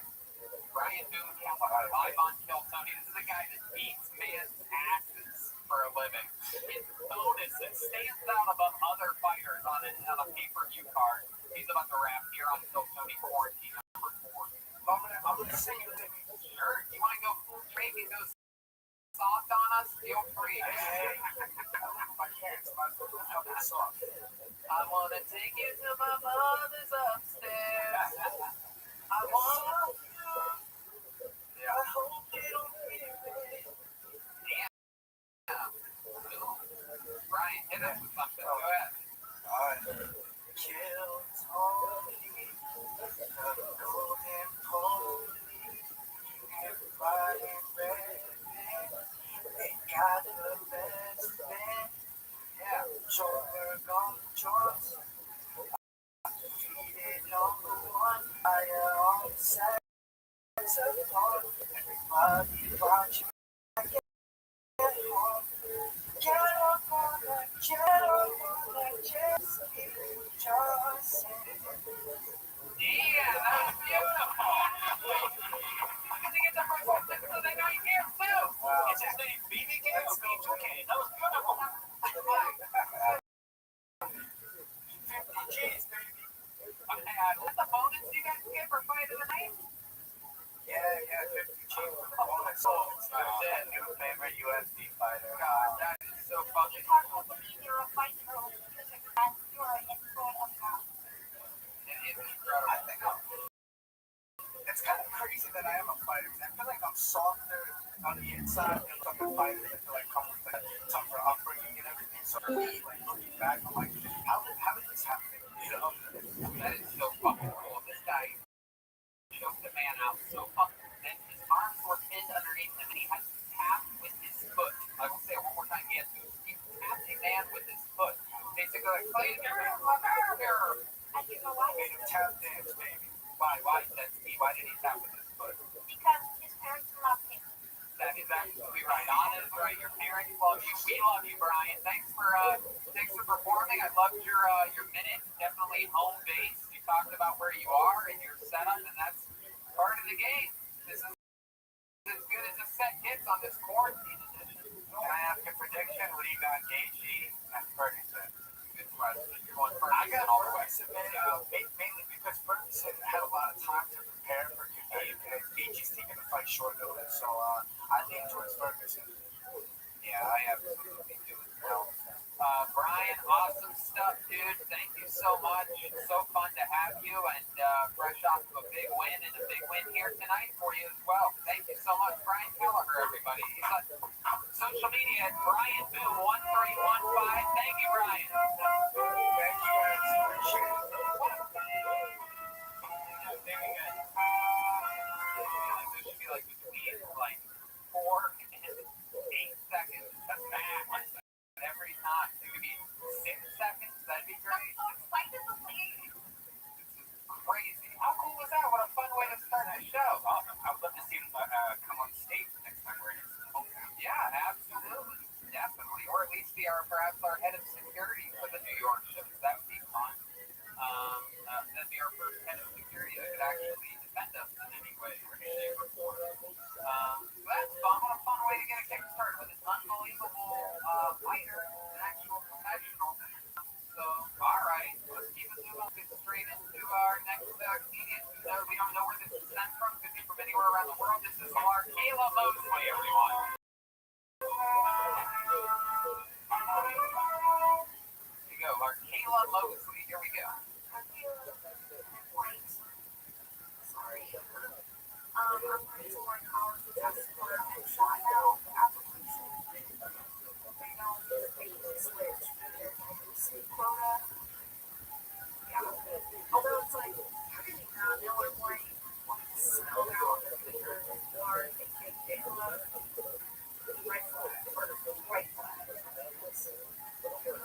I apologize for this. I'm my head. Because I have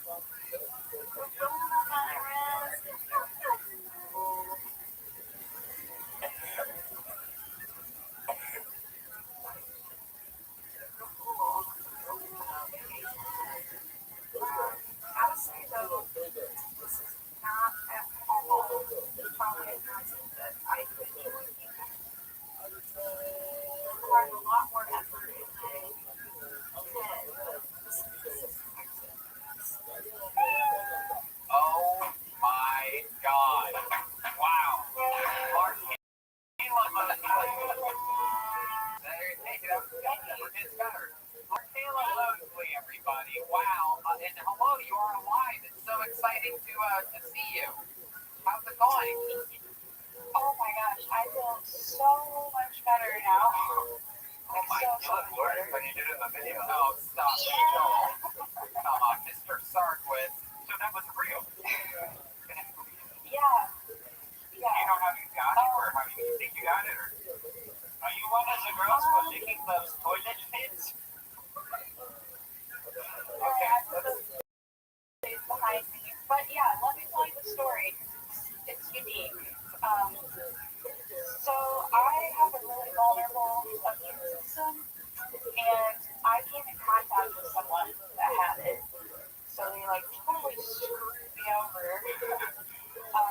And this is before testing was readily available where I'm from. So Where are you from? Where are you? oh God, I didn't want to tell you, but I'm from Fort Wayne, Indiana. Oh no, one of our favorite places of all time. Same, I can relate.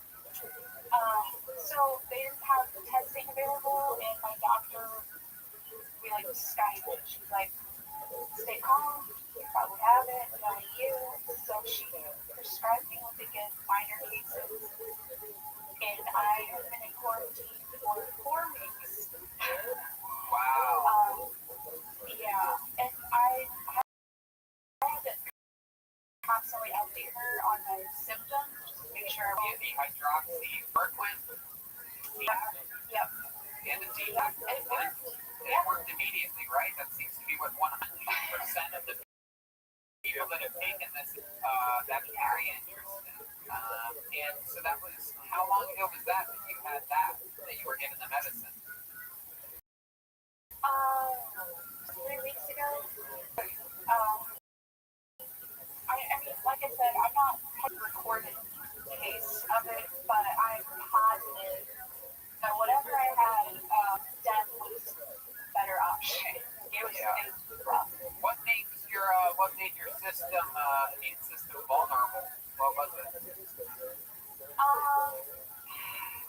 No, I think my mom used heavy drugs when she was pregnant with me.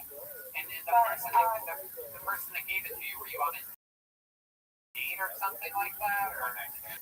No, I wish. No, it was one of my stupid ass friends who like doesn't acknowledge quarantine or travel ban.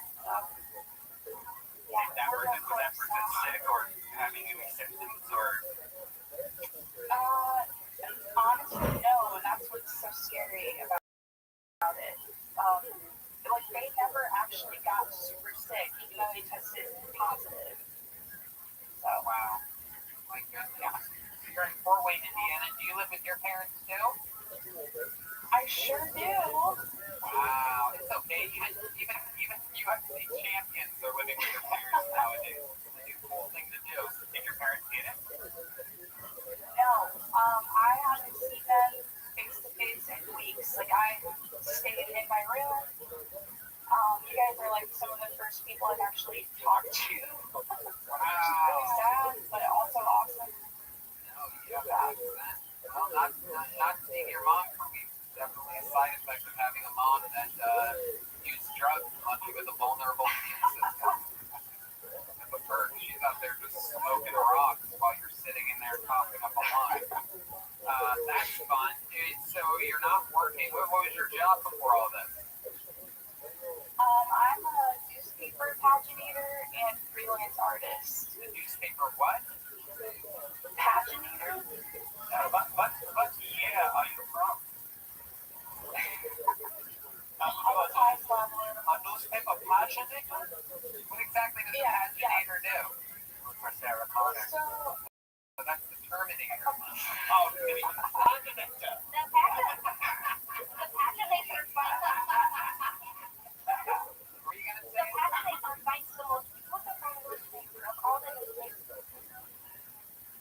correct? Yeah, pretty much. I basically like to put all the stories in and make sure they fit and jump them to different pages. It's kind of boring. Wow, my goodness. But that's the type of newspaper. There's still a big business out in Fort Wayne, Indiana. That's how most people get their news. That and the terrestrial radio they listen to. They listen to FM 93.3 for the news. What up? It's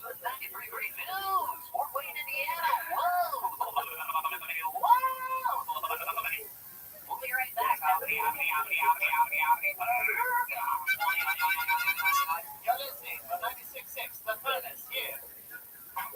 What is behind you? Is that your mom's stripper pole, or what is that artwork? That's a Ryan J. Ebel back there, isn't it? Oh, by the way, he's drawing too. No. That's right, he's drawing tonight's episode. All the prints are on sale right now. RyanJebel.com. We're going to check in with him a little bit later. It's better that we plug him in the middle of the episode anyway, right? What is that piece of art? Is that yours? Yeah, this is mine. I don't know if you can see it. Oh, wow, that's cool. Very cool. I do trippy stuff. And I like Rick and Morty. Plus, You see, it's a yeah. That Hey, hell yeah. creator of Rick and Morty, Justin Roiland, is a huge Kill Tony fan. Talked to him the other day. Yeah. He told us that he was going to help make our show known by the world as it deserves to be. And then that week, they got picked up for like 900 episodes. That's the Illuminati keeping this show from going to the next level yet again. By the way, how have we not changed Right Bad's name to Travel Bad in this hard time? Mr. Sangui is still finding his footing early on in this episode. Perhaps he will warm up as it goes on. I did Travel Bad. Yeah, we got it. I agree. Wow. So you've been in quarantine for 4 weeks. You live with your parents. What's your love life like? Totally non-existent. What was it like before all this? What was it like 2 months ago? Non-existent. Yeah. Why do you think that is? Nobody's trying to hook up with a paginator? Oh, yeah, no, it's a real sexy job, so I don't get it. I get frozen really fast, which I totally understand. The last guy I was involved with asked me to be the best man at his wedding. Oh my God. Yeah. That's bad. Wow. That sounds worse than quarantine. The best man. What'd you say that you would do it? She said, yeah, bro, let's do it. Well, we were in a Taco Bell, so I thought it was a joke. Right. So I said yes, and no, it ended up happening. So fuck that. My goodness gracious. Yeah. I'm curious, since you've been in your room for 4 weeks, what is your daily routine been like? Because that's easy for you to kind of go stir crazy without leaving that area. But then again, you're used to Fort Wayne, Indiana, which that basically is the most exciting thing to do. Your day starts and ends at the most exciting place. So go ahead, tell us how your routine is. Yeah. Okay, it was depressing. I would wake up and sometimes cry because my eyeballs felt like they were melting from the fever I was running. And then once I cooled off, I would just sit and watch Kill Tony, like no joke. So that's why I decided to finally do this. Like I have nothing else to do. I've been hanging out with them virtually every single day. That's beautiful. I love that. They say that Kill Tony has been confirmed that it cures cancer, so it should be good for the coronavirus. And yet again, here you are, someone with the actual coronavirus.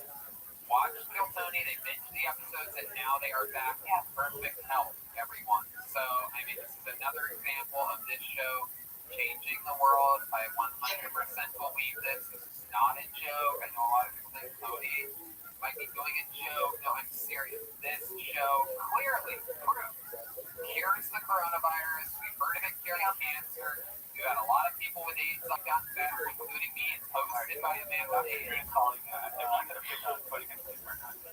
Kill Tony is AIDS. It's out there. We all know it's the Rich Wallet. Yes. The Rich Wallet. Titanium. Alloy. So many different versions. The Ridge Wallet, adamantium, coming soon. What is the weirdest thing in your room that you use to masturbate? That's a Red Band question. No. The views of Red Band are not that of the Kill Tony podcast.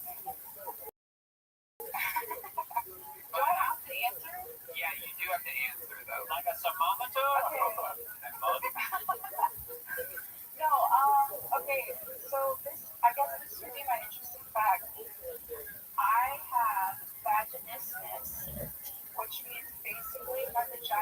Chinese Jesus food. Christ. Wait, what?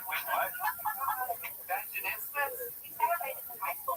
This is my muscle sleep. So, what is vaginismus? You have like no control over the muscles in your pelvic area, so it's like constantly in battle mode. So anytime something tries to get inserted, it's like red flag, oh no, and things. Yeah, it's like a fight, basically. It blocks things from going inside of it? Yeah. Oh, this is how you keep getting grozos, dude.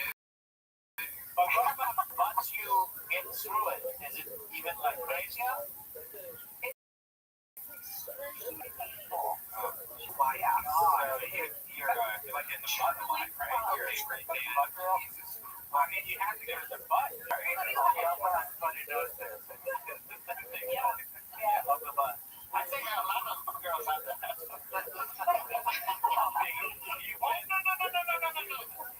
Oh my goodness. Wow, vaginismus sounds like the worst thing ever. You know what? You know what you should do is when you get off this phone call with us, you should go beat up your mother and father for the genetics. You should spit on both of your hands and then slap each of them on the whole face. You tried to put it in CBD. Yeah, you tried to put it in CBD. I just got my infinite CBD. Hey, I'll get that. Did you really get the lube? No. Unfortunately. I mean, why even bother? Wow. So is that thing curable? Is there any way around that? Is there exercises or anything you can do for vaginismus? No, that's what's so sad about it. They say you can do therapy or like hypnosis even. Hypnosis. Oh my goodness. Can you imagine that? Can you imagine just a doctor dangling a fucking A pocket watch for like yeah, right in front of your vagina. Can you put like an inch in? Like, is it just like, it can go far in? Like, we just put the head in and So that's enough, right? Like how much wiggle room are we talking here? Are we talking like a pinky? What's happening? It can be a nipple. I have an honest question. Okay, go ahead. Mr. Sam. By the way, my English is kind of better than in America, but does this happen when you're alone? Is it only when you're alone does your body relax, or like does it happen when you're alone as well? yeah, Oh, it's it's all the time. Okay. It's all completely involuntary.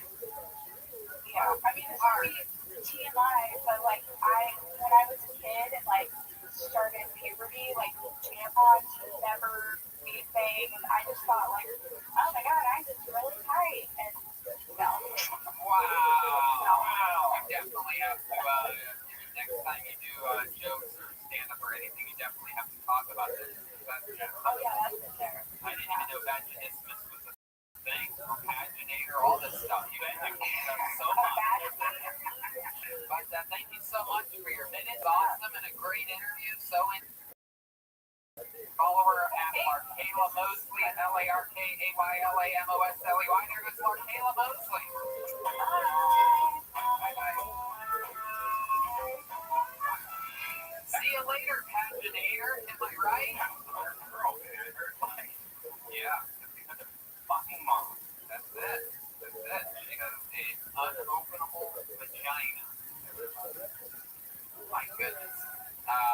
Well, there you go. Speaking of vaginas that won't open, guys, we have a regular on this show, everyone. He is a lot of human beings' favorite human being. He's one of my favorite human beings in the world's history. And he's here again, ladies and gentlemen. Make some noise for the great Michael Lair, everybody. I guess he'll make some noise.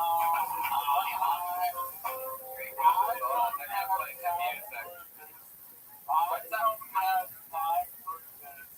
Hi, Michael. How's it going, buddy? I should not tell the world last week what a good actor I am, because I've been struggling with audition. Yeah, that's what a lot of people are saying. The last 2 weeks, you've been doing live reads and cold reads and audition reads and impressions. We have seen it all.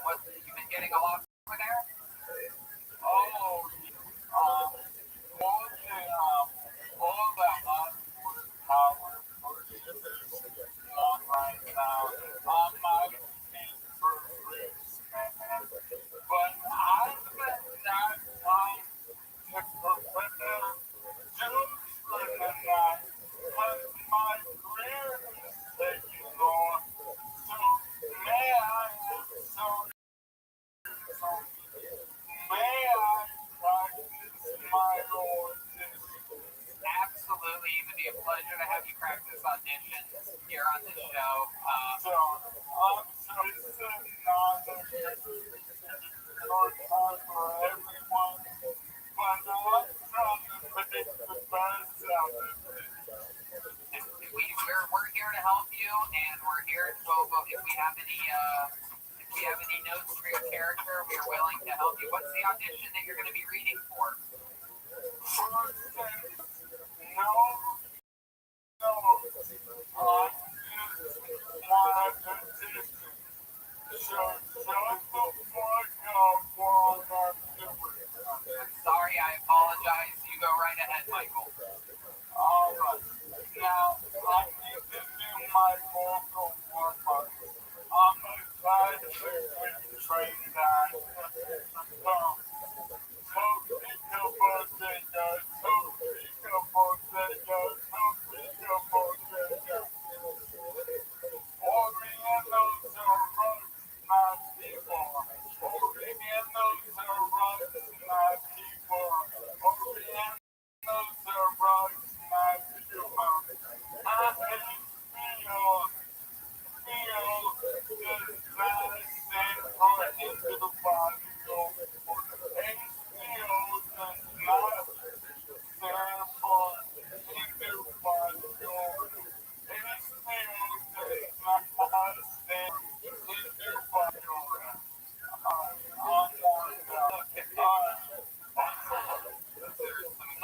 Warm-up, yes. Thank you. I'm classically trained. Alright, so this first role is a small part in a new superhero franchise. It's called The League of Extraordinary African-American Thespians. Right, you got an audition for this, but yeah, let's hear it. I play a wheelchair-bound overnight. Oh, okay. That makes sense. Yeah, no. Was it so strong? Sterling K.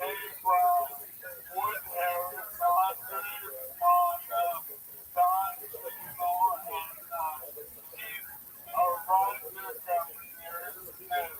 And they all played themselves fighting crime and prejudice. So I'm the neo-Nazi wheelchair.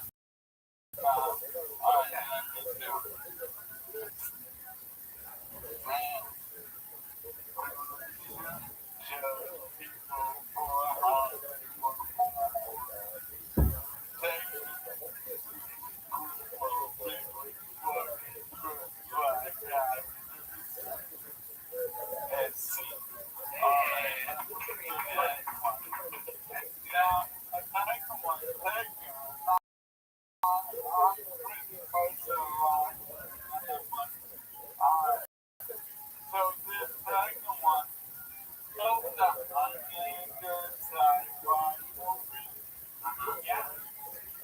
Yeah, like Highlanders live forever, can only die if you cut off their head,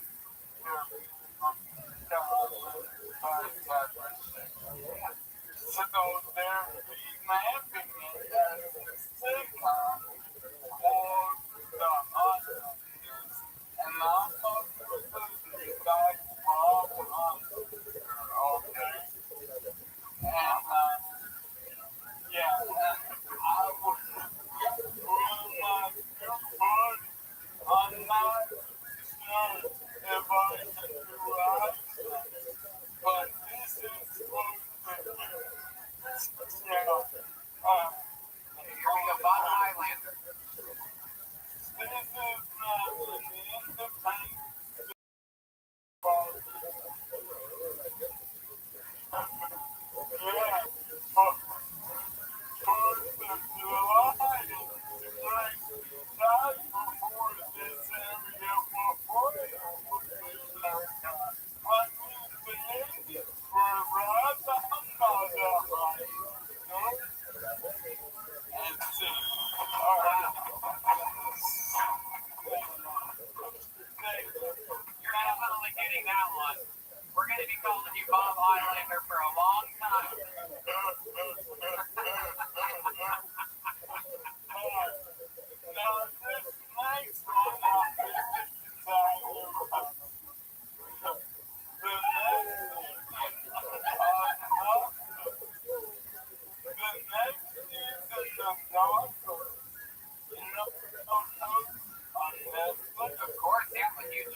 wheelchair bound?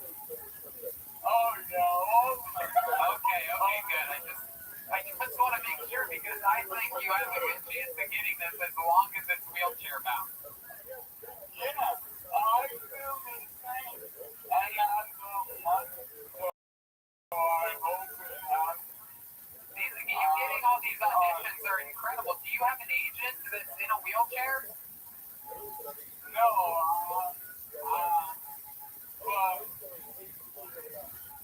Fingers crossed. yeah. Okay, here we go. You're playing a Filipino Special Olympics wheelchair bound athlete. That's all right. No, Okay.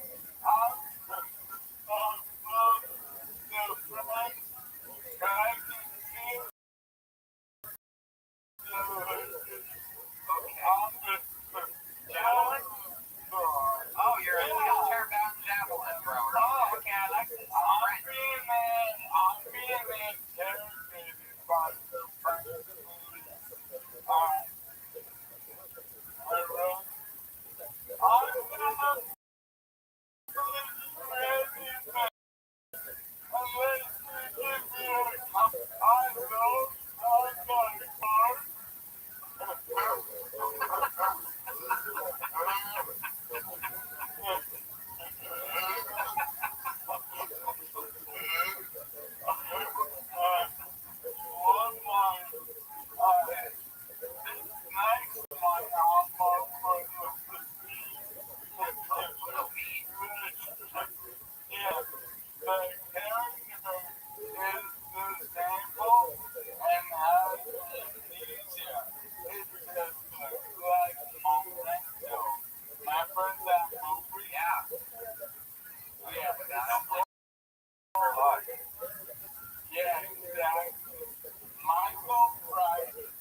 I love it. All right, so he's playing a wheelchair-bound former Price is Right contestant that fell down, broke his neck, didn't make it to even play the game.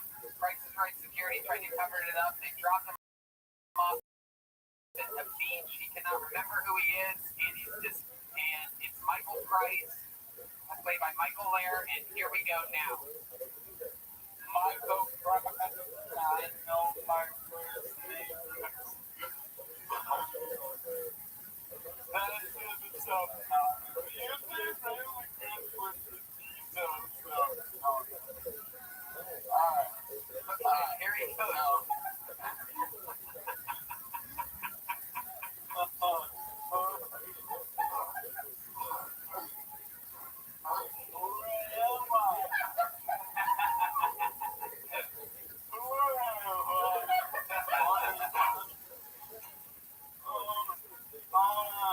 Wait.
Wow.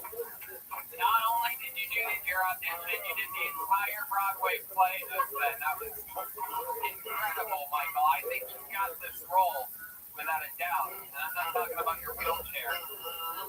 I think you've got all four roles, like the wheels and your scooter. This is incredible. I can't believe all of the characters that you've done.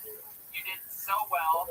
All of them disabled. All of them laughed at themselves in the middle of their audition for a second. That was just incredible. How do you, did you have to show up to these auditions in person, or can you do them over Skype? Yes. Then, like, you already said, come here, get the paper and start this. They're real good at the casting office. I love it, Michael. Well, an incredible performance. You did much more than you had to do, but I absolutely loved every single second of it. I fucking love you. Everybody loves you. Anything else you want to say before we keep moving? It's doing all its thing. That's right. Absolutely. There he goes, Michael Lair, everybody. We love you, Michael. Wasn't that fun? A little change of pace from Michael Lair. That'll be a fun one to listen to at 1.5 speed, right? 1.75. Yeah, you liked it last one. I really liked it. Looking forward to it. He did like, oh, someone worked at Wendy's. They got it. Yeah, McDonald's. Hearing the word McDonald's. We drew one sugar a little bit off. He did that. Pavlovian technique. That's right. Let's get back to someone we've never seen before or know any idea about. Let's see what happens here when we get the comedic stylings of Nick Meyer. Nick Meyer.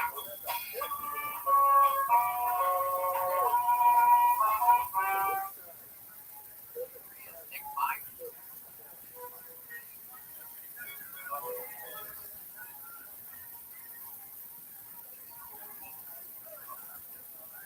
Find out. And identifies as babies. And he's not 5,000. I asked her for 2 meetings with Cyborg. That is like nothing.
911, we have an unarmed white man.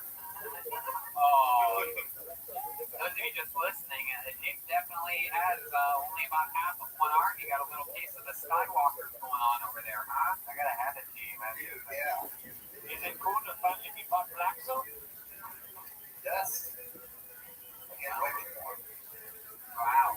It's been a trying time keeping that hand clean during this pandemic. Can you just put it in the dishwasher or something? There you You go. know, it's worth about $500,000, so if I put it in the dishwasher, I'd probably get killed. $500,000. You don't want to mess around with it. It doesn't really listen. So right now, if you can see that it's stuck going backwards, it's because it's not listening to me and it just froze up. So if that happens at the wrong time, you have a bad night. Wow. So that's a $500,000 arm, and here's the $1 million question. What happened there? How'd you end up with that bad boy? I got electrocuted working on power lines. Oh, I thought that's what happened. We need to make her of our cables. Remember her earlier tonight? The girl on vagina closes like a fucking gnat. Perhaps let's visit her in Fort Wayne. But wait, so exactly how did it happen?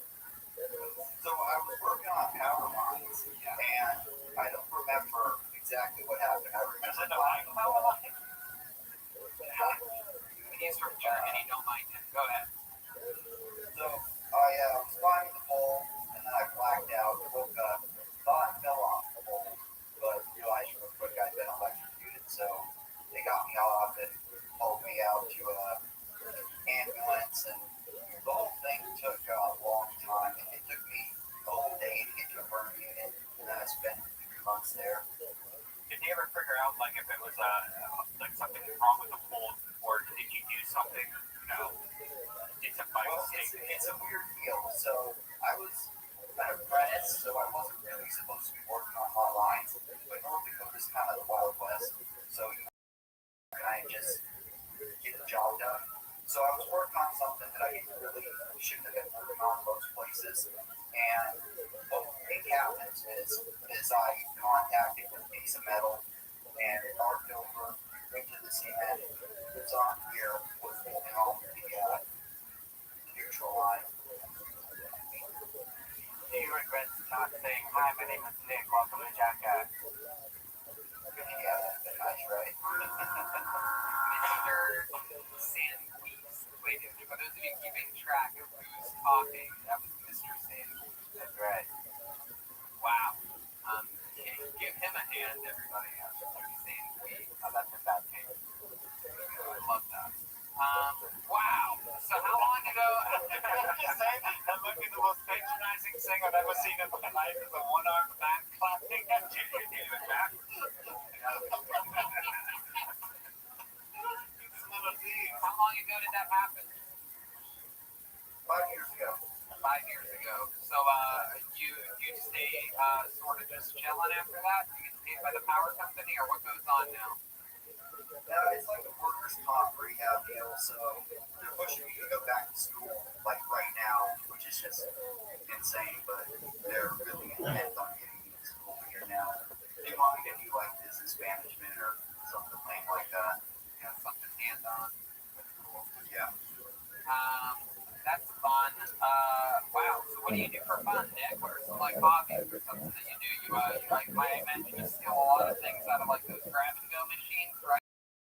You just scoop out underneath there with that arm. Go underneath. And I've got a right hand glove thing, so I steal all the right hand gloves. Do you have ghost hand? Like, do you still feel your fingers and stuff like that? Yeah, it hurts all the time. Have you ever tried to jerk off with that hand? No, like I was saying earlier, it gets stuck. Yeah, you're done for. But I actually forgot as I'm a writer, I've been writing with these kind of strange. I mean, I can pen with one finger, but that's something I've been doing. I pretty slow across when I was younger. I looked at the 7-foot approach across or anything like that. So But it was an interesting change going to sitting around the house and reading and watching TV and stuff like that. Did we ever think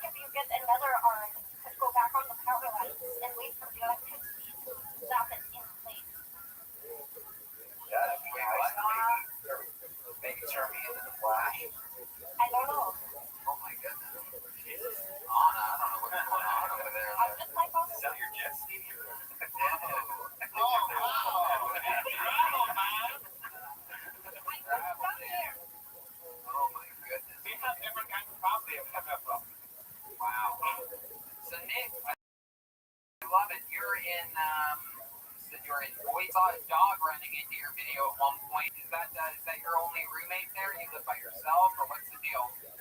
Yeah, he's actually sitting here on my lap. He just doesn't want me to stand up into the frame. Nice. So it's just you and him? Yeah, just me and him.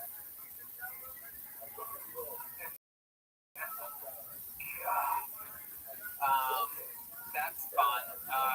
So like, did you get a good amount of money from the accident when it happened? That's why you're able to live by yourself, or is it just Boise cost of living is pretty low?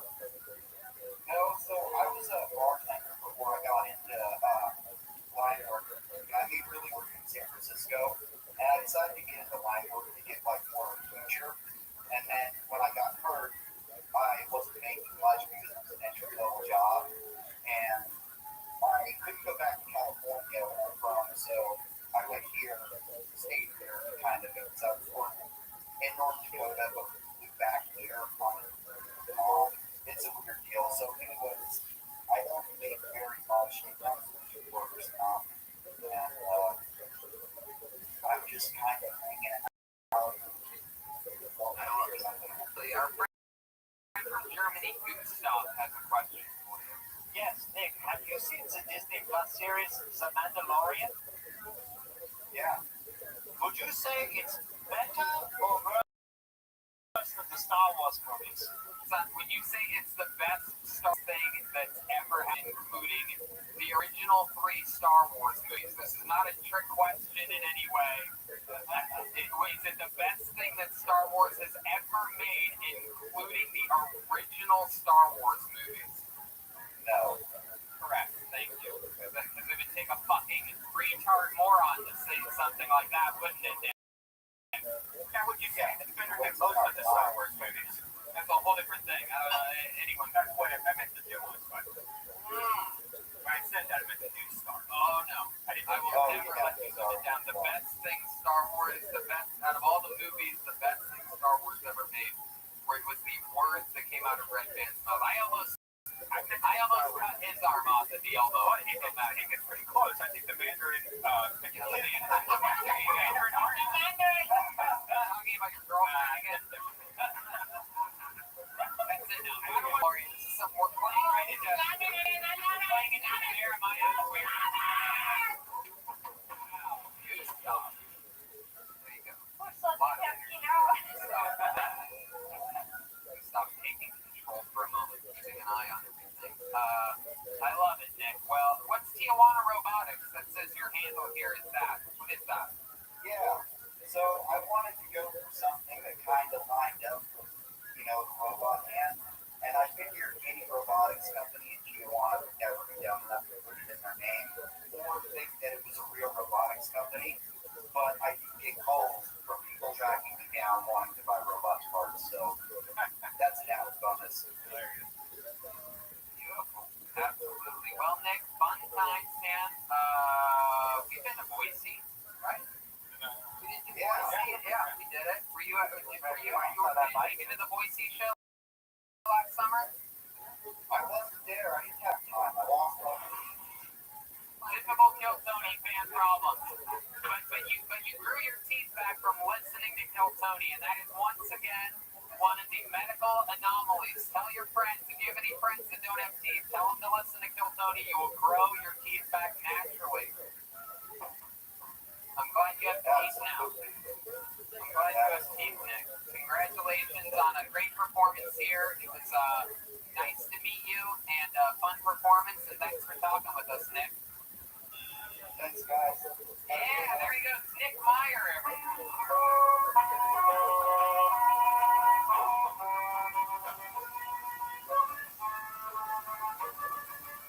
All right, let's keep flying through it. We have another comedian. Here's Nicole KP, everyone. Nicole KP, you guys want to play a little? Bucket of Destiny. What a coincidence. That's what I call my cunt.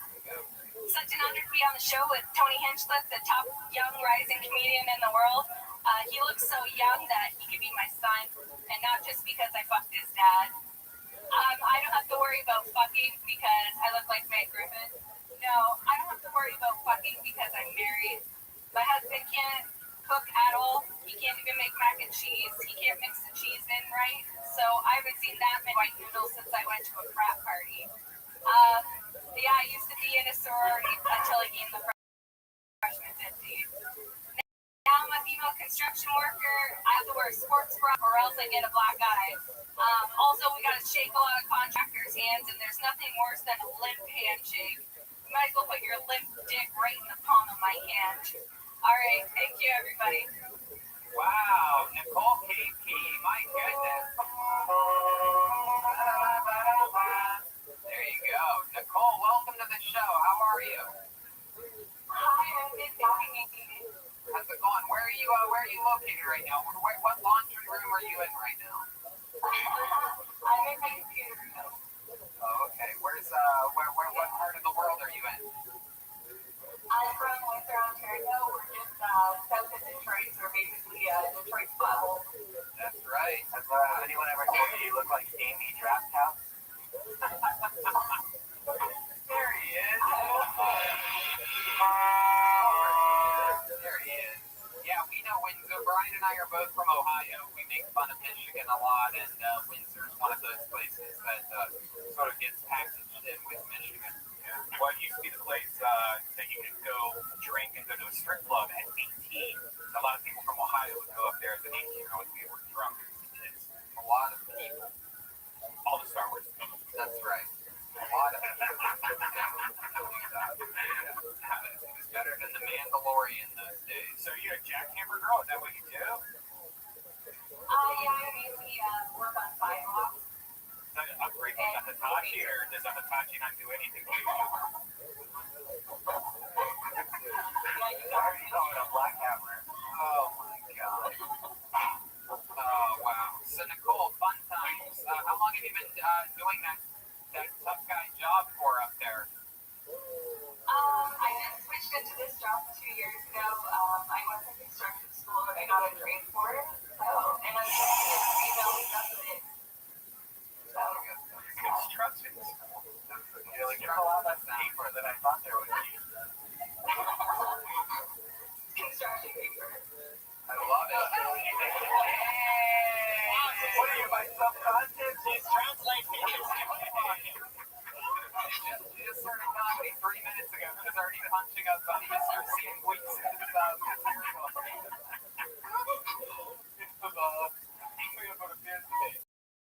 Uncut Gems over here joining the I'm uncut for Jen.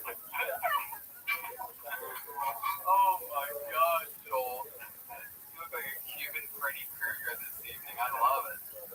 Freddy Krueger. Hey. Wow. So Nicole, you did so many jokes in a minute. It was impressive. Not all of them had punchlines, but you did a lot of jokes, and there was a few little bangers in there. So that's fun. You have a voice with your dirty mouth up there in Windsor, Canada. I am married for 4 years. Oh, that's right. You actually said that. You have any kids?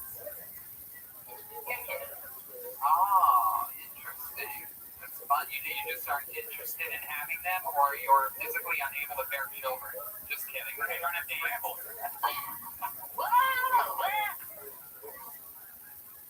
Well, you know, like you said, the jackhammer just kind of destroys everything.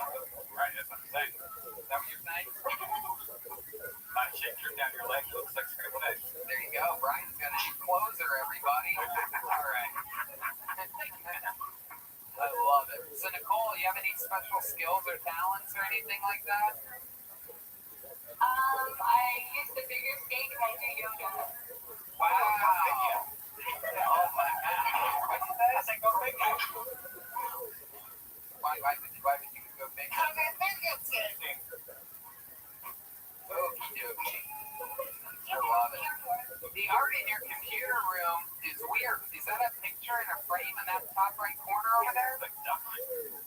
Yeah, actually, that's a picture from Skyrim, the video game, and then that's an awesome poster from How I Met Your Mother. I got the Zelda shield up on behind me. Nerd. Wow. Look at that. Do you like Ocarina of Time? I do like Ocarina of Time. Yeah, me too. I beat that game in 64. Yeah, me too. Yeah. Hell yeah. So you and your husband have been married 4 years. How do you keep things exciting in the bedroom? Any advice for our European friends here who sometimes have a lot of wild things that they get into sexually? Anything like that over on your end in Windsor, Canada? Just always let the ladies get theirs first. Wow. Yeah.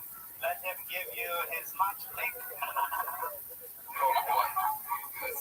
Gustav, one of the sillier characters, I would call it, that Jeremiah does. Very silly. What do you mean by that? By silly, it means like you don't necessarily like on paper it would really look funny, but when you do it, the way you say things, and sometimes you can mug the camera, your voice changes. What are you trying to say right now? The first thing you hang out on him right now. What's going on right now? No, don't do it. Get out of there. Buddy, no. Buddy is saying no. Don't get out. Get out. Tony, I don't appreciate somebody gonna cheat me, and I think I may have to go. Oh no, Gustav's leaving. This is great.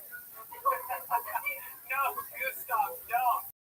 No. What you're saying is not funny, but how you're saying it is. No, Gustav. No, don't. Oh, you're walking straight towards the camera. Oh. I can hear the wooden shoes walking. That is the saddest walk of shame, a man with wooden shoes walking away on a cement floor. This might be exciting. It usually means there's a character change coming. Will you take a bit slower? Is that a deep storage refrigerator in your computer room? Yeah, there's just nowhere else to put it. What do you keep in there? Your husband of 4 years? Yeah, I'm like Carol Baskin. I just killing husbands left and right. Yeah, you're kidding, kid.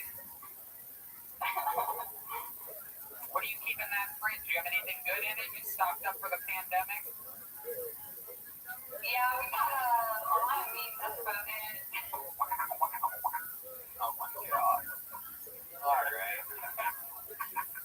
Well, Nicole, you did a ton of jokes. That was awesome. Was that fun for you to write that stuff? What was your process like for that?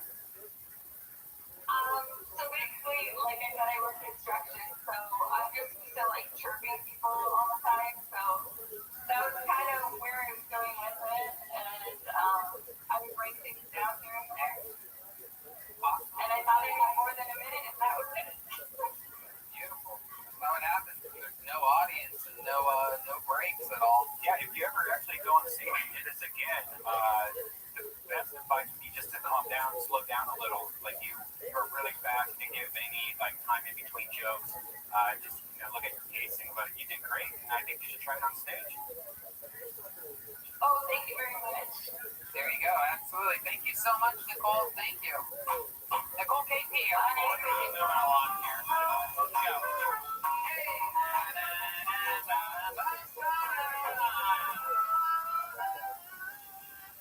All right, we have another regular. His name's William Montgomery. Very controversial character. A lot of people love him, hate him. We're following a lot of drama in his life. This pandemic is rumored to have him living on the edge right now. He's here with us, ladies and gentlemen. William Montgomery. Here he is. Hey, how's it going? It's so nice to be here. I'm actually back in Memphis right now. My hand died from natural causes. I read a statistic the other day that there's been a real decrease in school shootings recently. I've been listening to the Diary of Anne Frank on audiobook. At this point, I'm a little confused about what her diary is actually about. Every time she starts a new chapter, I get wonder when the Blair Witch is going to show up.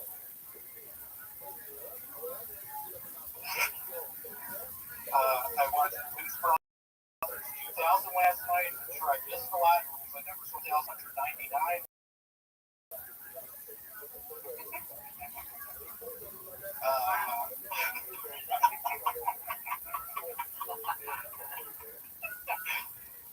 I just finished a script called Minority Report. It's stars Kevin Bacon and Ellen Hunt do ice agents and find two worst ways to stay entertained while performing their jobs, while also searching for the lyrics in the forest of Ireland. Wow, William Montgomery, a real minute there. Wow. William, that was fun. Very fun stuff. I liked quite a few of those jokes you had there, buddy. You've been staying a bit creative, staying writing over there. I have. I actually watched the movie The Matrix last night. What the hell is that about? That was your first time watching The Matrix. Yes. Wow. I can't believe it. My goodness. I heard Amazon is going to be making a new series about The Matrix. It happens like the time after The Matrix, with a whole different cast and everything. Yeah.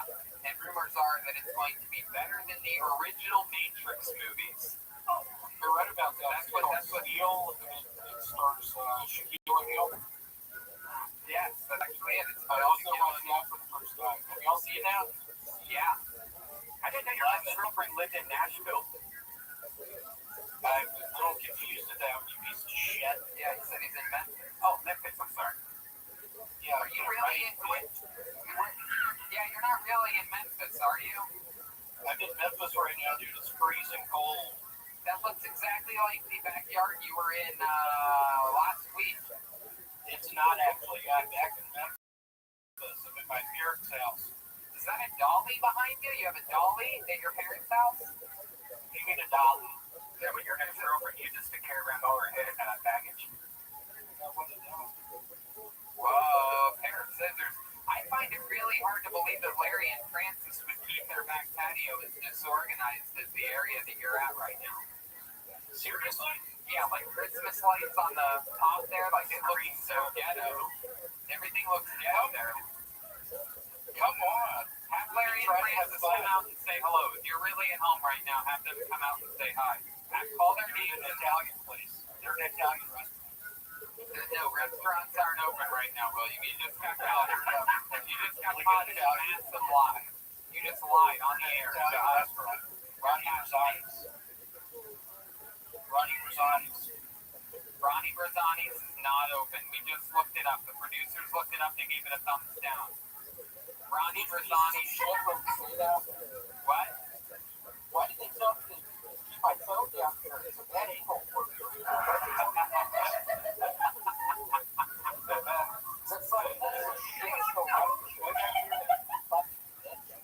no one that the producers are.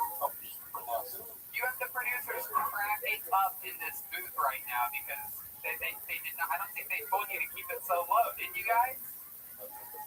Yeah, they told me to keep it low, keep it high and tight. Wow. Oh, well, don't do that. No. Oh, I did practice on after I watched Neil practice on. After you watched what? Neil O'Neal, I can't believe he died yesterday. It's awful. Yeah, no, that's crazy. That's absolutely insane that Shaquille O'Neal passed away. Was that the coronavirus that killed him? How did he die? Coronavirus. Yeah, absolutely. How have your symptoms been lately? You've complained about being sick for weeks on the show. You look fantastic this week. That ankle, for some reason, really, maybe that's why they told you to hold it there, because this is your best ankle that I've ever seen. Is it really? No, thanks for the signal. Fuck. Fucking piece of shit with a Bitcoin, bitch. I didn't do that. Uh-oh, we're getting a little more camouflaged in here. Borrowed his brother in cursive shirt from David Lucas. Took my book back. You look bad? Yeah. How I thought you were listening a little while. Yeah, it's good, man. It's much better without you here in studio. Things feel cleaner. It feels more sanitary in here. Things are all looking up, you know? Smells better. Smells better? What does it smell like? That's a good question. What does it smell like, Red Van? It says Jeremiah's feet. There you go. There you go. Here's a fungus problem. Oh, there you go. A lot of information.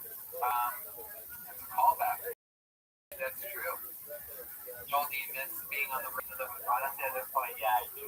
Can't wait to get back on the road and fucking work real hard. Do y'all think that's actually going to happen? I'm worried it's not going to happen. He's going to stick around. You want too much.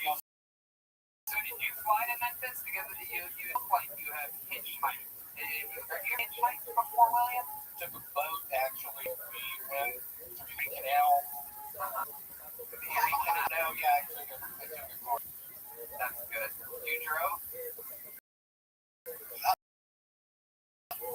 All by yourself? Yeah. I did on the fucking whole week. Yeah, a week. Whole week. Okay.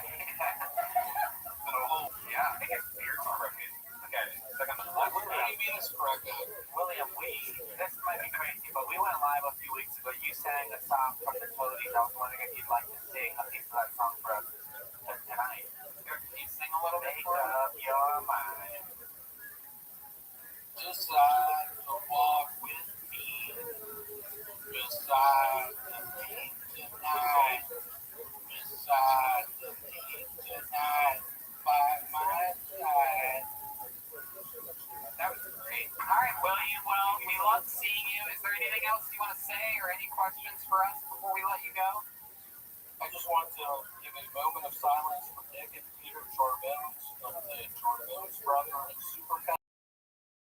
They are currently not with us. They died this whole corona bullshit. And I also want to give you a new silence for Kathy, the owl lady from Marvin and Bailey's. She not only looks like an owl, but she flies like one as well.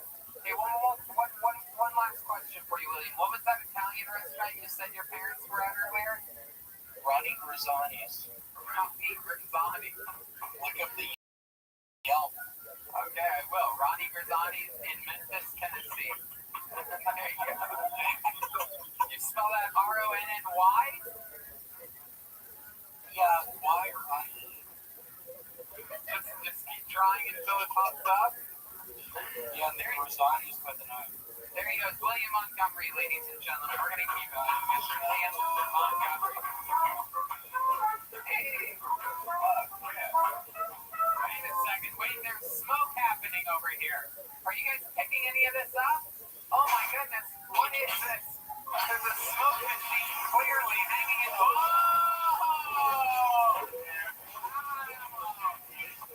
We've seen this guy on this show before. Oh my goodness. It is Hulk Hogan, ladies and gentlemen. Fresh off of a big weekend at WrestleMania. There's a lot of smoke in the room for that entrance. There's literally so much smoke for that entrance. I am not surprised. Hollywood, Hulk Hogan from the NWO, from the WCW days, in the WWE, WWE Hall of Famer, then taken out of the Hall of Fame. People say he's going to get back into it, though. He's said the N-word before. His daughter had sex with a black man, and he said the N-word on a recording. Ladies and gentlemen, here he is, the legend of wrestling. Fresh off of the biggest weekend in wrestling, WrestleMania weekend, Hollywood Hulk Hogan. How are you, Hollywood? How are you doing, brother? I'm doing fantastic, sir. Man, they say don't meet your heroes, but seeing you this close up, I gotta tell you, I don't see anything wrong with this. Is always how I pictured you would look like. What are you gonna do when Kill Tony Mania runs over you? True. You're absolutely right. And as with the last 3 years, it's coming up in October, as always. And we will be there. Kill Tony Mania 16, 17, and 18. Be there? Can you possibly make an appearance? We'll see about that, brother. We'll see how much time I got on my hands. What's happening? You're fresh off of WrestleMania. I didn't. There's a giant fan that has made its way to our room because of your big entrance here. Any chance a fire alarm goes off because of this? No, right? My goodness. What's up with your mustache? Is that hanging on all right?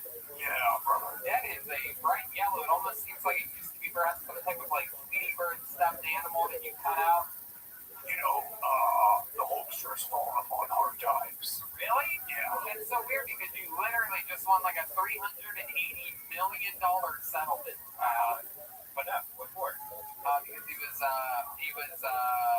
what's the word? Slander from an online. No, somebody talked bad about him. Gawker talked bad about him, saying that he did this and this, and they unveiled a lot of information that was private. And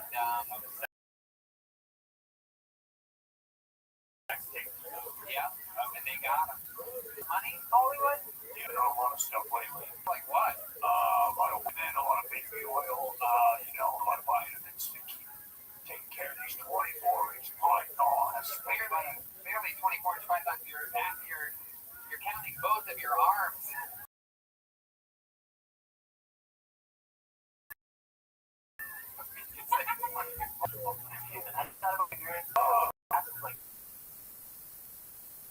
Yeah, there's this guy named Doc Handel who they got somebody some cow. Not me. Wow. Well, Hollywood, I'm glad that you're going to be joining us for the rest of the show. I love it. Well, this is Anna. She's from Iceland. I wish we could have known. I'm a pretty good judge of character. She seems pretty cool. And this is Mr. Sanquise. I don't get a good vibe from this one. Yeah, he's Cuban. What appears to be all right, let's keep it moving. We got Hollywood Hulk Hogan joining the show. We're going to watch a minute of the comedy stylings right now of a person named Alistair Clark. Alistair Clark, everyone. Here we go. Here's Alistair. Canada is my music turned on. I like to have something like this built when I'm out at all times. My girlfriend likes to scream my name out during sex. I haven't heard this yet myself, but I don't think my friends would lie to me.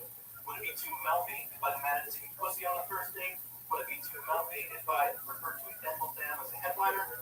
Cocaine is like comedy. You can't do this one-liners. I had to quit cocaine, unfortunately, though. I was prone to seizures. First it was my car, then my house, then my children. A hot chick at the bank doesn't think I should be dating anybody. She thinks I'm outstanding alone. Princess Leia is super lucky that Jabba the Hutt didn't have the creativity that I would have had. Homicide, suicide, genocide, and infanticide all end in a similar way. Funny how that coincides to when I come inside. The royal family are a bunch of motherfuckers, but not Prince Andrew. Do you think the Kardashians like that joke about Casper the Ghost's parents? And how long do you think till Caitlyn is a popular name for a girl to get? There you go.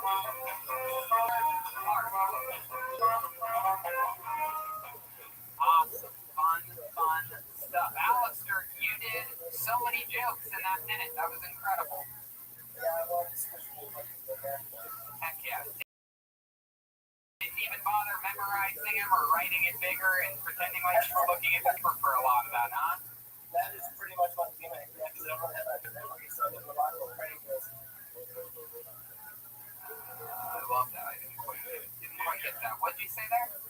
The piece of paper is my training wheel, but just started writing jokes without jokes, so it's kind of deep that. Right. I can't remember that stuff all at once. Right. I mean, only had to do like 3 jokes. You did like 20. Yeah. I love the setup you have next to you. Is that a drill and a wine bottle? What do you got going on over there? Yeah, this is make it. And I think that the pandemic time, when that work goes back, I'm a carpenter, but it's also my home protection. You know, you'll run out of bullets with this. If you, someone Is that your wrestling name, the Carpenter? This is Hulk Hogan here. Have you ever heard of Hulk Hogan before?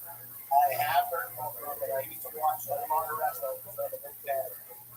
You're that Hulk? Big fan. For life. Yeah.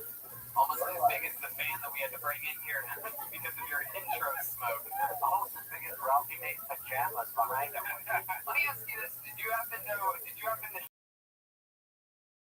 tell Gino, the guy that like don't be shy on it or anything like that, right? But like were you like, come on, really spray, get in there and spray it. Gino was the one controlling. Yeah, that's what I'm about. You coached them into really making sure there's a lot of smoke? Yeah.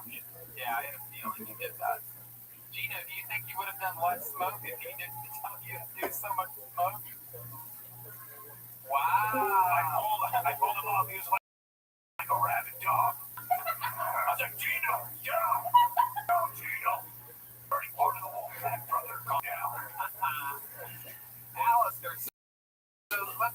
into it. I see a wingsuit. You jump out of like planes and stuff like that, or what are we talking about? Wow. You do that shit. Wow. It's been around for about 10 years, and that's definitely my passion. Wayne, hello. You're gonna die someday.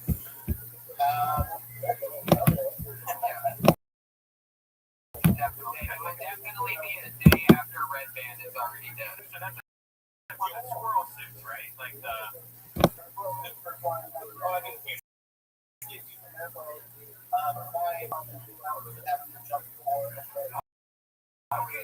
How can Red Band world but not world properly? There's two R's in squirrel, famous. Squirrel, they've called it that before. You have a video of. Oh, you have a video of him, wow, gotta watch this for sure. It's a video playing of him jumping off the edge of a mountain. My God, holy shit. Are you fucking serious? First for doing this, This is like a video of Red Band's death, except all after having hamburgers.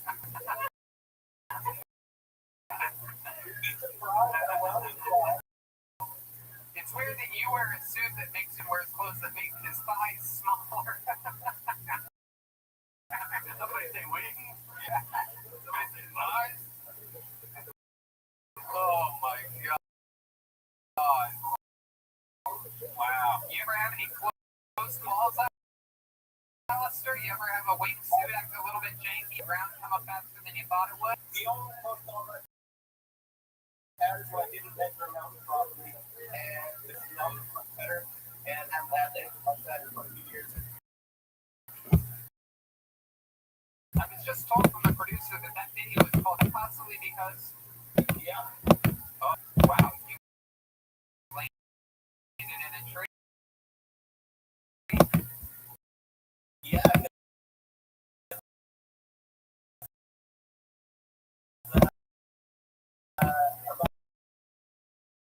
Pretty good. I was kind of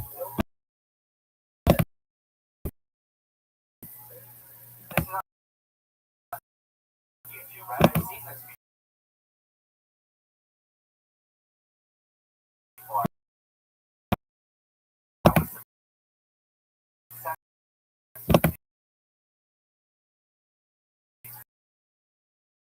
Fucking squirrel suit people like a year ago. That's so cool. I also wore judo and have no whatsoever.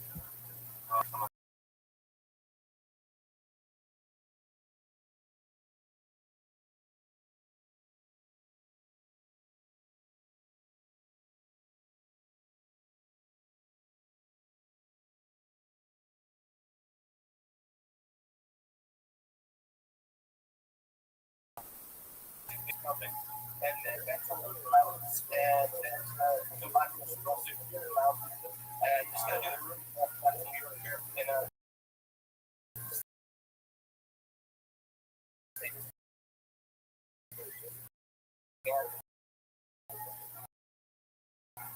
fuck yeah. You have a girlfriend? well, I haven't said I've drove around, I've never taken them down. But no, I don't think that I've never jumped a lot of people. I've not many people there that sort of stolen thing most of the time. Fuck yeah. What made you get into that? How'd that start? I saw it on the internet, couldn't find a lot of videos, then started skydiving and just crashed into it. Wow. You are a man that likes to face your fears. You send a minute in on Kiltony or jump off a mountain cliffs. What else? What else do you do in this danger? Just stuck there. I'm looking for that's and I finally it's exciting to hear something. So I'm jumping from the middle of that was that for me. And other than that, I'm a carpenter. I do I broke this chair that I'm sitting in. Oh, that's awesome. Oh, bad. Yeah, I do that, and I also do like renovations and construction and stuff like that. Wow, that is so fucking cool. Look at you. Just a real fucking dude. Did I ask you where you're at? I'm in Calgary, Alberta. Oh, okay. It's a fun place. We were just stuff I there. have a skill that I wanted to share with you guys. I think the world needs to see. All right. You want to take over the just want to just read that real quick? Let's do it. Absolutely. The world needs to see. Have you ever heard of a back part? Back part? A back part? Yeah. I haven't done one of these in a long time. Are you going to queef out of your butt? Maybe so. Yeah. Just one minute. Wow. I just died of laughter right now. Oh my god, we need a medic. Brian's dead. This is officially Brian's new favorite category.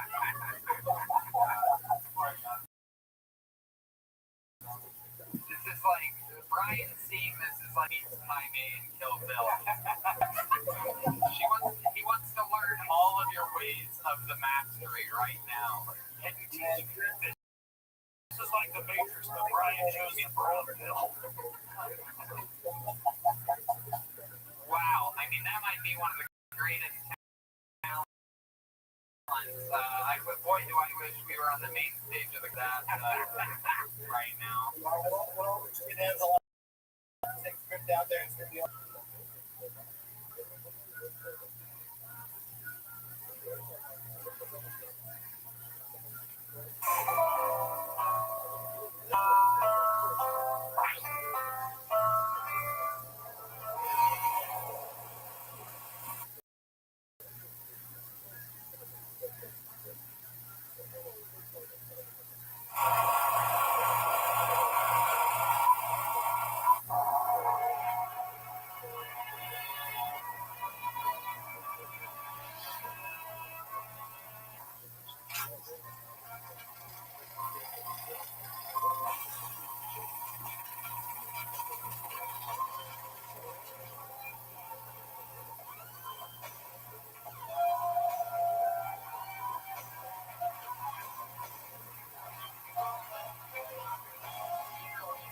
Hey, this is Brendan coming to you live from the Road Famous Comedy Store main room for a brand new episode of Kill Tony. Get up and get it, Square! Fuck yes! Ladies and gentlemen, we are live. Hey, look, it's Brian Redband, everybody. Come on! You guys excited to be here? This is the #1 live podcast in the world, everybody! Fuck yeah. Hey, look, the great Ryan J. Ebelt is here drawing tonight's episode. How...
Hey, this is Ribbon coming to you live from Ventura, California for a brand new episode of Kill Tony. Get up for Tony Hinchliffe. What's up, Ventura? Make some fucking noise! Look at this, the great Brian Redband. What's up, guys? The Late Show, Ventura.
RiotJUbelt.com.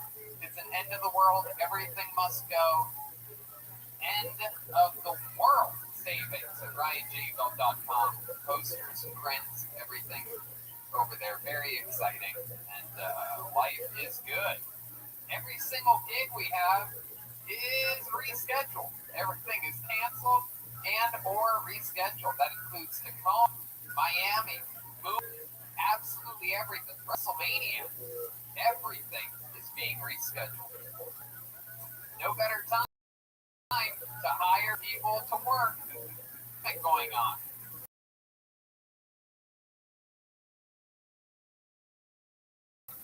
No, 3/4 of it are finding it difficult to fill positions. They've taken bold steps, like 68% of employers have raised their wages, 23% have increased their benefits. And if you have a difficult role to fill, no matter what your industry, hire with ZipRecruiter. And now you can try ZipRecruiter for free at ZipRecruiter.com/KillTony. The cool thing is they send your job to over 100 job sites, the top job sites. And they don't just stop there. With their powerful magic technology, ZipRecruiter scans thousands of resumes to find people with the right skills and experience for your job. And actively invites them to apply. You can even add screening questions to your job listing so you can filter candidates and focus on the right ones.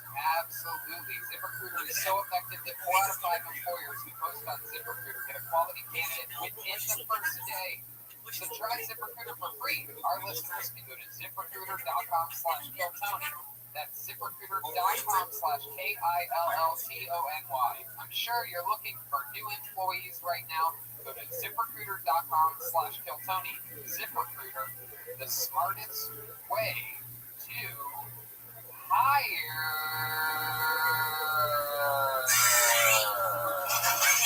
Yeah. Clearly, there's an epidemic going on, people. The coronavirus is gripping the globe. Gripping the globe.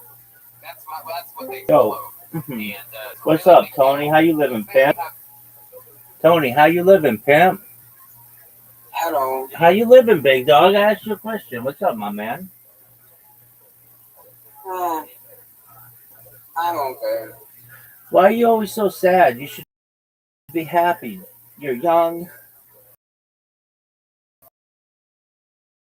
You've got the world by a string, perhaps.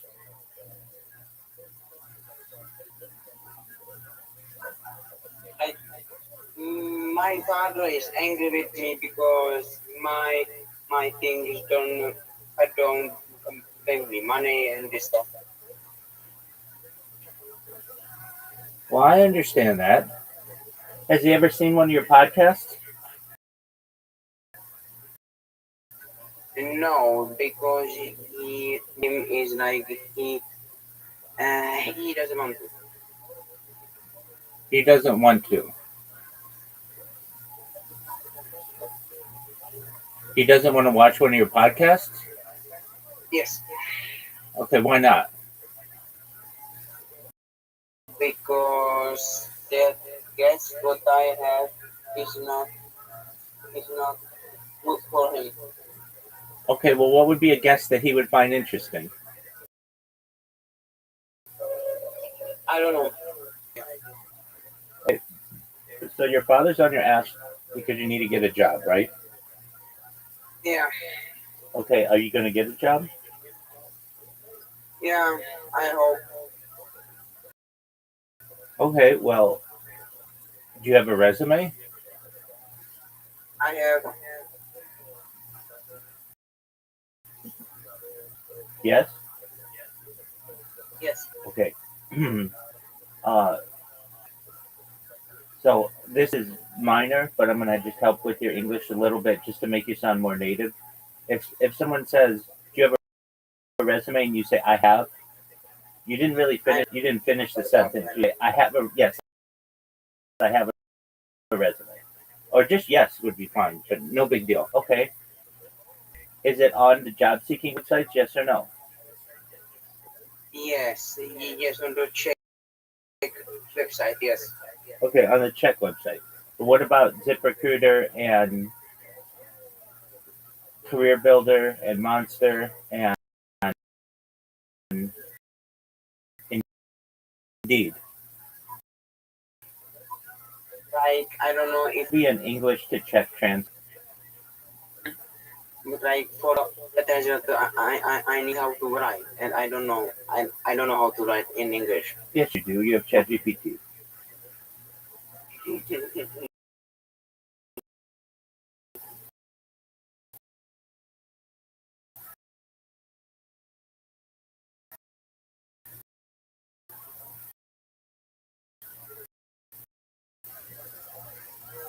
So here's what you ask, so that you can do your.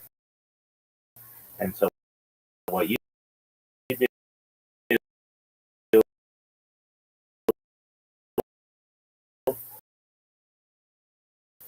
is every day